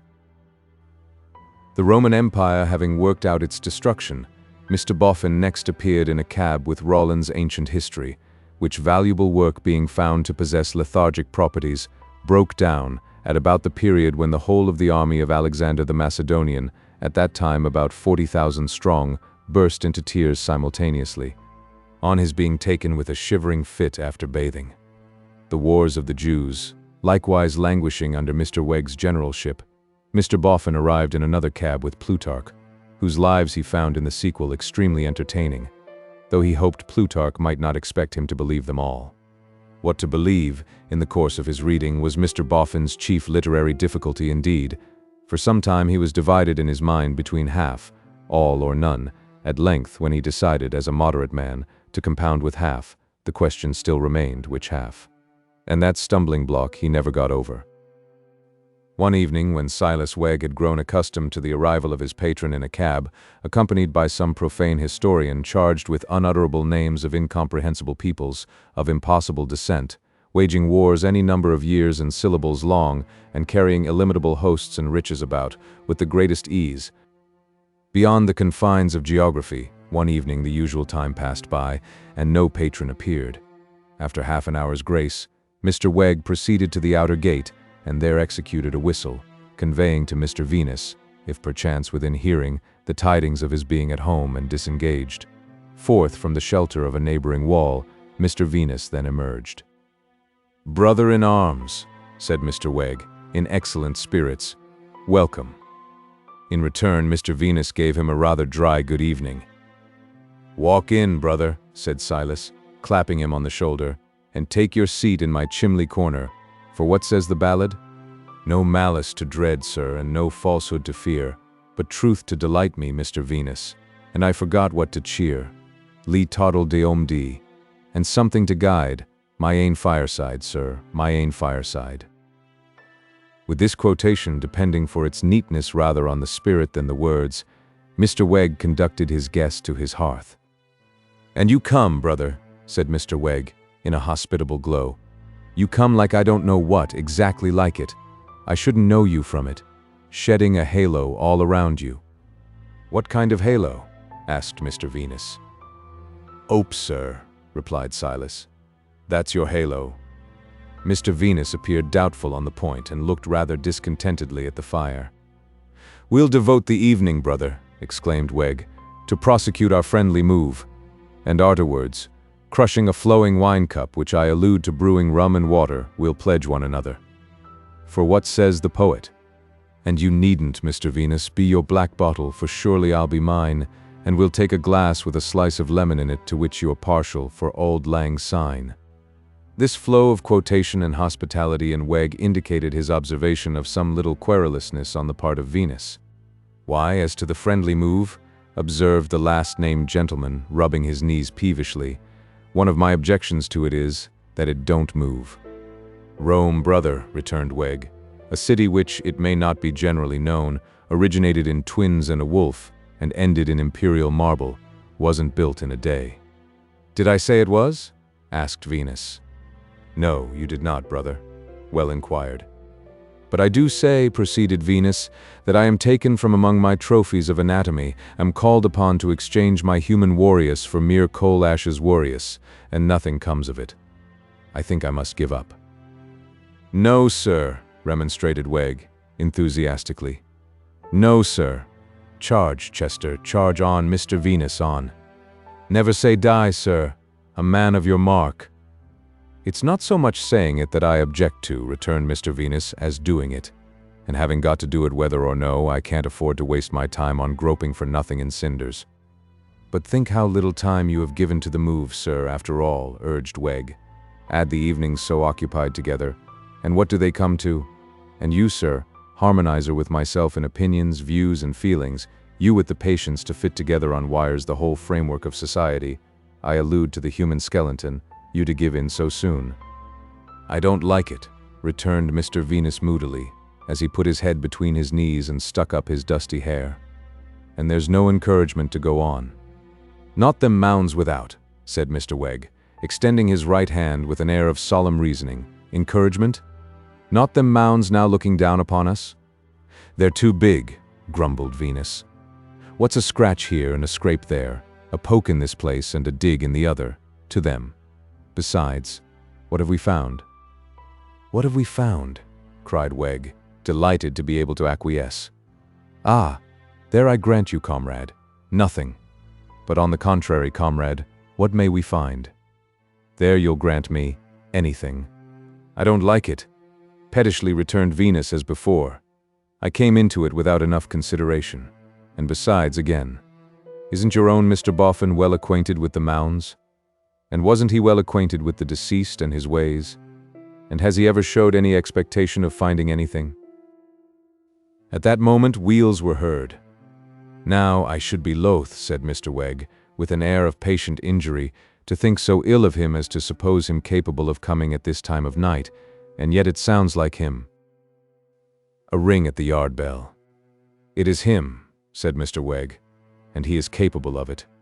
I am sorry, because I could have wished to keep up a little lingering fragment of respect for him." Here Mr. Boffin was heard lustily calling at the yard gate. "Halloa, Wegg! Halloa!" "Keep your seat, Mr. Venus," said Wegg. "He may not stop," and then called out, "Halloa, sir! Halloa! I am with you directly, sir. Half a minute, Mr. Boffin. Coming, sir, as fast as my leg will bring me." And so, with a show of much cheerful alacrity, stumped out to the gate with a light, and there, through the window of a cab, descried Mr. Boffin inside, blocked up with books. "Here, lend a hand, Wegg," said Mr. Boffin excitedly. "I can't get out till the way is cleared for me. This is the annual register, Wegg, in a cab full of volumes. Do you know him?" "Know the animal register, sir?" returned the impostor, who had caught the name imperfectly. "For a trifling wager, I think I could find any animal in him. Blindfold, Mr. Boffin." "And here's Kirby's wonderful museum," said Mr. Boffin, "and Caulfield's characters and Wilson's. Such characters, Wegg, such characters. I must have one or two of the best of 'em tonight. It's amazing what places they used to put the guineas in, wrapped up in rags. Catch hold of that pile of volumes, Wegg, or it'll bulge out and burst into the mud. Is there anyone about to help?" "There's a friend of mine, sir, that had the intention of spending the evening with me when I gave you up, much against my will, for the night." "Call him out," cried Mr. Boffin in a bustle. "Get him to bear a hand. Don't drop that one under your arm. It's Dancer. Him and his sister made pies of a dead sheep they found when they were out a-walking. Where's your friend? Oh, here's your friend. Would you be so good as help Wegg and myself with these books? But don't take Jemmy Taylor of Southwark, nor yet Jemmy Wood of Gloucester. These are the two Jemmys. I'll carry them myself." Not ceasing to talk and bustle, in a state of great excitement, Mr. Boffin directed the removal and arrangement of the books, appearing to be in some sort beside himself until they were all deposited on the floor, and the cab was dismissed. "There," said Mr. Boffin, gloating over them. "There they are, like the 24 fiddlers, all of a row. Get on your spectacles, Wegg. I know where to find the best of 'em, and we'll have a taste at once of what we have got before us. What's your friend's name?" Mr. Wegg presented his friend as Mr. Venus. "Eh?" cried Mr. Boffin, catching at the name. "Of Clerkenwell?" "Of Clerkenwell, sir," said Mr. Venus. "Why, I've heard of you," cried Mr. Boffin. "I heard of you in the old man's time. You knew him. Did you ever buy anything of him?" With piercing eagerness. "No, sir," returned Venus. "But he showed you things, didn't he?" Mr. Venus, with a glance at his friend, replied in the affirmative. "What did he show you?" asked Mr. Boffin, putting his hands behind him and eagerly advancing his head. "Did he show you boxes, little cabinets, pocketbooks, parcels, anything locked or sealed, anything tied up?" Mr. Venus shook his head. "Are you a judge of China?" Mr. Venus again shook his head. "Because if he had ever showed you a teapot, I should be glad to know of it," said Mr. Boffin, and then, with his right hand at his lips, repeated thoughtfully, a teapot," and glanced over the books on the floor, as if he knew there was something interesting connected with a teapot somewhere among them. Mr. Wegg and Mr. Venus looked at one another wonderingly, and Mr. Wegg, in fitting on his spectacles, opened his eyes wide over their rims, and tapped the side of his nose, as an admonition to Venus to keep himself generally wide awake. "A teapot," repeated Mr. Boffin, continuing to muse and survey the books. "A teapot, a teapot. Are you ready, Wegg?" "I am at your service, sir," replied that gentleman, taking his usual seat on the usual settle, and poking his wooden leg under the table before it. "Mr. Venus, would you make yourself useful, and take a seat beside me, sir, for the conveniency of snuffing the candles?" Venus complying with the invitation while it was yet being given, Silas pegged at him with his wooden leg to call his particular attention to Mr. Boffin standing musing before the fire, in the space between the two settles. "Hem, ahem," coughed Mr. Wegg to attract his employer's attention. "Would you wish to commence with an animal, sir, from the register?" "No," said Mr. Boffin. "No, Wegg." With that, producing a little book from his breast pocket, he handed it with great care to the literary gentleman and inquired, "What do you call that, Wegg?" "This, sir," replied Silas, adjusting his spectacles and referring to the title page, "is Meriwether's Lives and Anecdotes of Measers." "Mr. Venus, would you make yourself useful and draw the candles a little nearer, sir?" This to have a special opportunity of bestowing a stare upon his comrade. "Which of 'em have you got in that lot?" asked Mr. Boffin. "Can you find out pretty easy?" "Well, sir," replied Silas, turning to the table of contents and slowly fluttering the leaves of the book, "I should say they must be pretty well all here, sir. Here's a large assortment, sir. My eye catches John Overs, sir, John Little, Sir Dick Jarrell, John Elwes, the Reverend Mr. Jones of Blueberry, Vulture Hopkins, Daniel Dancer." "Give us Dancer, Wegg," said Mr. Boffin. With another stare at his comrade, Silas sought and found the place. Page 109, Mr. Boffin. Chapter 8. Contents of chapter: his birth and estate, his garments and outward appearance, Miss Dancer and her feminine graces, the miser's mansion, the finding of a treasure, the story of the mutton pays, a miser's idea of death, Bob, the miser's cur, Griffiths and his master, how to turn a penny, a substitute for a fire, the advantages of keeping a snuff-box, the miser dies without a shirt, the treasures of a dunghill. "Eh? What's that?" demanded Mr. Boffin. "The treasures, sir," repeated Silas, reading very distinctly, "of a dunghill. Mr. Venus, sir, would you oblige with the snuffers?" This, to secure attention to his adding with his lips only, "Mounds." Mr. Boffin drew an armchair into the space where he stood and said, seating himself and slyly rubbing his hands, "Give us Dancer." Mr. Wegg pursued the biography of that eminent man through its various phases of avarice and dirt, through Miss Dancer's death on a sick regimen of cold dumpling, and through Mr. Dancer's keeping his rags together with a hay band and warming his dinner by sitting upon it, down to the consolatory incident of his dying naked in a sack. After which he read on as follows: "The house, or rather the heap of ruins, in which Mr. Dancer lived, and which at his death devolved to the right of Captain Holmes, was a most miserable, decayed building, for it had not been repaired for more than half a century." Here Mr. Wegg eyes his comrade, and the room in which they sat, which had not been repaired for a long time. But though poor in external structure, the ruinous fabric was very rich in the interior. It took many weeks to explore its whole contents, and Captain Holmes found it a very agreeable task to dive into the miser's secret hoards. Here Mr. Wegg repeated secret hoards and pegged his comrade again. One of Mr. Dancer's richest escritoires was found to be a dung heap in the cowhouse. A sum but little short of £2,500 was contained in this rich piece of manure, and in an old jacket, carefully tied, and strongly nailed down to the manger, in banknotes and gold were found £500 more. Here Mr. Wegg's wooden leg started forward under the table and slowly elevated itself as he read on. Several bowls were discovered filled with guineas and half-guineas, and at different times on searching the corners of the house they found various parcels of banknotes. Some were crammed into the crevices of the wall. Here Mr. Venus looked at the wall. Bundles were hid under the cushions and covers of the chairs. Here Mr. Venus looked under himself on the settle. Some were reposing snugly at the back of the drawers, and notes amounting to £600 were found neatly doubled up in the inside of an old teapot. In the stable the captain found jugs full of old dollars and shillings. The chimney was not left unsearched, and paid very well for the trouble, for in 19 different holes, all filled with soot, were found various sums of money, amounting together to more than £200. On the way to this crisis, Mr. Wegg's wooden leg had gradually elevated itself more and more, and he had nudged Mr. Venus with his opposite elbow deeper and deeper, until at length the preservation of his balance became incompatible with the two actions, and he now dropped over sideways upon that gentleman, squeezing him against the settle's edge. Nor did either of the two, for some few seconds, make any effort to recover himself, both remaining in a kind of pecuniary swoon.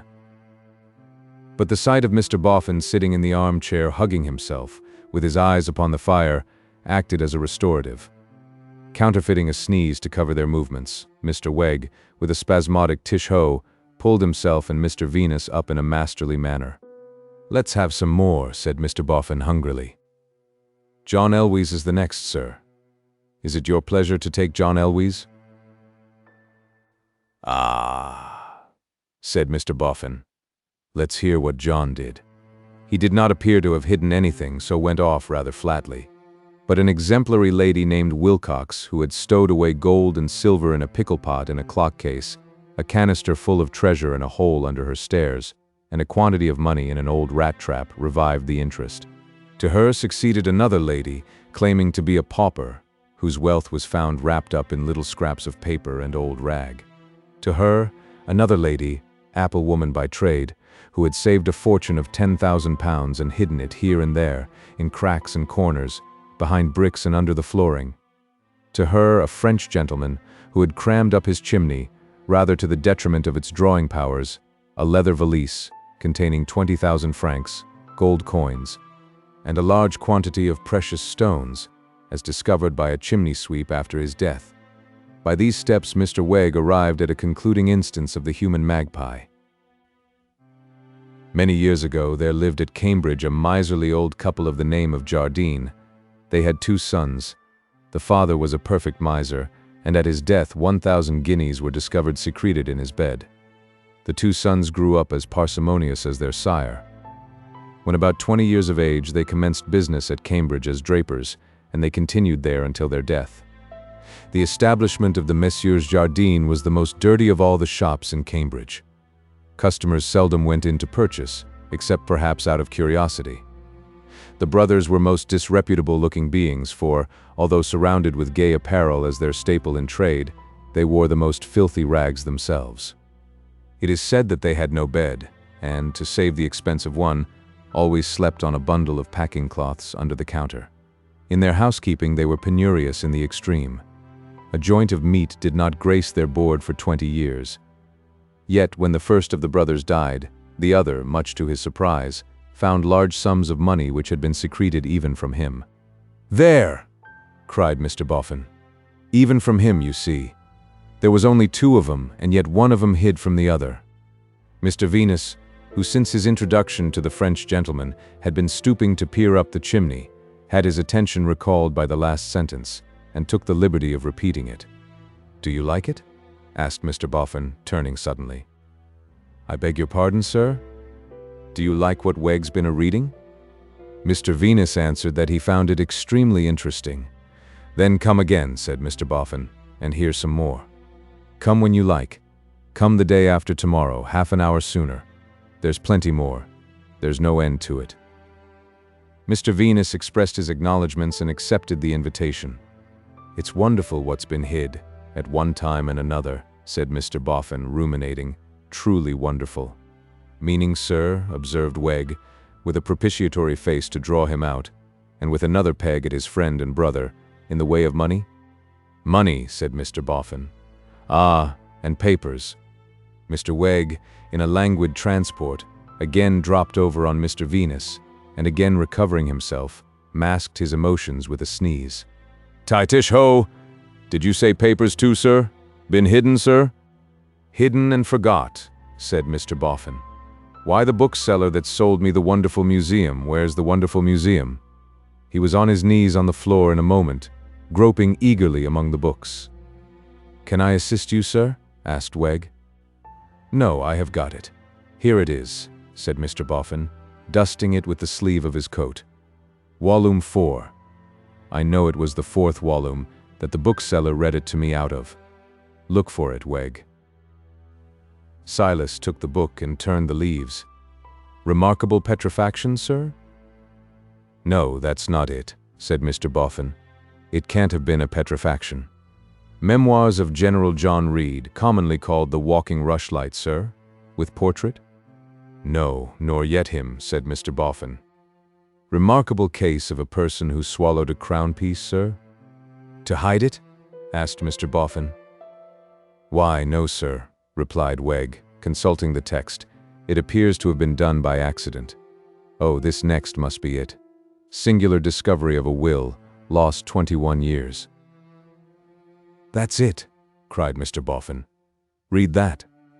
"A most extraordinary case," read Silas Wegg aloud, "was tried at the last Maryborough Assizes in Ireland. It was briefly this. Robert Baldwin, in March 1782, made his will, in which he devised the lands now in question, to the children of his youngest son, soon after which his faculties failed him, and he became altogether childish and died, above 80 years old. The defendant, the eldest son, immediately afterwards gave out that his father had destroyed the will, and no will being found, he entered into possession of the lands in question, and so matters remained for 21 years, the whole family during all that time believing that the father had died without a will. But after 21 years the defendant's wife died, and he very soon afterwards, at the age of 78, married a very young woman, which caused some anxiety to his two sons, whose poignant expressions of this feeling so exasperated their father, that he in his resentment executed a will to disinherit his eldest son, and in his fit of anger showed it to his second son, who instantly determined to get at it and destroy it in order to preserve the property to his brother. With this view, he broke open his father's desk, where he found not his father's will which he sought after, but the will of his grandfather, which was then altogether forgotten in the family. "There," said Mr. Boffin. "See what men put away and forget, or mean to destroy, and don't." He then added in a slow tone, "Astonishing," and as he rolled his eyes all round the room, Wegg and Venus likewise rolled their eyes all round the room.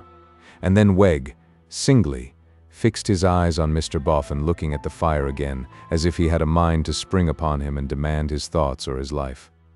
"However, time's up for tonight," said Mr. Boffin, waving his hand after a silence.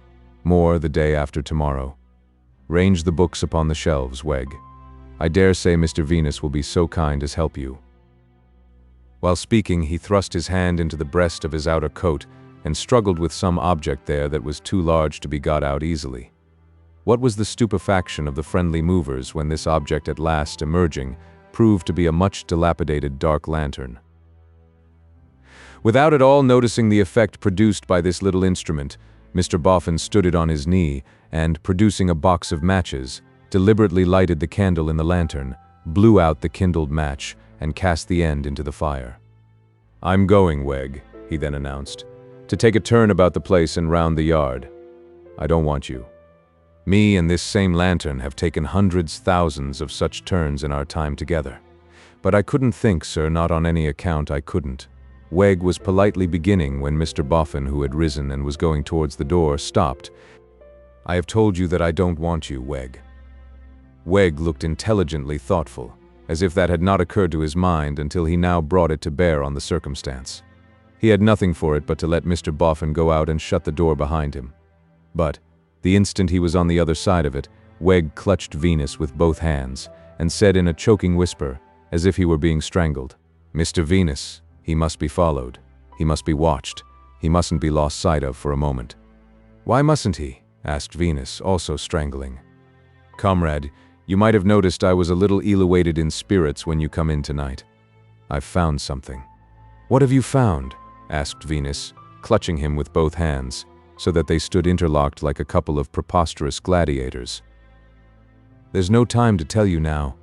I think he must have gone to look for it. We must have an eye upon him instantly." Releasing each other, they crept to the door, opened it softly, and peeped out. It was a cloudy night, and the black shadow of the mounds made the dark yard darker. "If not a double swindler," whispered Wegg, "why a dark lantern? We could have seen what he was about, if he had carried a light one." Softly, this way. Cautiously along the path that was bordered by fragments of crockery set in ashes, the two stole after him. They could hear him at his peculiar trot, crushing the loose cinders as he went. "He knows the place by heart," muttered Silas, "and don't need to turn his lantern on. Confound him." But he did turn it on, almost in that same instant, and flashed its light upon the first of the mounds. "Is that the spot?" asked Venus in a whisper. "He's warm," said Silas in the same tone. "He's precious warm. He's close. I think he must be going to look for it. What's that he's got in his hand?" "A shovel," answered Venus. "And he knows how to use it, remember, 50 times as well as either of us." "If he looks for it and misses it, partner," suggested Weg, "what shall we do?"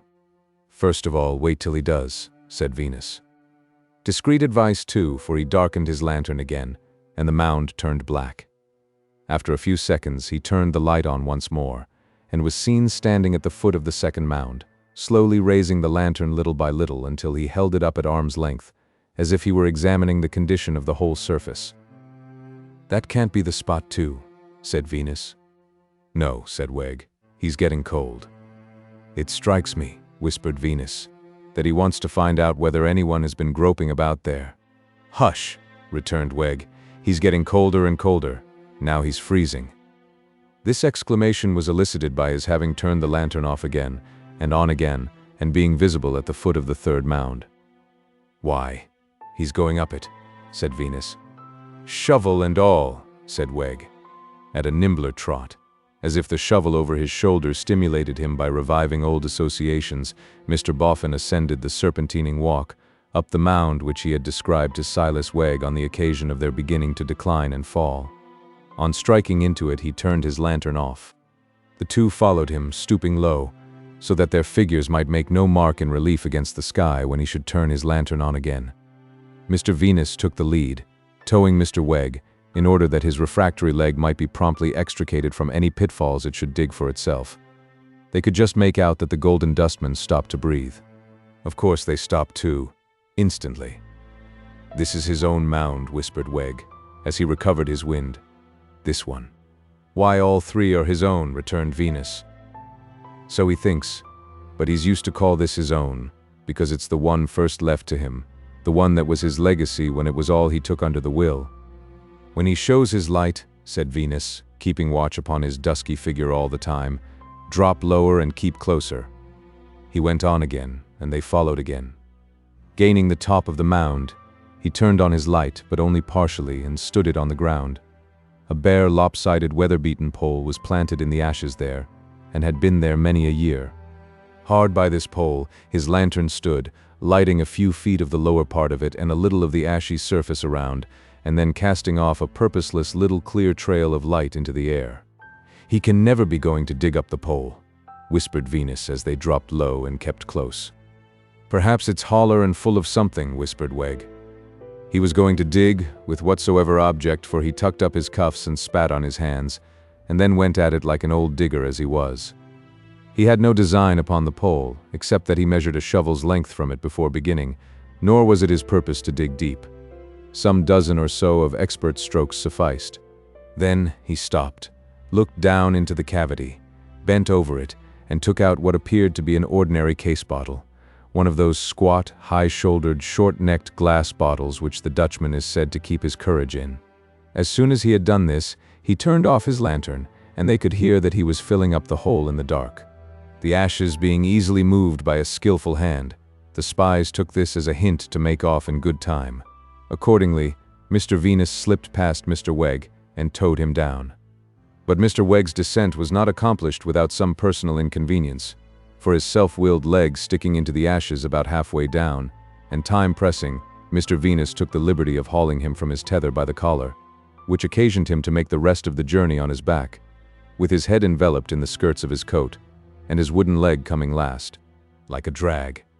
So flustered was Mr. Weg by this mode of traveling, that when he was set on the level ground with his intellectual developments uppermost, he was quite unconscious of his bearings, and had not the least idea where his place of residence was to be found, until Mr. Venus shoved him into it. Even then he staggered round and round, weakly staring about him, until Mr. Venus with a hard brush brushed his senses into him and the dust out of him. Mr. Boffin came down leisurely, for this brushing process had been well accomplished, and Mr. Venus had had time to take his breath before he reappeared. That he had the bottle somewhere about him could not be doubted, where was not so clear. He wore a large rough coat, buttoned over, and it might be in any one of half a dozen pockets. "What's the matter, Weg?" said Mr. Boffin. "You are as pale as a candle." Mr. Weg replied, with literal exactness, that he felt as if he had had a turn. "Bile," said Mr. Boffin, blowing out the light in the lantern, shutting it up, and stowing it away in the breast of his coat as before. "Are you subject to bile, Wegg?" Mr. Wegg again replied, with strict adherence to truth, that he didn't think he had ever had a similar sensation in his head, to anything like the same extent. "Physic yourself tomorrow, Wegg," said Mr. Boffin, "to be in order for next night. By the by, this neighborhood is going to have a loss, Wegg." "A loss, sir?" "Going to lose the mounds." The friendly movers made such an obvious effort not to look at one another that they might as well have stared at one another with all their might. "Have you parted with them, Mr. Boffin?" asked Silas. "Yes, they're going. Mine's as good as gone already." "You mean the little one of the three, with the pole atop, sir?" "Yes," said Mr. Boffin, rubbing his ear in his old way, with that new touch of craftiness added to it. "It has fetched a penny. It'll begin to be carted off tomorrow." "Have you been out to take leave of your old friends, sir?" asked Silas jocosely. "No," said Mr. Boffin. "What the devil put that in your head?" He was so sudden and rough that Wegg, who had been hovering closer and closer to his skirts, dispatching the back of his hand on exploring expeditions in search of the bottle's surface, retired 2 or 3 paces. "No offense, sir," said Wegg humbly. "No offense." Mr. Boffin eyed him as a dog might eye another dog who wanted his bone, and actually retorted with a low growl, as the dog might have retorted. "Good night," he said, after having sunk into a moody silence, with his hands clasped behind him and his eyes suspiciously wandering about Wegg. "No, stop there. I know the way out, and I want no light." Avarice, and the evening's legends of avarice, and the inflammatory effect of what he had seen, and perhaps the rush of his ill-conditioned blood to his brain in his descent, wrought Silas Wegg to such a pitch of insatiable appetite that when the door closed he made a swoop at it and drew Venus along with him. "He mustn't go," he cried. "We mustn't let him go. He has got that bottle about him. We must have that bottle." "Why, you wouldn't take it by force?" said Venus, restraining him. "Wouldn't I? Yes, I would. I'd take it by any force. I'd have it at any price. Are you so afraid of one old man as to let him go, you coward?" "I am so afraid of you as not to let you go," muttered Venus, sturdily clasping him in his arms. "Did you hear him?" retorted Wegg. "Did you hear him say that he was resolved to disappoint us? Did you hear him say, you cur, that he was going to have the mounds cleared off, when no doubt the whole place will be rummaged? If you haven't the spirit of a mouse to defend your rights, I have. Let me go after him." As in his wildness he was making a strong struggle for it, Mr. Venus deemed it expedient to lift him, throw him, and fall with him, well knowing that once down, he would not be up again easily with his wooden leg. So they both rolled on the floor, and, as they did so, Mr. Boffin shut the gate.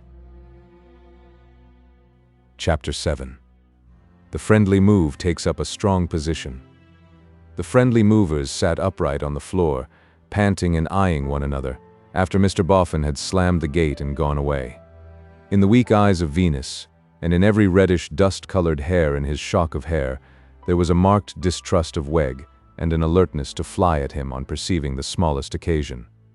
In the hard-grained face of Wegg, and in his stiff, knotty figure, he looked like a German wooden toy. There was expressed a politic conciliation, which had no spontaneity in it.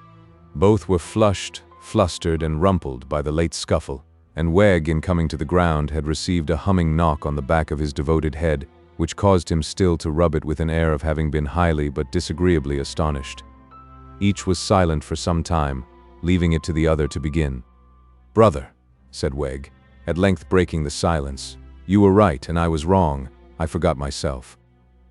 Mr. Venus knowingly cocked his shock of hair, as rather thinking Mr. Wegg had remembered himself in respect of appearing without any disguise. "But, comrade," pursued Wegg, "it was never your lot to know Miss Elizabeth, Master George, Aunt Jane, nor Uncle Parker."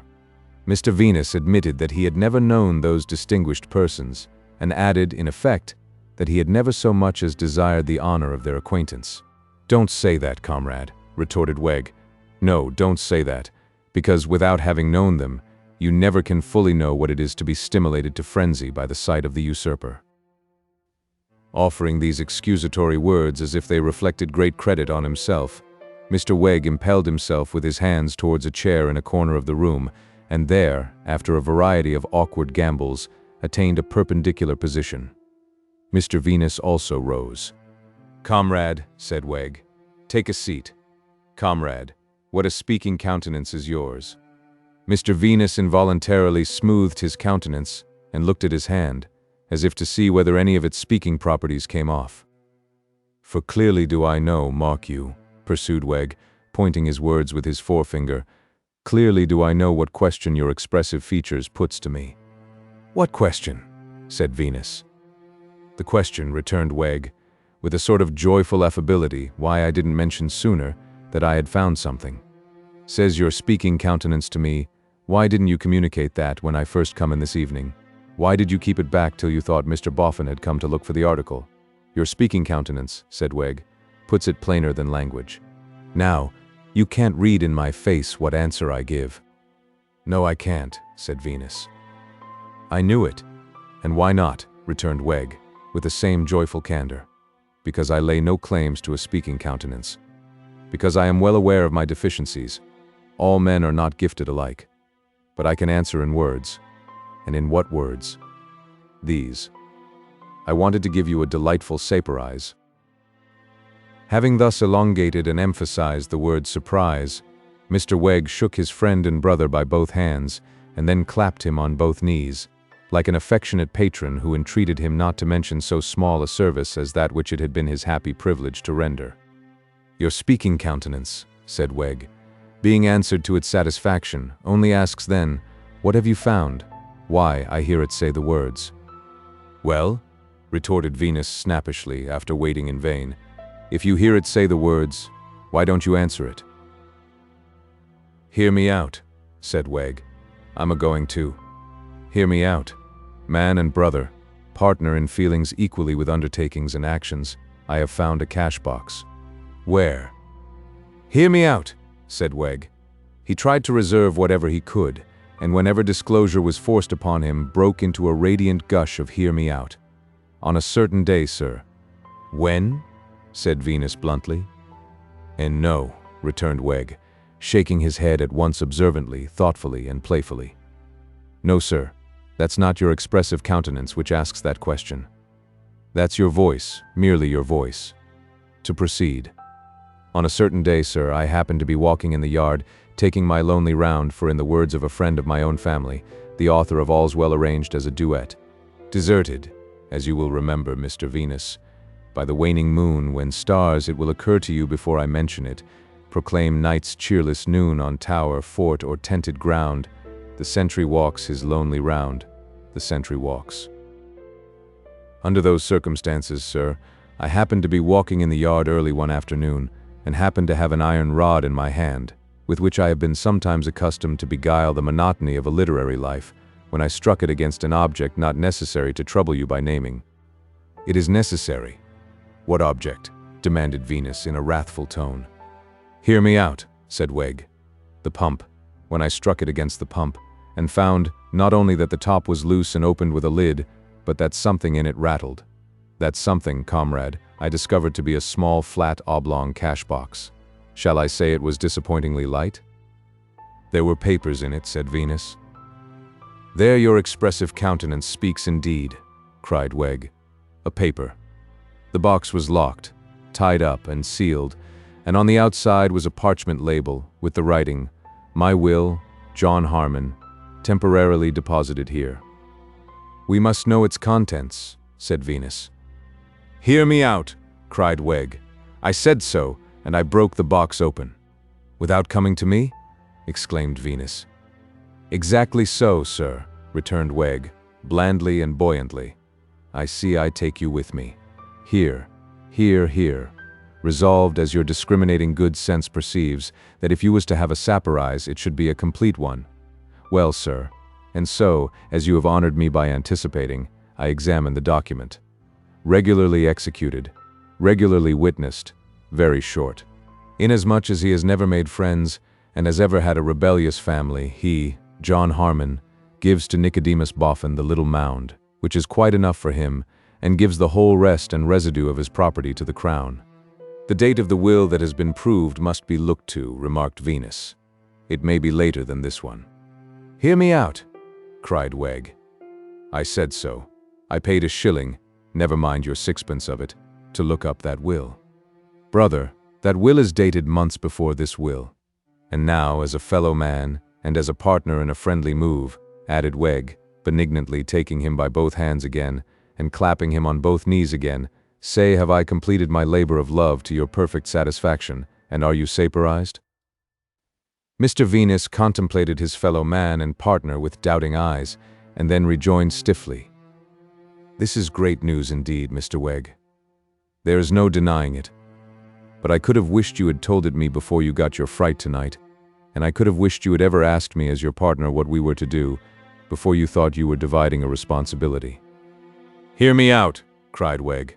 "I knew you was a-going to say so, but alone I bore the anxiety, and alone I'll bear the blame." This with an air of great magnanimity. "No," said Venus. "Let's see this will and this box." "Do I understand, brother," returned Wegg with considerable reluctance, "that it is your wish to see this will and this?" Mr. Venus smote the table with his hand. "Hear me out," said Wegg. "Hear me out. I'll go and fetch 'em." After being some time absent, as if in his covetousness he could hardly make up his mind to produce the treasure to his partner, he returned with an old leathern hat box, into which he had put the other box, for the better preservation of commonplace appearances, and for the disarming of suspicion. "But I don't half like opening it here," said Silas in a low voice, looking around. "He might come back. He may not be gone. We don't know what he may be up to, after what we've seen." "There's something in that," assented Venus. "Come to my place." Jealous of the custody of the box, and yet fearful of opening it under the existing circumstances, Wegg hesitated. "Come, I tell you," repeated Venus, chafing, "to my place." Not very well seeing his way to a refusal, Mr. Wegg then rejoined in a gush, "Hear me out." "Certainly." So he locked up the bower and they set forth, Mr. Venus taking his arm and keeping it with remarkable tenacity.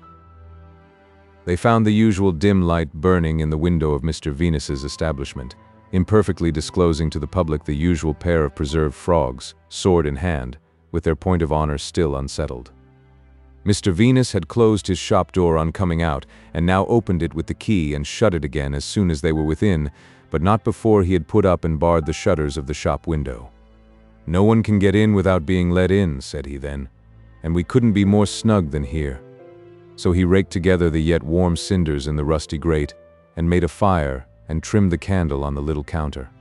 As the fire cast its flickering gleams here and there upon the dark greasy walls, the Hindu baby, the African baby, the articulated English baby, the assortment of skulls, and the rest of the collection came starting to their various stations as if they had all been out, like their master, and were punctual in a general rendezvous to assist at the secret. The French gentleman had grown considerably since Mr. Wegg last saw him, being now accommodated with a pair of legs and a head, though his arms were yet in abeyance. To whomsoever the head had originally belonged, Silas Wegg would have regarded it as a personal favor if he had not cut quite so many teeth. Silas took his seat in silence on the wooden box before the fire, and Venus, dropping into his low chair, produced from among his skeleton hands his tea tray and teacups, and put the kettle on. Silas inwardly approved of these preparations, trusting they might end in Mr. Venus's diluting his intellect. "Now, sir," said Venus, "all is safe and quiet. Let us see this discovery." With still reluctant hands, and not without several glances towards the skeleton hands, as if he mistrusted that a couple of them might spring forth and clutch the document, Wegg opened the hat box and revealed the cash box, opened the cash box and revealed the will. He held a corner of it tight, while Venus, taking hold of another corner, searchingly and attentively read it. "Was I correct in my account of it, partner?" said Mr. Wegg at length. "Partner, you were," said Mr. Venus. Mr. Wegg thereupon made an easy, graceful movement, as though he would fold it up, but Mr. Venus held on by his corner. "No, sir," said Mr. Venus, winking his weak eyes and shaking his head. "No, partner. The question is now brought up, who is going to take care of this? Do you know who is going to take care of this, partner?" "I am," said Wegg. "Oh dear no, partner," retorted Venus. "That's a mistake. I am. Now look here, Mr. Wegg. I don't want to have any words with you, and still less do I want to have any anatomical pursuits with you. "What do you mean?" said Wegg, quickly. "I mean, partner," replied Venus slowly, "that it's hardly possible for a man to feel in a more amiable state towards another man than I do towards you at this present moment. But I am on my own ground, I am surrounded by the trophies of my art, and my tools is very handy." "What do you mean, Mr. Venus?" asked Wegg again. "I am surrounded, as I have observed," said Mr. Venus placidly, "by the trophies of my art. They are numerous, my stock of human warriors is large, the shop is pretty well crammed, and I don't just now want any more trophies of my art. But I like my art, and I know how to exercise my art." "No man better," assented Mr. Wegg, with a somewhat staggered air. "There's the miscellanies of several human specimens," said Venus, "though you mightn't think it, in the box on which you're sitting. There's the miscellanies of several human specimens, in the lovely compo one behind the door, with a nod towards the French gentleman. It still wants a pair of arms. I don't say that I'm in any hurry for 'em." "You must be wandering in your mind, partner," Silas remonstrated. "You'll excuse me if I wander," returned Venus. "I am sometimes rather subject to it. I like my art, and I know how to exercise my art, and I mean to have the keeping of this document." "But what has that got to do with your art, partner?" asked Wegg, in an insinuating tone. Mr. Venus winked his chronically fatigued eyes both at once, and adjusting the kettle on the fire, remarked to himself in a hollow voice, "She'll bile in a couple of minutes." Silas Wegg glanced at the kettle, glanced at the shelves, glanced at the French gentleman behind the door, and shrank a little as he glanced at Mr. Venus winking his red eyes, and feeling in his waistcoat pocket, as for a lancet, say, with his unoccupied hand. He and Venus were necessarily seated close together, as each held a corner of the document, which was but a common sheet of paper. "Partner," said Wegg, even more insinuatingly than before, "I propose that we cut it in half, and each keep a half." Venus shook his shock of hair as he replied, "It wouldn't do to mutilate it, partner. It might seem to be cancelled." "Partner," said Wegg, after a silence, during which they had contemplated one another, "don't your speaking countenance say that you are going to suggest a middle course?" Venus shook his shock of hair as he replied, "Partner, you have kept this paper from me once. You shall never keep it from me again. I offer you the box and the label to take care of, but I'll take care of the paper." Silas hesitated a little longer, and then suddenly releasing his corner, and resuming his buoyant and benignant tone, exclaimed, "What's life without trustfulness? What's a fellow man without honor? You're welcome to it, partner, in a spirit of trust and confidence." Continuing to wink his red eyes both together, but in a self-communing way, and without any show of triumph, Mr. Venus folded the paper now left in his hand, and locked it in a drawer behind him, and pocketed the key. He then proposed, "A cup of tea, partner," to which Mr. Wegg returned, "Thank ye, partner," and the tea was made and poured out. "Next," said Venus, blowing at his tea in his saucer, and looking over it at his confidential friend, "comes the question, what's the course to be pursued?" On this head, Silas Wegg had much to say. Silas had to say that he would beg to remind his comrade, brother, and partner of the impressive passages they had read that evening, of the evident parallel in Mr. Boffin's mind between them and the late owner of the bower, and the present circumstances of the bower, of the bottle, and of the box. That the fortunes of his brother and comrade, and of himself, were evidently made, inasmuch as they had but to put their price upon this document, and get that price from the minion of fortune and the worm of the hour, who now appeared to be less of a minion and more of a worm than had been previously supposed. That he considered it plain that such price was stateable in a single expressive word, and that the word was halves. That the question then arose when halves should be called. That here he had a plan of action to recommend, with a conditional clause. That the plan of action was that they should lie by with patience. That they should allow the mounds to be gradually leveled and cleared away, while retaining to themselves their present opportunity of watching the process, which would be, he conceived, to put the trouble and cost of daily digging and delving upon somebody else, while they might nightly turn such complete disturbance of the dust to the account of their own private investigations, and that, when the mounds were gone, and they had worked those chances for their own joint benefit solely, they should then, and not before, explode on the minion and worm. But here came the conditional clause, and to this he entreated the special attention of his comrade, brother, and partner. It was not to be borne that the minion and worm should carry off any of that property which was now to be regarded as their own property. When he, Mr. Wegg, had seen the minion surreptitiously making off with that bottle, and its precious contents unknown, he had looked upon him in the light of a mere robber, and, as such, would have despoiled him of his ill-gotten gain, but for the judicious interference of his comrade, brother, and partner. Therefore, the conditional clause he proposed was that, if the minion should return in his late sneaking manner, and if, being closely watched, he should be found to possess himself of anything, no matter what, the sharp sword impending over his head should be instantly shown him, he should be strictly examined as to what he knew or suspected, should be severely handled by them his masters, and should be kept in a state of abject moral bondage and slavery until the time when they should see fit to permit him to purchase his freedom at the price of half his possessions. If, said Mr. Wegg by way of peroration, he had erred in saying only halves, he trusted to his comrade, brother, and partner not to hesitate to set him right, and to reprove his weakness. It might be more according to the rights of things to say 2/3. It might be more according to the rights of things to say 3/4. On those points he was ever open to correction. Mr. Venus, having wafted his attention to this discourse over 3 successive saucers of tea, signified his concurrence in the views advanced. Inspirited hereby, Mr. Wegg extended his right hand, and declared it to be a hand which never yet, without entering into more minute particulars. Mr. Venus, sticking to his tea, briefly professed his belief as polite forms required of him that it was a hand which never yet, but contented himself with looking at it and did not take it to his bosom. "Brother," said Wegg, when this happy understanding was established, "I should like to ask you something. You remember the night when I first looked in here and found you floating your powerful mind in tea?" Still swilling tea, Mr. Venus nodded assent. "And there you sit, sir," pursued Wegg with an air of thoughtful admiration, as if you had never left off. "There you sit, sir, as if you had an unlimited capacity of assimilating the flagrant article. There you sit, sir, in the midst of your works, looking as if you'd been called upon for home, sweet home, and was obliging the company. A exile from home's splendor dazzles in vain. Oh, give you your lowly preparations again, the birds stuffed so sweetly that can't be expected to come at your call. Give you these with the peace of mind dearer than all. Home, home, home, sweet home."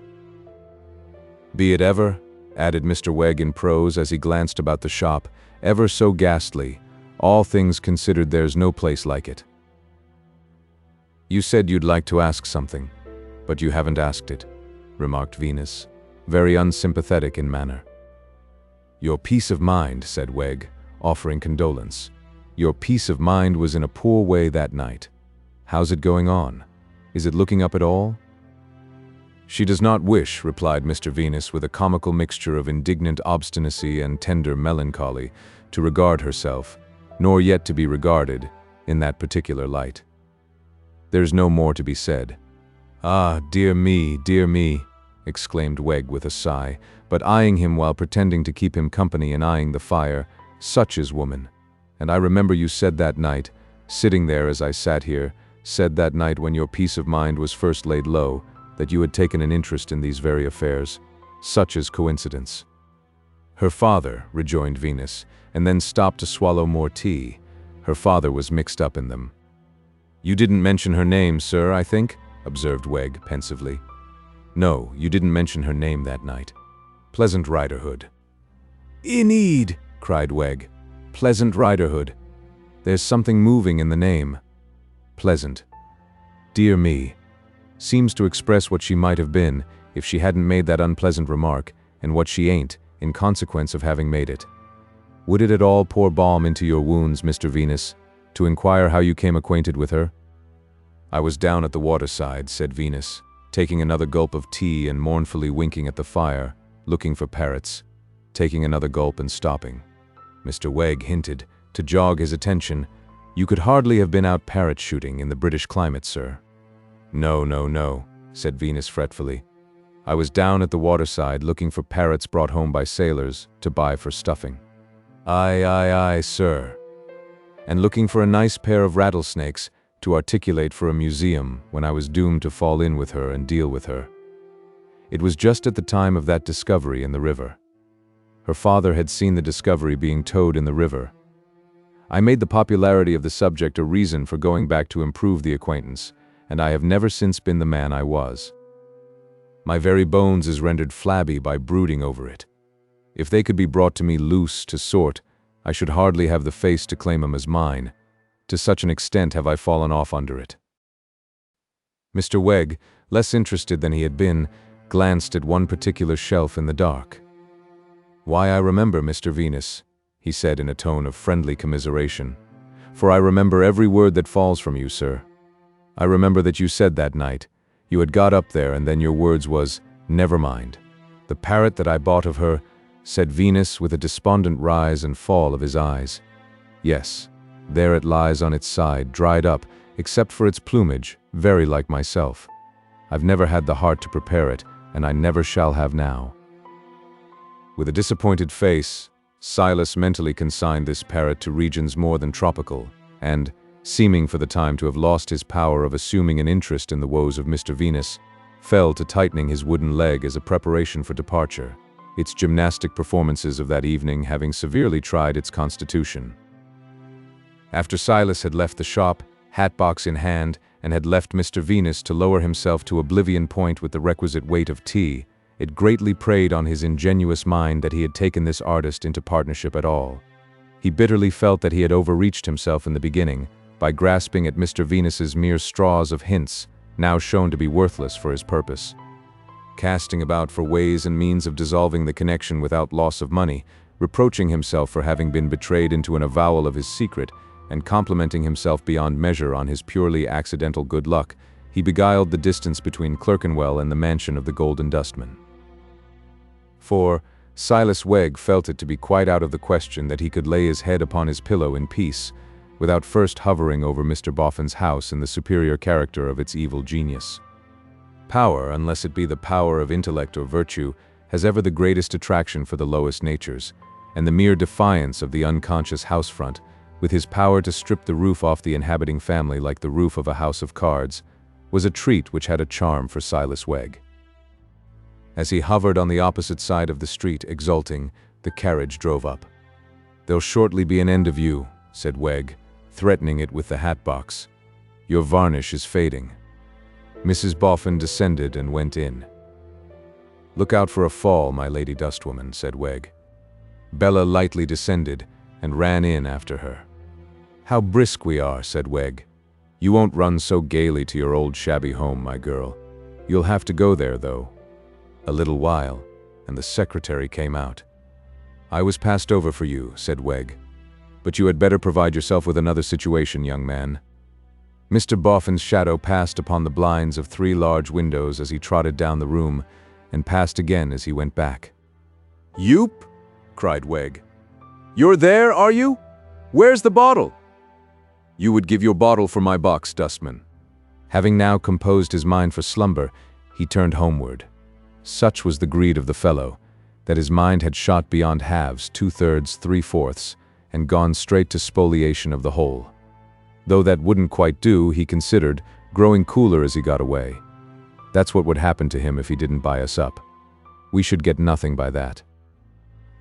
We so judge others by ourselves that it had never come into his head before that he might not buy us up, and might prove honest, and prefer to be poor. It caused him a slight tremor as it passed, but a very slight one, for the idle thought was gone directly. "He's grown too fond of money for that," said Wegg. "He's grown too fond of money." The burden fell into a strain or tune as he stumped along the pavements. All the way home he stumped it out of the rattling streets, piano with his own foot, and forte with his wooden leg. He's grown too fond of money for that. He's grown too fond of money.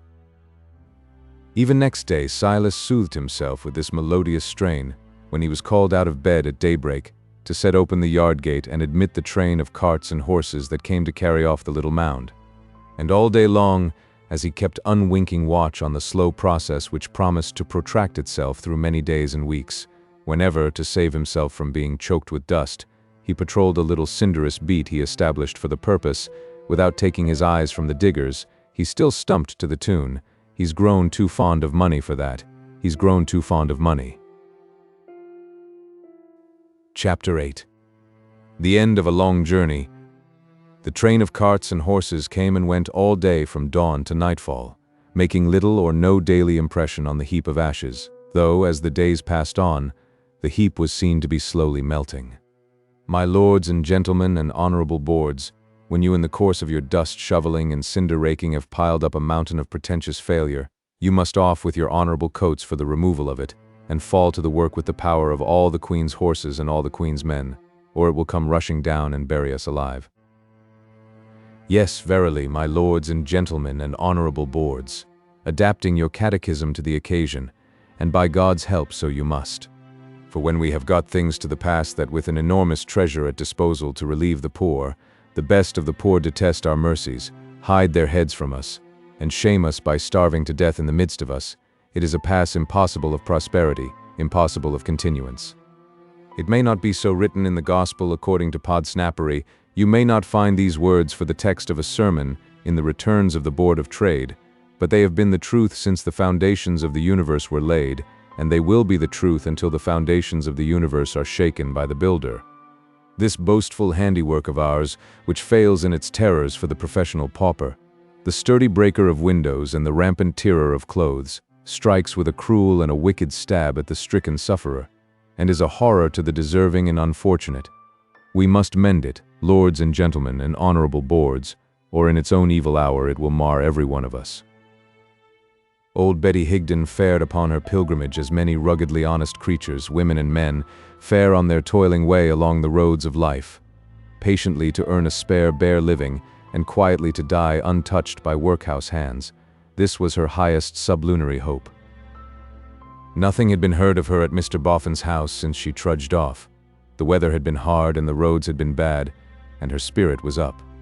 A less staunch spirit might have been subdued by such adverse influences, but the loan for her little outfit was in no part repaid, and it had gone worse with her than she had foreseen, and she was put upon proving her case and maintaining her independence. Faithful soul! When she had spoken to the secretary of that deadness that steals over me at times, her fortitude had made too little of it. Oftener and ever oftener, it came stealing over her, darker and ever darker, like the shadow of advancing death. That the shadow should be deep as it came on, like the shadow of an actual presence, was in accordance with the laws of the physical world, for all the light that shone on Betty Higden lay beyond death. The poor old creature had taken the upward course of the River Thames as her general track. It was the track in which her last home lay, and of which she had last had local love and knowledge. She had hovered for a little while in the near neighborhood of her abandoned dwelling, and had sold, and knitted and sold, and gone on. In the pleasant towns of Chertsey, Walton, Kingston, and Staines, her figure came to be quite well known for some short weeks, and then again passed on.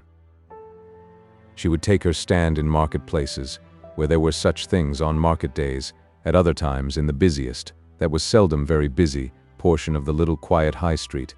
At still other times she would explore the outlying roads for great houses, and would ask leave at the lodge to pass in with her basket, and would not often get it.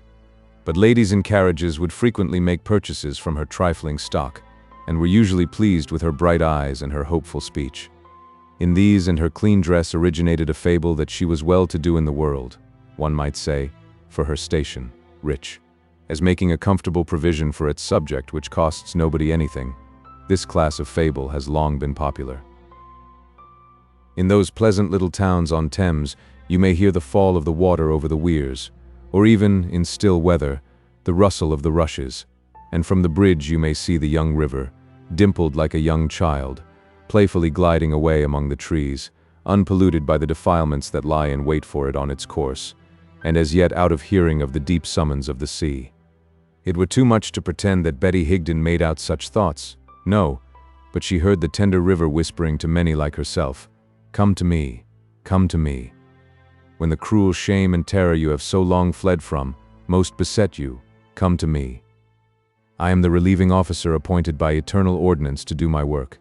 I am not held in estimation according as I shirk it. My breast is softer than the pauper nurse's.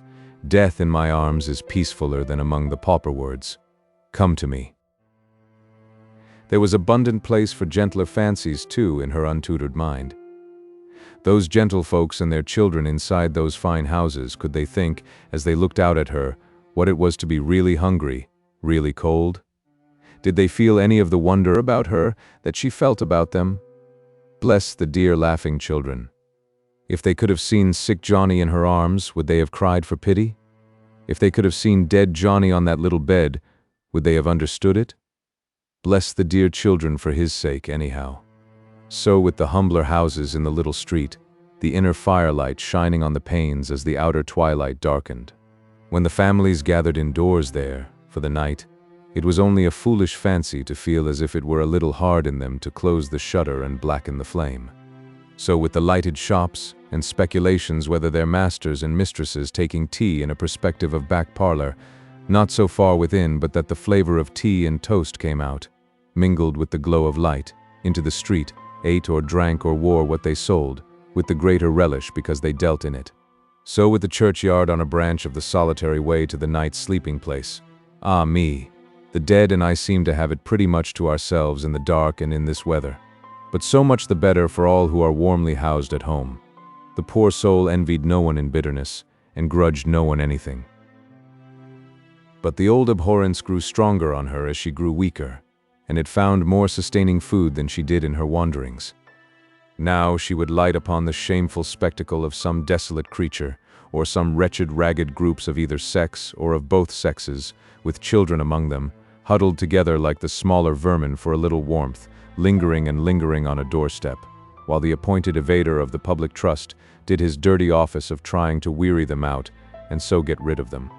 Now she would light upon some poor decent person, like herself, going afoot on a pilgrimage of many weary miles to see some worn-out relative or friend who had been charitably clutched off to a great blank barren union house, as far from old home as the county jail, the remoteness of which is always its worst punishment for small rural offenders, and in its dietary, and in its lodging, and in its tending of the sick, a much more penal establishment. Sometimes she would hear a newspaper read out, and would learn how the Registrar General cast up the units that had within the last week died of want and of exposure to the weather, for which that recording angel seemed to have a regular fixed place in his sum, as if they were its halfpence.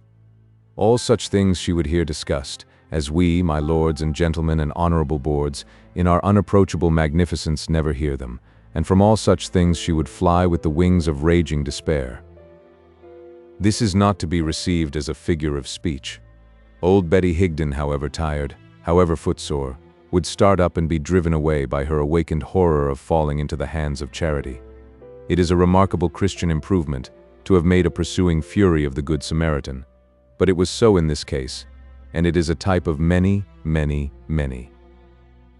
Two incidents united to intensify the old unreasoning abhorrence granted in a previous place to be unreasoning, because the people always are unreasoning, and invariably make a point of producing all their smoke without fire. One day she was sitting in a marketplace on a bench outside an inn, with her little wares for sale, when the deadness that she strove against came over her so heavily that the scene departed from before her eyes. When it returned, she found herself on the ground, her head supported by some good-natured market women, and a little crowd about her. "Are you better now, mother?" asked one of the women. "Do you think you can do nicely now?" "Have I been ill then?" asked old Betty. "You have had a faint-like," was the answer, "or a fit. It ain't that you've been a struggling, mother, but you've been stiff and numbed." "Ah," said Betty, recovering her memory. "It's the numbness. Yes, it comes over me at times." "Was it gone?" the women asked her. "It's gone now," said Betty. "I shall be stronger than I was afore. Many thanks to ye, my dears, and when you come to be as old as I am, may others do as much for you."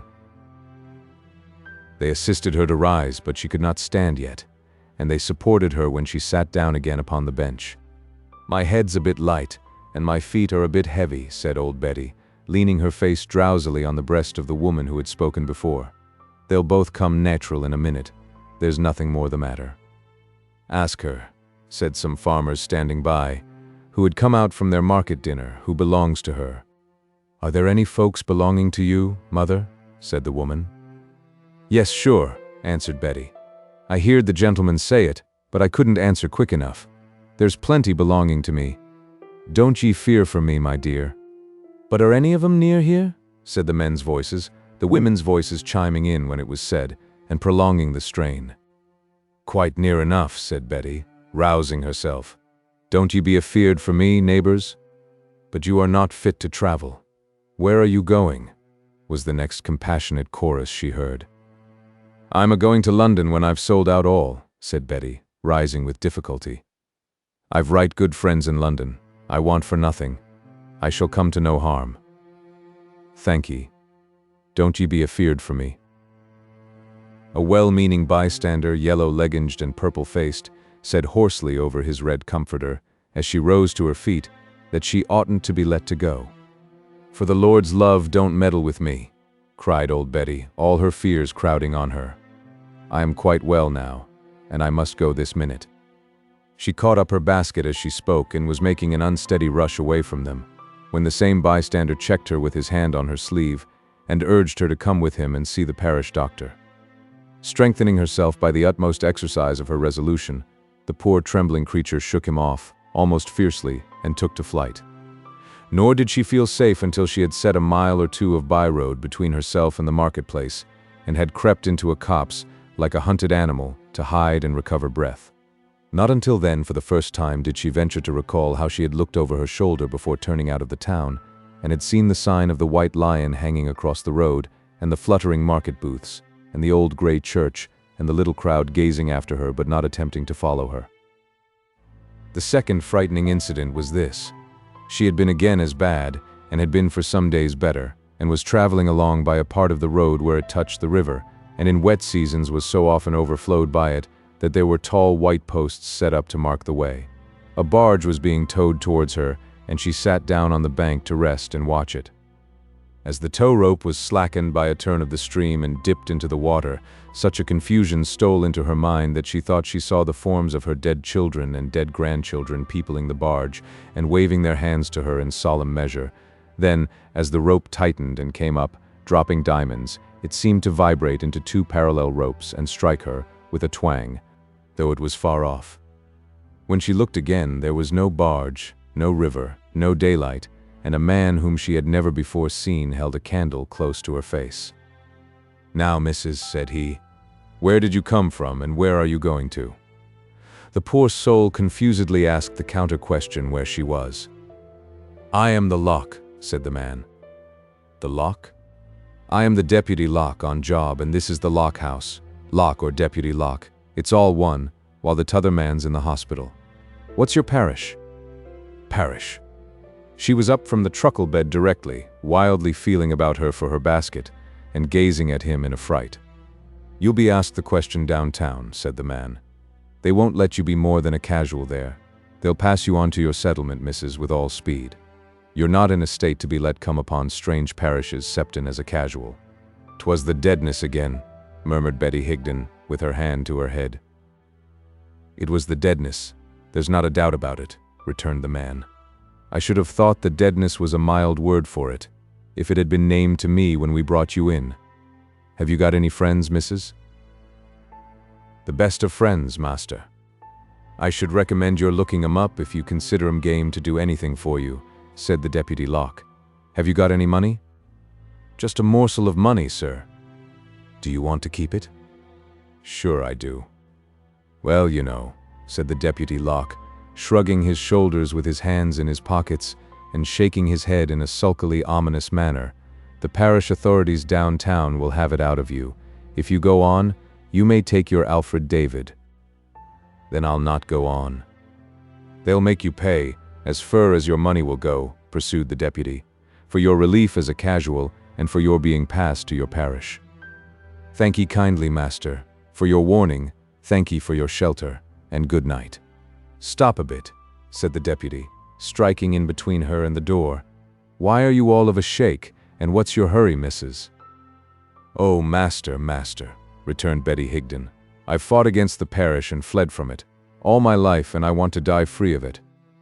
"I don't know," said the deputy, with deliberation, "as I ought to let you go. I'm a honest man as gets my living by the sweat of my brow, and I may fall into trouble by letting you go. I fell into trouble afore now, by George, and I know what it is, and it's made me careful. You might be took with your deadness again, half a mile off or half of half a quarter for the matter of that. And then it would be asked, why did that there honest Deputy Locke let her go, instead of putting her safe with the parish? That's what a man of his character ought to have done, it would be arguified, said the Deputy Locke, cunningly harping on the strong string of her terror. He ought to have handed her over safe to the parish. That was to be expected of a man of his merits. As he stood in the doorway, the poor old careworn, wayworn woman burst into tears, and clasped her hands, as if in a very agony she prayed to him. As I've told you, master, I've the best of friends. This letter will show how true I spoke, and they will be thankful for me. The Deputy Locke opened the letter with a grave face, which underwent no change as he eyed its contents. But it might have done, if he could have read them. What amount of small change, missus, he said with an abstracted air after a little meditation, might you call a morsel of money? Hurriedly emptying her pocket, old Betty laid down on the table a shilling and 2 sixpenny pieces and a few pence. If I was to let you go instead of handing you over safe to the parish, said the deputy, counting the money with his eyes, might it be your own free wish to leave that there behind you? Take it, master. Take it, and welcome and thankful. I'm a man, said the deputy, giving her back the letter and pocketing the coins one by one, as earns his living by the sweat of his brow. Here he drew his sleeve across his forehead, as if this particular portion of his humble gains were the result of sheer hard labor and virtuous industry, and I won't stand in your way. Go where you like.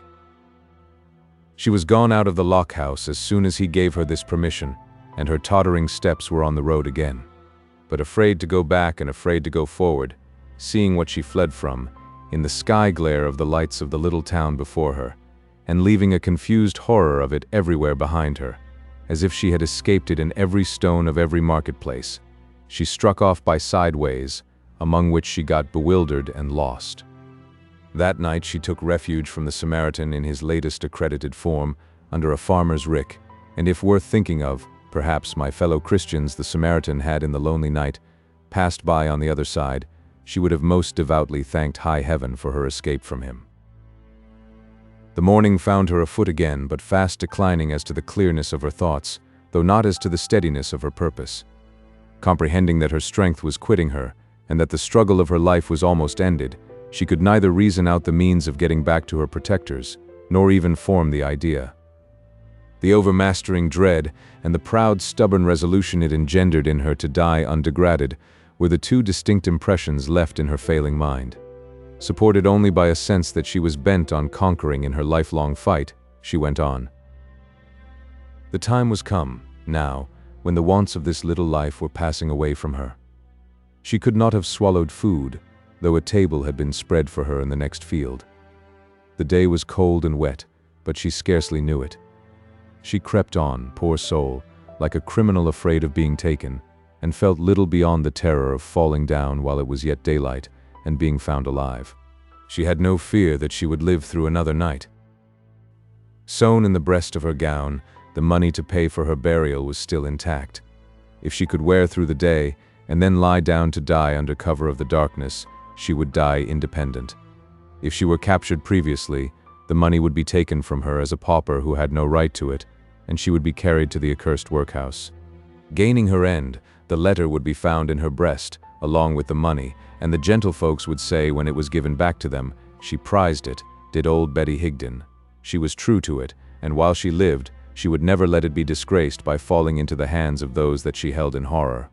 Most illogical, inconsequential, and light-headed, this. But travelers in the valley of the shadow of death are apt to be light-headed, and worn-out old people of low estate have a trick of reasoning as indifferently as they live, and doubtless would appreciate our poor law more philosophically on an income of 10,000 a year. So, keeping to byways and shunning human approach, this troublesome old woman hid herself, and fared on all through the dreary day. Yet so unlike was she to vagrant hiders in general, that sometimes as the day advanced, there was a bright fire in her eyes, and a quicker beating at her feeble heart, as though she said exultingly, "The Lord will see me through it." By what visionary hands she was led along upon that journey of escape from the Samaritan, by what voices hushed in the grave she seemed to be addressed. How she fancied the dead child in her arms again, and times innumerable adjusted her shawl to keep it warm. What infinite variety of forms of tower and roof and steeple the trees took. How many furious horsemen rode at her, crying, "There she goes! Stop! Stop! Betty Higden!" and melted away as they came close. Be these things left untold. Faring on and hiding and faring on, the poor harmless creature, as though she were a murderess and the whole country were up after her, wore out the day and gained the night. Water meadows or such like, she had sometimes murmured on the day's pilgrimage, when she had raised her head and taken any note of the real objects about her. There now arose in the darkness a great building, full of lighted windows. Smoke was issuing from a high chimney in the rear of it, and there was the sound of a water wheel at the side. Between her and the building lay a piece of water in which the lighted windows were reflected, and on its nearest margin was a plantation of trees. "I humbly thank the power and the glory," said Betty Higden, holding up her withered hands, "that I have come to my journey's end." She crept among the trees to the trunk of a tree whence she could see, beyond some intervening trees and branches, the lighted windows, both in their reality and their reflection in the water. She placed her orderly little basket at her side and sank upon the ground, supporting herself against the tree. It brought to her mind the foot of the cross, and she committed herself to him who died upon it. Her strength held out to enable her to arrange the letter in her breast, so as that it could be seen that she had a paper there. It had held out for this, and it departed when this was done. "I am safe here," was her last benumbed thought. "When I am found dead at the foot of the cross, it will be by some of my own sort, some of the working people who work among the lights yonder. I cannot see the lighted windows now, but they are there. I am thankful for all."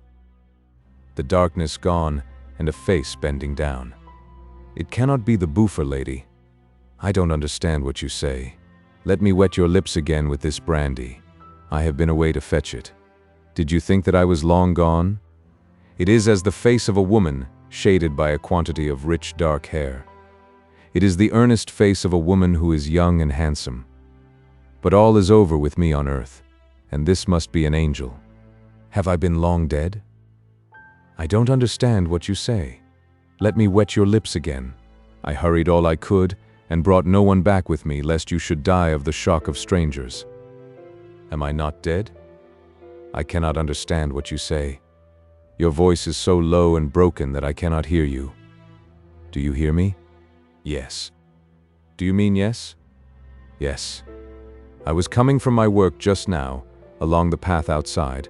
I was up with the night hands last night, and I heard a groan, and found you lying here.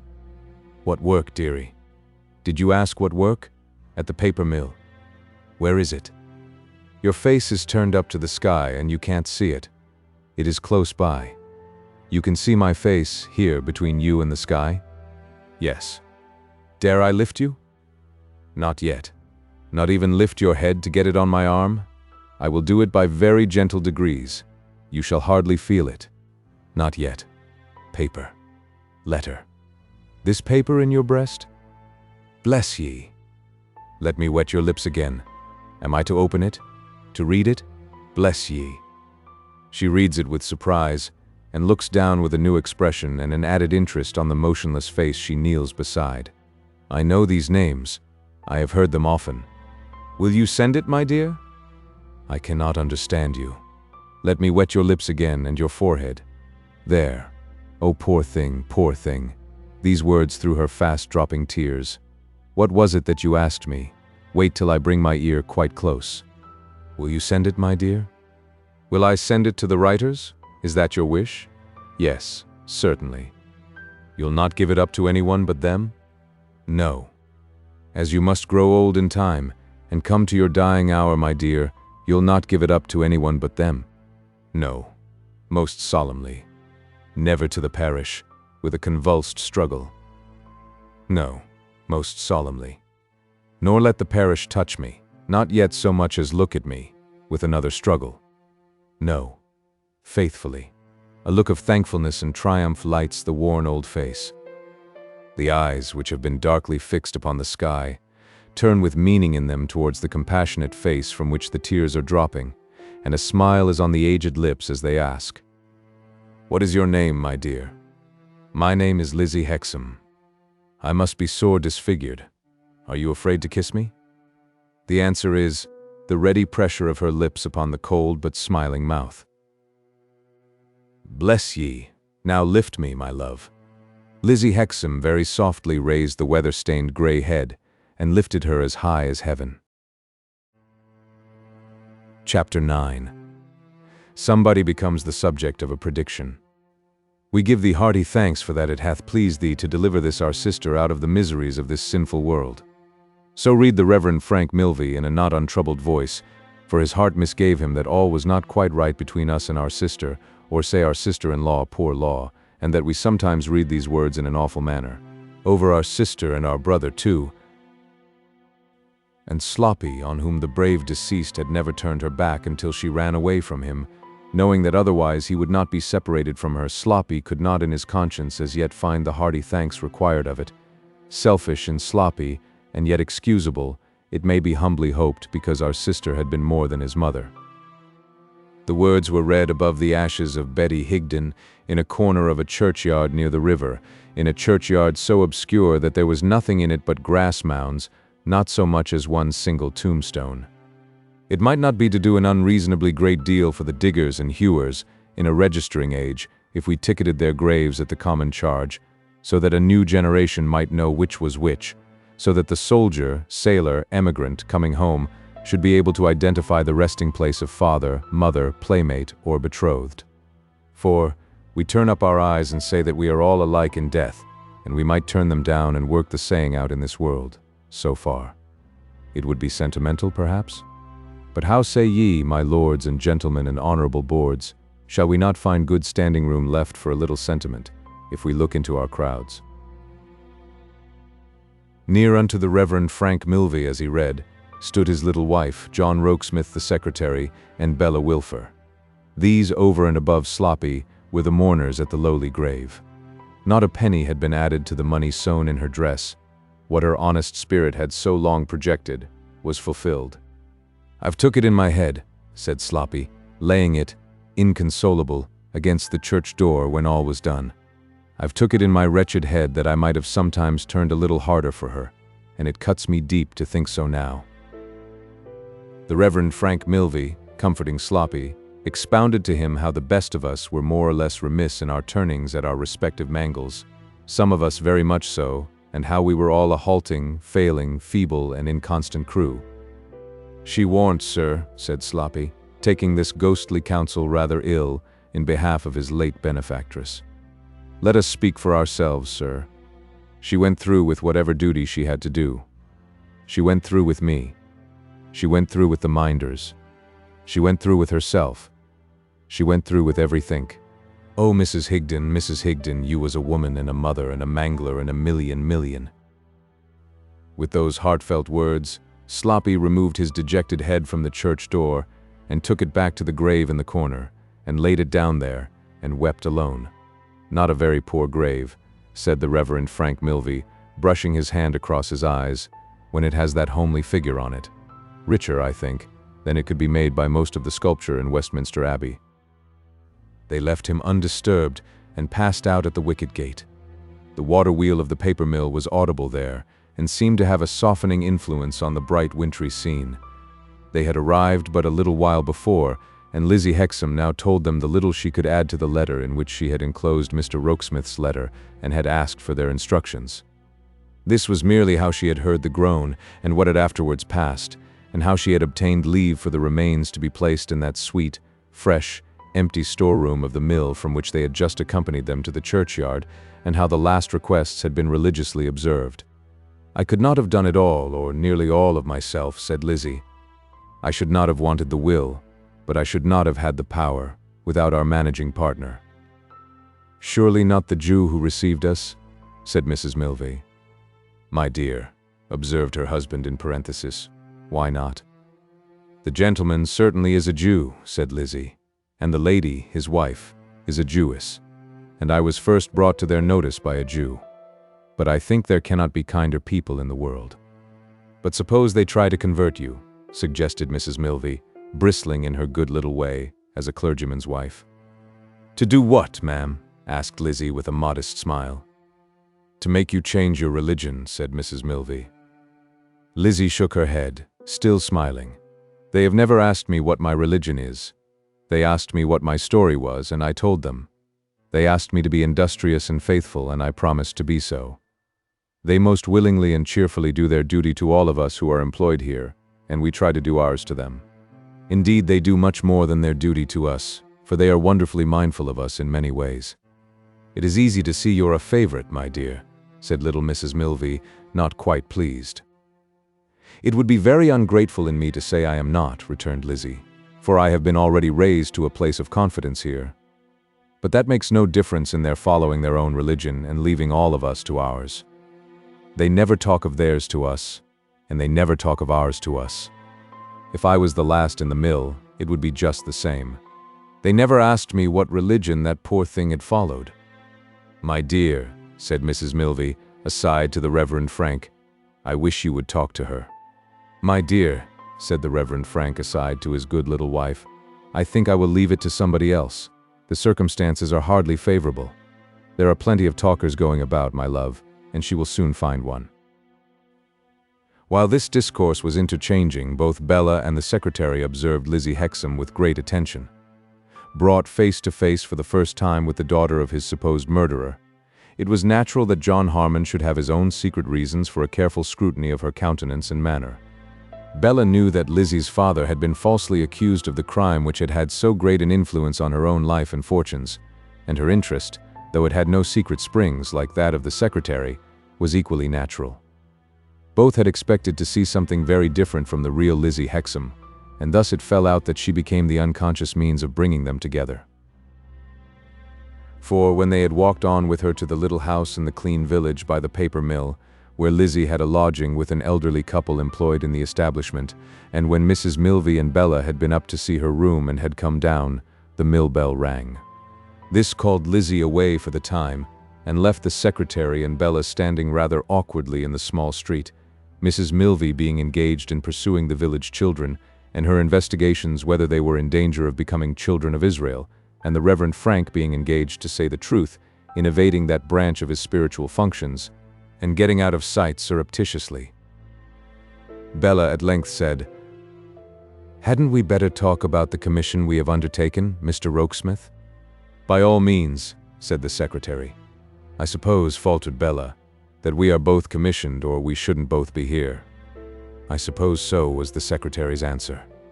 "When I proposed to come with Mr. and Mrs. Milvey," said Bella, "Mrs. Boffin urged me to do so, in order that I might give her my small report. It's not worth anything, Mr. Rokesmith, except for its being a woman's, which indeed with you may be a fresh reason for its being worth nothing of Lizzie Hexam." "Mr. Boffin," said the secretary, "directed me to come for the same purpose." As they spoke, they were leaving the little street and emerging on the wooded landscape by the river. "You think well of her, Mr. Rokesmith?" pursued Bella, conscious of making all the advances. "I think highly of her." "I am so glad of that. Something quite refined in her beauty, is there not? Her appearance is very striking. There is a shade of sadness upon her that is quite touching. At least I am not setting up my own poor opinion, you know, Mr. Rokesmith," said Bella, excusing and explaining herself in a pretty shy way. "I am consulting you. I noticed that sadness." "I hope it may not," said the secretary in a lower voice, "be the result of the false accusation which has been retracted." When they had passed on a little further without speaking, Bella, after stealing a glance or two at the secretary, suddenly said, "Oh, Mr. Rokesmith, don't be hard with me. Don't be stern with me. Be magnanimous. I want to talk with you on equal terms." The secretary as suddenly brightened and returned, "Upon my honor, I had no thought but for you. I forced myself to be constrained, lest you might misinterpret my being more natural. There, it's gone." "Thank you," said Bella, holding out her little hand. "Forgive me." "No," cried the secretary eagerly. "Forgive me," for there were tears in her eyes, and they were prettier in his sight, though they smote him on the heart rather reproachfully too, than any other glitter in the world. When they had walked a little further, "You were going to speak to me," said the secretary, with the shadow so long on him quite thrown off and cast away, about Lizzie Hexam. So was I going to speak to you, if I could have begun." "Now that you can begin, sir," returned Bella, with a look as if she italicized the word by putting one of her dimples under it. "What were you going to say? You remember, of course, that in her short letter to Mrs. Boffin, short, but containing everything to the purpose, she stipulated that either her name, or else her place of residence, must be kept strictly a secret among us." Bella nodded yes. "It is my duty to find out why she made that stipulation. I have it in charge from Mr. Boffin to discover, and I am very desirous for myself to discover whether that retracted accusation still leaves any stain upon her. I mean, whether it places her at any disadvantage towards anyone, even towards herself." "Yes," said Bella, nodding thoughtfully, "I understand. That seems wise and considerate. You may not have noticed, Miss Wilfer, that she has the same kind of interest in you that you have in her. Just as you are attracted by her beauty, by her appearance and manner, she is attracted by yours." "I certainly have not noticed it," returned Bella, again italicizing with the dimple, and I should have given her credit for. The secretary with a smile held up his hand, so plainly interposing not for better taste, that Bella's color deepened over the little piece of coquetry she was checked in. "And so," resumed the secretary, "if you would speak with her alone before we go away from here, I feel quite sure that a natural and easy confidence would arise between you. Of course you would not be asked to betray it, and of course you would not, if you were. But if you do not object to put this question to her to ascertain for us her own feeling in this one matter, you can do so at a far greater advantage than I or any else could. Mr. Boffin is anxious on the subject, and I am," added the secretary after a moment, "for a special reason, very anxious." "I shall be happy, Mr. Rokesmith," returned Bella, "to be of the least use, for I feel, after the serious scene of today, that I am useless enough in this world." "Don't say that," urged the secretary.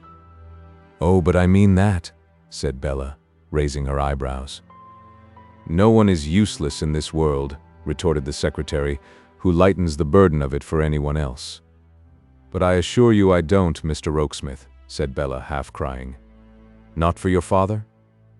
"Dear, loving, self-forgetting, easily satisfied Pa. Oh yes, he thinks so." "It is enough if he only thinks so," said the secretary. "Excuse the interruption.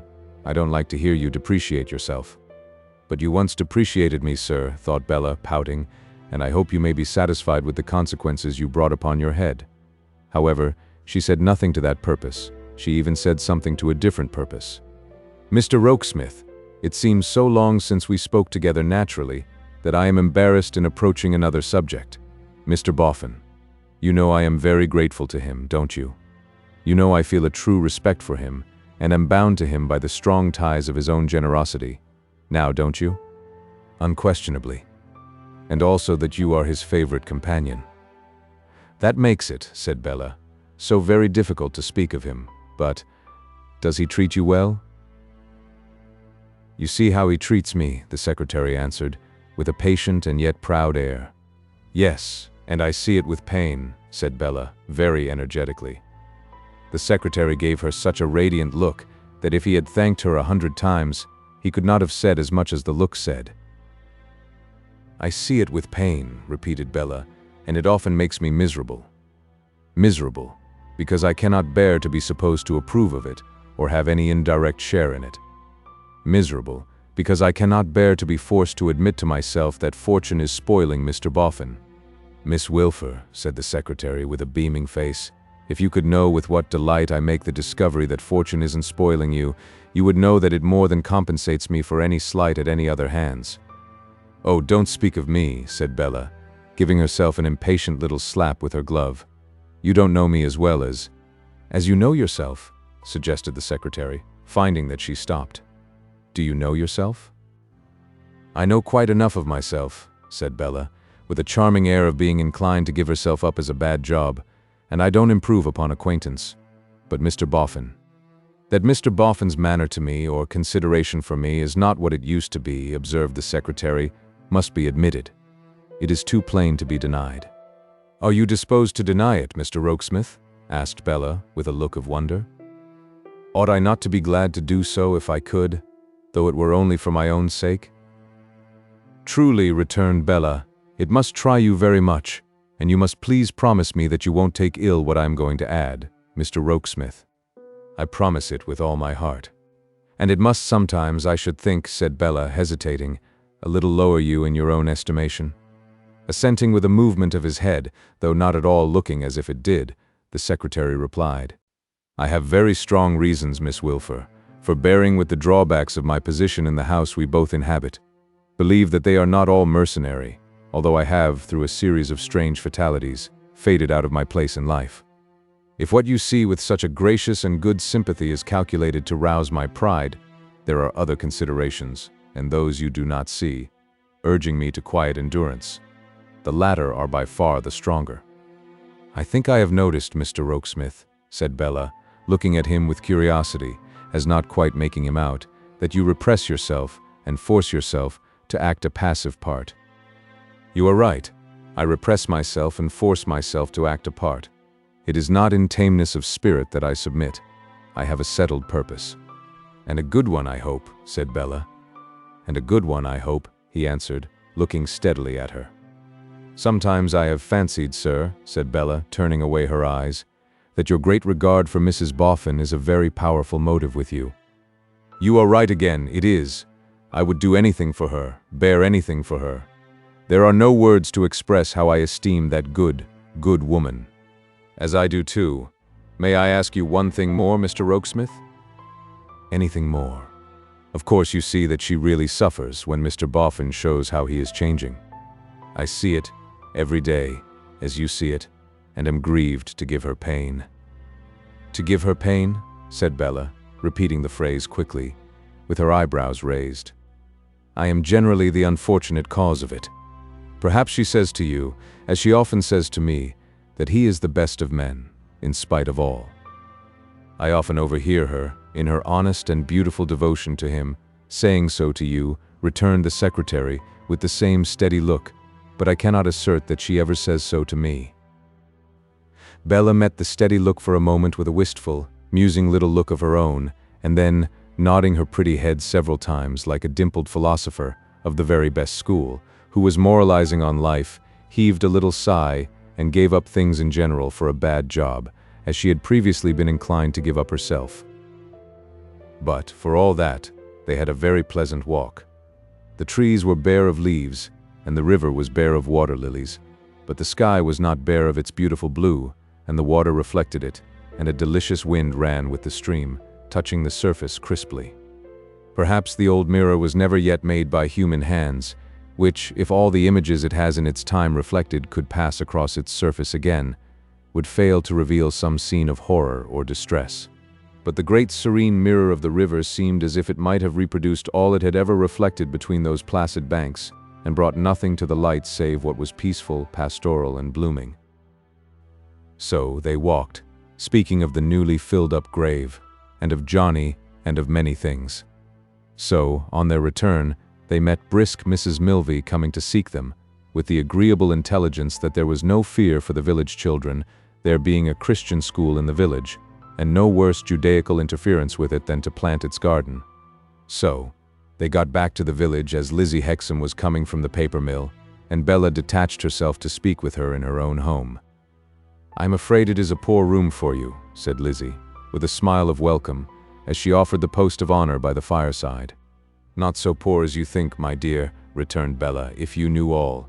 Indeed, though attained by some wonderful winding narrow stairs, which seemed to have been erected in a pure white chimney, and though very low in the ceiling, and very rugged in the floor, and rather blinking as to the proportions of its lattice window, it was a pleasanter room than that despised chamber once at home, in which Bella had first bemoaned the miseries of taking lodgers. The day was closing as the two girls looked at one another by the fireside. The dusky room was lighted by the fire. The grate might have been the old brazier, and the glow might have been the old hollow down by the flare. "It's quite new to me," said Lizzie, "to be visited by a lady so nearly of my own age, and so pretty as you. It's a pleasure to me to look at you." "I have nothing left to begin with," returned Bella, blushing, "because I was going to say that it was a pleasure to me to look at you, Lizzie. But we can begin without a beginning, can't we?" Lizzie took the pretty little hand that was held out in as pretty a little frankness. "Now, dear," said Bella, drawing her chair a little nearer and taking Lizzie's arm as if they were going out for a walk. "I am commissioned with something to say, and I dare say I shall say it wrong, but I won't if I can help it. It is in reference to your letter to Mr. and Mrs. Boffin, and this is what it is. Let me see. Oh yes, this is what it is." With this exordium, Bella set forth that request of Lizzie's touching secrecy, and delicately spoke of that false accusation and its retraction, and asked might she beg to be informed whether it had any bearing, near or remote, on such request. "I feel, my dear," said Bella, quite amazing herself by the businesslike manner in which she was getting on, "that the subject must be a painful one to you, but I am mixed up in it also, for I don't know whether you may know it or suspect it. I am the willed-away girl who was to have been married to the unfortunate gentleman, if he had been pleased to approve of me. So I was dragged into the subject without my consent, and you were dragged into it without your consent, and there is very little to choose between us." "I had no doubt," said Lizzie, "that you were the Miss Wilfer I have often heard named. Can you tell me who my unknown friend is?" "Unknown friend, my dear?" said Bella. "Who caused the charge against poor father to be contradicted and sent me the written paper." Bella had never heard of him, had no notion who he was. "I should have been glad to thank him," returned Lizzie. "He has done a great deal for me. I must hope that he will let me thank him some day. You asked me, has it anything to do?" "It or the accusation itself," Bella put in. "Yes. Has either anything to do with my wishing to live quite secret and retired here?" "No." As Lizzie Hexam shook her head in giving this reply, and as her glance sought the fire, there was a quiet resolution in her folded hands, not lost on Bella's bright eyes.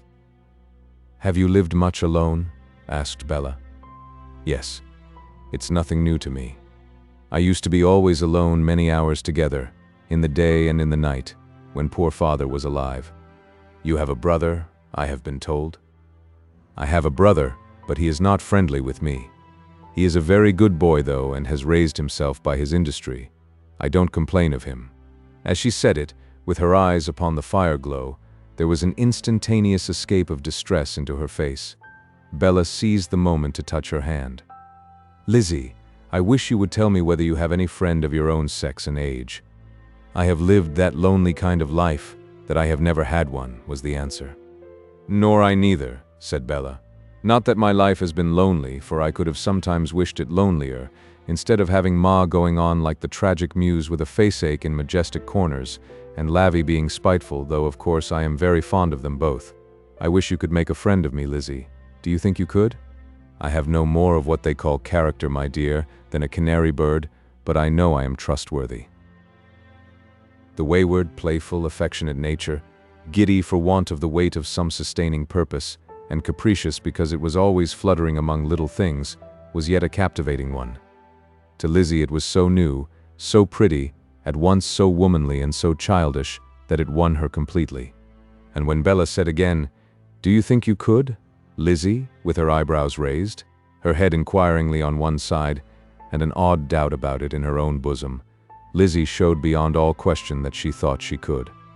"Tell me, my dear," said Bella, "what is the matter, and why you live like this?" Lizzie presently began, by way of prelude, "You must have many lovers," when Bella checked her with a little scream of astonishment. "My dear, I haven't one." "Not one?" "Well, perhaps one," said Bella. "I am sure I don't know. I had one, but what he may think about it at the present time I can't say. Perhaps I have half a one. Of course I don't count that idiot, George Sampson. However, never mind me. I want to hear about you." "There is a certain man," said Lizzie, "a passionate and angry man who says he loves me, and who I must believe does love me. He is the friend of my brother. I shrank from him within myself when my brother first brought him to me, but the last time I saw him he terrified me more than I can say." There she stopped. "Did you come here to escape from him, Lizzie?" "I came here immediately after he so alarmed me." "Are you afraid of him here?" "I am not timid generally, but I am always afraid of him. I am afraid to see a newspaper, or to hear a word spoken of what is done in London, lest he should have done some violence." "Then you are not afraid of him for yourself, dear," said Bella, after pondering on the words. I should be even that if I met him about here. I look round for him always as I pass to and fro at night. Are you afraid of anything he may do to himself in London, my dear? No, he might be fierce enough even to do some violence to himself, but I don't think of that. Then it would almost seem, dear, said Bella quaintly, as if there must be somebody else. Lizzie put her hands before her face for a moment before replying. The words are always in my ears, and the blow he struck upon a stone wall as he said them is always before my eyes. I have tried hard to think it not worth remembering, but I cannot make so little of it. His hand was trickling down with blood as he said to me, "Then I hope that I may never kill him." Rather startled, Bella made and clasped a girdle of her arms round Lizzie's waist, and then asked quietly, in a soft voice, as they both looked at the fire, "Kill him? Is this man so jealous, then?" "Of a gentleman," said Lizzie. "I hardly know how to tell you. Of a gentleman far above me in my way of life, who broke father's death to me, and has shown an interest in me since." "Does he love you?" Lizzie shook her head. "Does he admire you?" Lizzie ceased to shake her head, and pressed her hand upon her living girdle. "Is it through his influence that you came here?" "Oh no, and of all the world I wouldn't have him know that I am here, or get the least clue where to find me." "Lizzie, dear." "Why?" asked Bella, in amazement at this burst, but then quickly added, reading Lizzie's face, "No, don't say why. That was a foolish question of mine. I see, I see." There was silence between them. Lizzie, with a drooping head, glanced down at the glow in the fire where her first fancies had been nursed, and her first escape made from the grim life out of which she had plucked her brother, foreseeing her reward. "You know all now," she said, raising her eyes to Bella's. "There is nothing left out. This is my reason for living secret here, with the aid of a good old man who is my true friend. For a short part of my life at home with father, I knew of things, don't ask me what, that I set my face against and tried to better. I don't think I could have done more then without letting my hold on father go, but they sometimes lie heavy on my mind. By doing all for the best, I hope I may wear them out." "And wear out too," said Bella soothingly. "This weakness, Lizzie, in favor of one who is not worthy of it." "No, I don't want to wear that out," was the flushed reply. "Nor do I want to believe, nor do I believe that he is not worthy of it. What should I gain by that, and how much should I lose?" Bella's expressive little eyebrows remonstrated with the fire for some short time before she rejoined, "Don't think that I press you, Lizzie, but wouldn't you gain in peace, and hope, and even in freedom? Wouldn't it be better not to live a secret life in hiding, and not to be shut out from your natural and wholesome prospects? Forgive my asking you, would that be no gain? Does a woman's heart that has that weakness in it which you have spoken of," returned Lizzie, "seek to gain anything?" The question was so directly at variance with Bella's views in life, as set forth to her father, that she said internally, "There, you little mercenary wretch. Do you hear that? Ain't you ashamed of yourself?" and unclasped the girdle of her arms, expressly to give herself a penitential poke in the side. "But you said, Lizzie," observed Bella, returning to her subject when she had administered this chastisement, "that you would lose, besides. Would you mind telling me what you would lose, Lizzie?" "I should lose some of the best recollections, best encouragements, and best objects that I carry through my daily life. I should lose my belief that if I had been his equal, and he had loved me, I should have tried with all my might to make him better and happier, as he would have made me. I should lose almost all the value that I put upon the little learning I have, which is all owing to him, and which I conquered the difficulties of, that he might not think it thrown away upon me. I should lose a kind of picture of him, or of what he might have been, if I had been a lady, and he had loved me, which is always with me, and which I somehow feel that I could not do a mean or a wrong thing before. I should leave off prizing the remembrance that he has done me nothing but good since I have known him, and that he has made a change within me, like the change in the grain of these hands, which were coarse, and cracked, and hard, and brown when I rode on the river with father, and are softened and made supple by this new work as you see them now." They trembled, but with no weakness, as she showed them. "Understand me, my dear," thus she went on. I have never dreamed of the possibility of his being anything to me on this earth but the kind picture that I know I could not make you understand if the understanding was not in your own breast already. I have no more dreamed of the possibility of my being his wife than he ever has, and words could not be stronger than that. And yet I love him. I love him so much, and so dearly, that when I sometimes think my life may be but a weary one, I am proud of it and glad of it. I am proud and glad to suffer something for him, even though it is of no service to him, and he will never know of it or care for it. Bella sat enchained by the deep, unselfish passion of this girl or woman of her own age, courageously revealing itself in the confidence of her sympathetic perception of its truth. And yet she had never experienced anything like it, or thought of the existence of anything like it. It was late upon a wretched night, said Lizzie, when his eyes first looked at me in my old riverside home, very different from this. His eyes may never look at me again. I would rather that they never did. I hope that they never may. But I would not have the light of them taken out of my life, for anything my life can give me. I have told you everything now, my dear. If it comes a little strange to me to have parted with it, I am not sorry. I had no thought of ever parting with a single word of it, a moment before you came in, but you came in and my mind changed. Bella kissed her on the cheek and thanked her warmly for her confidence. I only wish, said Bella, I was more deserving of it. More deserving of it?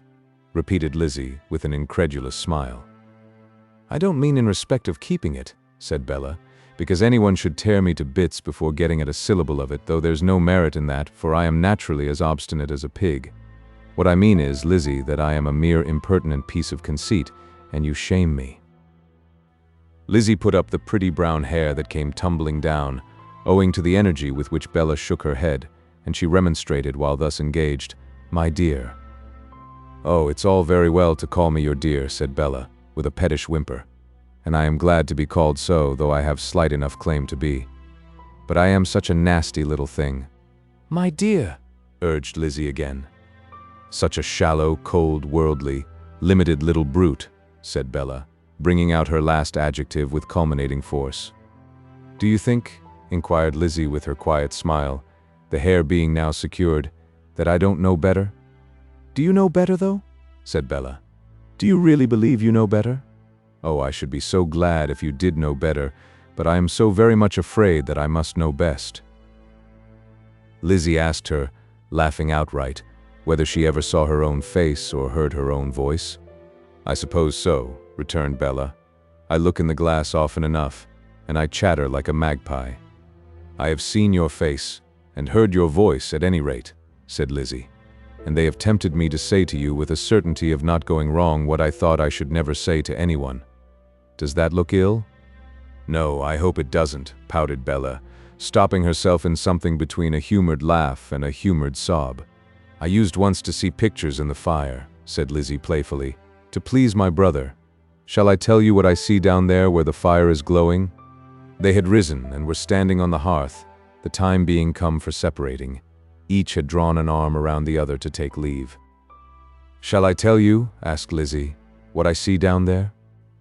Limited, little bee, suggested Bella with her eyebrows raised. A heart well worth winning and well won. A heart that, once won, goes through fire and water for the winner, and never changes, and is never daunted. Girl's heart? Asked Bella, with accompanying eyebrows. Lizzie nodded. And the figure to which it belongs is yours, suggested Bella. No, most clearly and distinctly yours. So the interview terminated with pleasant words on both sides, and with many reminders on the part of Bella that they were friends, and pledges that she would soon come down into that part of the country again. There with Lizzie returned to her occupation, and Bella ran over to the little inn to rejoin her company. You look rather serious, Miss Wilfer, was the secretary's first remark. I feel rather serious, returned Miss Wilfer. She had nothing else to tell him but that Lizzie Hexam's secret had no reference whatever to the cruel charge, or its withdrawal. Oh yes, though, said Bella. She might as well mention one other thing. Lizzie was very desirous to thank her unknown friend who had sent her the written retractation. Was she, indeed? Observed the secretary. Ah. Bella asked him had he any notion who that unknown friend might be. He had no notion whatever. They were on the borders of Oxfordshire, so far had poor old Betty Higden strayed. They were to return by the train presently, and, the station being near at hand, the Reverend Frank and Mrs. Frank, and Sloppy and Bella and the secretary, set out to walk to it. Few rustic paths are wide enough for 5, and Bella and the secretary dropped behind. "Can you believe, Mr. Rokesmith," said Bella, "that I feel as if whole years had passed since I went into Lizzie Hexam's cottage?" "We have crowded a good deal into the day," he returned, "and you were much affected in the churchyard. You are overtired." "No, I am not at all tired. I have not quite expressed what I mean. I don't mean that I feel as if a great space of time had gone by, but that I feel as if much had happened to myself, you know. For good, I hope." "I hope so," said Bella. "You are cold, I felt you tremble. Pray let me put this wrapper of mine about you. May I fold it over this shoulder without injuring your dress? Now, it will be too heavy and too long. Let me carry this end over my arm, as you have no arm to give me." Yes, she had, though. How she got it out in her muffled state, heaven knows, but she got it out somehow. There it was, and slipped it through the secretaries. I have had a long and interesting talk with Lizzie, Mr. Rokesmith, and she gave me her full confidence. "She could not withhold it," said the secretary. "I wonder how you come," said Bella, stopping short as she glanced at him, "to say to me just what she said about it. I infer that it must be because I feel just as she felt about it." "And how was that, do you mean to say, sir?" asked Bella, moving again. "That if you were inclined to win her confidence, anybody's confidence, you were sure to do it." The railway, at this point, knowingly shutting a green eye and opening a red one, they had to run for it. As Bella could not run easily so wrapped up, the secretary had to help her.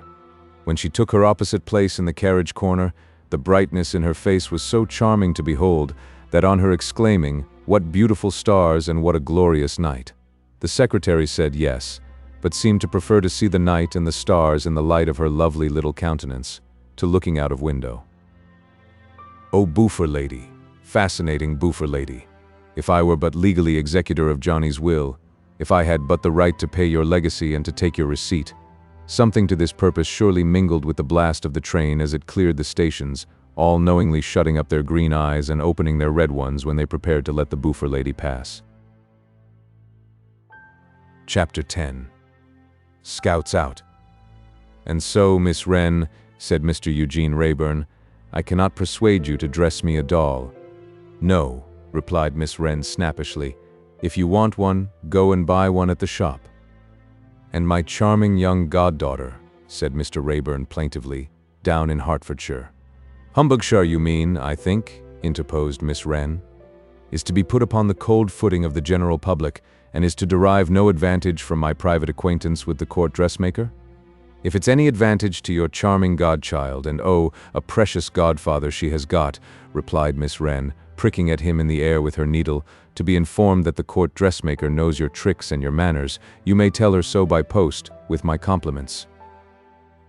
Miss Wren was busy at her work by candlelight, and Mr. Wrayburn, half amused and half vexed, and all idle and shiftless, stood by her bench looking on. Miss Wren's troublesome child was in the corner in deep disgrace, and exhibiting great wretchedness in the shivering stage of prostration from drink.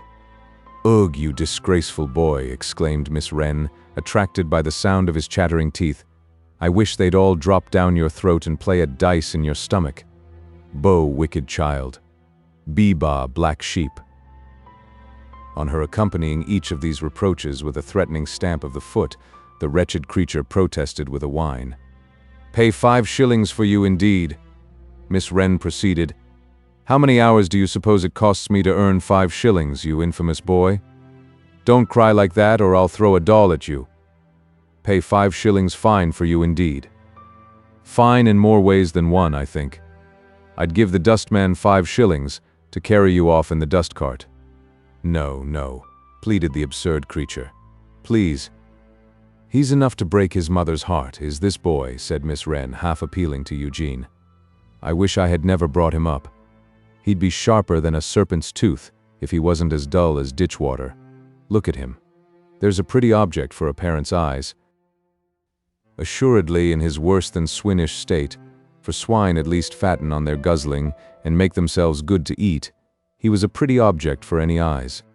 "A muddling and a swipey old child," said Miss Wren, rating him with great severity, "fit for nothing but to be preserved in the liquor that destroys him, and put in a great glass bottle as a sight for other swipey children of his own pattern. If he has no consideration for his liver, has he none for his mother?" "Yes. Duration, oh don't," cried the subject of these angry remarks. "Oh don't and oh don't," pursued Miss Wren. "It's oh do and oh do. And why do you? Won't do so any more. Won't indeed. Pray." "There," said Miss Wren, covering her eyes with her hand. "I can't bear to look at you. Go upstairs and get me my bonnet and shawl. Make yourself useful in some way, bad boy, and let me have your room instead of your company for 1/2 minute." Obeying her, he shambled out, and Eugene Rayburn saw the tears exude from between the little creature's fingers as she kept her hand before her eyes. He was sorry, but his sympathy did not move his carelessness to do anything but feel sorry. "I'm going to the Italian opera to try on," said Miss Wren, taking away her hand after a little while, and laughing satirically to hide that she had been crying. "I must see your back before I go, Mr. Rayburn. Let me first tell you, once for all, that it's of no use your paying visits to me. You wouldn't get what you want of me, no, not if you brought pincers with you to tear it out. Are you so obstinate on the subject of a doll's dress for my godchild?"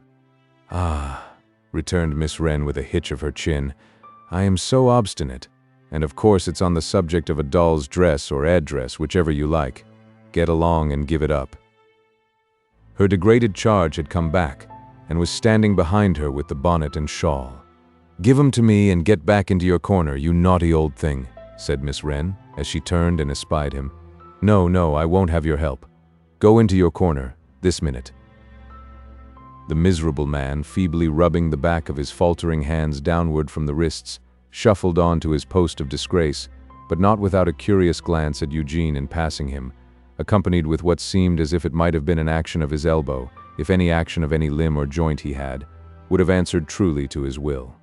Taking no more particular notice of him than instinctively falling away from the disagreeable contact, Eugene, with a lazy compliment or so to Miss Wren, begged leave to light his cigar, and departed. "Now, you prodigal old son," said Jenny, shaking her head and her emphatic little forefinger at her burden. "You sit there till I come back. You dare to move out of your corner for a single instant while I'm gone, and I'll know the reason why." With this admonition, she blew her work candles out, leaving him to the light of the fire, and, taking her big door key in her pocket and her crutch stick in her hand, marched off. Eugene lounged slowly towards the temple, smoking his cigar, but saw no more of the doll's dressmaker through the accident of their taking opposite sides of the street. He lounged along moodily and stopped at Charing Cross to look about him, with as little interest in the crowd as any man might take, and was lounging on again, when a most unexpected object caught his eyes. No less an object than Jenny Wren's bad boy trying to make up his mind to cross the road. A more ridiculous and feeble spectacle than this tottering wretch making unsteady sallies into the roadway, and as often staggering back again, oppressed by terrors of vehicles that were a long way off or were nowhere, the streets could not have shown. Over and over again, when the course was perfectly clear, he set out, got halfway, described a loop, turned and went back again, when he might have crossed and recrossed half a dozen times. Then he would stand shivering on the edge of the pavement, looking up the street and looking down, while scores of people jostled him and crossed and went on. Stimulated in course of time by the sight of so many successes, he would make another sally, make another loop, would all but have his foot on the opposite pavement, would see or imagine something coming, and would stagger back again. There he would stand making spasmodic preparations as if for a great leap, and at last would decide on a start at precisely the wrong moment, and would be roared at by drivers, and would shrink back once more and stand in the old spot shivering, with the whole of the proceedings to go through again. "It strikes me," remarked Eugene coolly, after watching him for some minutes, "that my friend is likely to be rather behind time if he has any appointment on hand," with which remark he strolled on and took no further thought of him.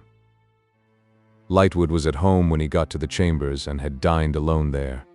Eugene drew a chair to the fire by which he was having his wine and reading the evening paper, and brought a glass and filled it for good fellowship's sake. My dear Mortimer, you are the express picture of contented industry, reposing on credit after the virtuous labors of the day.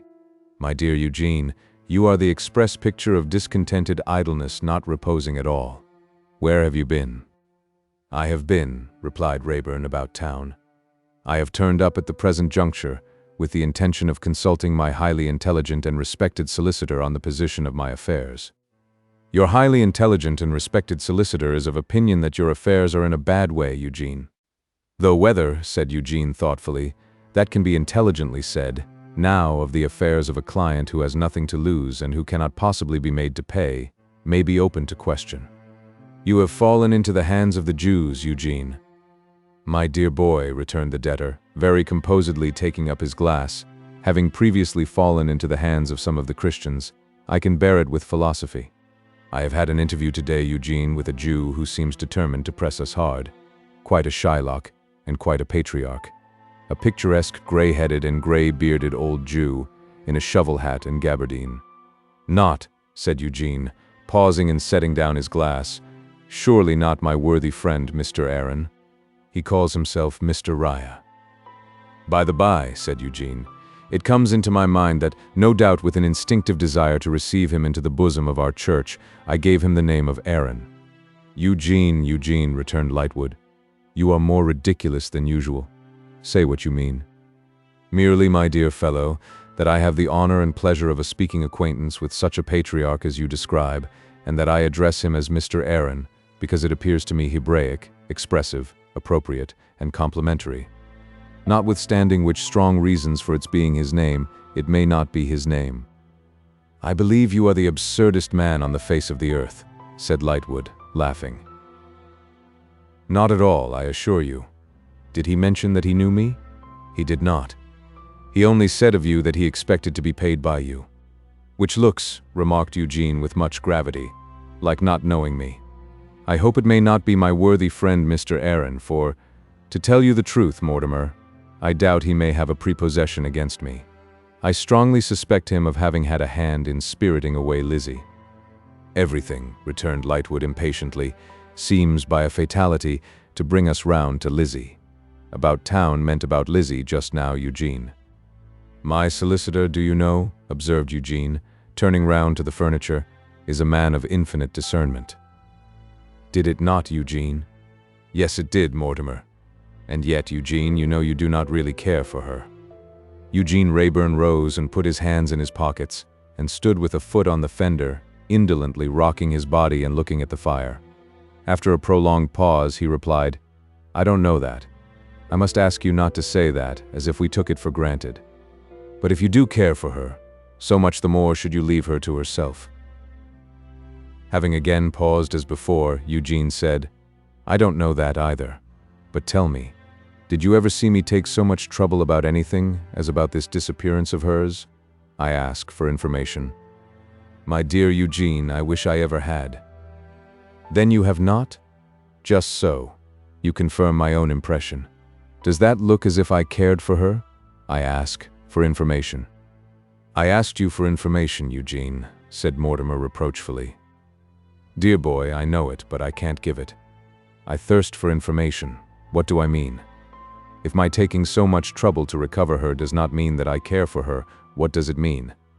If Peter Piper picked a peck of pickled pepper, where's the peck, etc.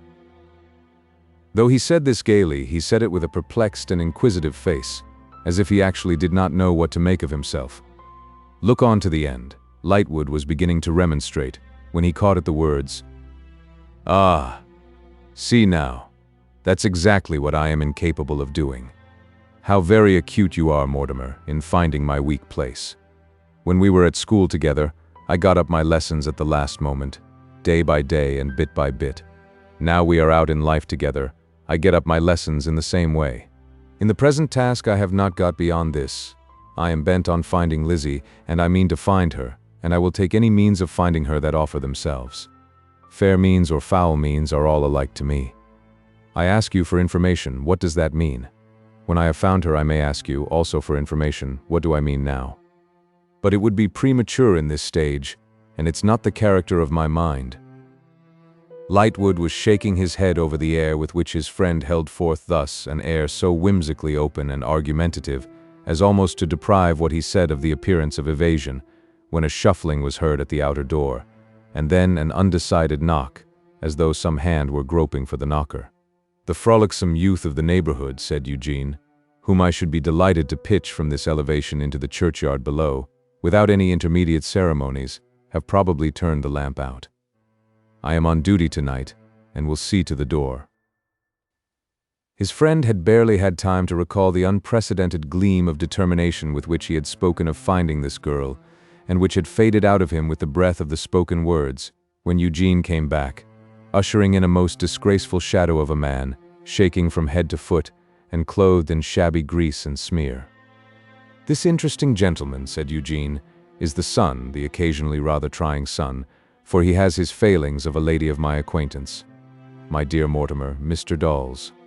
Eugene had no idea what his name was, knowing the little dressmaker's to be assumed, but presented him with easy confidence under the first appellation that his association suggested.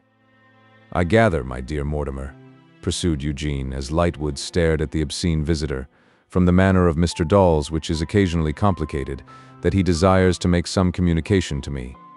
I have mentioned to Mr. Dawes that you and I are on terms of confidence, and have requested Mr. Dawes to develop his views here." The wretched object being much embarrassed by holding what remained of his hat, Eugene airily tossed it to the door, and put him down in a chair. "It will be necessary, I think," he observed, "to wind up Mr. Dawes before anything to any mortal purpose can be got out of him. Brandy, Mr. Dawes, or—" "3 rum," said Mr. Dawes.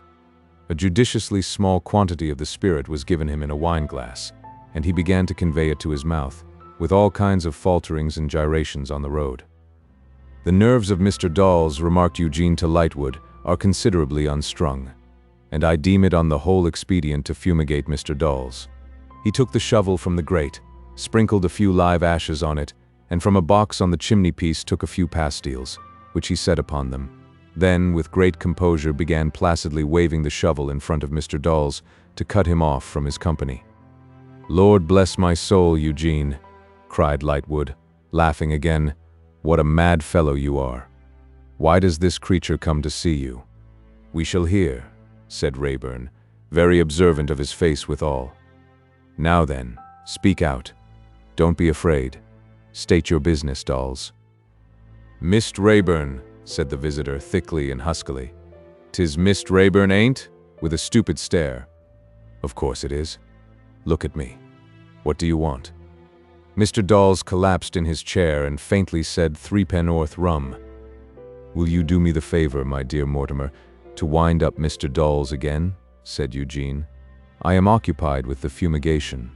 A similar quantity was poured into his glass, and he got it to his lips by similar circuitous ways. Having drunk it, Mr. Dawes, with an evident fear of running down again unless he made haste, proceeded to business. "Mist Rayburn. Tried to nudge you, but you wouldn't. You want that direction. You want know where she lives. Do you, Mist Rayburn?" With a glance at his friend, Eugene replied to the question sternly, "I do."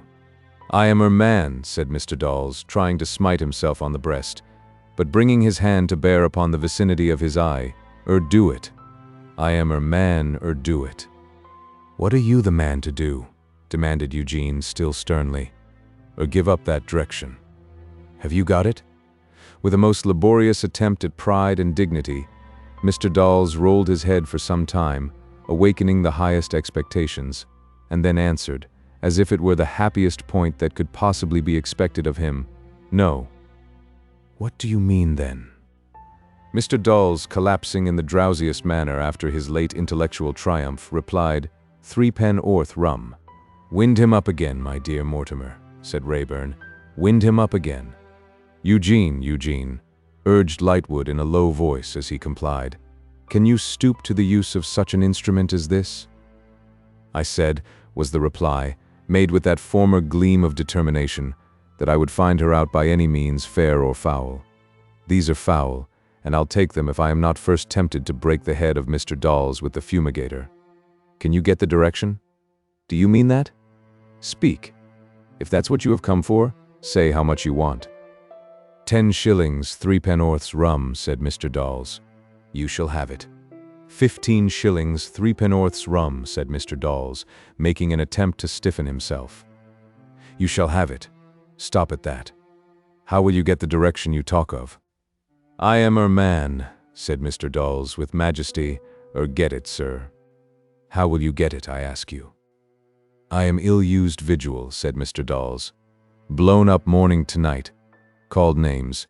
She makes mint money, sir, and never stands 3 pennorth rum. Get on, rejoined Eugene, tapping his palsied head with the fire shovel as it sank on his breast. What comes next?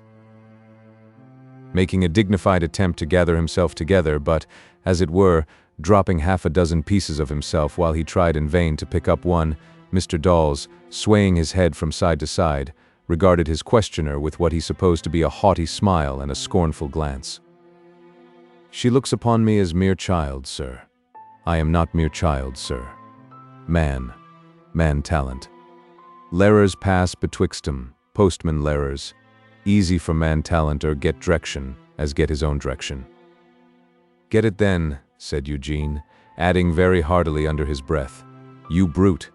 Get it, and bring it here to me, and earn the money for 63 pennorths of rum, and drink them all, one atop of another, and drink yourself dead with all possible expedition. The latter clauses of these special instructions he addressed to the fire, as he gave it back the ashes he had taken from it, and replaced the shovel. Mr. Dawes now struck out the highly unexpected discovery that he had been insulted by Lightwood, and stated his desire to have it out with him on the spot, and defied him to come on, upon the liberal terms of a sovereign to a halfpenny. Mr. Dawes then fell a-crying, and then exhibited a tendency to fall asleep.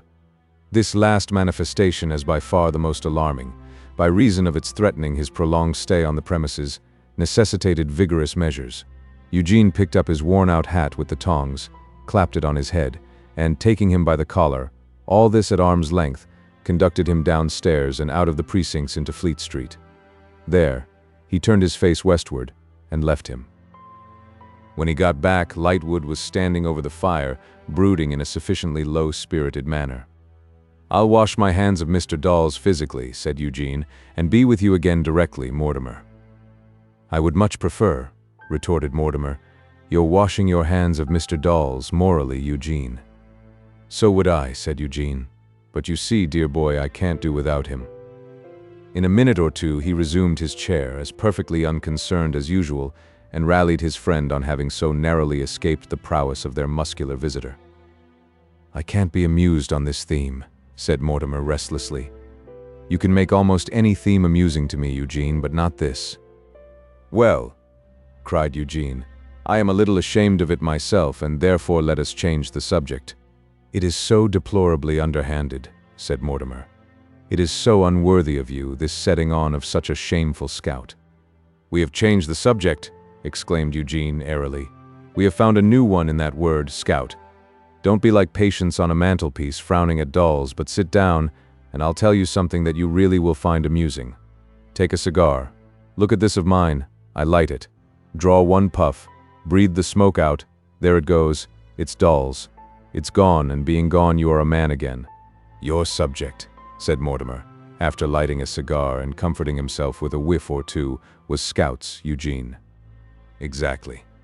Isn't it droll that I never go out after dark, but I find myself attended always by one scout, and often by two?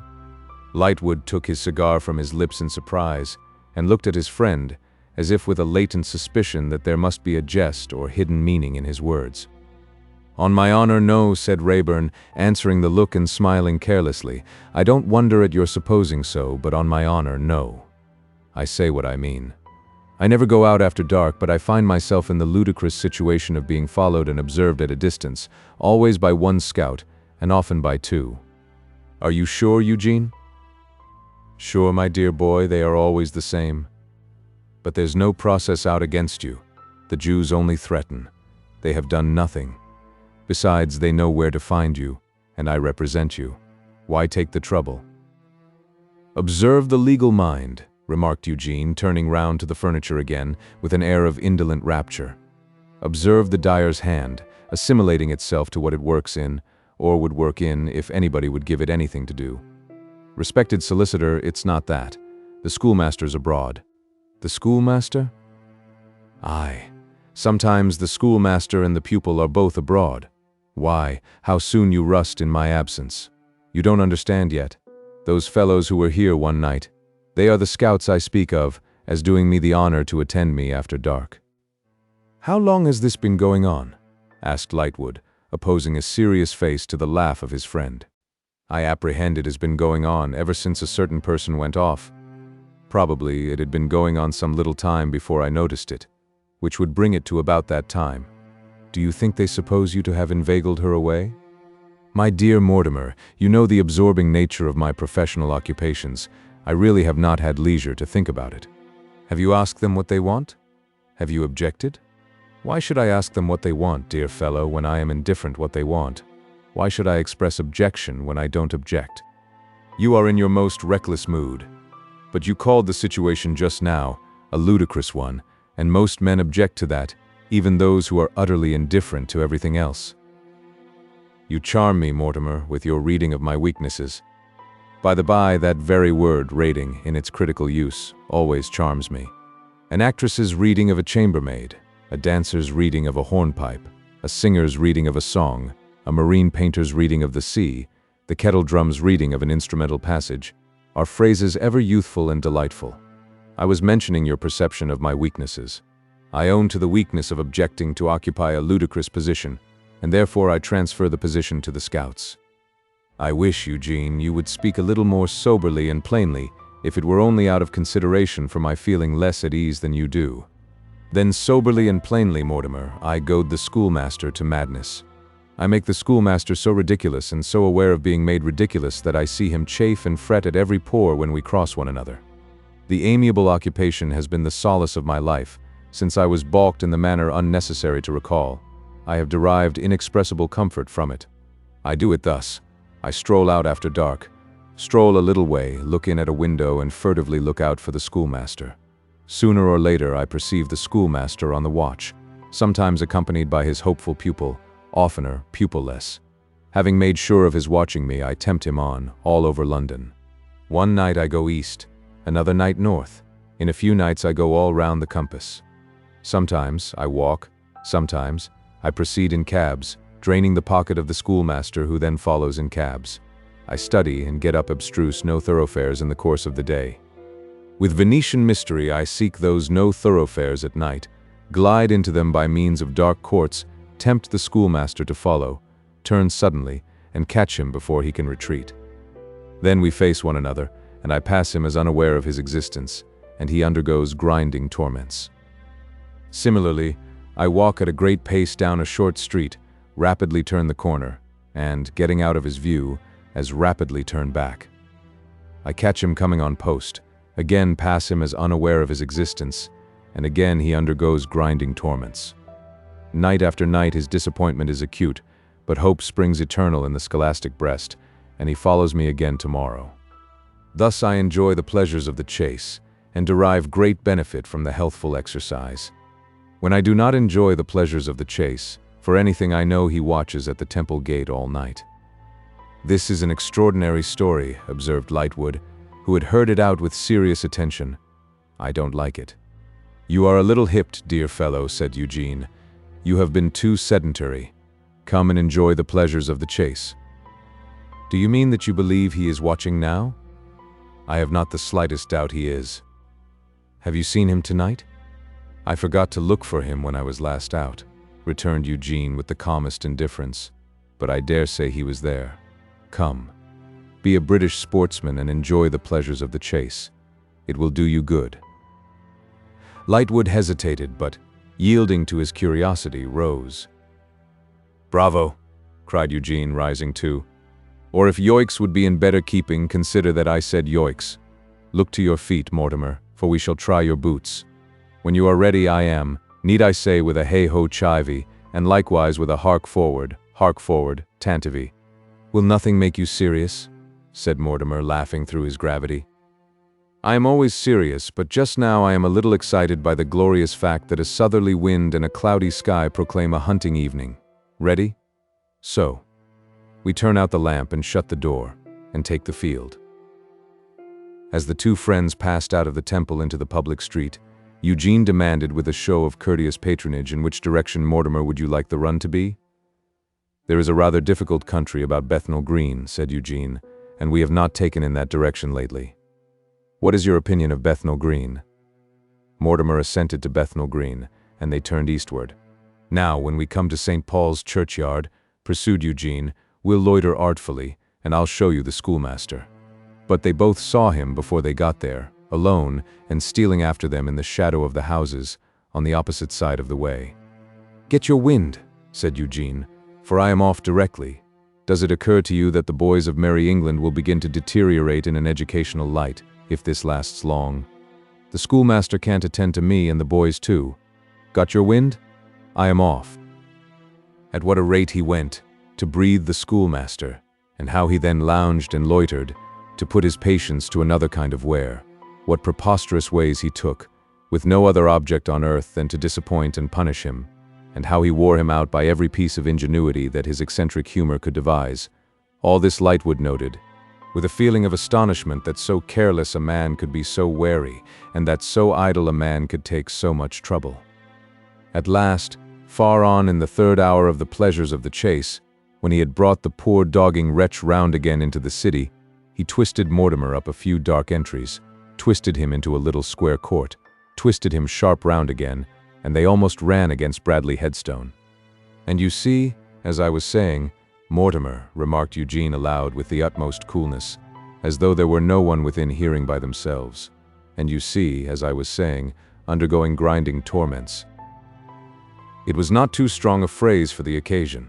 Looking like the hunted and not the hunter, baffled, worn, with the exhaustion of deferred hope and consuming hate and anger in his face, white-lipped, wild-eyed, draggle-haired, seamed with jealousy and anger, and torturing himself with the conviction that he showed it all and they exulted in it, he went by them in the dark, like a haggard head suspended in the air, so completely did the force of his expression cancel his figure.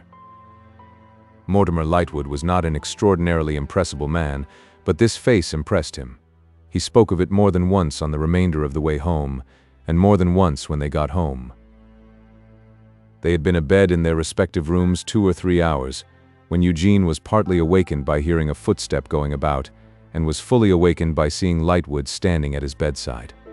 Nothing wrong, Mortimer? No. What fancy takes you, then, for walking about in the night? I am horribly wakeful. How comes that about, I wonder? Eugene, I cannot lose sight of that fellow's face. Odd, said Eugene with a light laugh. I can, and turned over and fell asleep again. Chapter 11. In the Dark. There was no sleep for Bradley Headstone on that night when Eugene Rayburn turned so easily in his bed. There was no sleep for little Miss Peacher.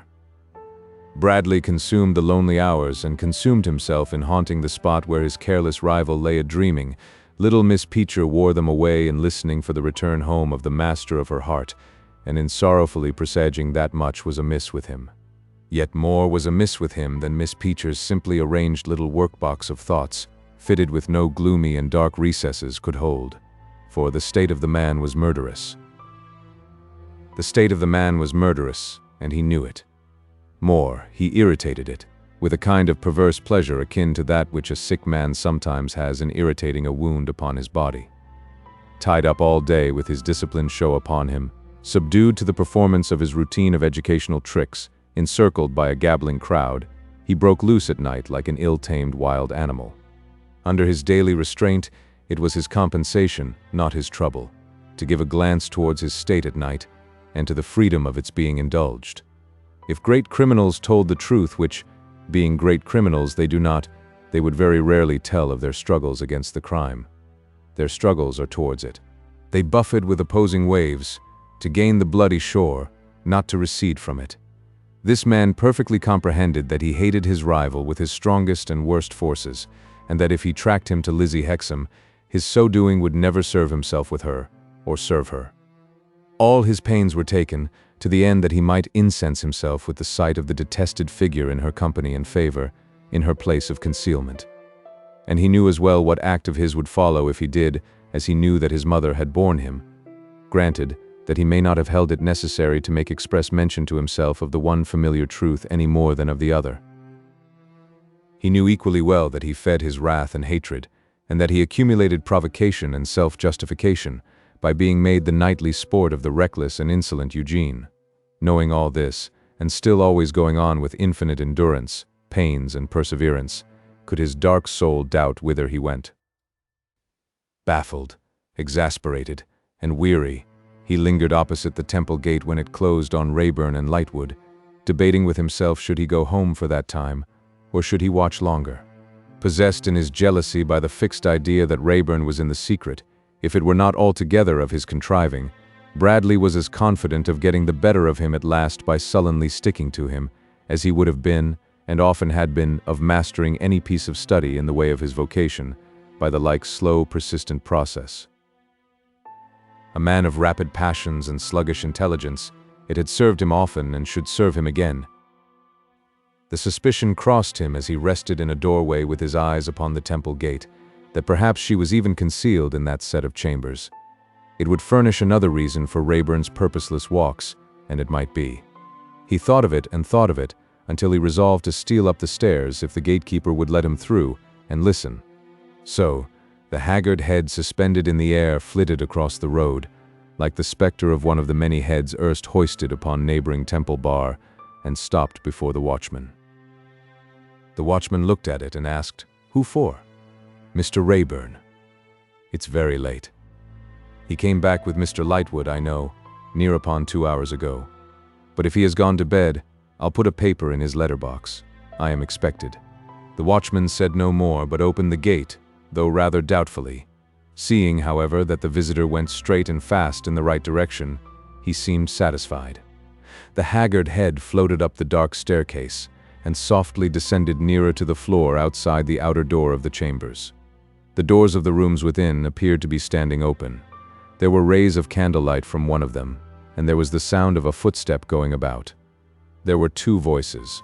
The words they uttered were not distinguishable, but they were both the voices of men. In a few moments the voices were silent, and there was no sound of footstep, and the inner light went out. If Lightwood could have seen the face which kept him awake, staring and listening in the darkness outside the door as he spoke of it, he might have been less disposed to sleep through the remainder of the night. "Not there," said Bradley, "but she might have been." The head arose to its former height from the ground, floated down the staircase again, and passed on to the gate. A man was standing there, in parley with the watchman. "Oh," said the watchman, "here he is." Perceiving himself to be the antecedent, Bradley looked from the watchman to the man. "This man is leaving a letter for Mr. Lightwood," the watchman explained, showing it in his hand, "and I was mentioning that a person had just gone up to Mr. Lightwood's chambers. It might be the same business, perhaps." "No," said Bradley, glancing at the man, who was a stranger to him. "No." The man assented in a surly way. "My letter, it's wrote by my daughter, but it's mine is about my business, and my business ain't nobody else's business." As Bradley passed out at the gate with an undecided foot, he heard it shut behind him, and heard the footstep of the man coming after him. "Excuse me," said the man, who appeared to have been drinking and rather stumbled at him than touched him, to attract his attention, "but might you be acquainted with the t'other governor?" "With whom?" asked Bradley.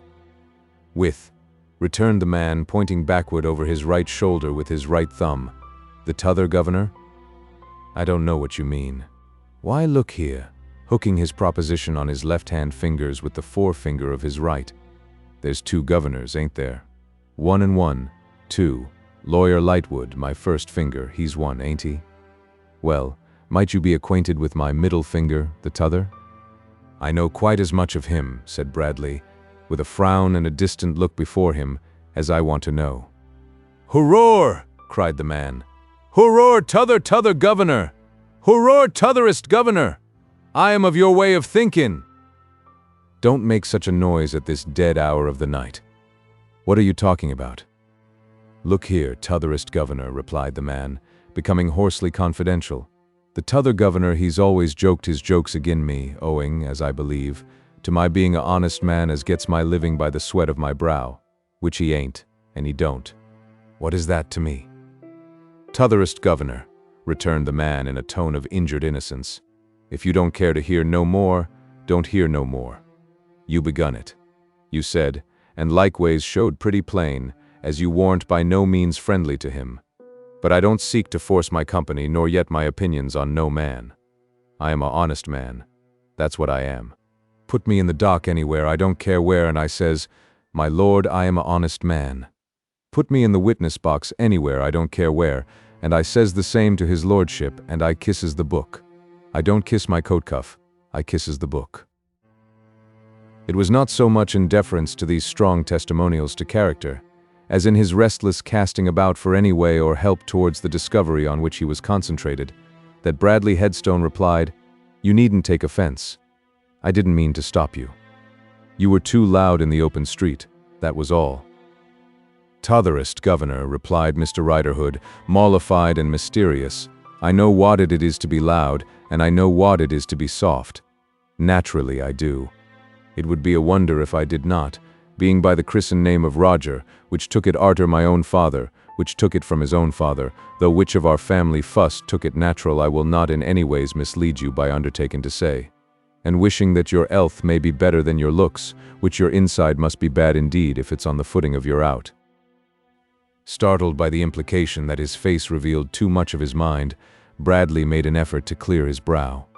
It might be worth knowing what this strange man's business was with Lightwood or Rayburn, or both, at such an unseasonable hour. He set himself to find out, for the man might prove to be a messenger between those two. "You call at the temple late," he remarked, with a lumbering show of ease. "Wish I may die," cried Mr. Riderhood, with a hoarse laugh, "if I warn't a going to say the self-same words to you, t'otherest governor." "It chanced so with me," said Bradley, looking disconcertedly about him. "And it chanced so with me," said Riderhood. "But I don't mind telling you how. Why should I mind telling you? I'm a deputy lock-keeper up the river, and I was off duty yesterday, and I shall be on tomorrow." "Yes?" "Yes, and I come to London to look arter my private affairs. My private affairs is to get appinted to the lock as reg'lar keeper at fust hand, and to have the law of a busted Blowbridge steamer which drownded of me. I ain't a-goin' to be drownded and not paid for it." Bradley looked at him as though he were claiming to be a ghost. "The steamer," said Mr. Riderhood, obstinately, "run me down and drownded of me. Interference on the part of other parties brought me round, but I never asked 'em to bring me round, nor yet the steamer never asked 'em to it. I mean to be paid for the life as the steamer took." "Was that your business at Mr. Lightwood's chambers in the middle of the night?" asked Bradley, eyeing him with distrust.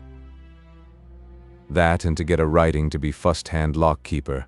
A recommendation in writing being looked for, who else ought to give it to me? As I says in the letter in my daughter's hand, with my mark put to it to make it good in law, who but you, Lawyer Lightwood, ought to hand over this here stificate, and who but you ought to go in for damages on my account agin the steamer. For, as I says under my mark, I have had trouble enough along of you and your friend.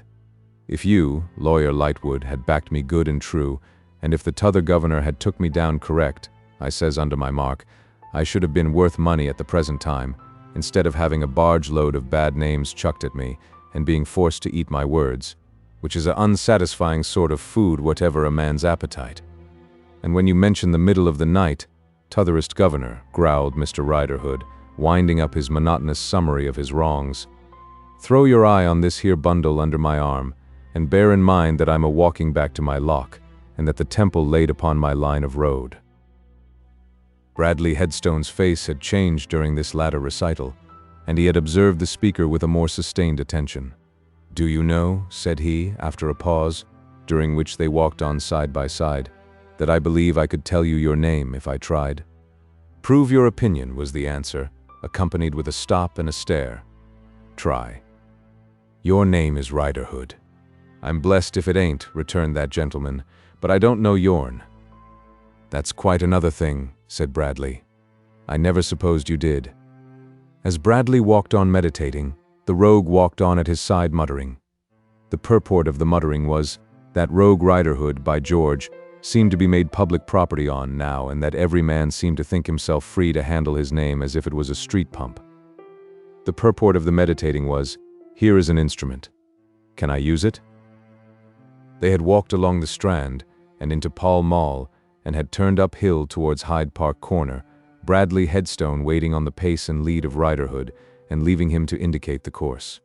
So slow were the schoolmaster's thoughts, and so indistinct his purposes when they were but tributary to the one absorbing purpose, or rather when, like dark trees under a stormy sky, they only lined the long vista at the end of which he saw those two figures of Rayburn and Lizzie on which his eyes were fixed, that at least a good half-mile was traversed before he spoke again.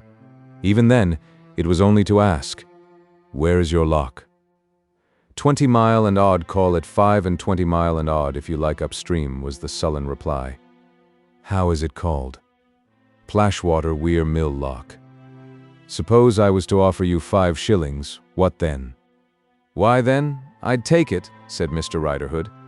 The schoolmaster put his hand in his pocket and produced 2 half-crowns and placed them in Mr. Riderhood's palm, who stopped at a convenient doorstep to ring them both before acknowledging their receipt.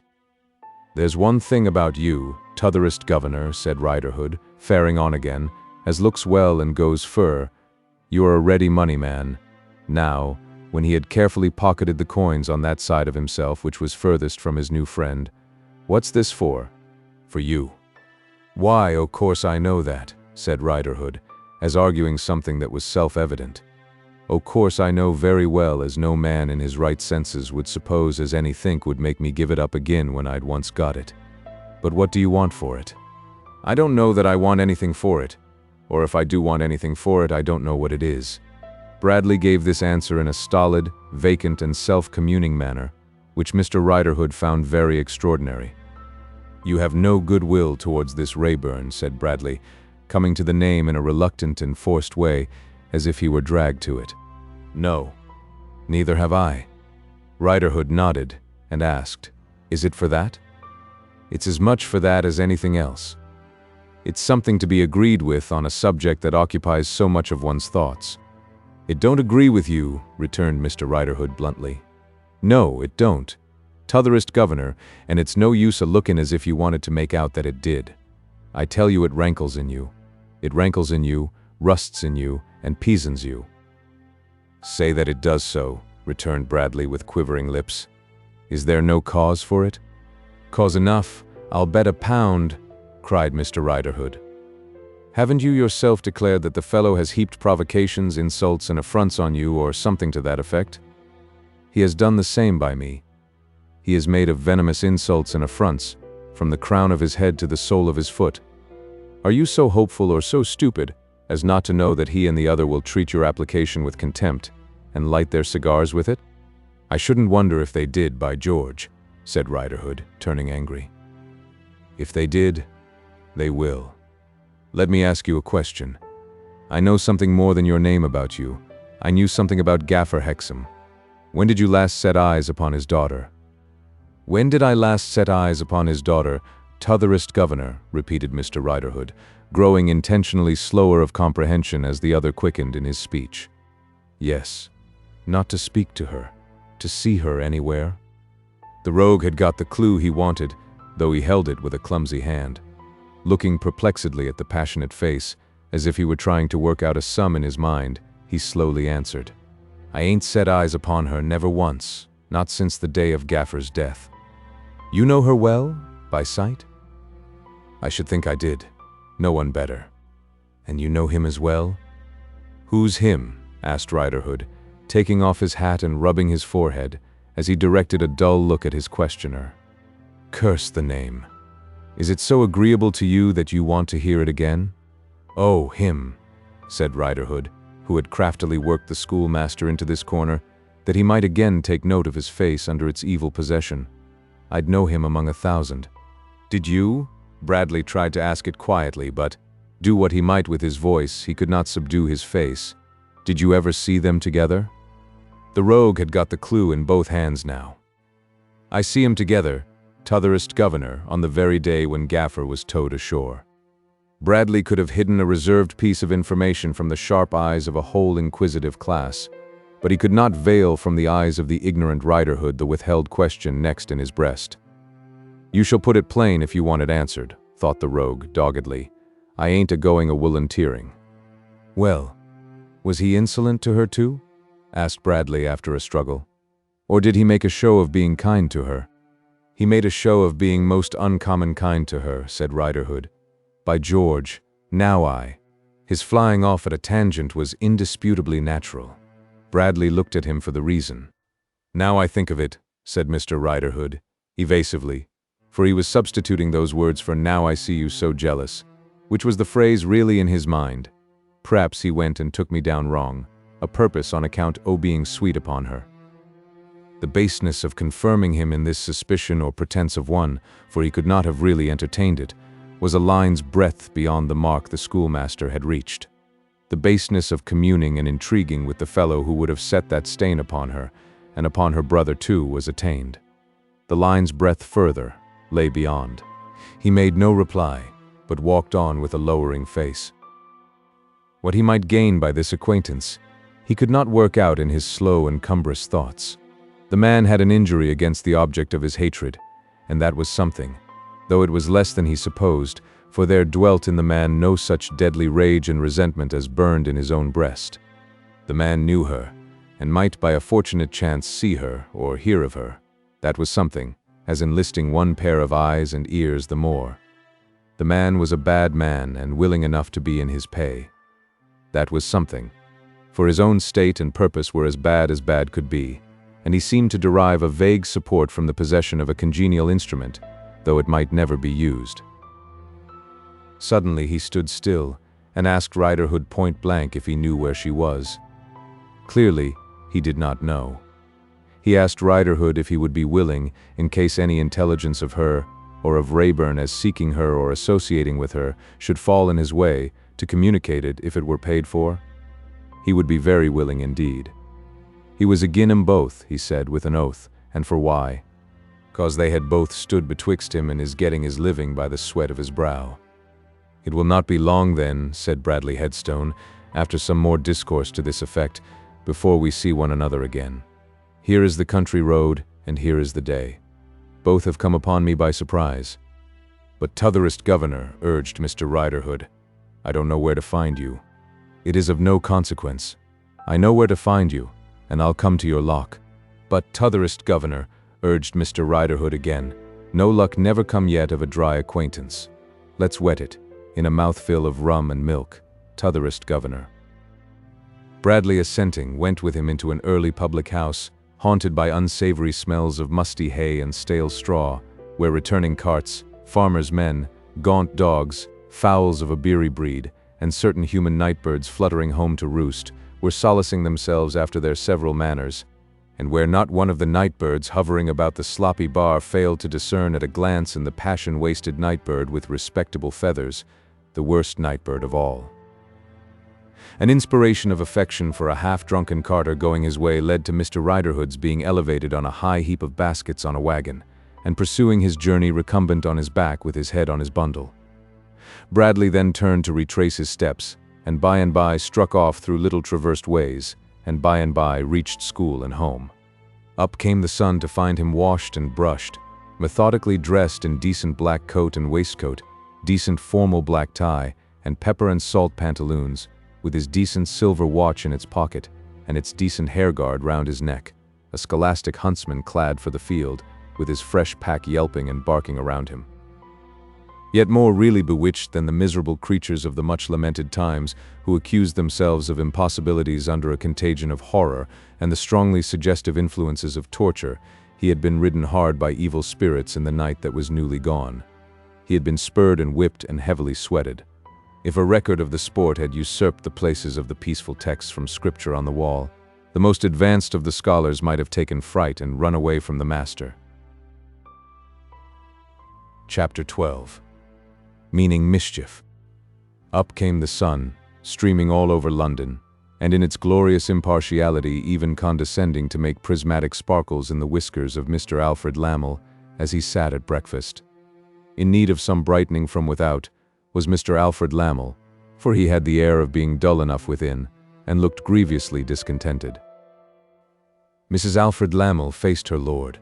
The happy pair of swindlers, with the comfortable tie between them that each had swindled the other, sat moodily observant of the tablecloth. Things looked so gloomy in the breakfast room, albeit on the sunny side of Sackville Street, that any of the family tradespeople glancing through the blinds might have taken the hint to send in his account and press for it. But this, indeed, most of the family tradespeople had already done, without the hint. "It seems to me," said Mrs. Lamel, "that you have had no money at all ever since we have been married." "What seems to you," said Mr. Lamel, "to have been the case may possibly have been the case. It doesn't matter. Was it the speciality of Mr. and Mrs. Lamel, or does it ever obtain with other loving couples?" In these matrimonial dialogues they never addressed each other, but always some invisible presence that appeared to take a station about midway between them. Perhaps the skeleton in the cupboard comes out to be talked to on such domestic occasions. "I have never seen any money in the house," said Mrs. Lamel to the skeleton, "except my own annuity, that I swear." "You needn't take the trouble of swearing," said Mr. Lamel to the skeleton. "Once more, it doesn't matter. You never turned your annuity to so good an account." "Good an account? In what way?" asked Mrs. Lamel. "In the way of getting credit and living well," said Mr. Lamel. Perhaps the skeleton laughed scornfully on being entrusted with this question and this answer. Certainly Mrs. Lamel did, and Mr. Lamel did. "And what is to happen next?" asked Mrs. Lamel of the skeleton. "Smash is to happen next," said Mr. Lamel to the same authority. After this, Mrs. Lamel looked disdainfully at the skeleton, but without carrying the look on to Mr. Lamel, and drooped her eyes. After that, Mr. Lamel did exactly the same thing and drooped his eyes. A servant then entering with toast, the skeleton retired into the closet and shut itself up. "Sophronia," said Mr. Lamel, when the servant had withdrawn, and then, very much louder, "Sophronia." "Well? Attend to me, if you please." He eyed her sternly until she did attend, and then went on. "I want to take counsel with you. Come, come, no more trifling. You know our league and covenant. We are to work together for our joint interest, and you are as knowing a hand as I am. We shouldn't be together, if you were not. What's to be done? We are hemmed into a corner. What shall we do? Have you no scheme on foot that will bring in anything?" Mr. Lamel plunged into his whiskers for reflection, and came out hopeless. "No. As adventurers we are obliged to play rash games for chances of high winnings, and there has been a run of luck against us." She was resuming, "Have you nothing?" when he stopped her. "We, Sophronia. We. Have we nothing to sell?" "Deuce a bit. I have given a Jew a bill of sale on this furniture, and he could take it tomorrow, today, now. He would have taken it before now, I believe, but for Fledgeby. What has Fledgeby to do with him? Knew him. Cautioned me against him before I got into his claws. Couldn't persuade him then in behalf of somebody else." "Do you mean that Fledgeby has at all softened him towards you?" "Us, Sophronia, us. Towards us? I mean that the Jew has not yet done what he might have done, and that Fledgeby takes the credit of having got him to hold his hand. Do you believe Fledgeby?" "Sophronia, I never believe anybody. I never have, my dear, since I believed you. But it looks like it." Having given her this backhanded reminder of her mutinous observations to the skeleton, Mr. Lamel rose from table, perhaps the better to conceal a smile and a white dint or two about his nose, and took a turn on the carpet and came to the hearthrug. If we could have packed the brute off with Georgiana, but however, that's spilled milk. As Lamel, standing gathering up the skirts of his dressing gown with his back to the fire, said this, looking down at his wife, she turned pale and looked down at the ground, with a sense of disloyalty upon her, and perhaps with a sense of personal danger, for she was afraid of him, even afraid of his hand and afraid of his foot, though he had never done her violence. She hastened to put herself right in his eyes. "If we could borrow money, Alfred, beg money, borrow money, or steal money, it would be all one to us, Sophronia," her husband struck in. "Then we could weather this?" "No doubt." To offer another original and undeniable remark, "Sophronia, 2 and 2 make 4. But seeing that she was turning something in her mind, he gathered up the skirts of his dressing gown again, and tucking them under one arm, and collecting his ample whiskers in his other hand, kept his eye upon her, silently. "It is natural, Alfred," she said, looking up with some timidity into his face, "to think in such an emergency of the richest people we know, and the simplest. Just so, Sophronia. The Boffins. Just so, Sophronia. Is there nothing to be done with them? What is there to be done with them, Sophronia?" She cast about in her thoughts again, and he kept his eye upon her as before. "Of course I have repeatedly thought of the Boffins, Sophronia," he resumed after a fruitless silence, "but I have seen my way to nothing. They are well guarded. That infernal secretary stands between them and people of merit." "If he could be got rid of?" said she, brightening a little after more casting about. "Take time, Sophronia," observed her watchful husband in a patronizing manner. "If working him out of the way could be presented in the light of a service to Mr. Boffin. Take time, Sophronia. We have remarked lately, Alfred, that the old man is turning very suspicious and distrustful. Miserly too, my dear, which is far the most unpromising for us. Nevertheless, take time, Sophronia, take time." She took time and then said, "Suppose we should address ourselves to that tendency in him of which we have made ourselves quite sure. Suppose my conscience, and we know what a conscience it is, my soul, yes? Suppose my conscience should not allow me to keep to myself any longer what that upstart girl told me of the secretary's having made a declaration to her. Suppose my conscience should oblige me to repeat it to Mr. Boffin." "I rather like that," said Lamel. "Suppose I so repeated it to Mr. Boffin as to insinuate that my sensitive delicacy and honor." "Very good words, Sophronia." "As to insinuate that our sensitive delicacy and honor," she resumed, with a bitter stress upon the phrase, "would not allow us to be silent parties to so mercenary and designing a speculation on the secretary's part, and so gross a breach of faith towards his confiding employer. Suppose I had imparted my virtuous uneasiness to my excellent husband, and he had said in his integrity, 'Sophronia, you must immediately disclose this to Mr. Boffin.'" "Once more, Sophronia," observed Lamel, changing the leg on which he stood. "I rather like that." "You remark that he is well guarded," she pursued. "I think so too, but if this should lead to his discharging his secretary, there would be a weak place made. Go on expounding, Sophronia. I begin to like this very much. Having, in our unimpeachable rectitude, done him the service of opening his eyes to the treachery of the person he trusted, we shall have established a claim upon him and a confidence with him. Whether it can be made much of, or little of, we must wait because we can't help it to see. Probably we shall make the most of it that is to be made." "Probably," said Lamel. "Do you think it impossible," she asked, in the same cold, plotting way, "that you might replace the secretary?" "Not impossible, Sophronia. It might be brought about. At any rate, it might be skillfully led up to." She nodded her understanding of the hint as she looked at the fire. "Mr. Lamel," she said, musingly, not without a slight ironical touch, "Mr. Lamel would be so delighted to do anything in his power. Mr. Lamel, himself a man of business as well as a capitalist. Mr. Lamel, accustomed to be entrusted with the most delicate affairs. Mr. Lamel, who has managed my own little fortune so admirably, but who, to be sure, began to make his reputation with the advantage of being a man of property, above temptation, and beyond suspicion." Mr. Lamel smiled and even patted her on the head, in his sinister relish of the scheme as he stood above her, making it the subject of his cogitations. He seemed to have twice as much nose on his face as he had ever had in his life. He stood pondering, and she sat looking at the dusty fire without moving for some time. But, the moment he began to speak again, she looked up with a wince and attended to him, as if that double dealing of hers had been in her mind, and the fear were revived in her of his hand or his foot. "It appears to me, Sophronia, that you have omitted one branch of the subject. Perhaps not, for women understand women. We might oust the girl herself." Mrs. Lamel shook her head.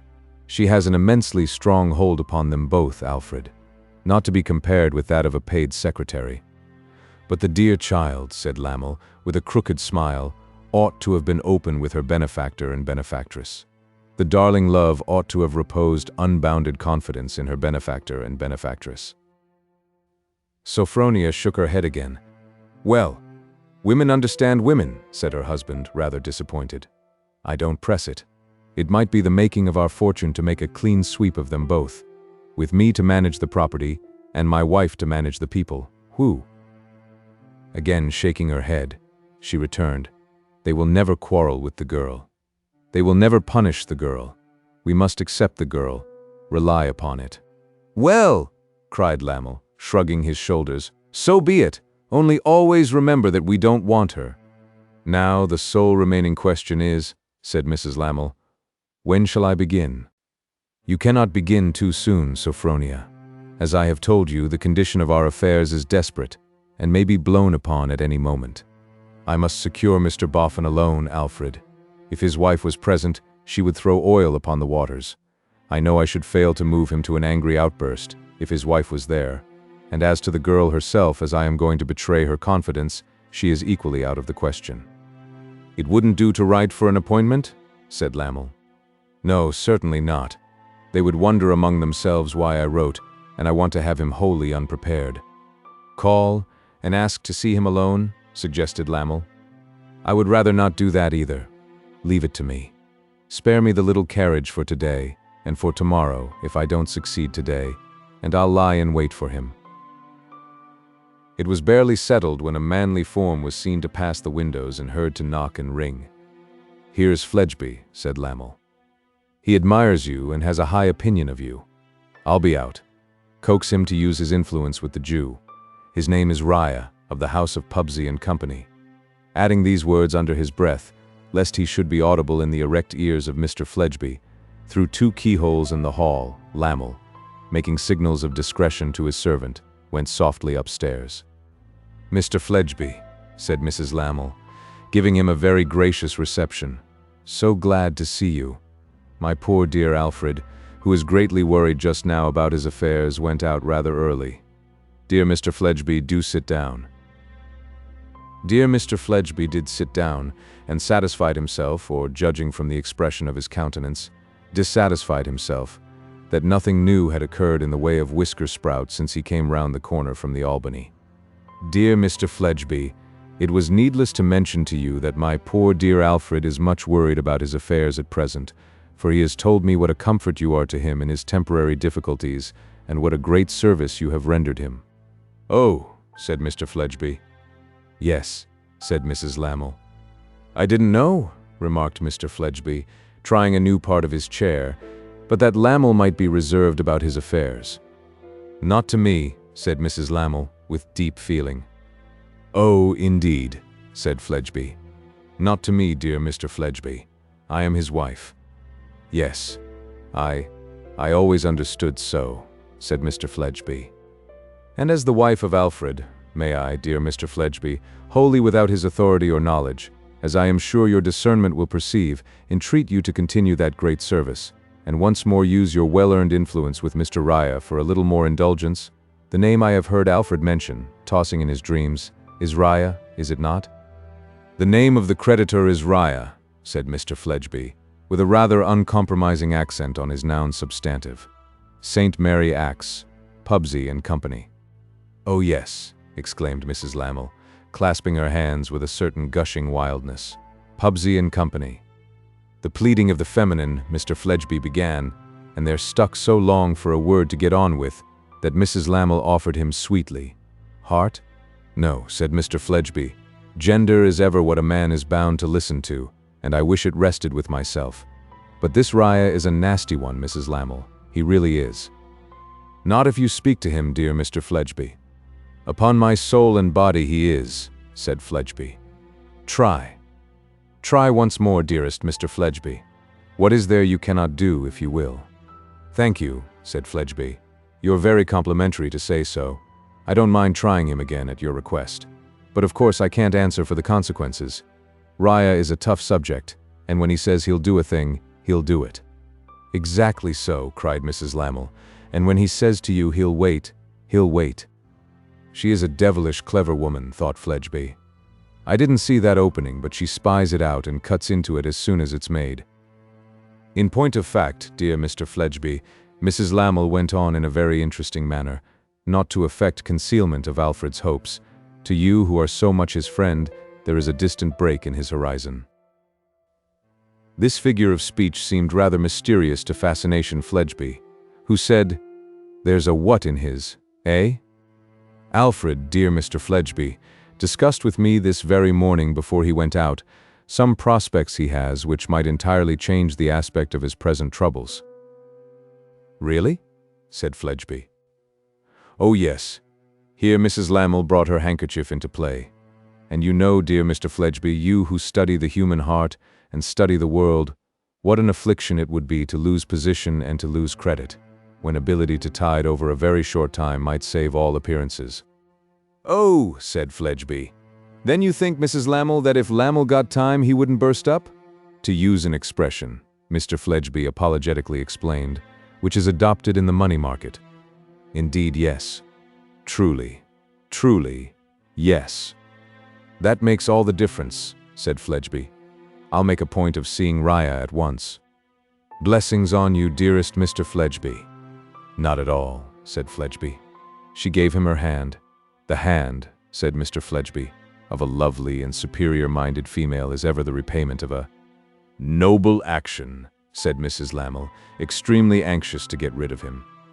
"It wasn't what I was going to say," returned Fledgeby, who never would, under any circumstances, accept a suggested expression, "but you are very complimentary. May I imprint a one upon it? Good morning." "I may depend upon your promptitude, dearest Mr. Fledgeby," said Fledgeby, looking back at the door and respectfully kissing his hand. "You may depend upon it." In fact, Mr. Fledgeby sped on his errand of mercy through the streets, at so brisk a rate that his feet might have been winged by all the good spirits that wait on generosity. They might have taken up their station in his breast, too, for he was blithe and merry. There was quite a fresh trill in his voice when, arriving at the counting-house in St. Mary Axe, and finding it for the moment empty, he trolled forth at the foot of the staircase. "Now, Judah, what are you up to there?" The old man appeared with his accustomed deference. "Halloa," said Fledgeby, falling back, with a wink. "You mean mischief, Jerusalem." The old man raised his eyes inquiringly. "Yes, you do," said Fledgeby. "Oh, you sinner. Oh, you dodger. What? You're going to act upon that bill of sale at Lamel's, are you? Nothing will turn you, won't it? You won't be put off for another single minute, won't you?" Ordered to immediate action by the master's tone and look, the old man took up his hat from the little counter where it lay. "You have been told that he might pull through it, if you didn't go in to win, wide awake, have you?" said Fledgeby. "And it's not your game that he should pull through it, ain't it? You having got security, and there being enough to pay you? Oh, you Jew." The old man stood irresolute and uncertain for a moment, as if there might be further instructions for him in reserve. "Do I go, sir?" he at length asked in a low voice. "Asks me if he is going," exclaimed Fledgeby. "Asks me as if he didn't know his own purpose. Asks me as if he hadn't got his hat on ready. Asks me as if his sharp old eye, why, it cuts like a knife, wasn't looking at his walking stick by the door. Do I go, sir?" "Do you go?" sneered Fledgeby. "Yes, you do go. Toddle, Judah." Continued in the next part.